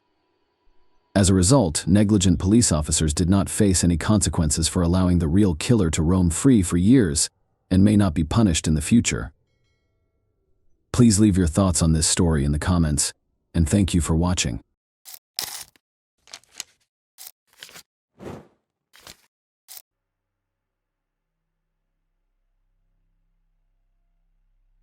A freshman at a prestigious university vanished without a trace after a sporting event, leaving her car and keys in the parking lot. The police did not investigate the case, believing that the young woman had simply fled, but her parents and friends were aware that something terrible had occurred. The mystery remained unsolved for 12 years, and it wasn't until the end that the truth was revealed. Shannon Melinda was born on October 20th, 1974, in Miami, USA, and her parents welcomed a second daughter, Monique, 5 years later. From a young age, the girls were taught that their first priority should be to obtain a good education. This approach had a significant impact on Shannon. She excelled academically from the start of her school career while also making time for various clubs and sections, where she outperformed her peers in every way. Shannon made it clear in high school that she wanted to pursue a career in politics or law. She led the school debate club and, in her final year, even gave speeches in the United States. Congress and the General Assembly of the United Nations are part of special training programs. Following these events, she decided she wanted to work for the Supreme Court. To achieve this goal, she required a solid legal education. Shannon submitted applications to several of the country's top universities. Given her perfect grades and extracurricular accomplishments, all universities and colleges were eager to accept her, but she chose Emory University in Atlanta, Georgia. In addition to being one of the top 20 universities in the country, Emory offered her a $15,000 annual grant for the first 4 years of study, which covered the majority of her tuition. She moved to Atlanta after graduation to pursue a degree in political science. The university made a strong impression on her. She quickly adjusted and made many friends. Shannon was able to find a part-time job despite receiving the grant. A few kilometers from her dorm was a softball field that needed employees, and her responsibilities included keeping track of the game's score. Shannon was forced to quit her job on March 26, 1994, due to an error made by her supervisor. That morning, another employee was supposed to keep score, but Shannon was accidentally added to the roster and agreed to work the game. Shannon arrived at the stadium around 8:40, and her shift ended 4 hours later. Usually after work, the young woman would stop at a nearby gas station to get a soda. That day she also left, but no one saw her again. The stadium management had expected her to return after halftime to turn in her scorecard, but she never did. Her friend and roommate, Athena, was the first to sound the alarm. Shannon's absence from her dorm in the evening initially alarmed her. She had no other place to sleep and was unlikely to stay with anyone after not waiting for her roommate. The next morning, Athena decided to call Shannon's parents and see if they had heard from her in the previous 24 hours. Shannon's parents were at work at the time, so Monique, her younger sister, answered the phone. Monique informed Athena that she hadn't spoken with Shannon in a few days and promised to ask their parents when they returned home. Athena became increasingly concerned and told 2 mutual friends about Shannon's disappearance. They decided to look for her on their own. They got into their car and drove around campus. They eventually made it to Shannon's stadium, where they were met with a disturbing discovery. As they approached the stadium, they noticed a gas station nearby and were surprised to see Shannon's car. Her parents gave her a black Nissan 280SX as a gift. When they arrived at the gas station, they found the car empty, with the keys in the ignition and the doors unlocked. Shannon would never leave her car in such a state, which added to their anxiety. Her friends called the police because they suspected something terrible had happened. Unfortunately, the officers who arrived did not take the situation seriously. They took a quick look at the car and determined there was no evidence of a possible crime. Because there was no blood or signs of a struggle, the officers told the friends not to worry. They did not even collect fingerprints from the steering wheel or doors. Furthermore, they asked Athena to drive the car to the university parking lot, which she did. The officers spoke with the gas station attendants, who confirmed seeing Shannon around noon the previous day, but saw nothing suspicious. Shannon had most likely fled at the age of 19, according to the official police version. The case was not treated seriously. Shannon's parents decided to travel to Atlanta right away to join the search for their daughter.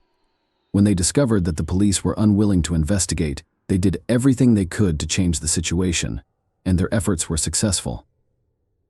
Shannon was accepted into a non-profit organization by former President Jimmy Carter as a result of her connections after speaking in Congress. Shannon's parents had brought her disappearance to his attention. Carter and Senator Bob Graham secured FBI involvement in the case. Shannon's parents flew to Atlanta and started looking for their daughter. With the assistance of other students, they printed and distributed thousands of flyers about Shannon's disappearance. Later, her father rented a billboard and announced a $10,000 reward for any information leading to Shannon's location. The young female detectives identified several suspects among Shannon's acquaintances, but were quickly convinced of their innocence. 3 days after Shannon vanished, something interesting occurred. An unidentified man called the police hotline number listed on the flyers to report Shannon's appearance. He stated that the reporters made a mistake when reporting on the young woman's disappearance. Shannon was said to be wearing green shorts on the day she went missing, but they were actually blue. Furthermore, the caller stated that he had Shannon and would keep her as long as he wanted. Despite this distressing call, law enforcement continued to believe Shannon had simply fled somewhere. This assumption persisted for several days until April 6th, when an unidentified man made a second call. This time, he called the university's counseling center to inform them that Shannon was at his residence and was fine.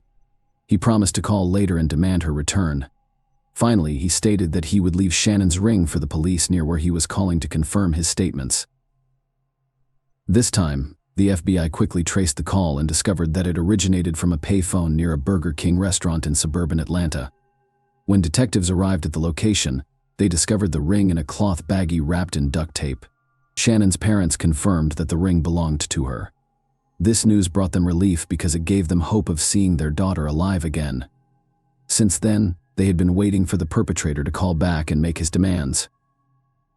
This event prompted law enforcement to reclassify the disappearance case as a kidnapping. The police department appointed a new lead detective, who immediately pointed out his predecessor's lack of professionalism.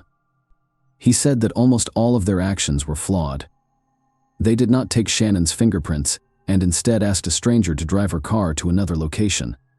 They also did little or nothing to investigate the case, believing that the young woman had simply run away and would return shortly. With this in mind, the investigators decided to rework every possible lead from scratch. The first thing they looked for was the softball field where Shannon was last seen the day she vanished. The fact that the young woman had been missing for several weeks added to the confusion. In addition, a championship game was held on the field that day, bringing the total number of visitors and participants to over 100. The detectives attempted to question as many people as possible, urging them to recall any suspicious incidents during the game. To their surprise, many people shared the same story. The only oddity in that game was the referee's behavior. According to the players and stadium staff, he was extremely dismissive of his job and was constantly distracted, even during important events. Instead of doing his job, he kept trying to talk to Shannon and ask her out. The referee's name was Calvin Hinton, but he preferred the nickname Butch. The 33-year-old man worked as a mechanic for Delta Airlines and refereed matches as a hobby. He had a wife, taught Sunday school at the church, and appeared harmless. The detectives dug deeper and discovered that Butch had left the softball field around the same time as Shannon. After speaking with his co-workers, they discovered another strange detail the day before the game. He had asked the other umpires to fill in for him because he was supposed to have a date. They were all aware that Butch was married, but he explained that his wife was out of town for a few days. When all of his co-workers said no, he called his boss and requested to leave the game early, explaining that his brother's wife was in the hospital and they had no one to leave the children with. Butch returned to the stadium 2 hours after leaving, still wearing his officiating uniform. He went into the locker room, changed, and then left. 3 hours later, he returned to the stadium and was spotted by a colleague. When asked what he was doing there, Butch explained that he had forgotten to deliver his paycheck to the accounting department, but he didn't have it with him. Furthermore, Butch asked his colleague if he had seen where his car was parked for a man who had just arrived at the stadium. That question seemed strange. Investigators questioned Butch, who denied any involvement in Shannon's disappearance. He said that after leaving the stadium, he went straight home. As proof, he showed detectives several outgoing phone calls made within 40 minutes of leaving the stadium. He agreed to a polygraph interview, but failed. Almost all of his answers were found to be false, but they were insufficient to warrant his arrest. It was, however, enough to obtain a search warrant for his home, which was conveniently located near the Burger King where the police discovered Shannon's ring. Detectives discovered 2 additional intriguing facts. His neighbors claimed he lit a fire in the early morning hours following Shannon's disappearance. Later, Butch called his father and requested a handsaw, claiming that a tree had fallen on his car. Detectives went to his house with their service dogs but found no evidence of Shannon's presence there. However, they noticed 3 areas with overgrown soil. When they dug them up, they discovered something extremely creepy. There were dozens of women's clothing and shoes beneath the ground, as well as a sleeping bag and softball field scorecards. Experts examined the excavated clothing, showed pictures to Shannon's parents, and determined that none of it belonged to the young woman. Butch admitted he had no idea where these items on his property came from. He assumed they were left by the previous owners of the house. In the end, the police were in a difficult situation. A number of facts pointed to Butch's involvement in Shannon's disappearance, but there was no direct evidence against him. They hoped that a more thorough examination of Shannon's vehicle would yield results, but they were out of luck. Because the police did not collect fingerprints or DNA samples on the first day of the investigation, the experts were unable to locate them. However, they came to an interesting conclusion: someone had thoroughly wiped down the car, erasing any potential traces. In an attempt to gather hard evidence against Butch, one of the detectives discovered an intriguing fact. He examined the bag containing Shannon's ring and discovered that such items are not made for retail sale. He contacted the manufacturer and discovered that Delta Airlines was the only buyer of such bags in Georgia. According to the company, mechanics use the bags to store small airplane parts. As we recall, Butch was a mechanic for that company. The detectives thoroughly examined everything and discovered another tiny clue. In Butch's car, they discovered a piece of the same duct tape used to wrap the pouch. On the tape itself, the experts discovered microscopic particles of the same metal. After analyzing its composition, they determined that this compound is only used in the aviation industry. Despite this, the case remained frozen for several months. The police and Shannon's parents were certain that Butch was responsible for the young woman's disappearance, but no one could prove it. All evidence was circumstantial. When the airline learned of the suspicions against him, they fired him immediately. Previously, he had managed to mockingly boast to his colleagues that he was a suspect in a kidnapping. After reviewing his background, investigators discovered Butch had a lengthy criminal history. They were unaware of this at the start of the investigation because advanced criminal databases did not exist in the 1990s. It turned out that he had committed his first crime while a minor. He worked part-time and one day went to his boss's house, where only his wife was present. Butch attempted to tie her up but failed. The woman persuaded him to leave by promising not to tell anyone, but she then called the police. Butch was arrested but, due to his age, was only ordered to receive involuntary psychiatric treatment, despite admitting to intending to abuse the woman. When he was in his 20s and married, he was arrested again for kidnapping a 14-year-old girl. He called his younger brother's ex-girlfriend and scheduled a meeting, assuring her that his brother would accompany him. However, he arrived alone and, claiming to have a gift from his brother, tied her hands and led her to his home, locking her in the basement. Butch's wife discovered the victim and contacted the police. The girl told investigators that Butch had molested her, but he only received a 4-year sentence. She also revealed disturbing information: Butch had threatened her with the same fate as 2 previous victims. Butch was released early, less than 2 years later, and remarried, his new wife unaware of his criminal history. The police suspected he had other victims whose remains were never discovered. Investigators were never able to charge Butch in Shannon's case, so they continued to search for evidence without success. Butch was released from prison in December 2003 after serving an 8.5-year sentence. During that time, police were unable to connect him to Shannon's kidnapping, but they struck lucky. Butch frequently hinted to his fellow inmates about his involvement in the case. Detectives interviewed about 10 inmates, and one, Adonis Cornwell, remembered Butch's late-night confession. Butch claimed that Shannon was killed by the demons inside him, not by him, and that her body would never be found because it had been scattered to the wind.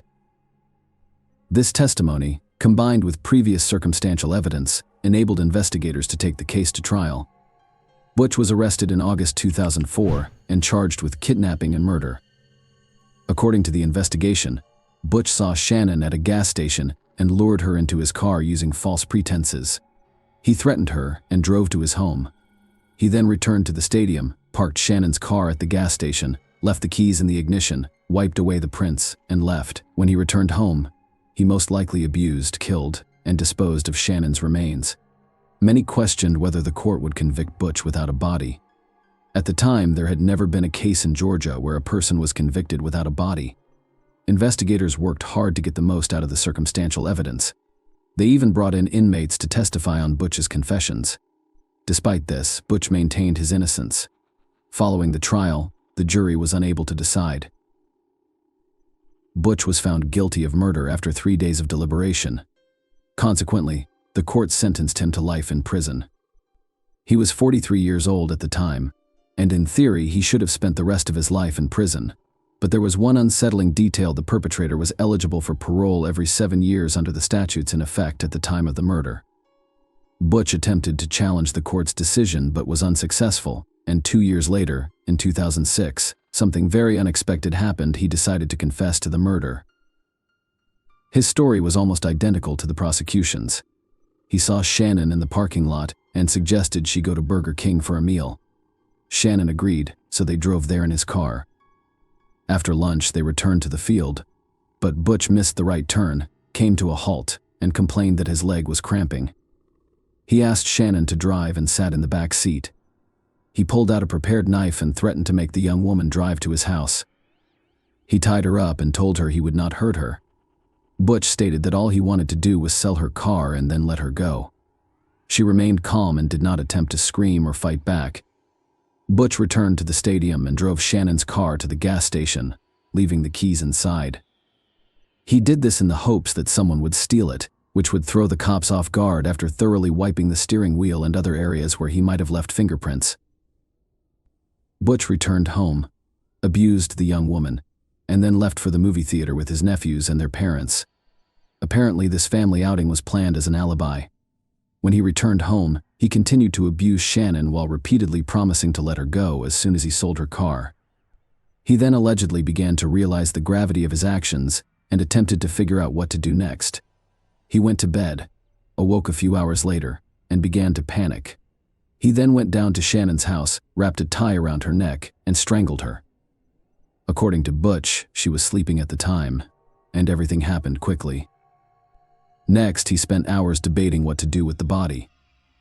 By morning, he had decided to burn it, so he started a large fire and added fuel before putting the body in. He changed his clothes and attended the church service. When he returned home, the fire had allegedly consumed all remains. The man claimed that the unbearable weight of guilt forced him to confess what he had done, but it was difficult to believe. First, he made 2 taunting phone calls to the police and the university, claiming Shannon was still alive after having already disposed of her body. Second, he intended to kidnap another woman, his wife's closest friend. That day, as soon as his wife left town, he called her and invited her over, claiming that he and his wife wanted to meet her, but the friend declined, saving her life. Knowing this, can we speak of Butch's remorse and guilt? In addition, he claimed that the fire reduced the body to ashes in a matter of hours, which appears impossible. The man stated that when he returned home from church, there was no trace of Shannon. He allegedly waited for the ashes to cool before gathering and dumping them on the railroad tracks. Most likely, he lied and needed to bury the remains, including the bones, somewhere. But why would he do this? Butch's only option was to realize he might never be released and play the remorse game. However, if he had pointed out where the body was buried, his sentence could have been altered, denying him the opportunity to petition for release. Despite the fact that experts discovered traces of fuel, he continued to insist that the fire in his house was caused by a broken vacuum. He is currently in prison, and his next petition for parole can be filed in 2025, when he will be 64 years old. Shannon's parents are still fighting to prevent his release. The only question that remains for investigators to this day is whose belongings were buried in Butch's backyard. Was he involved in the deaths of other young women? Possibly in the dozens? Please leave your thoughts on this story in the comments, and thank you for watching.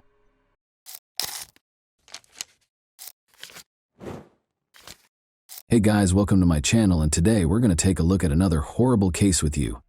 The phone rang early on April 27, 2006, in a comfortable home in a small Michigan town.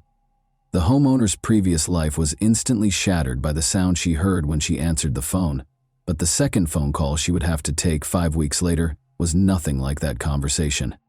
Whitney Sarek, an attractive and outgoing 18-year-old student, was crossing campus to attend a lecture on Wednesday, April 26, 2006. Whitney attended Taylor University in Upland, Indiana, as a freshman. Both Whitney and her older sister were now students at the same university where her parents had previously attended. Whitney actually wanted to attend a different university, but her parents assured her that they would pay 2/3 of her tuition if she attended a Christian university. They wouldn't even cover the cost of her education if she chose to go to a non-religious school.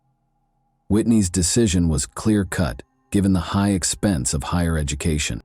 Whitney became anxious as she made her way across campus, negotiating crowds of other students, as she realized how quickly the school year was coming to an end.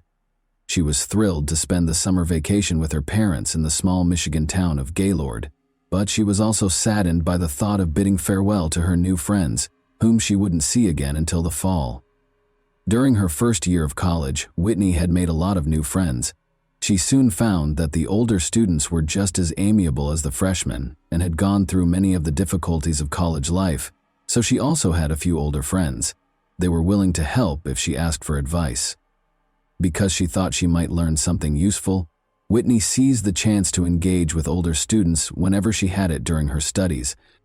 Whitney saw a poster asking for student volunteers to help decorate the banquet hall for a celebration honoring the new university president just that morning as she was making her way to her lecture. As she got closer, Whitney found that the majority of the volunteers who had signed up were older than she was. When she heard this, she also wrote her name down. The student had a typical rest of the day. After studying and hanging out with friends, she went back to her dorm room in the evening and fell asleep quietly.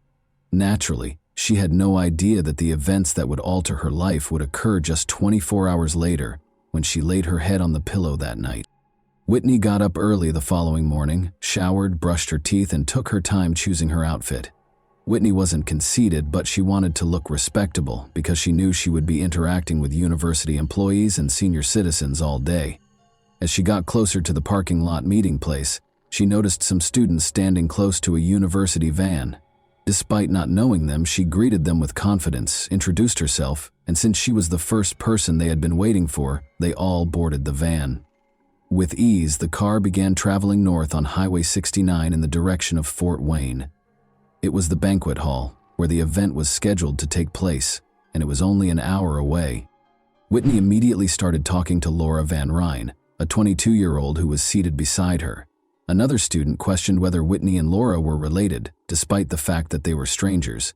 In addition to having similar appearances, the two stunning blondes who were tall and slender learned that they had been raised in small Michigan towns.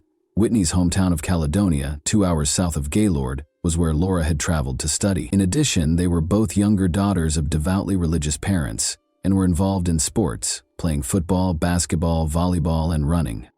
The students went into the banquet hall as soon as the van came to a stop. It was their responsibility to get ready for the celebration.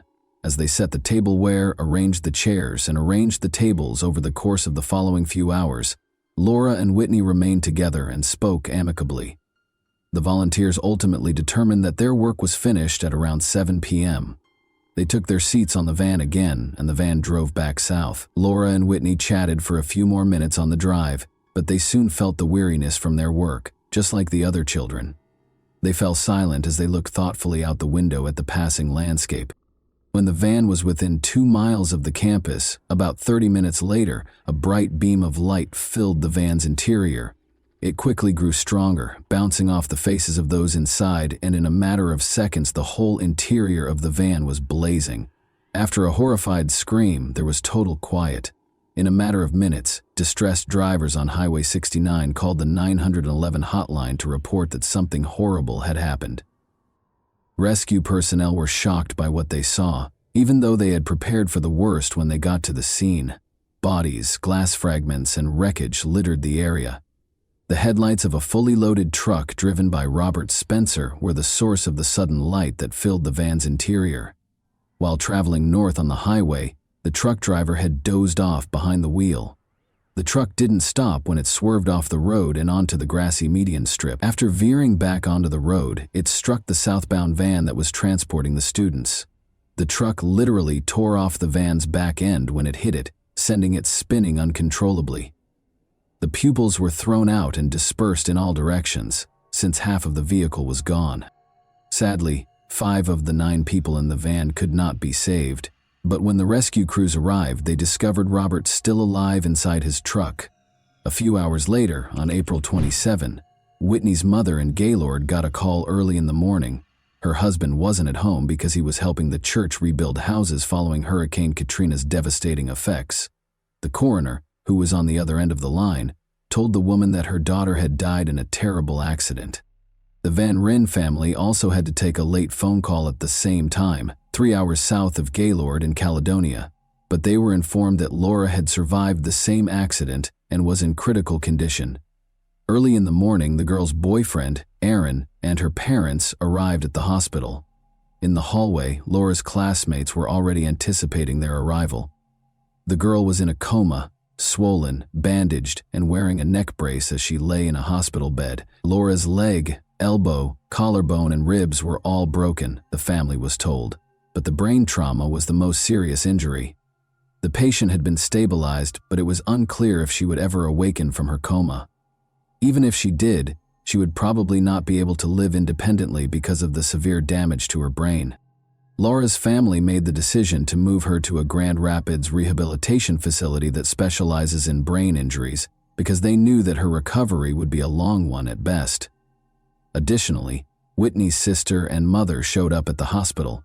Even though they were only a few feet from her body, the coroner reassured them that they didn't need to identify her and even discouraged them from going inside the mortuary. They were also given Whitney's handbag, which was filthy, stuffed with broken items, and smelled horribly of gasoline.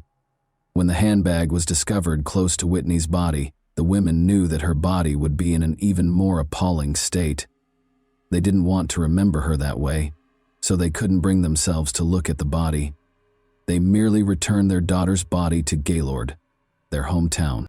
Whitney's 19th birthday fell on her farewell, so her family chose to play a collection of videos from her past birthdays.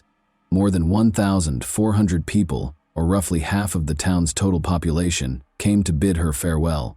She was laid to rest in a closed casket the following day. Meanwhile, Laura's family members, who alternated between sitting in the girl's hospital room, received a startling update. Brain scans suggested Laura would emerge from her coma, but it was not clear when. For the next few weeks, Laura stayed in a coma, but her injuries healed over time, and there were all indications that she would get better. After 30 days following the incident, Laura finally regained consciousness on Tuesday, May 16. At first glance, her brain appeared to be operating normally. It was a miracle, and her family was incredulous. The girl was getting better pretty quickly, and she soon had the ability to sit up and move her hands and legs. Laura's loved ones discovered a lot of new information about her at the same time. Laura's 3-year boyfriend, Aaron, whom she intended to wed after graduating from college, was astounded to see that her eyes had changed from being greenish to a much deeper shade of blue. Additionally, her sister discovered that Laura had a belly button piercing when she inadvertently lifted her shirt. Additionally, the girl appeared to have shifted her teeth to one side. All of this, however, seemed trivial. What mattered most was that Laura was still alive and making progress toward recovery. Or did she? Before long, she did something that caused her family, doctors, and others to question whether her brain was working correctly. A week after emerging from the coma, Laura sat on a hospital bed with her family and medical staff on Monday, May 22. She was given a pencil and paper by the doctor, who asked her to write her name. Laura took the pencil, nodded as though she understood the assignment, and began writing the letters slowly. But her scrawls didn't make sense when she was done, and the doctor saw what she had written. He requested that the girl repeat the action. She began writing even more intently, but the name was still wrong. Laura was mistakenly identifying herself as someone else, and the doctor had to acknowledge that her brain injury might be more severe than he initially believed. But that was not the problem, as everyone would soon discover. There was something far more serious going on. Her father was deeply hurt when Laura told him that they were fake parents. This was the next warning sign. Although it was impossible to accuse them of being bad parents, he took it to mean that she thought their relationship with her was phony.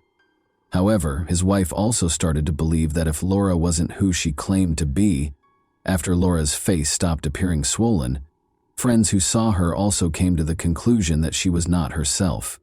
Compared to their parents, her sister Lisa found it a little easier to accept the truth. Lisa once paused as she was escorting the girl back to the room following therapy, knelt beside Laura, and expressed her pride in the girl's development. She then requested that she respond to a single question: what was her name? The girl said, Whitney. However, they clarified to her that people who have experienced brain trauma occasionally mispronounce their own names. Because of this, when Lisa inquired about the names of her parents, she replied, Sarah Newland and Laura and Whitney had only known each other for a short while, so Laura was unable to provide an accurate response. Despite her understanding, Lisa didn't want to frighten the poor girl who was seated in front of her. She summoned the courage to compliment her, carried her back to the room with composure, and told their mother and father everything. A horrible reality hit the entire family when their father discovered that his daughter had been identified only by appearance. The parents of the girl they had been caring for all this time deserved to know that Laura had been dead for 5 weeks. Rescue services began working at the scene on that terrible day of April 26, following the accident, attempting to ascertain who else they could assist and who was beyond saving. On the side of the road, they discovered a girl who was critically hurt and barely surviving. Medical personnel hurried to her, loaded her into an ambulance, put her on a stretcher with a nearby handbag, and drove her to the hospital. While treating the injured girl, the doctors looked at the identification in the handbag and recognized her as Laura Van Ryn. As the bandages were gradually taken off, it was clear that Laura's appearance had changed dramatically as a result of the accident. But her appearance didn't matter to her family. Her survival was a great relief to them. However, when they gave Laura paper and a pencil on Monday, May 22, and asked her to write her name, she wrote Whitney instead of Laura. It turned out that there had been a terrible error, but no one had been aware of it until that point. The medics thought Whitney's handbag was hers when they discovered her by the side of the road. They came to the conclusion that it was the same person after comparing the girl's photo with the one on the identification. Surprisingly, Whitney's purse had landed beside Laura at the same moment. The case of mistaken identity was formally confirmed 1 week after Whitney wrote her name on the paper. And once more, in the middle of the night, the Sarok family's house rang with an unsettling phone call. In order to spare Whitney's mother from hearing the news alone, the coroner asked her to bring a companion. She invited Carly, her eldest daughter, to accompany her. After that, the coroner started talking about the possibility that Whitney was still alive. They were terrified of what they would see on the way to the hospital. If Laura's parents were unable to identify that it wasn't her, how should the patient appear? However, their worries were unjustified. They knew it was Whitney as soon as they walked into the hospital room. For Laura's loved ones, the miracle for the Sarok family became a nightmare. They were afraid that Whitney's parents would be upset with them for preventing them from seeing their daughter for so long, in addition to learning that their daughter had been dead for 5 weeks. Nonetheless, the Sarok spouses realized that they shared some of the blame. Laura's family believed what they were told, and they didn't recognize Whitney's body. All the clues were compared to pieces of a puzzle, but how could they be certain that a puzzle needed to be put together?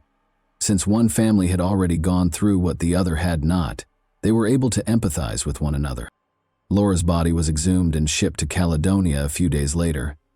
Despite their brief acquaintance, Laura and Whitney's shared tragedy united the two families for all time. They respected each other's sentiments, emotions, and personal space by not talking about what had happened for 2 years. However, they later made the decision to write a book in which they detailed every incident and offered their own interpretation of it. It was discovered that the driver responsible for the incident, Robert Spencer, had been operating a vehicle for 9 hours beyond the permitted limit. He was given a 4-year prison sentence after acknowledging his guilt. He was incarcerated for 2 years in total. He recovered from the accident at the same hospital where Whitney was thought to be Laura. By asking Laura's parents what they would say and how they felt about the person responsible for the accident, reporters attempted to incite them against Robert. But Laura's family overcame it. Neither of the two families brought legal action against him, and they were kind and understanding. To make sure that such an error would not occur again, the state of Indiana modified the process for identifying incident victims. Whitney acknowledges that she only remembers the banquet preparations and the pizza they had as a post-work snack, not the actual incident. The time she spent with Laura's family is completely forgotten. She recalled waking up with her mother close by. She gradually recovered physically and finished her studies. She married in the same church where her funeral was held 4 years later. Her boyfriend, Matt Wheeler, was her pick, and he helped her get better. They are parents to 2 kids. And that wraps up today's chilling story. If you enjoyed this video, don't forget to like and subscribe so you never miss a new upload. Also, let me know in the comments what part of this story shocked you the most. Thank you for watching, and I'll see you in the next video.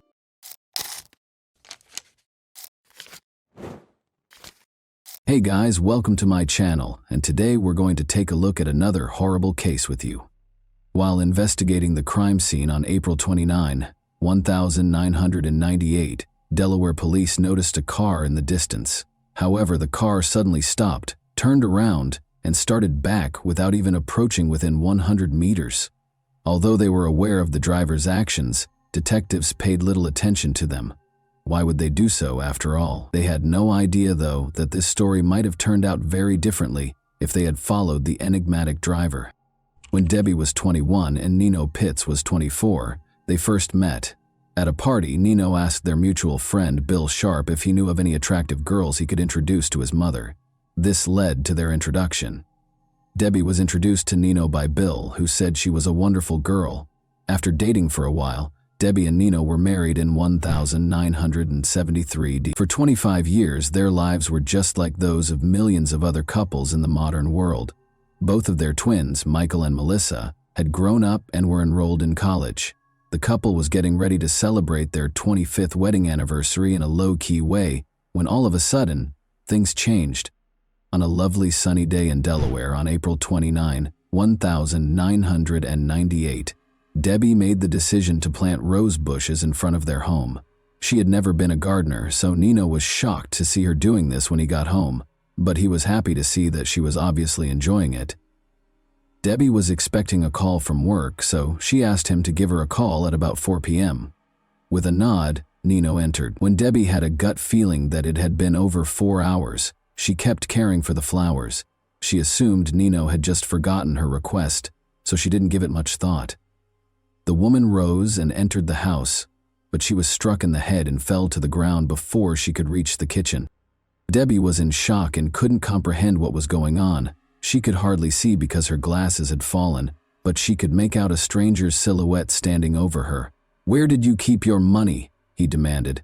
Debbie became aware that the house had been broken into. As the man searched through her possessions, she lay on the ground.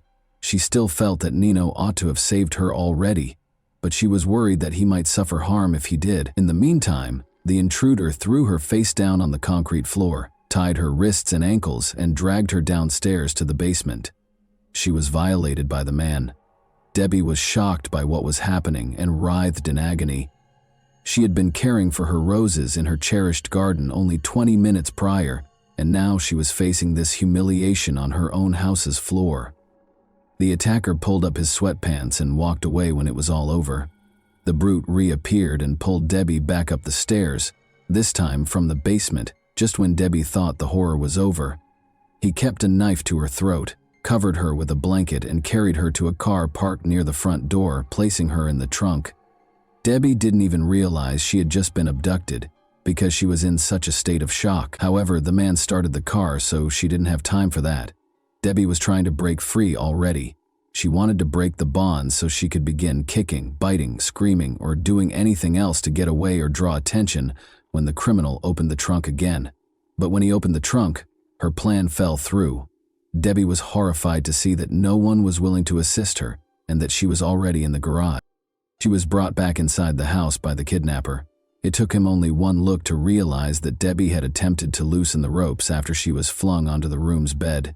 Furious, he violated her once more and punished her harshly. She sobbed and pleaded for forgiveness, but the more she pleaded, the more vicious he became. He chuckled and obviously enjoyed her suffering. Debbie saw that he probably had some illegal substances in his system. He bound her hands and feet to satiate his desire, then tied the ropes around her ankles and wrists to render her immobile. The attacker left her, closing her eyes and mouth. She thought she was saved when she heard 2 loud shots shortly after, assuming it was the police rescuing her. Debbie's absence was immediately noticed at work. As a hospice nurse, her dependability and timeliness were always undeniable. Therefore, a co-worker went to her home at 6:30 p.m. when she was unreachable. When Debbie's co-worker noticed the Pitts family's neighbor, she introduced herself and inquired as to whether he had seen her. She had been planting roses in the garden, he retorted, adding that the house's side door was always open if she wasn't answering. The woman came inside. There was silence. She summoned Debbie. Her glasses were on the floor, and her possessions, including her wedding ring, were on the kitchen table. The woman kept phoning Nino and Debbie. She discovered Nino in the bedroom, but Debbie was nowhere to be seen. He had been shot in the head, and it was clear that he was no longer able to be helped. Only the following day did Debbie see the kidnapper. He described how he saw the headlights pointed at his windows and assumed the police had found him. Concerned that the neighbors might have heard or seen something, he fired 2 shots from the window. Then he loudly turned up the TV or the radio. Debbie was horrified to learn that Anthony Pitts, Nino, had been shot in his own house when the news program began. The police suspected her of killing her husband and made her a fugitive. She hadn't even considered the possibility that Nino had suffered any harm until that point. She felt that everything had happened so fast. She had gone inside, she had been attacked by a stranger, and her husband had no idea where she was. Debbie found it hard to believe that Nino had been hurt by her kidnapper. The woman was shaken when the man abruptly apologized for having to kill her husband and just walked out of the room. She had just learned something that was really hard for her to understand.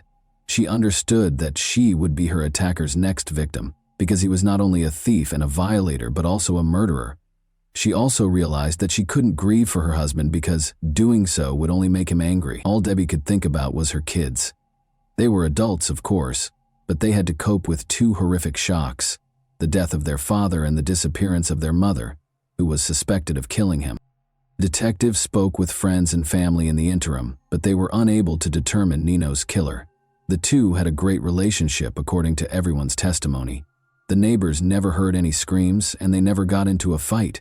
Furthermore, Debbie couldn't see anything without her glasses, so she would never leave the house without them. The fact that their primary suspect was fighting for her life only 5 miles away was unthinkable to the police.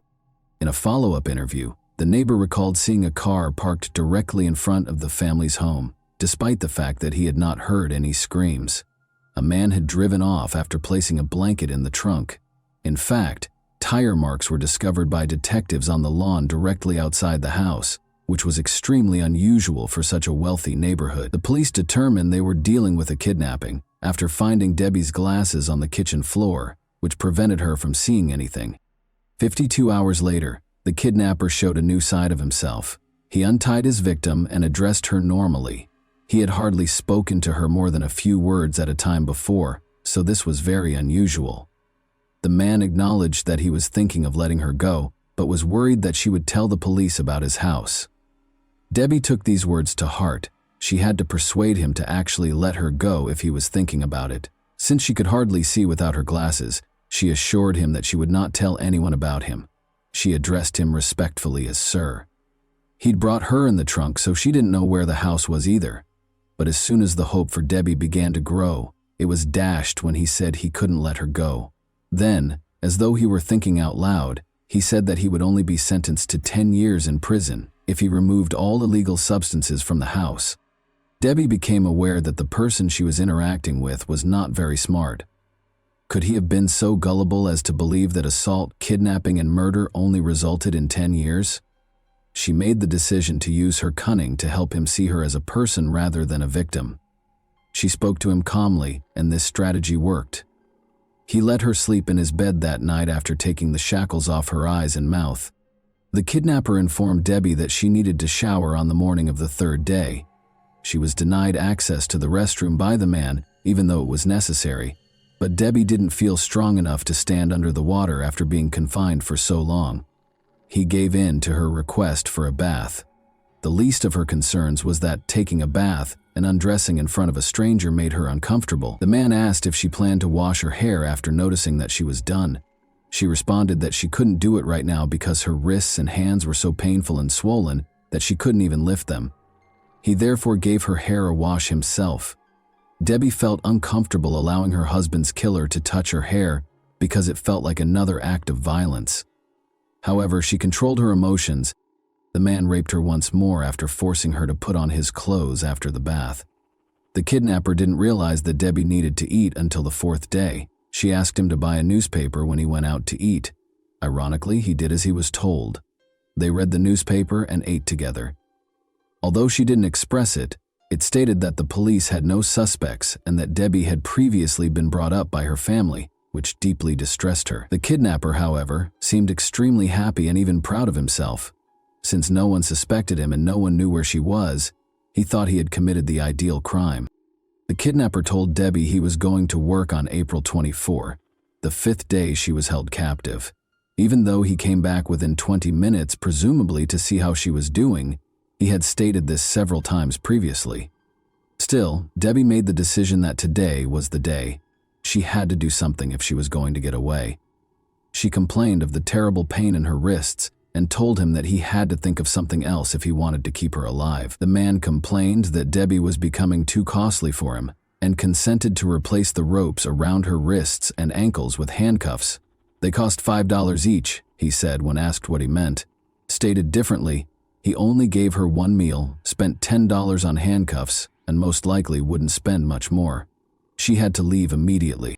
He fastened the handcuffs to her wrists and ankles with a rope, said aloud that he was going to work, and shut the door. She was unable to move her hands because of the rope, but she was able to move her wrists thanks to the handcuffs. Debbie, on the other hand, took her time and was correct. An hour or so later, she heard the front door softly open and close. Debbie became aware that the test was successful. She began to move her hands, releasing the rope that held the two handcuffs together. Then she walked warily to the door and froze in terror. What if he remained behind the door and became furious upon realizing that his victim had set herself free? When Debbie heard her husband say, "Hold on, dear," she tried to calm herself.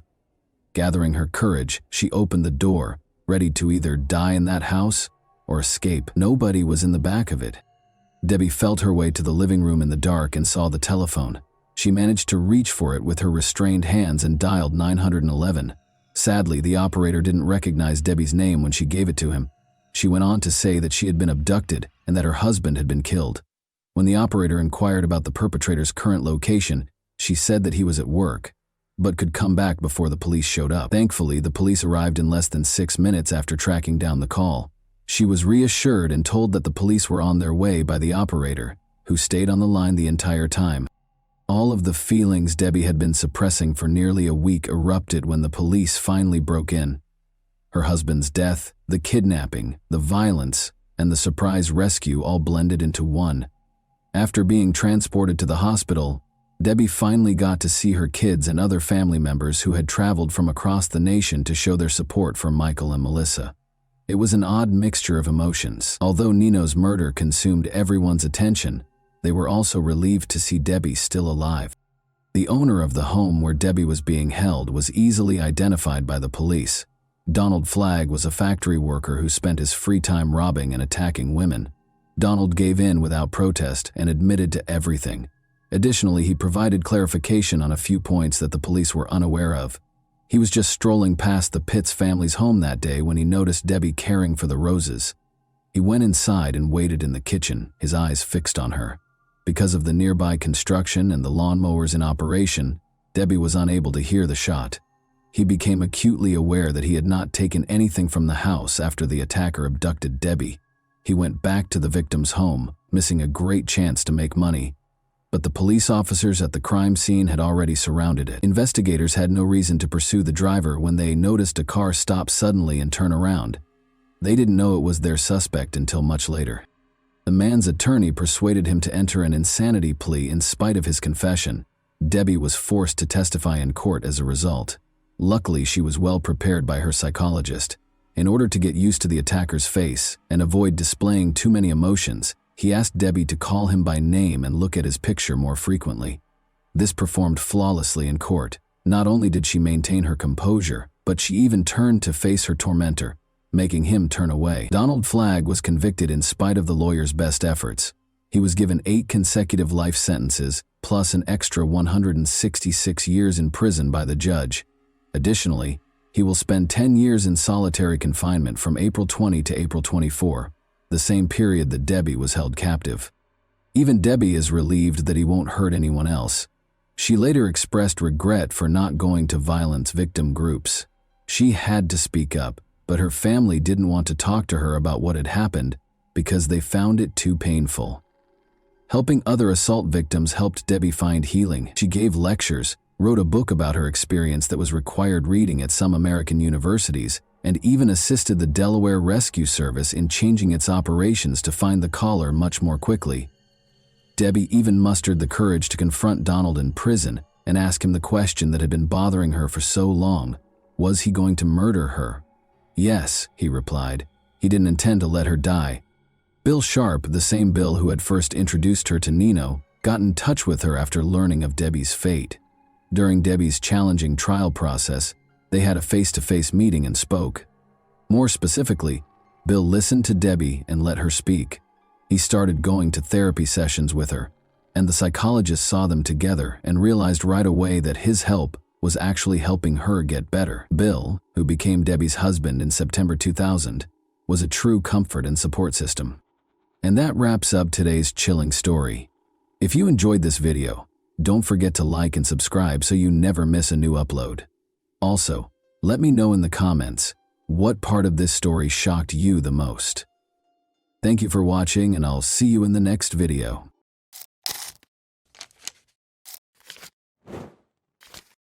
Hey guys, welcome to my channel, and today we're going to take a look at another horrible case with you.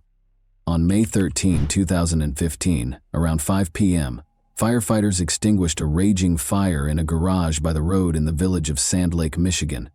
At that moment, a terrified woman dashed up to their car, screaming that her neighbors had died. Several firefighters accompanied the woman to her neighbor's house. Two lifeless bodies lay on the bedroom floor in a pool of blood.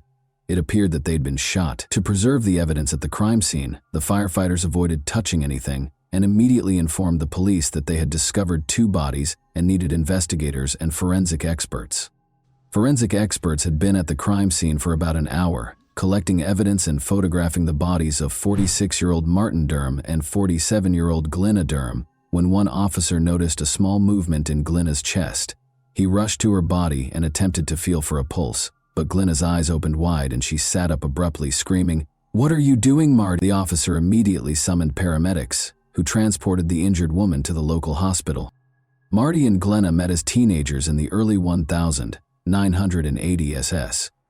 Marty invited the girl on a date to a local open-air theater, where they both lost their virginity in the same evening, with little interest in the film itself. Their relationship progressed quickly and passionately, but it ended after a few months, in part because Glenna, 17, married soon after. Marty started a family on his own. Christina Keller was 14 years old when she met Marty, then 19, at a party at his house. The young man appeared charming and amusing to the girl, but also a little strange because he immediately declared that he would marry her someday. Marty arrived on her doorstep the following day. He must have made a good impression on Christina's parents, because he has never left her life since. Their friendship turned into a romantic relationship, and Christina, then 16, discovered she was expecting their first child. Within 2 years, she was carrying their second son, prompting the young couple to marry. Christina and her husband had a daughter 11 months later. Christina was 19 and Marty was 24 at the time. Initially, the young family lived with relatives, but in early 1995, Marty secured a higher-paid job at a factory in Michigan, and the family of 5 relocated. However, Marty was involved in a car accident on the evening of February 16, 1995, on his way home from work. Another vehicle speeding through a red light collided with his vehicle. The larger vehicle nearly crushed Marty's car, trapping him inside. Marty was transported to the hospital, where he had been clinically dead for approximately 5 minutes. He suffered severe injuries to his left side and was in a coma for more than 3 weeks. When he regained consciousness, he had no memory of his wife, children, or much of his previous life. He spent a year and a half learning to walk, speak, eat, and care for himself again. Christina provided physical support for him during this time. Marty began to resemble his former self, but psychologically he had changed. He became enraged as a result of the brain trauma. He never fought with his wife or children, but he became a domineering figure. Even his sense of humor grew darker. Christina filed for divorce in 2000, nearly 5 years after the accident. She still cared deeply for her husband, but her feelings had shifted to a more maternal nature, as she had taken on the role of his caregiver and could no longer relate to him in any other way. Marty purchased his first home in May 2001 using funds from the insurance company and a bank loan. The house was located in Sand Lake, Michigan, a small village with a population of 500 people. Marty was overjoyed with his new home, which he had moved into with his 2 sons and an African gray parrot named Bud. 2 months after moving in, Marty received a knock on his door from a 16-year-old girl claiming to be his daughter.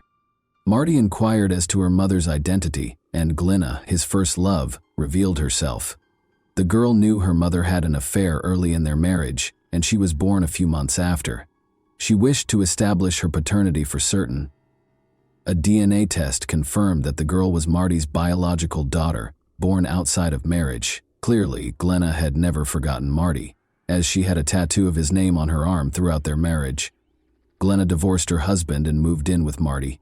They were very happy together, and they quickly had a new wedding ceremony.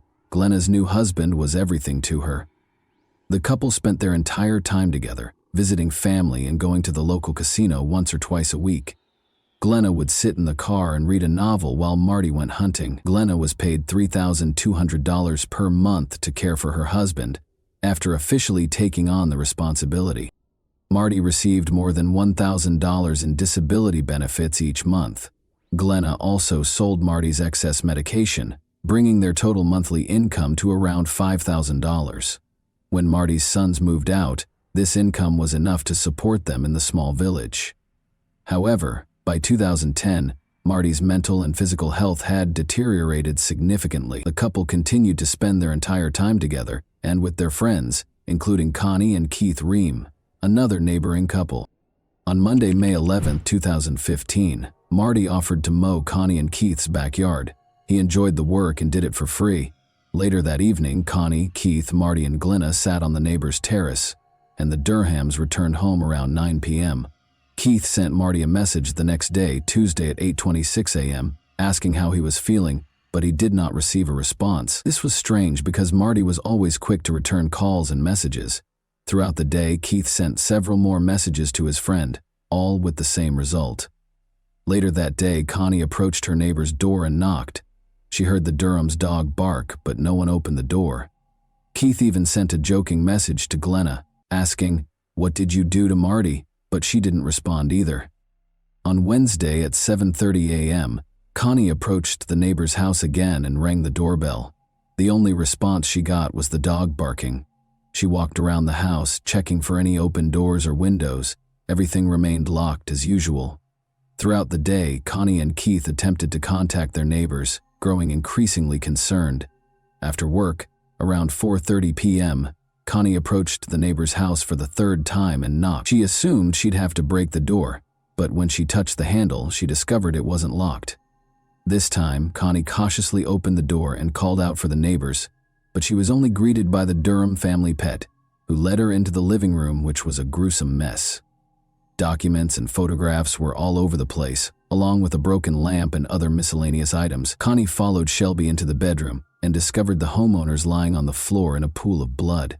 Marty was only wearing underwear, whereas Glenna was fully dressed, her legs covered by a blanket. Connie dashed out of the neighbor's house and ran toward a fire truck she saw further down the road. Marty did not have the same luck as his wife. He was shot 5 times in the back, forearm, and chest, leaving him with no chance of survival. He'd been dead for a few days. Glenna was shot twice, both times hitting the area behind her right ear. Blood was discovered not only in the bedroom, but also on a chair in the living room and a pillow with 2 bullet holes. Under the chair, a gun and 2 empty shells were discovered. In the bedroom, there were 5 more shell casings, 1 near the door and 4 near Marty's body, for a total of 7. However, the gun found near the chair was designed to fire 6 bullets. This indicates that the perpetrator had time to reload the gun before continuing to shoot. Aside from the living room and bedroom, the rest of the house appeared to be in perfect order. There were no signs of forced entry, and the kitchen table was set with a bowl of spaghetti and a piece of garlic bread. Later that evening, when Glenna was taken to the hospital, Marty's children were allowed to bring the family pets, a dog and a parrot, to their mother's home, Christina. Despite the fact that the children were only allowed to take the pets, the trio took advantage of the opportunity to search the house and discovered a sealed envelope labeled "Personal." Inside, they discovered letters from Glenna addressed to her children and ex-husband. In the letters, she expressed her love for the children and apologized for not being the best mother. She also asked her ex-husband to care for the children. In Glenna's drawer, they also discovered a packet of unpaid bills. They handed over all of their findings to the police. The investigators began questioning the family's relatives and friends about their personal and financial situations. They enjoyed spending time together and became completely absorbed in each other's company. However, it quickly became clear that they were having serious financial difficulties. Glenna was in charge of the family's finances, and relatives suspected Marty was unaware of the gravity of the situation because he was so frugal. On the other hand, Glenna had developed a serious gambling addiction. She would buy hundreds of lottery tickets and lose thousands of dollars at the casino. But whenever her husband approached her, she pretended to be playing with $1 bills. Glenna played every week, and in 2010, she spent $75,000 on her addiction. The family had fallen behind on tax payments, had credit card debt, and Marty's car was about to be repossessed. However, their most pressing concern was their home. Glenna hadn't made mortgage payments in over a year, and they owed $48,000. Marty's mother saw a list of homes that would be seized due to debts in early April 2015. A few weeks before the family was attacked, Marty's address was on the list.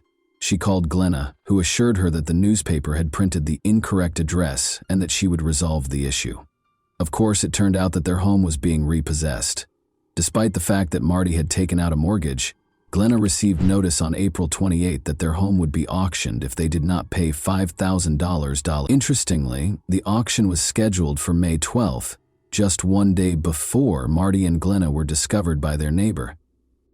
The investigators concluded that Marty was unaware of the impending loss of their home because he had been renovating it for the previous 2 months. He painted the bathroom just 2 days before they died. Glenna was able to regain consciousness after 3 days in intensive care. She had no recollection of the day of the murders or the days before. She couldn't remember writing the letters to her children or ex-husband. Because the eyewitness couldn't provide any useful information, the police had few leads or clues to work with. Marty, an avid hunter, frequently showed his firearms to friends, so the weapon contained multiple DNA samples. Glenna and Marty did, however, sell drugs for cash, and large sums of money were kept in envelopes in a safe. Could it have been an unplanned robbery? The living room was in disarray, as if someone had been looking for something and the money from the safe was missing. This version of events appeared to be the most plausible, but finding the killer among their illegal clients was like looking for a needle in a haystack. It took a full year before an unexpected witness helped solve the case. Bud, a 19-year-old parrot, had been living with Christina for the previous 12 months. Bud was an African gray parrot with the unique ability to mimic not only sounds and words in his environment, but also human voices. Originally, he was Christina's beloved pet, but Marty took him, presumably to retaliate against his ex-wife for leaving. When Bud returned to his beloved owner, he began repeating various conversations he had overheard while living with Marty, such as how Marty interacted with the dog. However, at some point, he started repeating an argument between a man and a woman. They were clearly arguing with one another, raising their voices and occasionally mixing profanity with everyday words. At the end of the conversation, a male voice said loudly, "No, don't shoot." Christina recorded this scene performed by the parrot on video, but did not report it to the police because she assumed it would be laughed off. However, a year after Marty's murder, a local journalist interviewed his mother, and she mentioned the video. The journalist became very interested and broadcast it on the news. The video quickly went viral, prompting the police to reopen the investigation and narrow their focus on one suspect, Glenna Durham. They examined Marty and Glenna's phones and discovered that Marty's last action on his phone was to search for information about lawnmowers on the evening of the 11th after returning home from the neighbors.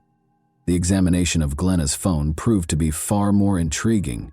It had been used until the 13th, when the bodies were discovered. Since 3:32 a.m., someone used the phone 5 times between 4 and 4:48 a.m. to learn more about the gun used in the shootings, including how to reload it. The final message was sent to Glenna's mother at 4:48 a.m. and said, "I love you, please forgive me." Glenna was arrested and charged with first-degree murder. She maintained her innocence, and her lawyer attempted to show that another family member or a stranger had broken into the house to steal medication, cash, or Marty's weapons. However, the forensic experts found no evidence of forced entry into the house. What about the money from the safe? Marty's children had taken it while they were searching the house for Glenna, who had been taken to the hospital, and their father to the mortuary. When investigators discovered this, they claimed that no one had asked them about the money at the police station, so they did not say anything. In any case, the version of a robber was abandoned because nothing was stolen. The prosecution's version of events seemed much more plausible. They believed Marty was killed on the morning of the 12th because he was wearing underwear. When the man realized he was going to lose the house, he became very upset, and a heated argument ensued. Marty attempted to flee into the bedroom after Glenna grabbed the weapon. She shot him in the back. Marty was still on his feet, reaching for another weapon from the bedside table. Glenna fired again, striking his forearm. Only then did he turn to face her, and she fired 3 more shots into his chest. Marty lay lifeless on the bedroom floor. Glenna spent the entire day completing paperwork. She wrote letters to her ex-husband and children and made spaghetti for lunch. Glenna was still engaged in these activities when the neighbor first arrived at her house on the evening of the 12th. Glenna planned her next steps, knowing that her and Marty's neighbors would become concerned regardless. She needed to act fast. She sat in a chair in the living room, placed a pillow against her head, and fired. However, nothing occurred. The pillow absorbed the impact of the shot, and the bullet only grazed her. She had to look up how to reload the pistol because it was down to its last bullet. This means she didn't try again until the early morning of the 13th, when she sent a message to her mother. Perhaps she still had doubts when Connie knocked on the door again at 7:30 a.m. and found it still locked. But after Connie left, Glenna must have unlocked the door, sat in the chair, grabbed the pillow, and tried again. This time, the injury was more severe, but her doctor later explained that she did not strike any important veins or arteries or penetrate the skull. It's difficult to imagine what condition she was in, but because head wounds always bleed profusely, she may have decided to simply bleed out. She made her way to the bedroom, where her husband's body had been lying all along, and collapsed on the floor, a blanket covering her legs. It's unclear whether she staged a scene when the police officer touched her or simply regained consciousness at that point, and we may never find out, because Glenna continues to claim memory loss. The jury believed the prosecution's version. On Wednesday, July 19, 2017, after 9 hours of deliberation, they found her guilty of murder. Glenna Durham was sentenced to life imprisonment. Of course, the parrot named Bud was not called as a witness in court, and it's not because he swears a lot. It is simply impossible to prove that he did not hear that particular dialogue on television or radio, let alone take an oath on the witness stand.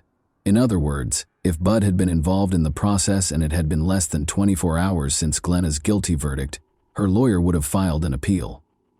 And that wraps up today's chilling story. If you enjoyed this video, don't forget to like and subscribe so you never miss a new upload. Also, let me know in the comments what part of this story shocked you the most. Thank you for watching, and I'll see you in the next video.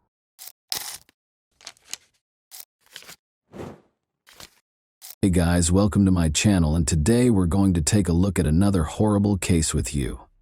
The discovery of the victim's body is usually the first piece of information we receive after a murder. From that point forward, the police begin their investigation to determine what happened and who committed the crime. But not this time. In this case, the typical scenario was disrupted when the victim identified their assailant before he committed the crime. This story occurred recently, in early May 2022, in the city of Peleon Norte de Santander Department, one of Colombia's 32 departments. In this city, there lived a 16-year-old girl named Ana Karina Blanco Duran. She was the oldest of 3 children in a modest family, similar to many others in the region. However, this had no impact on Karina's personality or dreams. She was in the 11th grade and eagerly awaiting graduation. Karina's relatives and friends described her as disciplined and determined, but also cheerful, sociable, and optimistic. However, like most teenagers, she had doubts. She expressed her thoughts in a letter she wrote for a school assignment 2 weeks ago. In the letter, the girl stated that, like everyone else, she had goals that she wanted to achieve. However, at the time, she was preoccupied with being happy, studying, and assisting her mother, whom she described as a beautiful, strong, and resilient woman who had a huge influence over her. The following year, the girl intended to attend university, and study psychology or philosophy. This would allow her to pursue her dreams, the most important of which was to buy a house for her mother. At the same time, Karina acknowledged her overwhelming fears and doubts. She wrote that she was afraid of growing up and facing the big world alone. She sometimes wished she could go back in time and play with dolls again, something she didn't get to do as a child because she had to grow up quickly and help her parents. Karina, almost prophetically, explained what would happen to her in 2 weeks in her final sentence. She wrote that she feared human evil, and she was not mistaken. What she was afraid of eventually shattered her dreams. Karina awoke early on May 3, 2022, as she usually does. She lived in La Vega, a village in the Cashra municipality. Karina had to walk for at least an hour every day along several country roads to the bus stop that would take her to school because her village was relatively remote. The morning progressed as usual. The student awoke, ate breakfast, said her goodbyes to her family, and left the house at 5:30 a.m.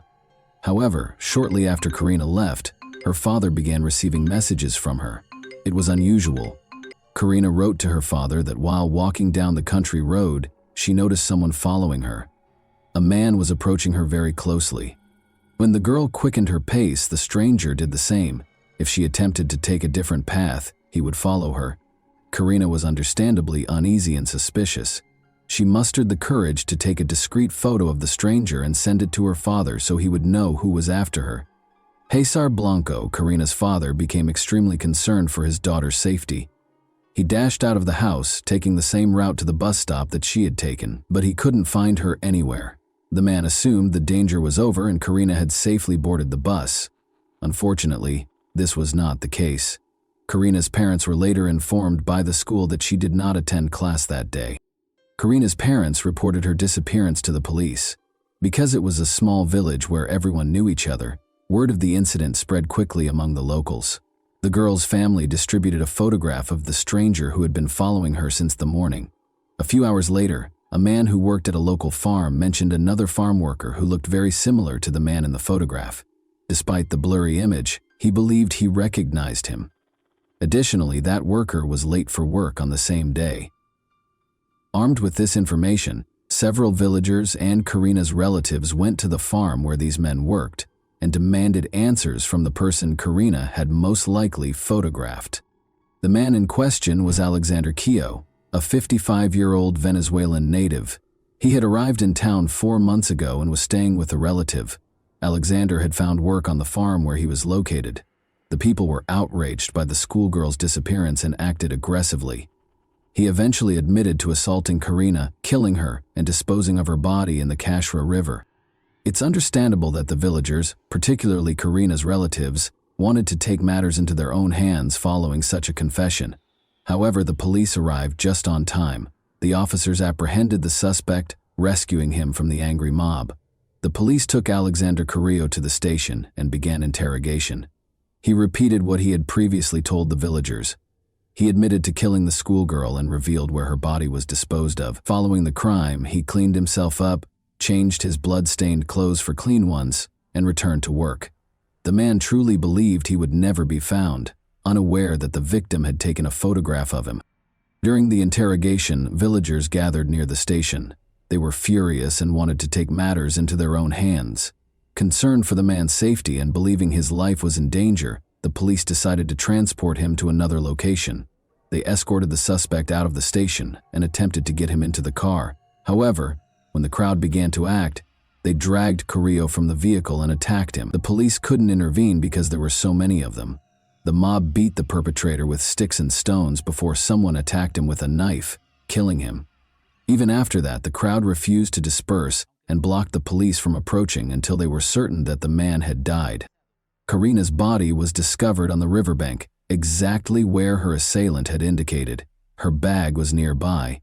The girl was partially undressed, and the autopsy revealed she had been sexually assaulted. She died of 2 penetrating wounds to her chest and neck. According to the police, Alexander Carrillo had been watching Karina for several days, meeting her every morning as she walked to school while he went to work. This version is supported by the fact that, a few days before the attack, Karina informed her school friends that she was being followed by a stranger, which made her extremely uncomfortable. The police have stated that the investigation will not be terminated at this time. They will investigate the actions of the local police officers who allowed the man's lynching, as well as who initiated the attack and delivered the fatal blow. According to local media reports, it was a relative of Karina, but the individual's identity has not been revealed. Pain and outrage swept through the city. An event was organized at Karina's school to honor her memory, while also protesting the killing of women. Students and teachers wrote an open letter to express their outrage at the current state of affairs. She wasn't drinking, she was not dressed provocatively, she wasn't in a bar. She walked to school every weekday wearing rubber boots because she lived on a farm, and she, like many other boys and girls in the country, had to overcome obstacles in order to receive an education. She feared that someone was following her. She was just 16, terrified. Her dreams, desires, and life were stolen from her. After Karina's voice was silenced, all that remained were the voices of those of us who demanded a safer environment and normal families in which children were taught not to hit, violate, or murder one another. Karina's killer did not see her as a person with her own life, dreams, and loving family, so the villagers decided to repay him in kind. Lynching is considered unacceptable by many, and it has no place in a civilized society. However, for many others, it simply reflects a lack of faith in the justice system. They are dissatisfied with the prevalence of impunity and the fact that the criminal will never face the harshest penalties. They believe the police are not doing their jobs, so they have decided to take action to remedy the situation. It is heartbreaking to see girls who leave for school and never return, becoming victims of murder. But in this case, Karina was the one who exposed the criminal.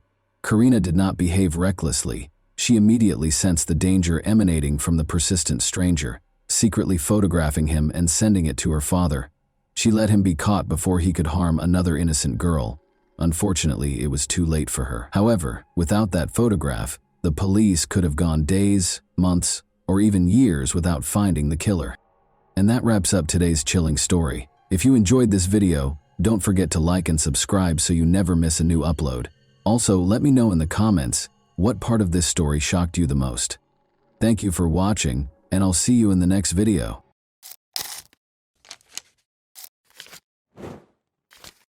Hey guys, welcome to my channel, and today we're going to take a look at another horrible case with you.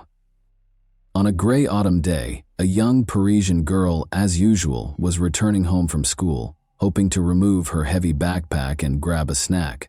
However, as she approached her apartment building, she encountered a young girl who initiated a conversation with her. It took little effort for the girl to persuade the young girl to accompany her to her apartment. The schoolgirl probably didn't notice anything unusual about this because, after all, she was a petite girl, not an unfamiliar man whose mind could be filled with a variety of ideas. Furthermore, they were neighbors and lived in the same building. The girl followed her new acquaintance into the apartment, but as soon as she entered, the door slammed shut, and a nightmare began that is difficult to describe in words. Lola Davy, 12, disappeared and was never seen again. The date was Friday, October 14, 2022. Johan and Delphine Davy waited for their daughter Lola to return from school. The girl was aware that on Fridays the family would travel to their family cottage in Bethune, which was 3 hours away from Paris. As a result, she understood that she should not linger. Lola was an extremely obedient child who never went anywhere without permission. The school was only 200 meters from her house, so she should have arrived at any moment. So, when the clock went past 4 p.m., when their daughter didn't arrive, the parents knew something had happened. Johan and Delphine Davy lived and worked in this building. It meant that Johan could check the surveillance cameras to see if his daughter had entered the building. To his surprise, the girl had arrived 45 minutes earlier, and she was not alone. She entered with a girl who the man did not recognize. The girl made a hand gesture, as if inviting Lola to accompany her. According to the video, the girl lacked confidence and the young woman appeared uneasy. The parents handed over the photo of the unknown girl to the police. Delphine also shared her photo on Facebook, stating that her daughter was missing. She described how the girl was dressed and said she was last seen with an unfamiliar young girl. The woman urged anyone with information to contact police or the Davy family. Thousands of concerned citizens shared the post. People took to the streets to assist in the search for the girl. The search lasted several hours until 11:20 p.m., when a homeless man entered the inner courtyard of Lola's family home. Maybe he was looking for somewhere to sleep or something similar. Regardless, his focus was drawn to a large plastic suitcase. What he discovered inside the suitcase caused him to rush to find a police officer. Inside, the police found Lola's lifeless body. An autopsy revealed that the cause of death was asphyxia. In addition, she had a deep wound on her throat and bruises and cuts all over her body. The perpetrator bound Lola's hands and feet before placing her in the suitcase, leaving a strange final mark on her soles. The numbers 1 and 0 in red ink. The last person to see her alive was the girl who appeared alongside her on the surveillance cameras. But who was she? It didn't take long for the cops to find her, and when they did, their hair stood on end as they heard the chilling story of Lola's murder. The investigators decided to review the footage that the girl's father had begun watching an hour and a half after Lola returned home with the stranger. The same girl left the house. She changed into different clothes and carried a suitcase and 2 smaller wheeled bags. It was the same kind of suitcase that they later discovered Lola in. It became clear that the mysterious stranger was somehow involved in Lola's situation. The police decided to question potential witnesses to see if they knew where the girl went after she left the building. It turns out she had unsuccessfully asked passersby for assistance with the bags because they were heavy and she was struggling to handle them herself. Despite their usual friendliness and helpfulness, the French people did not help the girl. Perhaps it was because she appeared and acted strangely. Her makeup had smudged and she muttered something to herself.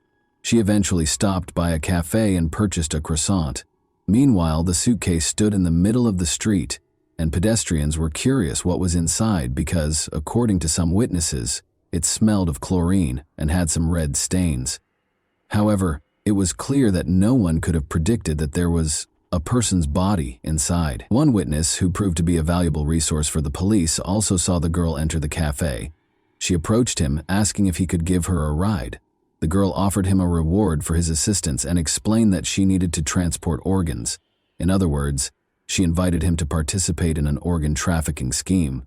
The man became scared and refused to give her a ride. However, he parked his car slightly behind her and watched what she did next. The girl appeared distraught and was speaking to herself. It seemed strange to him, so he kept watching. The car arrived at 6:30 p.m. The driver loaded the suitcase and bags into the trunk before driving away with the strange girl. It did not take long for the police to locate the car driver, Rashid N., a chauffeur for the VTC company. He confirmed that he knew the mysterious girl named Dabia bin Kayad, who was 24 years old, and that they had previously dated. Xavier called him and asked for assistance with her belongings. He arrived as requested and did not ask too many questions. Rashid drove Dabia to his home in Al Asu Bois, a Paris suburb. There, the girl requested permission to do laundry and took a shower. She borrowed his clothes while her own were being washed. Around 10 p.m., they went out to eat and returned when Dabia was ready to go home. Rashid, on the other hand, stated that he had only brought her there and had no plans to return at the time. Nevertheless, he requested another VTC vehicle for her. The arriving taxi driver noticed the passengers' heavy suitcases and rushed to assist, but Rashid rudely refused and instructed him not to touch the luggage, either now or later. The girl got into the car, mentioned an address, and they drove off. When they arrived, without getting out of the car, the girl called someone. The conversation was held in a slightly raised tone. Dabia asked for assistance, but it was refused. It was later discovered that she had called her sister, who lived in the same apartment building as Lola's family. Dabia requested that her sister come down, let her into the house, and assist her in carrying the suitcase and bags up to the apartment. However, the sister, clearly aware of what Dabia represented, stated, "I will not help you. I don't want to know what's in those bags, so don't bring them here." Unable to come up with a solution, Dabia dragged the suitcase and bags into the house's inner courtyard and threw them there. She then called a friend and asked to spend the night at his place. After getting rid of the suitcase, Dabia appeared to calm down completely, and she and her friend spent an entirely ordinary evening laughing and having fun, as if nothing had happened. Dabia was arrested just 2 days after being captured on camera with Lola. The police tried to learn everything they could about the girl. She moved to France from Algeria 6 years ago with her mother and 2 sisters. In 2018, 2 years after moving, the police heard Dabia's name, but as a victim of domestic violence. Her relatives and friends described her as deeply religious, and her ex-boyfriend even claimed that she was obsessed with the church. They did, however, explain that she changed after her father died while still in Algeria, and her mother died of cancer in 2020. Debbia was unable to cope with the loss and began talking to herself, becoming increasingly aggressive and unstable. However, it is known that she experienced fits of rage prior to her mother's death. She had a confrontation with the hospital administration in July 2019 when she was asked to pay for the medical treatment she received. Debbia became enraged and attacked the staff, claiming that she did not ask to be treated and should not have to pay for it. When she was escorted out of the building, she threatened to return, saying they had no idea what she was capable of. Despite her outburst of rage, the girl had no need to be taken to the police. When she was arrested in August 2022, the girl was no longer a student and had no right to remain in the country. However, because she had no criminal record, she was released and given a 30-day window to complete her paperwork or leave the country. But the girl did not do either. She simply vanished from the sight of the official authorities. She didn't work, didn't have a permanent home, and was officially homeless, despite having moved in with her sister. Her older sister admitted that Debbia had been exhibiting obvious mental issues for some time. She couldn't handle failure, and whenever she was told no, she would explode. However, Debbia refused treatment and her sister had no idea what else she could do. During the interrogation, Debbia admitted her guilt in the incident several times before retracting her statements. When the police showed her the footage of how they found Lola, she claimed she didn't feel hot or cold from it. She also stated that she had been mistreated and that her parents died before her eyes. She told the investigators that she lured Lola into her sister's apartment and forced her to undress and shower.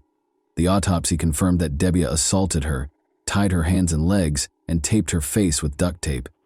As a result, Lola lost consciousness and eventually her life. Debbia went about her business as usual, drinking coffee and listening to music.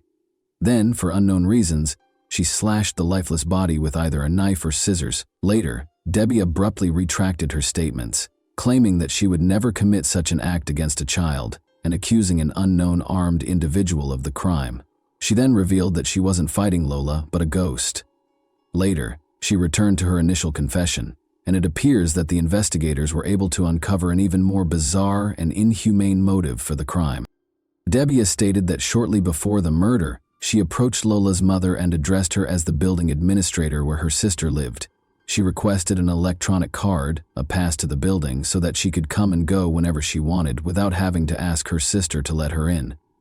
Delphine had such authority because she did not live in the building but was a guest of her sister. Debbia, who refused to accept no for an answer, harbored resentment toward Delphine, and when she saw her daughter on the street, an exact replica of her mother, fury boiled inside her, and she resolved to seek vengeance. In other words, she committed the murder because, at the age of 24, she was not used to being denied and expected all of her wishes to be granted. Investigators believe that at some point, the attack moved from the apartment to the basement of the multi-story building, where they discovered clear signs of fighting. However, the police are still unfamiliar with certain aspects. Certain details, such as the numbers on Lola's legs and Debbia's admission that she drank her blood, suggest a ritualistic nature. In any case, the police confidently dismissed the black market organ trafficking theory. They see it as just another stroke in the accused's psychological profile. Debbia has been charged with murder, torture with violence, cruel treatment of a minor under the age of 15, and concealing a body, all of which carry a maximum sentence of 30 years in prison. However, it is possible that she was not acting alone. Initially, police arrested 5 more people. First and foremost, Debbia's sister was arrested because everything occurred in her apartment and the basement of her home. However, the police later determined that she had no knowledge of the crime and was not at home at the time. The other 3 suspects were also released fairly quickly, and their names have not been revealed. Rashid, Debbia's former boyfriend, 43, has been charged with concealing the corpse. The girl claims he is the mastermind of the crime. It doesn't help him that he turned down a taxi driver who offered to help Debbia with her suitcase. Those words also raise suspicions about the man. Did he know what was inside?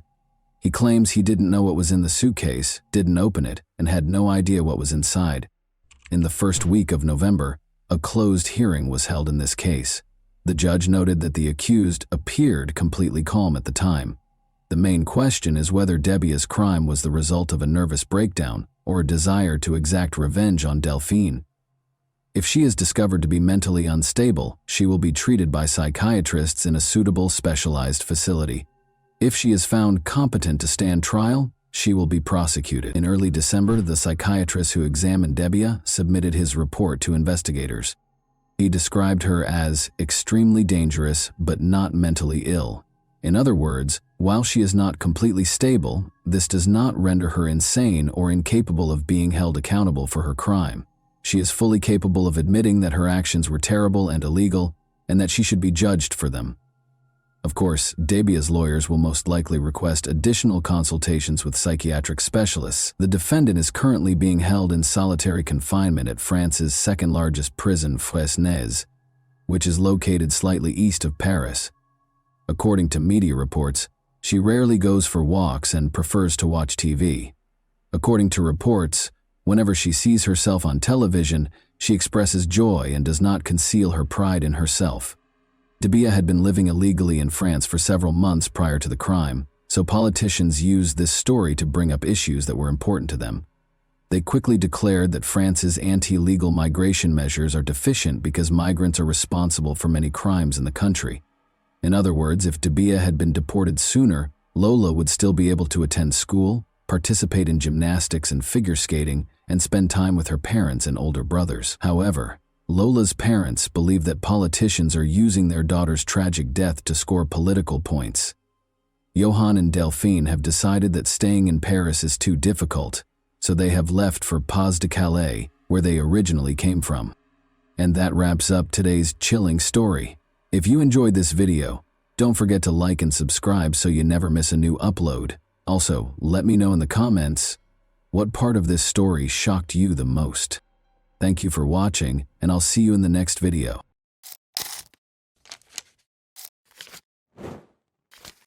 Hey guys, welcome to my channel, and today we're going to take a look at another horrible case with you. The frequency with which people are buried alive in movies makes you unconsciously believe that this never occurs in real life. Regretfully, incidents like this do happen, and the best evidence of this is a story that happened in Huddersfield, UK 10 years ago. Marcin and Michelina fell in love right away.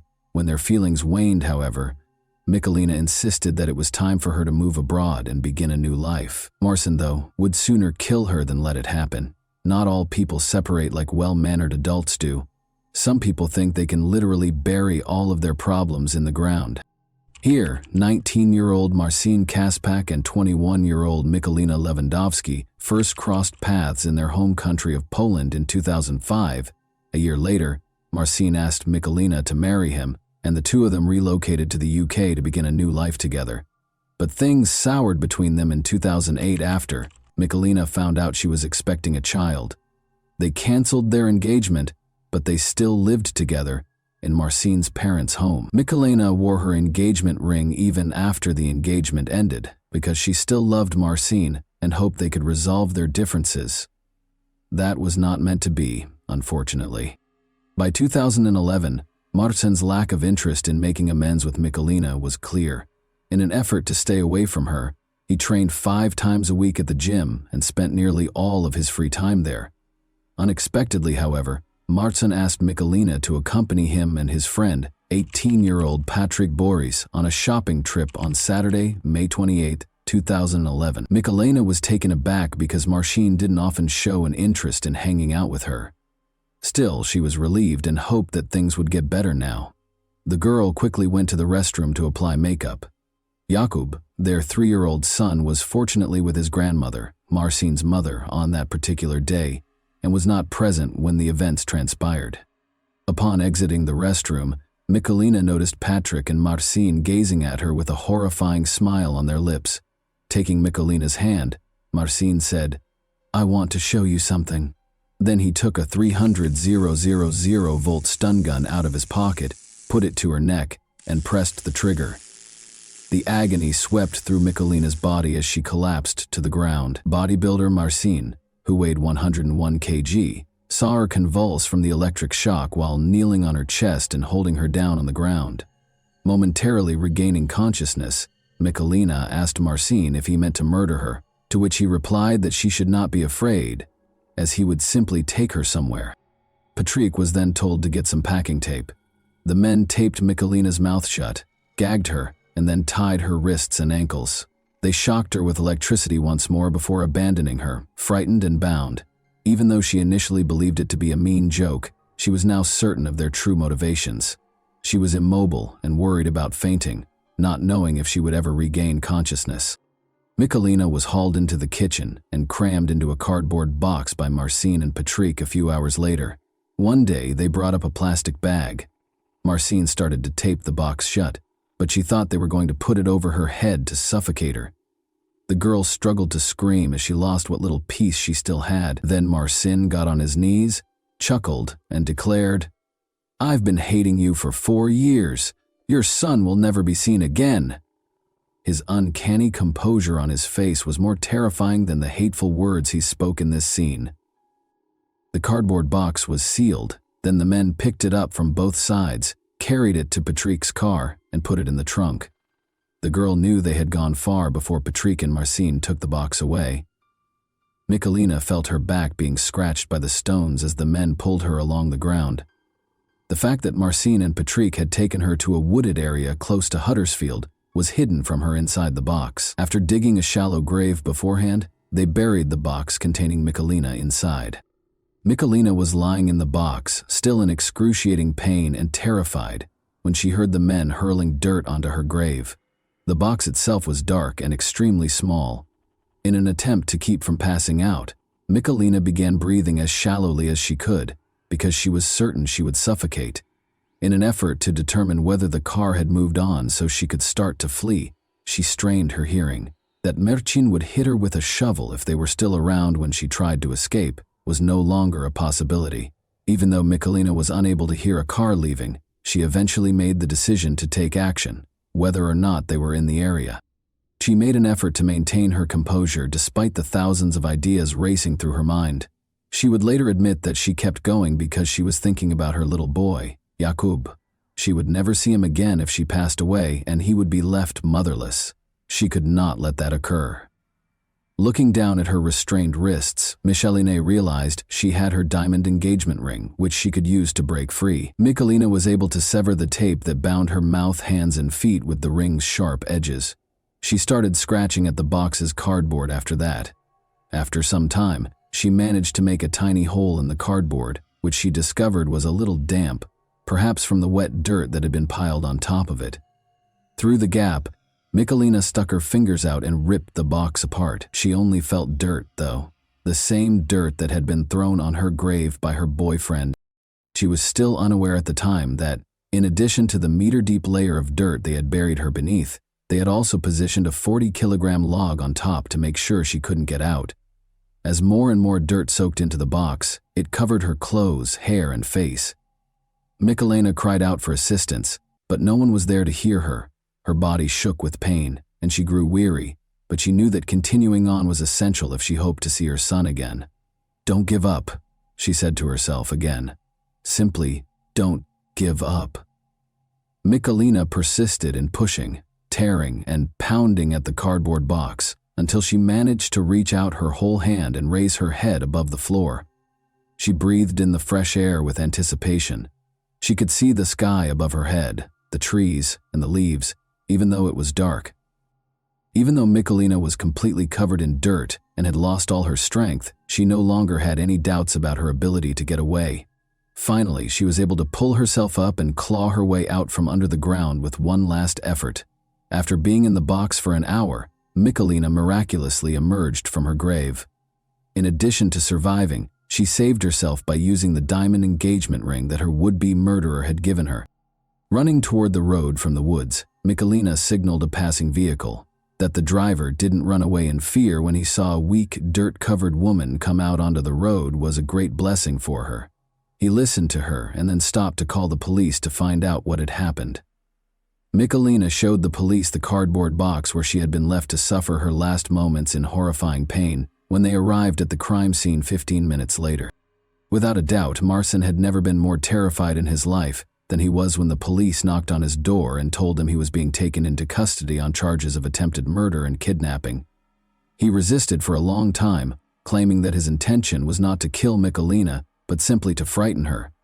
But no one took this defense seriously, so it didn't do him much good. After leaving Michalina to die, the men took PS500 from an ATM using her bank card, went home, and began playing video games, as the police quickly learned. In fact, Marcin was not planning to return for Michalina. His idea was completely different. Marcin, 25, was a dedicated bodybuilder who had become dependent on anabolic steroids, which led to his frequent outbursts. He concluded that it would be best for his son to grow up without a mother at all, after learning that Michalina had decided to leave the fight for their relationship and was going to return to Poland with Jakub. Michalina would not be able to raise his grandson as well as his own mother. With the intention of killing his ex-fiancée, he came up with one of the most horrific ways to end her life. Marcin was given a 20-year prison term after being found guilty of attempted murder and kidnapping in January 2012. Although Patrick was convicted of kidnapping, he was not found guilty of attempted murder. He received a 4.5-year sentence in a juvenile detention center. Both men were not eligible for parole until they had completed half of their sentences. Marcin won't, however, be available for purchase anytime soon. The police searched his parents' home, where he lived with Michalina and their son after he was arrested. The house contained a variety of chemicals and instructions for making explosives, according to the police. Consequently, Marcin received 8 more 4-year sentences for the explosives, while already serving his sentence for attempted murder. I prevented him from achieving his goal of killing me in the most horrific manner possible, even though he wished for my demise. I battled my way out of that grave with the last of my strength. Following the delivery of the guilty verdict, Michalina remarked, "Now it is he who is imprisoned." Even after learning that her ex-lover had received a 20-year sentence, Michalina is still terrified. Despite having moved to a different home far from Huddersfield with her son, whose address is kept secret for their safety, Michalina acknowledged following the trial that she still has nightmares about what she endured. "I was buried alive and trapped in that shallow grave, and I was afraid that my life was over and that I would pass away. In order to survive and care for my young son, I prayed to God. I had the courage to leave that box and flee when I thought of my son. I had a deep affection for Marcin Kasbach for many years, but after the terrible attack on me, my affections for him deteriorated into hatred. I still have nightmares about Marcin returning, finding me, and killing me. I'm hoping he understands how wrong what he did to me was. The difficulties I faced that day, at the hands of a man I trusted and loved, are something I hope no one else will ever have to go through." And that wraps up today's chilling story. If you enjoyed this video, don't forget to like and subscribe so you never miss a new upload. Also, let me know in the comments, what part of this story shocked you the most? Thank you for watching, and I'll see you in the next video.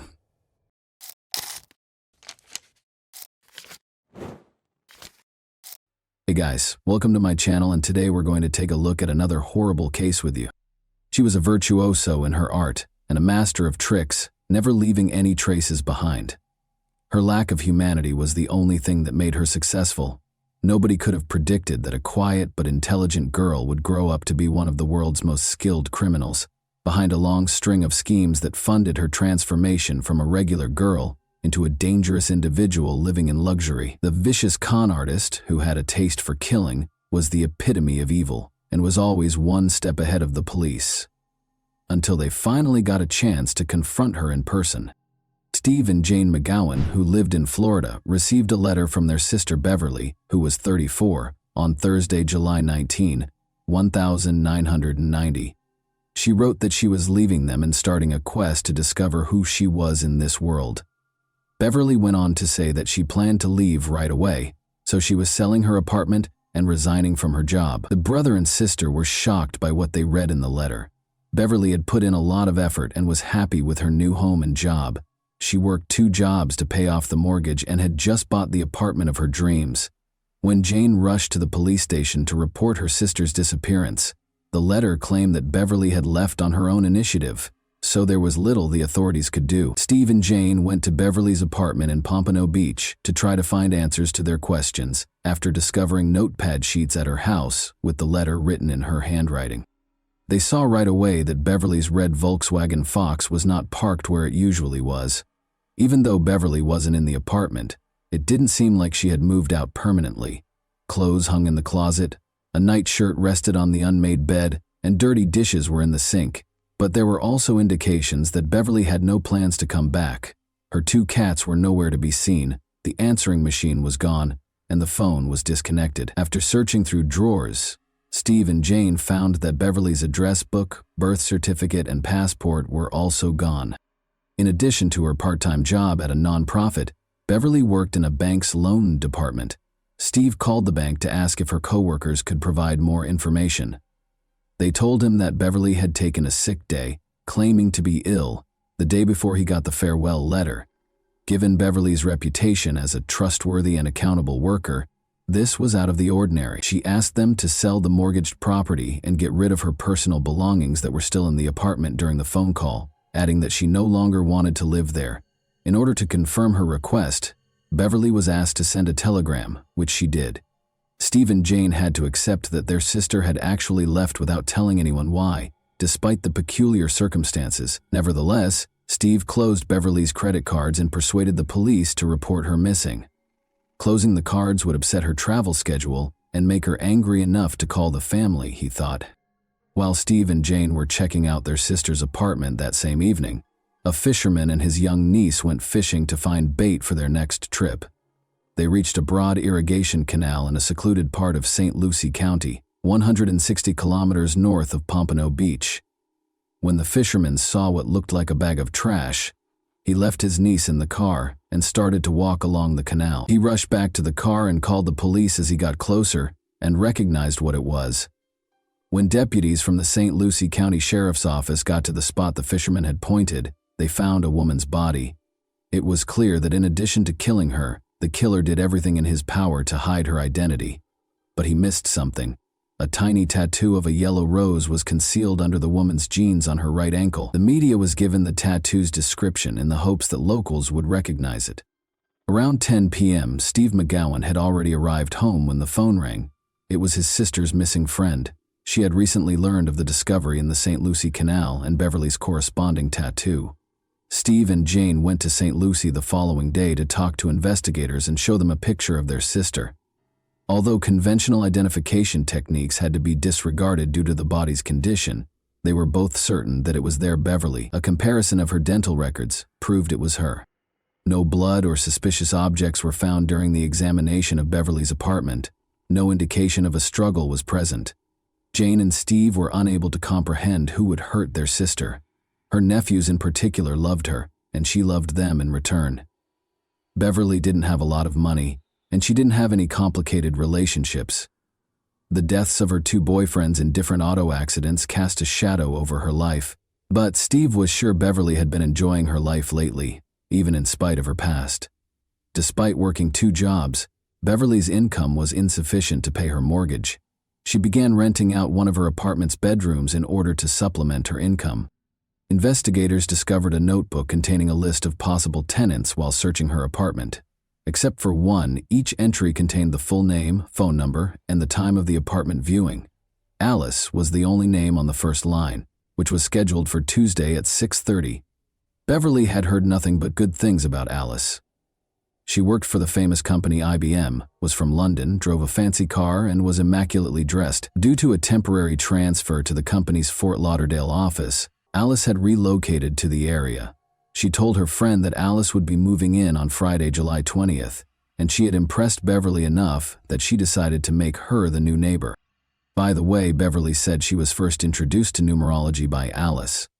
Alice tried to forecast Beverly's future, but she required a number of numbers that were important to Beverly, including her date of birth, social security number, passport number, and even information from her driver's license. The odd thing is that Beverly gave her all these numbers. She shared Alice's future predictions with her friends because, all things considered, she was happy with them. Regretfully, she didn't give them her new neighbor's last name. The identity of Alice was still unknown. Furthermore, there was no proof that Alice had ever been to Beverly's apartment, let alone moved in. When the investigators contacted IBM, they were told that the company did not have any UK workers in the South Florida region. They didn't even have a Fort Lauderdale office. According to the results of the financial investigation, someone took $795 out of the $800 in Beverly's bank account on the day her body was discovered. Then, at a Miami shopping center, she used her credit card to buy books and women's clothes. The customer was described as bright blonde with a British accent by the salespeople who assisted her. The tall blonde woman who had garnered national attention at the time fit the description. Police officer Lori Bembenek had been given a life sentence in 1,982 years, 8 years prior, for killing her ex-husband's ex-wife. There had been a stir about the case. Lori was somewhat of a celebrity due to her glitzy appearance and the high-profile nature of the case.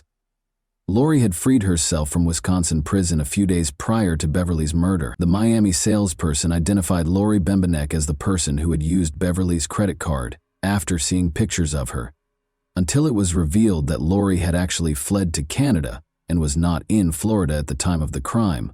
The police were baffled as to how the path of a modest bank employee could have intersected with that of a convicted killer. However, Beverly's card was used once more in Miami, this time at a travel agency, on Friday, July 20, 1 day after her body was found. Interestingly, the cardholder looked like a man disguised as a woman. The individual wore oval-shaped glasses and a cheap black wig in the Cleopatra style. The man identified himself as Sam and spoke with a British accent. Sam apparently used the card to buy a ticket for British Airways Flight 2922 because he was going to London in 2 days, on July 22nd through 2922. Investigators looked through Flight 292's passenger registration records and those of every other flight that was scheduled to depart for Britain on July 22. None of them bore the name of Beverly McGowan, but after being parked there for 5 days, Beverly's car was discovered in the airport parking lot. 4 synthetic black wig hairs were found inside the car, but fingerprints inside the car did not show any significant results. On Monday, July 23rd, according to London time, British Airways Flight 292 touched down at Heathrow Airport. A traveler with oval glasses and short black hair came up to the Avis car rental desk after the plane touched down.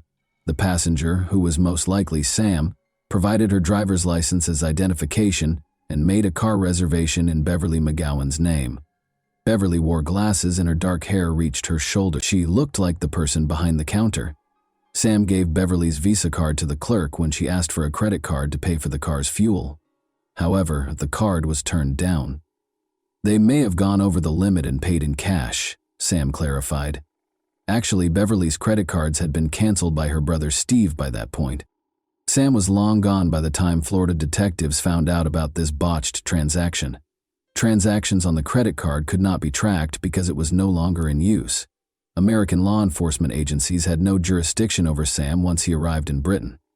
Detectives from Florida called the London police to ask for help. John Cornish, a detective, consented to assist with the global investigation. He talked to the Avis company and told their employees to tell the suspect to go to their closest office if he got in touch with them. Sam did get in touch with Avis later that week. He was asked to come to the local Avis office and asked for an extension on the rental car. Sam never arrived at the location where the police were waiting for him. On the day of the car's return, a contingency plan was developed in which officers would wait at Heathrow Airport. When that day finally came, Sam was nowhere to be seen. Without any hints, Sam's abandoned car was discovered a few miles from the airport in the early morning. Detective Cornish ordered his team to board all flights to the U.S. that day in order to check the passengers, because he suspected Sam might be trying to fly back to the U.S. However, this effort was in vain. The chance to capture the criminal was lost on the police. British Airways Flight 292 was the last lead the police had. Sam had purchased a ticket in a different name because he did not board the flight using Beverly's passport. Although it was illegal for investigators to check passengers who did not live in Florida, they made an effort to examine the 248 people on that flight. So they turned to the United States for help, State Department in Washington, D.C. The process could take years because each passenger's name had to be compared with passport information and there was no single database that contained all of this data. The State Department didn't give the police a name they considered significant until January 1996. British national Sylvia Hodgkinson was on Flight 292. A woman with dark hair and eyebrows was shown in the passport photo. She was compelled to relocate to a women's shelter following the death of her spouse. There was nowhere else for her to go. A passport was issued in her name less than a year after her husband's passing. It was suspected by investigators that someone else had taken Sylvia's identity in order to obtain documents in her name. There was fear that Sylvia had met a similar end to Beverly's because they were unable to find her in any way. Additionally, the State Department found a fascinating link between Sylvia and two other women, Elaine Antoinette Parent and Charlotte Ray Callan. An incident that happened a year after Beverly's murder revealed that all three identities were unintentionally connected. A woman in a rental car was approached by North Miami police on May 22, 1991. It was past due to return the car, which had been rented in Los Angeles 6 months prior. To hide its origin, stolen license plates were affixed to the vehicle. A tall redhead woman, who introduced herself to the officers as Charlotte Ray Cowan, sat inside the vehicle. The woman's personal diary, 2 dogs, multiple wigs, and several documents bearing Charlotte's photo under the names Sylvia Hodgkinson and Elaine Parent were all evidently in the car with her. Charlotte's failure to return the rented car led to her arrest by the police. The following day, she posted bail after spending the night in jail. Surprisingly, the police did nothing about this issue, even though the woman was clearly using a false identity. One of the arresting officers was in the building on the day of Charlotte's court hearing for the offense. A redhead woman stood up when Charlotte's turn to appear before the court came. The officer who had arrested Charlotte, however, was taken aback to discover that the woman he had arrested was not the same one who had been called to court by the subpoena. Charlotte was perplexed as to why she had been summoned to court so abruptly. She questioned the officer about the height and red hair of the woman he had arrested. She boldly declared that she knew exactly who it was when he said yes. Almost 10 years prior, in the middle of the 1980s, Charlotte was unwinding at an Orlando bar when a well-dressed woman with a British accent came up to her. Like Charlotte, she had stunning blue eyes and short red hair. The woman offered to buy Charlotte a drink and identified herself as Anne Tremont. The offer was accepted by Charlotte, and they struck up a conversation. Anne mentioned numerology in passing during their conversation. She began by requesting Charlotte's birth date, adding that she would be pleased to make a matching matrix for her. Anne took Charlotte's driver's license information and social security number one by one. She wrote it all down on a napkin and made a hopeful forecast for Charlotte's future. Anne and Charlotte began talking and became friends right away. Charlotte met Anne's brother a few days later. He was a tall, blonde man who shared his sister's grace. The women eventually lost contact with one another, though, as they saw each other less and less. When Anne called Charlotte a few months later to inform her that her aunt had died and left her a sizable inheritance, Charlotte was taken aback. Anne claimed that her brother had chosen to have her institutionalized in order to keep all of the money for himself, even though they were meant to split it. Anne showed up at Charlotte's door at 3 a.m, approximately a month after the phone call. She was wearing a man's shirt with a tie and a tangled wig. She broke down in tears as she described how she had gotten out of the institution where her brother had put her. She needed assistance going missing because she was hiding from her family. In order to establish a new identity for herself, Anne pleaded with Charlotte to let her take her birth certificate. At first, Charlotte declined, but after witnessing Anne's distress, she grudgingly consented. The birth certificate would be returned shortly, her friend assured her. Charlotte didn't hear from Anne for weeks. She started to worry. The birth certificate and a note from Anne expressing regret for the wait were finally sent to her. It wasn't until she was summoned to court in 1991 that Charlotte learned more about her friend. After hearing this intriguing tale, the investigators were curious to find out who the mysterious and elusive scammer was.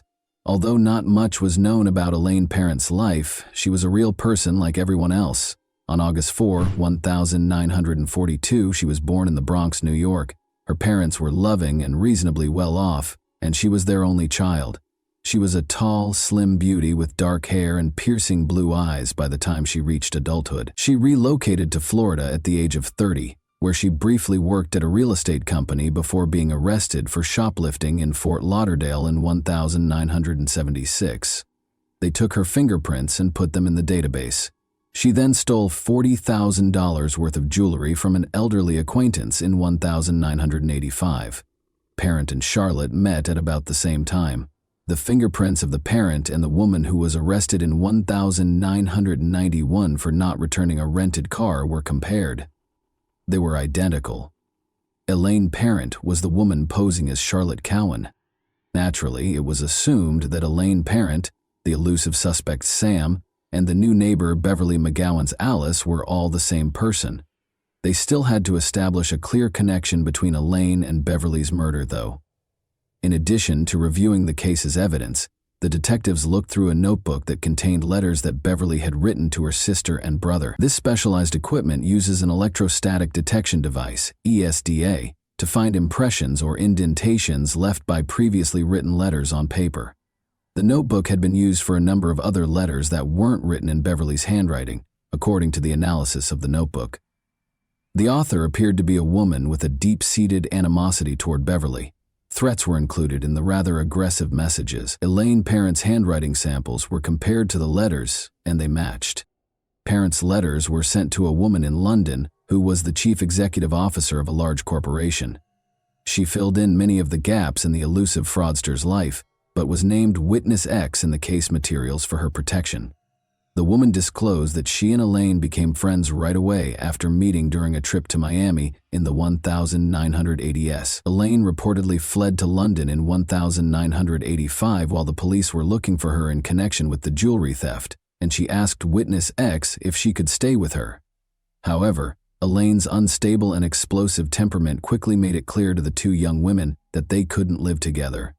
The scammer went back to the United States in 1990, but Witness X was shocked when she left for London at the end of July. She was operating an Avis-rented vehicle. Parent stole two of her old friend's dogs and fled to the United States 3 months after she returned to London. She then tried to extort a ransom for her dogs by sending Witness X threatening letters. Clearly, these were the same dogs that were discovered in her possession when she was arrested in Miami in 1991. The State Department accused Parent of forging her passport by the end of 1996, but they were clueless as to where she might be hiding. Elaine Parent was featured in an episode of the television program America's Most Wanted in 1998. Patricia Evans of St. Petersburg, Florida, was watching television at home when the show started. She instantly recognized Elaine when she saw her photo. Elaine was known to Patricia Nevins, a church employee, as Sandra Little, a blonde. In 1992, Patricia met Sandra Little while she was residing in a St. Petersburg homeless shelter. Sandra lived with Patricia for nearly a year and a half after Patricia let her use her empty bedroom. Sandra sued a restaurant during this time after she hurt herself after slipping there. She prevailed in the case and was compensated, though it is unknown how much. Patricia talked about a number of odd things that happened when she lived with Elaine. She was once informed by Elaine that adopting a new identity was one way to live a dignified life. After that, at a dinner party, Parent indiscriminately cut a guest's hand in order to take a gold bracelet. Elaine's psychiatrist, whom Patricia arranged for Elaine to see, told Patricia that Elaine was a highly intelligent sociopath who would leave Patricia's life as soon as she entered it. When the women parted ways in 1993, this prophecy was realized. An interesting letter was delivered to the St. Lucie County Sheriff's Office after the police made a public plea for the community's assistance in apprehending Elaine. There was a copy of an oil-colored painting inside. It showed Elaine Parent, with pearl earrings and a teal-green swimsuit. She had gray hair that was styled the way her parents usually did. She was shown emerging from a swimming pool. This was printed on the back. Best wishes, your chameleon. According to psychiatrist Barbara Caven, who had been helping the police with the case, Parent both feared and desperately needed police attention. The painting is very telling. She sent it to the police to taunt them, as if to say, "I'm alive, I'm okay, look for me." Elaine gained international recognition after appearing in the documentary series World's Most Wanted in February 2009. People from all over the world began reporting that they had seen Parent in South Africa, Australia, France, and Turkey. The media referred to her as the most wanted woman in the world. Elaine Parent was featured in another episode of America's Most Wanted in April 2002 and Happy, and 16,000 minors in Russia. After the show, many calls were received from the wealthy Panama City, Florida neighborhood, identifying a woman there as Elaine. The address was visited by 3 police officers. When they reached a small one-story home, they knocked on the door. The door was answered by a brunette middle-aged woman wearing a beige silk pajama set. The officers gave an explanation for their visit to her. Presenting her military ID with her photo on it, the woman identified herself as Darlene Thompson. The officers had seen a picture of Elaine Parent, but she didn't look like her. She was asked to accompany the officers to the station for formalities, even though they knew the neighbors had erred. Darlene consented and asked the officers to hold off while she changed. As the officers waited outside the bedroom, one of them looked over Darlene's identification card and, as a former military man, he saw right away a vital missing stamp that verified the document's legitimacy. She replied that she was getting dressed when the officer knocked on the bedroom door to ask about this. She never emerged, despite the officers waiting for her to do so. When the officers hurried into the bedroom after hearing a gunshot, they discovered Darlene dead. The identity of Darlene and Elaine Parent was formally verified by subsequent fingerprint analysis. Elaine lived in a house that turned out to belong to another woman. She had rented a room to Elaine since August 2001. She is a nice woman who loves to cook, according to the homeowner. Elaine's Florida driver's license, which had her photo on it but the name of the woman she was staying with, was discovered during the house search. She had jotted down details about a man from the nearby town of Lynn Haven, including his credit cards and social security number, in a notebook. Elaine's closet was stocked with men's and women's clothes, as well as wigs. They also found a book on theatrical makeup and another on learning French. Elaine's laptop, which some of her acquaintances claimed she frequently used for work, was never located. When she was arrested more than a decade ago, she had her diary with her because Charlotte Cowan was also missing. The police discovered a flyer featuring a picture of Elaine and the name Antonia Racerman, which is another fascinating aspect of the portrait. It looked as though Elaine had made the flyer herself, and the local police chief later conjectured that she had done it to intimidate someone. The flyer said that she was wanted by the FBI for the murder of a government official at a hotel in Washington, D.C. Many questions remained after Elaine's death. According to the police, she used up to 20 different identities in countries such as the United States, the United Kingdom, Turkey, Israel, France, and South Africa. Although no other victims have been located, some believe she may have committed more murders. There are differing views on whether she worked alone or with an accomplice. Investigator Norma Pfeiffer told the media 3 years before she died, "The brutality of the McGowan murder makes me think that someone capable of this has either done it before or will do it again. She couldn't have run Beverly alone, according to some. And let's not forget about the handsome blonde man she passed off as her brother." According to psychologist Barbara Kerwin, Elaine is a virtuoso in her field, who can read people's souls and identify their weak points with ease. The reason behind her crimes is still entirely unknown, though. Why, given her high IQ, would someone like Elaine decide to commit crimes rather than excel in any other field, especially since her crimes brought her more fame than fortune? Kerwin, however, feels she is aware of the motivation behind Elaine's plots, her own inner demons. Barbara said, "I believe she impulsively stole the identities of others to fill her own emptiness." And that wraps up today's chilling story. If you enjoyed this video, don't forget to like and subscribe so you never miss a new upload. Also, let me know in the comments what part of this story shocked you the most. Thank you for watching, and I'll see you in the next video.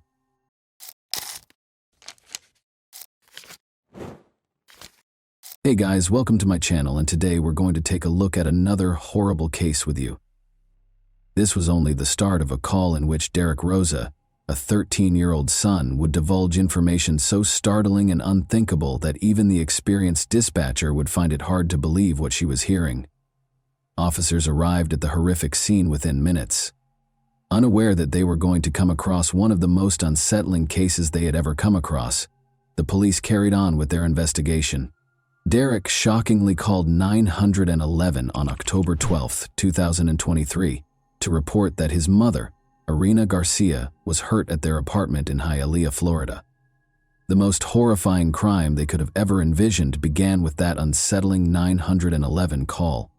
Derek appeared to be experiencing intense grief during the call, as he told the authorities that his mother, Irina Garcia, had been confirmed dead. A 13-year-old son reporting the news to the dispatcher would have been a heartbreaking moment, but everyone was about to be shocked by the horrible secrets concealed behind this call.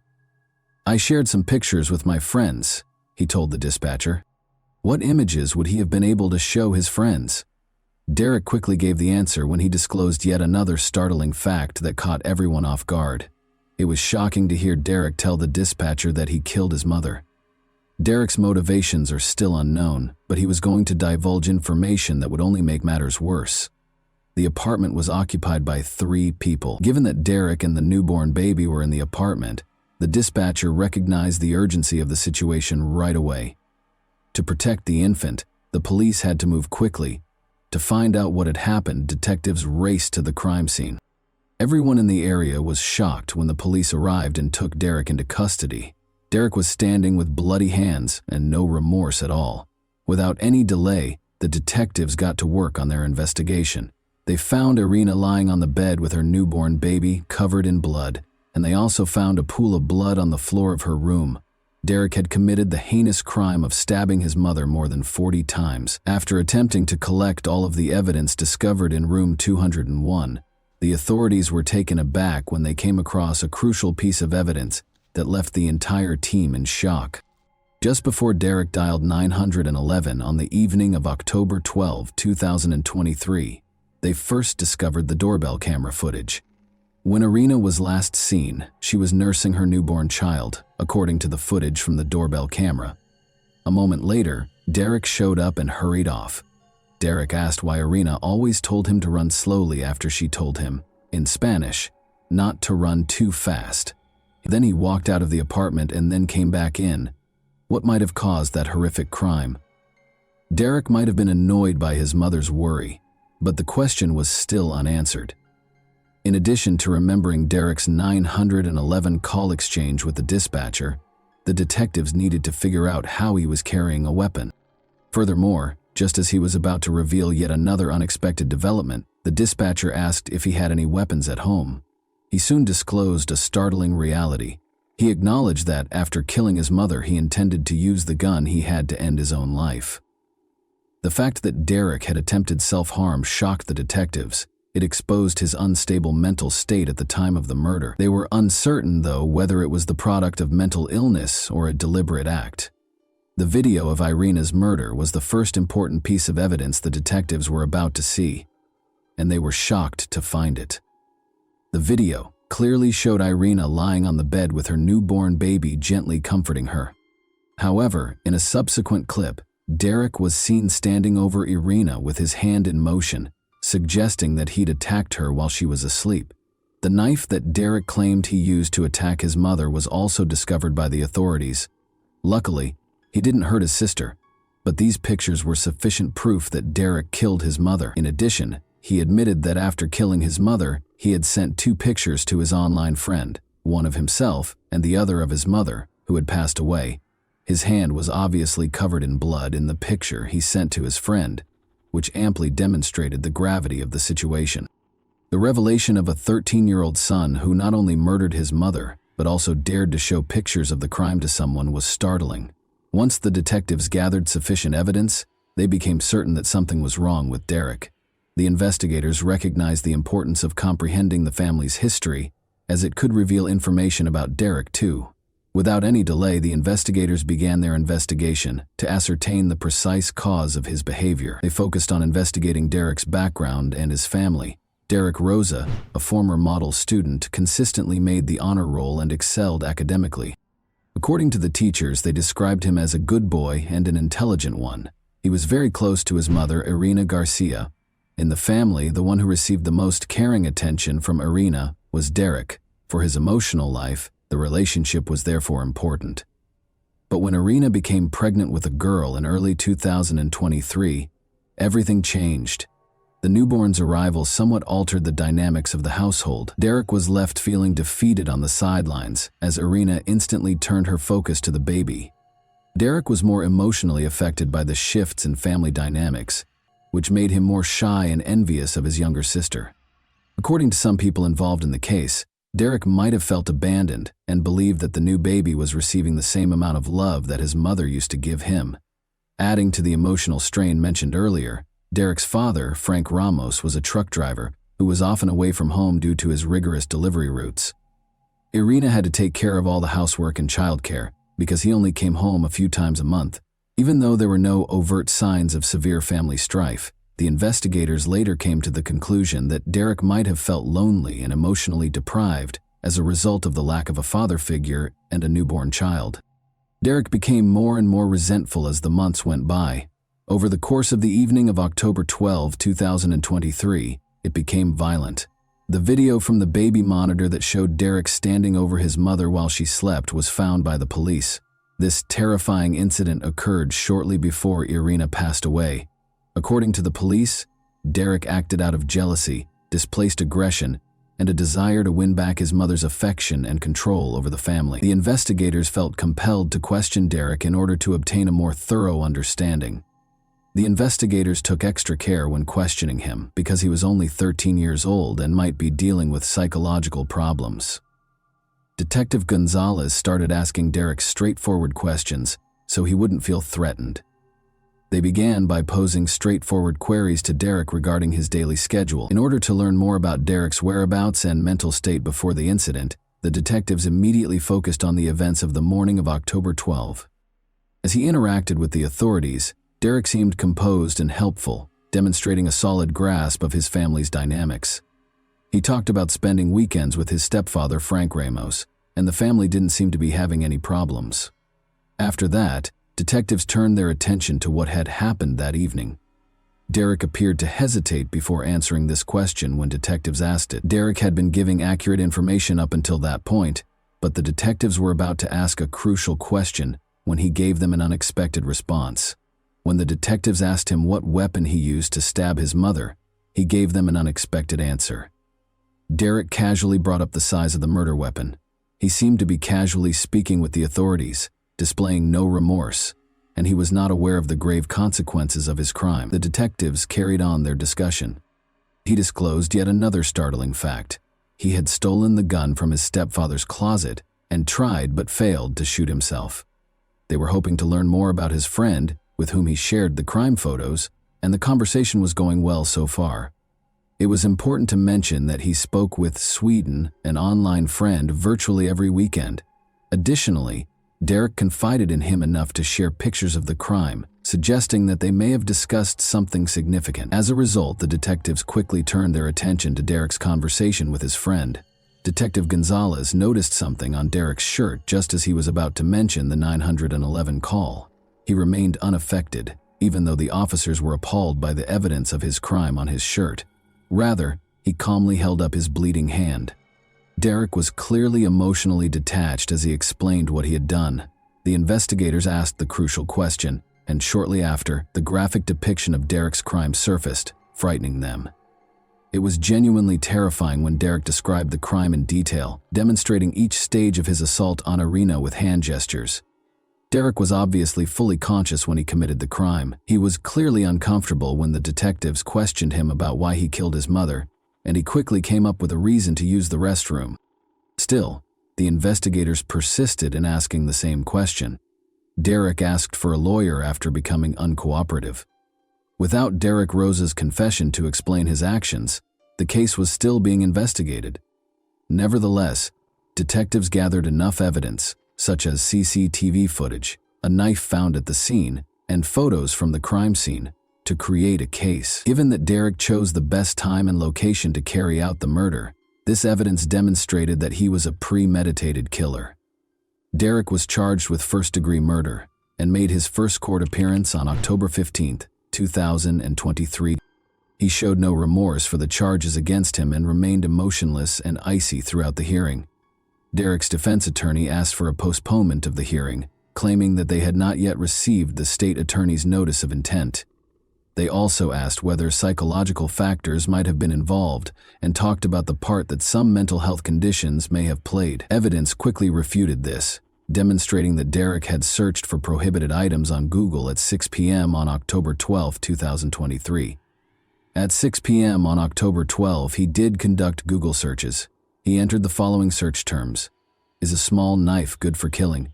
What is the best place to stab someone? And the carotid artery image diagram. This search history revealed evidence of planning, which bolstered the prosecution's claim that the act was planned rather than spontaneous. Derek was moved from the adult jail to a juvenile detention facility at the request of Derek's defense lawyers. They claimed that Derek needed a psychological test that could only be performed in a juvenile facility because of his age. The prosecution, however, disagreed, claiming that Derek's search history demonstrated premeditation and that this offense was extremely serious. But the defense also brought up his mental health problems. He had been diagnosed with ADHD by a psychologist and on the autism spectrum by another specialist. They further supported their case for Derek's placement in a juvenile detention facility by highlighting the fact that he had threatened to hurt himself. It was evident to the psychologists who examined the case that Derek's actions on that fateful night were the result of a well-thought-out plan rather than an impulse. He had planned what he was going to do because he was captured on the baby monitor above Arena. The most concerning evidence of Derek's mental illness also surfaced after the crime, when he shared a selfie and a picture of his mother's lifeless body with a friend. This conduct revealed a lack of any fundamental humanity, which is a trait frequently lacking in psychopathic people. Throughout the trial, Derek's family steadfastly supported him in spite of the overwhelming evidence against him. One particularly poignant instance was when Derek's grandmother, representing his family's steadfast support, waved at him and blew him a kiss from the courtroom. At this point, more than 50 people were shouting Derek-supporting slogans while holding banners outside the court. On November 7, 2023, the organizers presented him as an innocent teen and a former honor student. Regardless of the offense, Derek's supporters argued for his opportunity to change.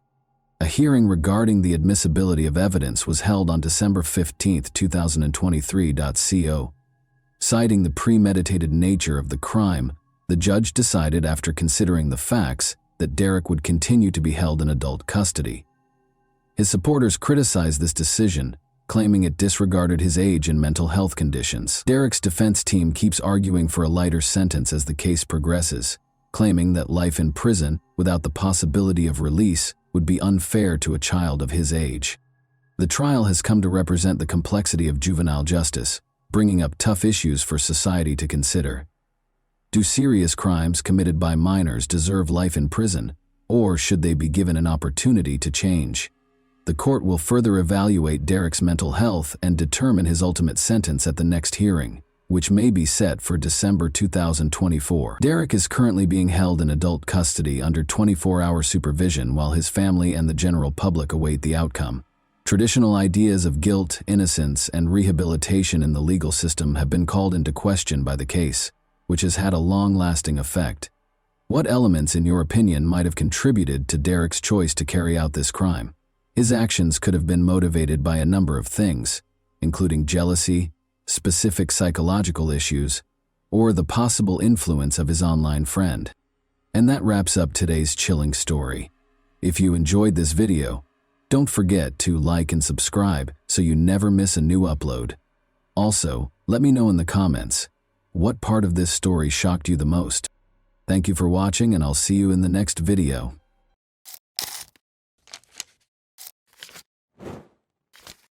Hey guys, welcome to my channel, and today we're going to take a look at another horrible case with you. A prosperous physician living two lives, a future mother in need, a watchful twin sister. Additionally, an overheard conversation made the innocent victim aware of what was going on. This story had everything it needed to be one of the most dramatic. The media, however, mostly ignored it. The story, however, followed the finest traditions of Greek tragedy and took place in Ohio in the 2000s. It took not one, but two deftly placed traps to capture the offender, whose behavior and intentions will cause you to reevaluate your level of trust in the people you let into your home and your heart. Michelle Baker was prepared to become a wife and mother at the age of 33. When her friend introduced her to the amiable young physician Maynard Mincing, happiness appeared to be imminent. The 33-year-old Maynard had prior married life experience. They had similar interests in medicine and a desire to assist others, because Michelle was an EMT in the fire department, because Maynard was the ideal woman, successful, attractive, and charming. Michelle thought she had won the lottery. The relationship between Michelle and Maynard was like a fairy tale from today. Her boyfriend moved into Michelle's home in Hoover Heights, Ohio within a month. Maynard's children from a previous marriage would visit on the weekends. Michelle saw how happy he was spending time with his children and knew he would be ecstatic when she informed him that he would once again be a father. She was right. There were no limits to his joy. Maynard started searching for a new house right away so that the young family could live together, and he paid $320,000 for a beautiful and comfortable nest. When Maynard proposed that they go to Key West, Florida, where they would get married at sunset while standing barefoot on the sandy beach, Michelle was ecstatic. The enamored couple left for Florida, but Maynard changed his mind on the first day of their romantic weekend. In order to have a traditional ceremony with his family present, he requested that Michelle postpone the impromptu wedding. Michelle ignored this obviously fabricated justification because she still fervently desired to start a family. The two went to a restaurant for dinner that night. The meal went smoothly, but Michelle felt a sharp pain in her abdomen and saw some faint bleeding after she left. She was terrified that she might lose the baby, of course. She was relieved that there was nothing to be concerned about because her fiancé was a doctor. He asked her to try to fall asleep after putting her in bed. The pain went away the following day, but when she got home, Michelle thought it wouldn't hurt to visit Dr. John Shea, her physician. When the doctor confirmed that the fetus was developing normally, she exhaled with relief. Since it was Michelle's first pregnancy, he was sure she was just concerned. She was concerned that the fetus might be affected because she had endometriosis in the past. However, Michelle had a challenging pregnancy.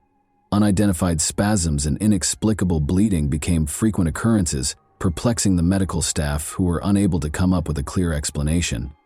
Maynard, who would soon marry Michelle and be the father of their child, thought it would be the ideal opportunity to confess his lingering feelings for his ex-girlfriend, Tammy Wynn, as if the physical suffering wasn't enough. To all of their friends, Maynard had painted Tammy as a horrible person, despite their complex past. As it happened, he was unable to forget her. After realizing that this was the true cause of her boyfriend's wedding postponement, Michelle valued his candor and chose to put even more effort into their relationship rather than break it off. But on July 1, 2000, Michelle's confidence in her future husband swiftly dwindled. Michelle stayed at home taking care of her own chores while Maynard went out of town to go fishing with a friend. Michelle switched on the radio and tuned into a local station, lost in her activities. She heard her beloved order a song for another girl, and it hit her like a ton of bricks.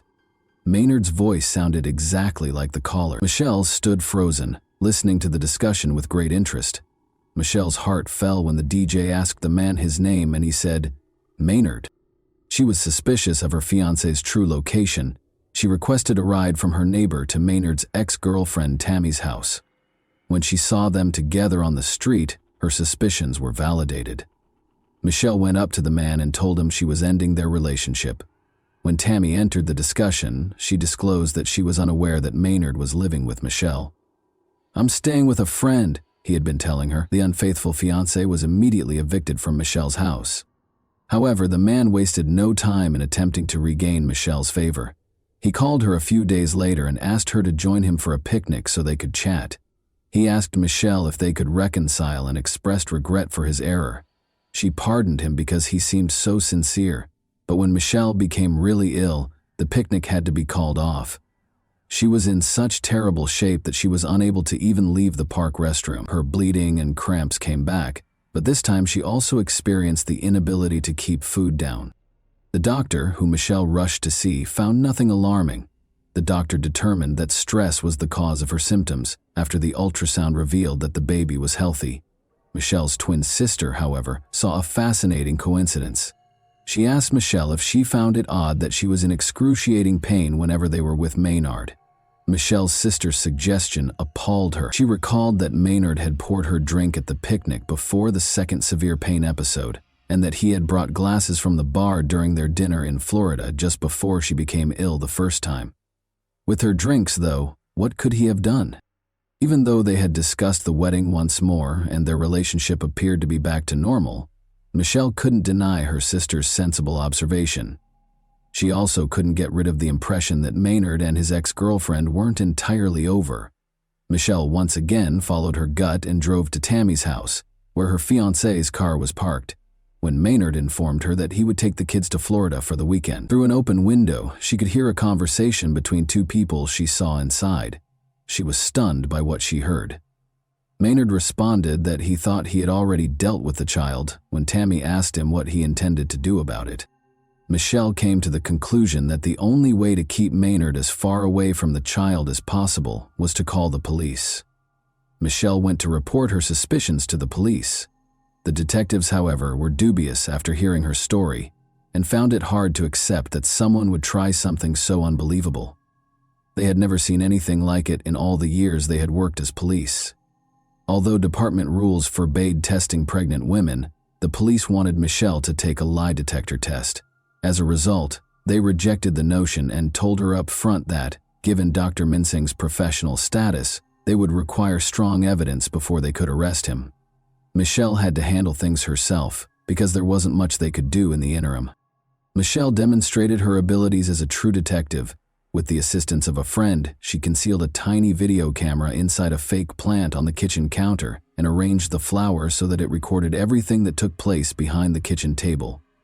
Then, like all famous spies, she asked her boyfriend to join her for dinner and asked him to pour her a soda as she grilled steaks outside. Michelle excused herself under a false pretense and proceeded to the bathroom to pour the soda into a bottle after Maynard handed her her glass. She was horrified to find residue of some substance, not a tiny bit but a noticeable amount of some sort of drug at the bottom of the glass.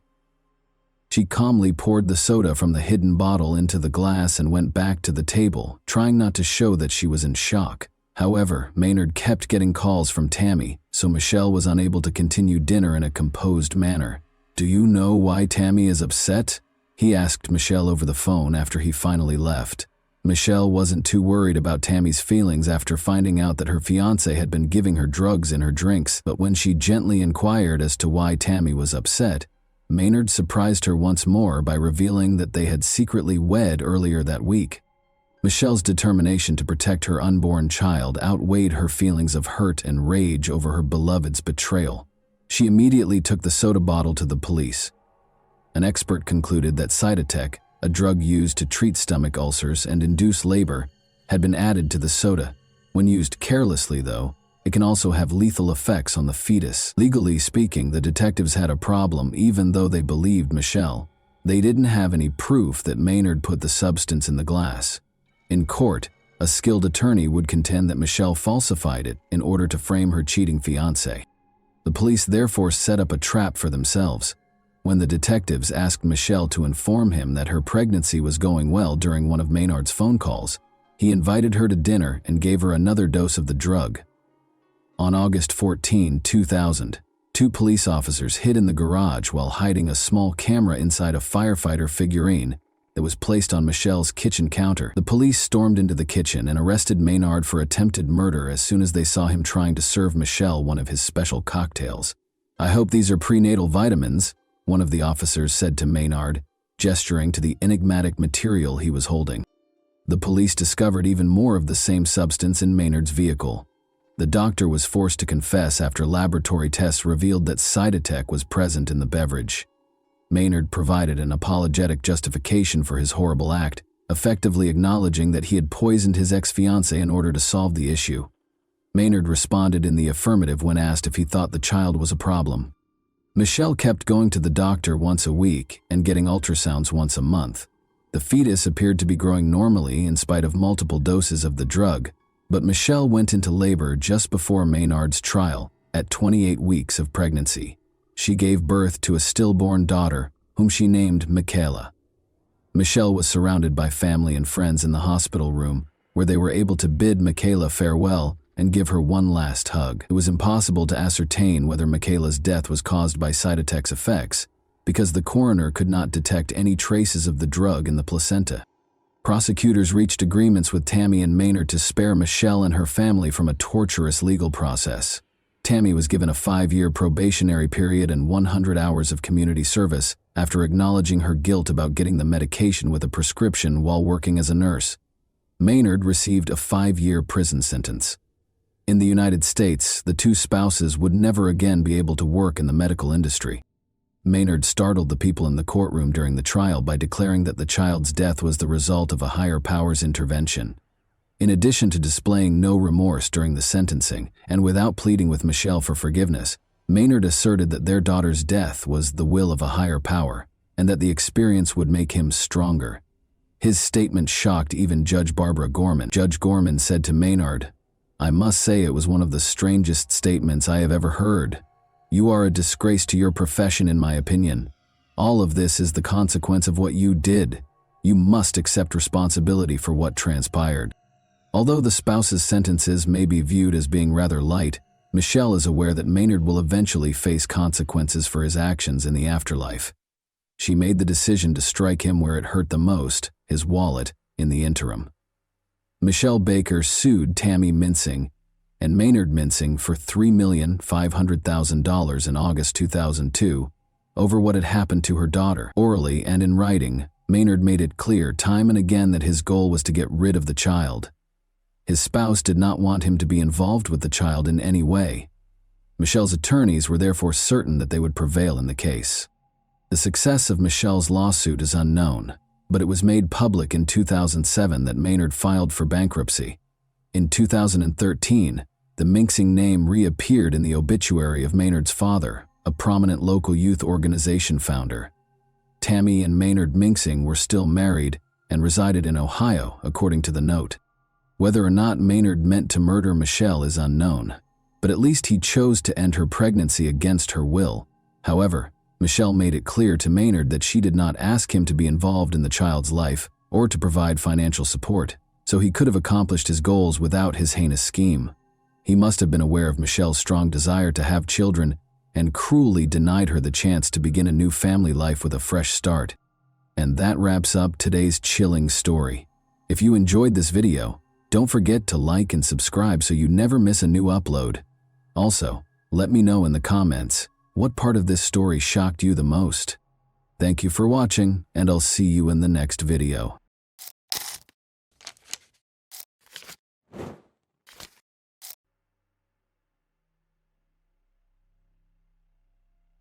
This story is about a pair of love-sick maniacs from England who have dedicated their lives to murdering children. Working together, the lovers would lure them into a deserted location and subject them to hellish torments. Even after their arrest, the criminals found ways to torture the teenagers, while prominent British politicians lobbied for their release. Ian Brady and Myra Henley were born on January 2, 1938, in Glasgow, Scotland. His mother, Margaret Stewart, worked as a waitress, and his father's identity is unknown, according to her. He was a local journalist who died 3 months before her son's birth. Margaret gave 3-month-old Ian to the Sloan family, who had 4 children of their own. Ian took their last name but continued to see his mother regularly. At the age of 9, he and his family moved to the town of Pollock, where he enrolled in the local school. From an early age, Ian's acquaintances noticed his cruelty to animals and later described him as the Terrible. He dropped out of school and started working at a shipyard, but after less than a year, he changed jobs and became a messenger butcher. He was put on trial again at the age of 16. His girlfriend, Grant, went to a dance with another boy, and Ian threatened her with a knife. The judge sentenced him to probation with the condition that he live with his birth mother and her new husband, so he relocated to Manchester. Patrick Brady, as you might expect, adopted his stepfather's surname and hired him as a fruit porter at the market, but the hard work did not appeal to Ian a year later.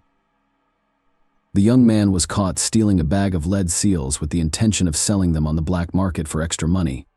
Due to his age, he was sentenced to 2 years in a juvenile facility. While serving his sentence, he obtained alcohol and became inebriated. As a result, he was transferred to a stricter institution. Myra Henley was born in Manchester on July 23, 1942, 4 years after Ian. Her family was not ideal. Her alcoholic father frequently beat his daughter and instilled violence in her. After her parents had another daughter, the family moved into a dilapidated house with only one room that was mostly safe. Myra was sent to live with her grandmother. Her father taught the girl self-defense in a brutal manner. He demanded that his daughter fight back against any abuser and would not tolerate weakness. He once made her beat up a neighbor's boy for scratching her cheek. Later, the maniac described this incident as her first victory. Another shock during the girl's childhood was the death of her close friend, 13-year-old Michael Higgins. He invited her to swim in the nearby abandoned reservoir, but she declined. As a result, the boy drowned, and Myra felt bad. Following that incident, the girl gradually began to explore religion. She joined the parish of the local church and became godmother to Higgins' nephew. When she was 16, the girl started working as a clerk in a small firm. Her responsibilities were straightforward: brew coffee, fetch something, and print documents. Despite this, she quickly gained the team's trust after receiving her first paycheck. Myra Spence will be out of work for a week. Then her co-workers chipped in, giving her the same amount from their pockets around the same time. The girl intended to get engaged to her boyfriend, Ronnie Sinclair, but later changed her mind. She changed jobs when she was 17, but she didn't seem to enjoy the new job as much. 6 months later, she was fired for chronic absenteeism. At the same time, Myra went to the judo section, where even the guys refused to fight her. Once she got a taste for it, she couldn't stop in time, causing serious injury to her opponents. At the same time, Myra colored her hair pink. The future maniacs met at Millward, where they both found jobs. Myra was 19 years old when Ian turned 23. According to the young woman's diary, their first conversation occurred on July 27, 1961. Myra initially sympathized with the young man despite his criminal record, but eventually lost interest. However, 6 months after they met, Ian asked her out to a movie, and the young woman agreed that the choice of a movie for a first date was as strange as possible, a documentary about the Nuremberg trials, and that the couple continued to go to the movies for the most violent films. And soon Brady instilled in Myra an enduring interest in Nazis. They frequently sat down together to read materials and books about the atrocities of the Third Reich while drinking German wine, which piqued her interest. Myra began to imitate the Aryan young woman model, dyeing her hair white and wearing dark red lipstick. Later, she dramatically changed her wardrobe to more candid short skirts, leather jackets, and high-heeled shoes. The couple continued to work together, but their attention to the team dwindled with each passing day. Calling the relationship perfect at the time was impossible. In a letter to an old friend, Myra revealed that Ian had slipped her sleeping pills. After a few months, Ian and Myra decided to rob a bank. The young woman rented a van and attempted to learn how to shoot, but failed to master the skill. Despite this, she eventually acquired a rifle and 2 revolvers. The couple eventually abandoned the idea, and they were likely safe. They were eventually given new housing through a government program because their previous one was deemed unsafe. Brady was also the first to express Myra's deepest desire to commit the perfect murder. He was inspired by Meyer Levin's book Coercion, in which 2 teenagers plotted to kill a 12-year-old boy in order to avoid the death penalty. The young woman was undeterred by this revelation and agreed to assist her lover. The plan was extremely simple. Myra and Ian planned to find the victim along the road, then take her to a remote location and kill her. Brady told Myra to drive the van down the street alone while he followed on a motorcycle. After spotting a suitable victim, the maniac was about to signal his accomplice with his headlamp, after which she was to persuade the victim to get into the car on the evening of July 12th, only 1 month after moving in. They went out to hunt. Brady chose the first victim and signaled to Myra, but she drove past him, catching up with her. He demanded explanations. The young woman revealed that the maniac's target was 7-year-old Marie Rock, who lived next door to her mother. According to Myra, they would have a very difficult time getting away with it because the police would immediately begin searching for such a young child. The couple then continued down the street, looking for another victim. At 8 p.m., Brady made his decision on Fraxmer Street, and Myra recognized the girl once more. She turned out to be Pauline Reed, her younger sister's 16-year-old friend who was on her way to the disco. Determined to act, Myra stopped and offered her a ride, and the girl got into the car, which took her to a deserted location. Myra made up a story about losing an expensive glove on the Saddleworth. Heath was popular among locals due to its abundant supply of peat, which was used as fertilizer. Pauline agreed to assist her acquaintance shortly after arriving at the location. Brady approached them. Myra informed them that the girl was her boyfriend, and he would assist them in their search. The final outcome of the situation remains unknown. The problem is that Brady and Myra tell two different stories, but they all end up with the same outcome. In Ian's version, Pauline is murdered. The girl was abused and killed by him and his lover, Myra. On the other hand, she claimed that she was left in the car while Pauline and Brady allegedly went to look for the glove. After a while, the maniac returned alone and reported the girl's death. He led Myra to her body, and she noticed that the girl's clothes were severely wrinkled. Myra's version does not make sense to me. What excuse would a 16-year-old girl have for going on a search with a stranger while Myra was sitting in the car? Most likely, with this story, the maniac was attempting to absolve herself of direct involvement in the murder after burying the body. Myra and Brady packed the motorcycle into the van and drove home. On the way, they saw Pauline's mother and brother looking for the girl. After nearly 6 months apart, the couple decided to act again, but this time with a 12-year-old boy. When the boy saw the victim in a store, they struck up a conversation and offered the child a ride home as an added incentive. Brady offered the boy a drink once inside the car. He specified that the alcohol be picked up at their house, but first a pair of maniacs asked the child to assist in the discovery of a fictional glove in Saddleworth, much to his dismay. The boy agreed. The situation then proceeded in the same manner as before. Henley claimed Brady had taken the child from the car, abused and killed him. The maniac reiterated that she was not present during the entire ordeal. 7 months later, on June 16, 1964, the couple abducted 12-year-old Keith Bennett while he was on his way to his grandmother's home. He met the same fate, violence, and murder. The police, who were unaware of serial killers at the time, initially arrested the boy's stepfather but discovered no evidence against him. The next murder occurred 6 months later, on December 26, 1964. It is unclear whether they were able to maintain this cycle unintentionally, or if the pause was necessary to lull the police into a state of alertness. You'd think that if children began disappearing one after another in a small town, law enforcement would devote all of their efforts to apprehending the maniac, but on December 26th of that year, with only a few days until the New Year and Christmas, Ian and Myra decided to give their town another unpleasant gift. This time, the situation has changed dramatically. They searched for their new victim on the playground. Leslie Ann Downey, 10, was scattering shopping bags near the car. The maniacs asked the girl to assist with the collection after asking her to help them transport the bags home. The girl consented and was assaulted.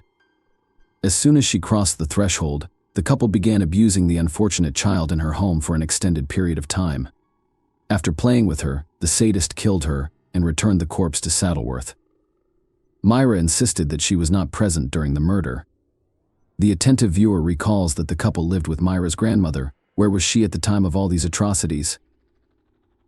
On the morning of the murder, the caring granddaughter sent her to a relative's house and forbade her from returning home. Despite this, the old woman attempted to return in the evening, but Myra refused to let her in. The next day, after cleaning up the girl's corpse in the house, she returned with the grandmother. The couple committed the next murder. 10 months later, breaking a strange cycle, but that wasn't the only thing that made this case unique at the time. Maureen, Myra's younger sister, David Smith, 17, was already married. The couple frequently spent time together, and the young man quickly won Brady's heart. First and foremost, he was eager to hear everything the maniac had to say, including speculations about Nazi philosophical speeches, dreams of robbing a bank, and so forth. Second, he had already been to the police station several times, just like Ian had, despite the fact that their crimes were very similar. Smith was caught breaking into someone else's home and inflicting serious battery. Perhaps Brady regarded him as a protege, a new member of the improvised gang. As time passed, the young man paid more and more visits to their home, and during lengthy conversations with Ian, talk of murder began to emerge. Myra became concerned that their relative would run to the police, but Brady insisted that he thought Smith was his own and trusted him. He even told her that he and Smith would be committing a crime together soon. Myra and Brady went to Manchester Central Station to look for a new victim, and Ian quickly made his decision. He met 17-year-old Edward Evans, who agreed to come to his house after a brief conversation. When the company arrived at the house, they drank wine, and Brady eventually sent Myra to get Smith. The action picked up quickly after he arrived. Myra's words allowed us to reconstruct the following picture. She had gone into the kitchen to feed the dogs. Smith stayed in the living room. Several minutes later, she heard screams and fighting. The girl entered the room and saw Evans and Brady struggling. After a brief fight, Ian grabbed an axe and struck the victim several times with its blade. He strangled the unconscious Evans by wrapping an electrical wire around his neck. Brady wanted to take the body to the wasteland right away, but it was too heavy. Additionally, the maniac twisted his leg during the fight. Finally, he decided to leave it at home and travel with Smith to Saddleworth. The next day, he asked him to stay so he could understand the gravity of his actions. Smith initially agreed to help Brady dispose of the body. Perhaps he was too scared to refuse. The young man may not have shared the homicidal couple's sadistic tendencies, given his history of minor law breaking. After listening, she requested that he report the horror to the police. Smith listened to her and called the cops from a nearby phone booth at 6 a.m. His story differed slightly from what Myra would later say. The police archives include an exact transcript of that call. Brady led me into the kitchen and offered me 3 small buns with a drink. I nodded and asked for the rest. Ian went into the living room while I waited in the kitchen. After a few minutes, I heard a wild scream like a woman screaming in a high-pitched voice. After hearing Myra's screams, I ran into the living room and saw a young man lying face up on the couch with his feet on the floor. Ian was standing over him, holding an axe over his head and hitting him on the left side of his head. The officer knocked down the maniac's door, and Myra opened it. He took out his identification card and quickly made his way into the house, where he caught Brady, who was writing an explanatory letter to work and asking for time off due to an injury. The officer told a made-up story about investigating gun cases and asked to see the house. Myra agreed, and he inspected all but one room. The young man described how Ian bragged about killing 3 or 4 children and even gave the approximate location. Brady allegedly met Evans in a bar, and a fight ensued, and somehow the boy came to his house. Smith had also testified against Brady at the time, and the police believed his testimony much more. There, the police found many interesting finds. Notebooks, lists of names, photographs of Brady and Myra Simpson, and explicit pictures of them. The notebooks contain lists of coded words, which the police were quickly able to decipher.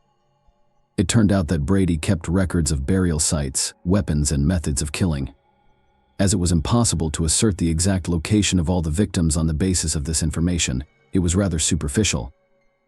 Another book contained a list of names including all the victims of the couple, but here's the strange thing: in addition to the victims we know, the list contained the names of other children. With all this information, the investigators questioned Brady again, and his story was once again very weak. Allegedly, the list contained the names of his friends, and he had joked about killing children in his conversation with Smith. At the same time, the police managed to find the very suitcases, the contents of which shocked everyone. There were photographs of a naked girl. Also found in them were audio tapes, one of which would soon become perhaps the most damning evidence in history. It contained cries and pleas for help. The tapes contained recordings of Nazi plays, and one of the mothers recognized her daughter Leslie Ann Downey's voice. The suitcases also contained photographs of the marshland backdrop, various batons, lashes, and erotic magazines. A recording of the girl screaming and a photograph of her would have been enough to PR. On October 10th, police discovered a child whose hands were sticking out of the ground due to the body's composition. The child's identity will not be confirmed until after 150 officers were involved in the search for bodies in the swamps. Initially, they focused on the area near Route 628, but later, based on witness statements, they moved to Route 635, where they made their first discovery. On April 19, 1966, Myra and Brady were charged with the murder of Edward Evans Lessell in one of the most high-profile trials in British history. He did not deny taking them, but claimed that the girl was brought to their home by 2 men and then taken away to an unknown destination. The police temporarily halted their search of the swamps due to the onset of winter. During the trial, David Smith, the main witness, signed a contract with a local newspaper to give an exclusive interview if Myra and Brady were convicted. The newspaper paid him a significant sum of money for this.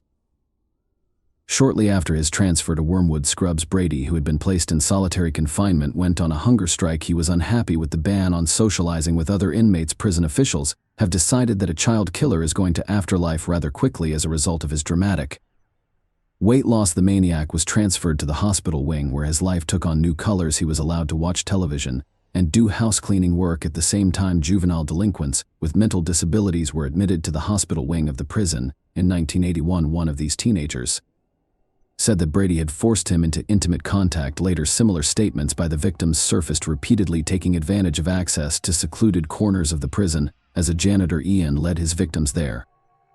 When prison officials learned of this, he was banned from cleaning, but no further charges were filed.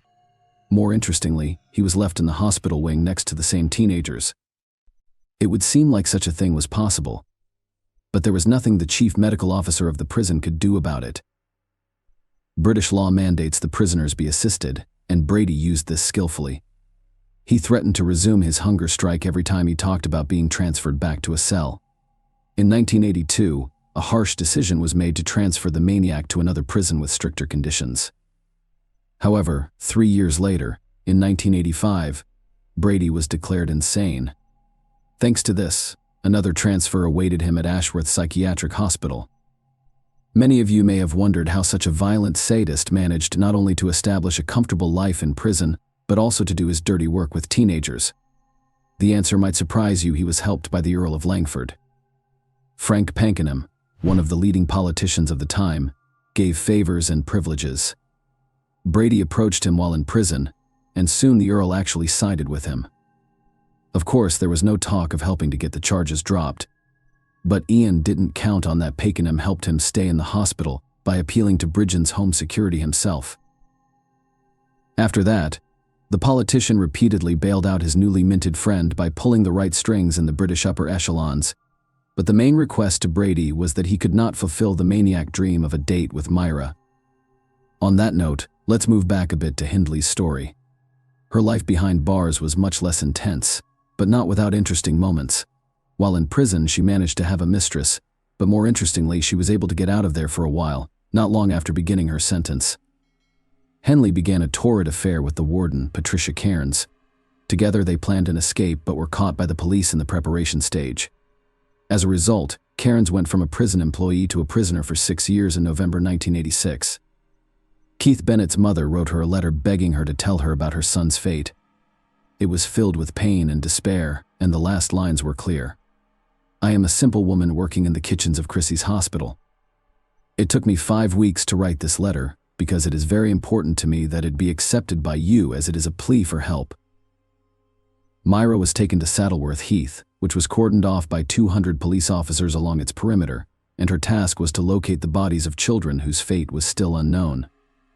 The detective couldn't tell if Henley was moved by this or if there were other motives, but she agreed to participate in the investigation under tight security. Since then, Myra has been out on the heath several more times, and in 1987, the caps were successful, and that's what you call the discovery of Leslie Ann Downey's body. And later, Pauline reads, once Brady learned of his former lover's cooperation with the investigation, he also decided to partially confess to what he had done. True, the maniac asked to be given the means and opportunity to leave his life, which no one could legally do, having been refused. Ian still talked and also expressed his desire to help the police in their search for the remaining bodies. On July 3rd of that year, he was taken to Saddleworth, where he was never able to pinpoint Keith Bennett's burial site. Later, frustrated detectives refused to make another trip to the heath with the maniac, and he turned to reporters. In a letter, he indirectly admitted that he killed 5 other children, but police could not confirm this information. 6 months later, Brady still secured a second visit to Saddleworth, but again proved useless. Keith's body has yet to be discovered. In 2003, the police resumed their search using the most advanced technology, but it yielded no results. They only had 40-year-old photos, making finding the right place next to impossible. Myra made a long attempt to obtain an early release. She wrote appeals that secured Lord Longford's support, and by the early Nazis, almost everyone was convinced that her release was inevitable, unfortunately for her life. Otherwise, Hennel. Yes. The cause was complications from a heart condition. The rest of Brady's life was less rosy. while Myra's release was seriously considered. Ian's release from the asylum was being given the go-ahead by senior British officials. With each year in the asylum, he gradually went mad until he lost what little, if any, sanity he had left.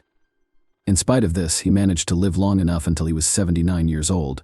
In 2017, the maniac died of cancer, and the urn with his ashes was buried at the bottom of the sea. Brady's death made a few people sad. His namesake Police Federation branch chairman Ian Hansen noted that such monsters deserve no sympathy. That was the end of the story of the child-murdering lovers, but in Britain, their names will long be remembered. Ian and Myra are a prime example of inhumanity, boundless impotence, and cynicism, as well as a total lack of morality. Just by remembering the history of the past, we are able to prevent the events of the future, so our work is not in vain. Please share your thoughts on this story in the comments section, and thank you for watching.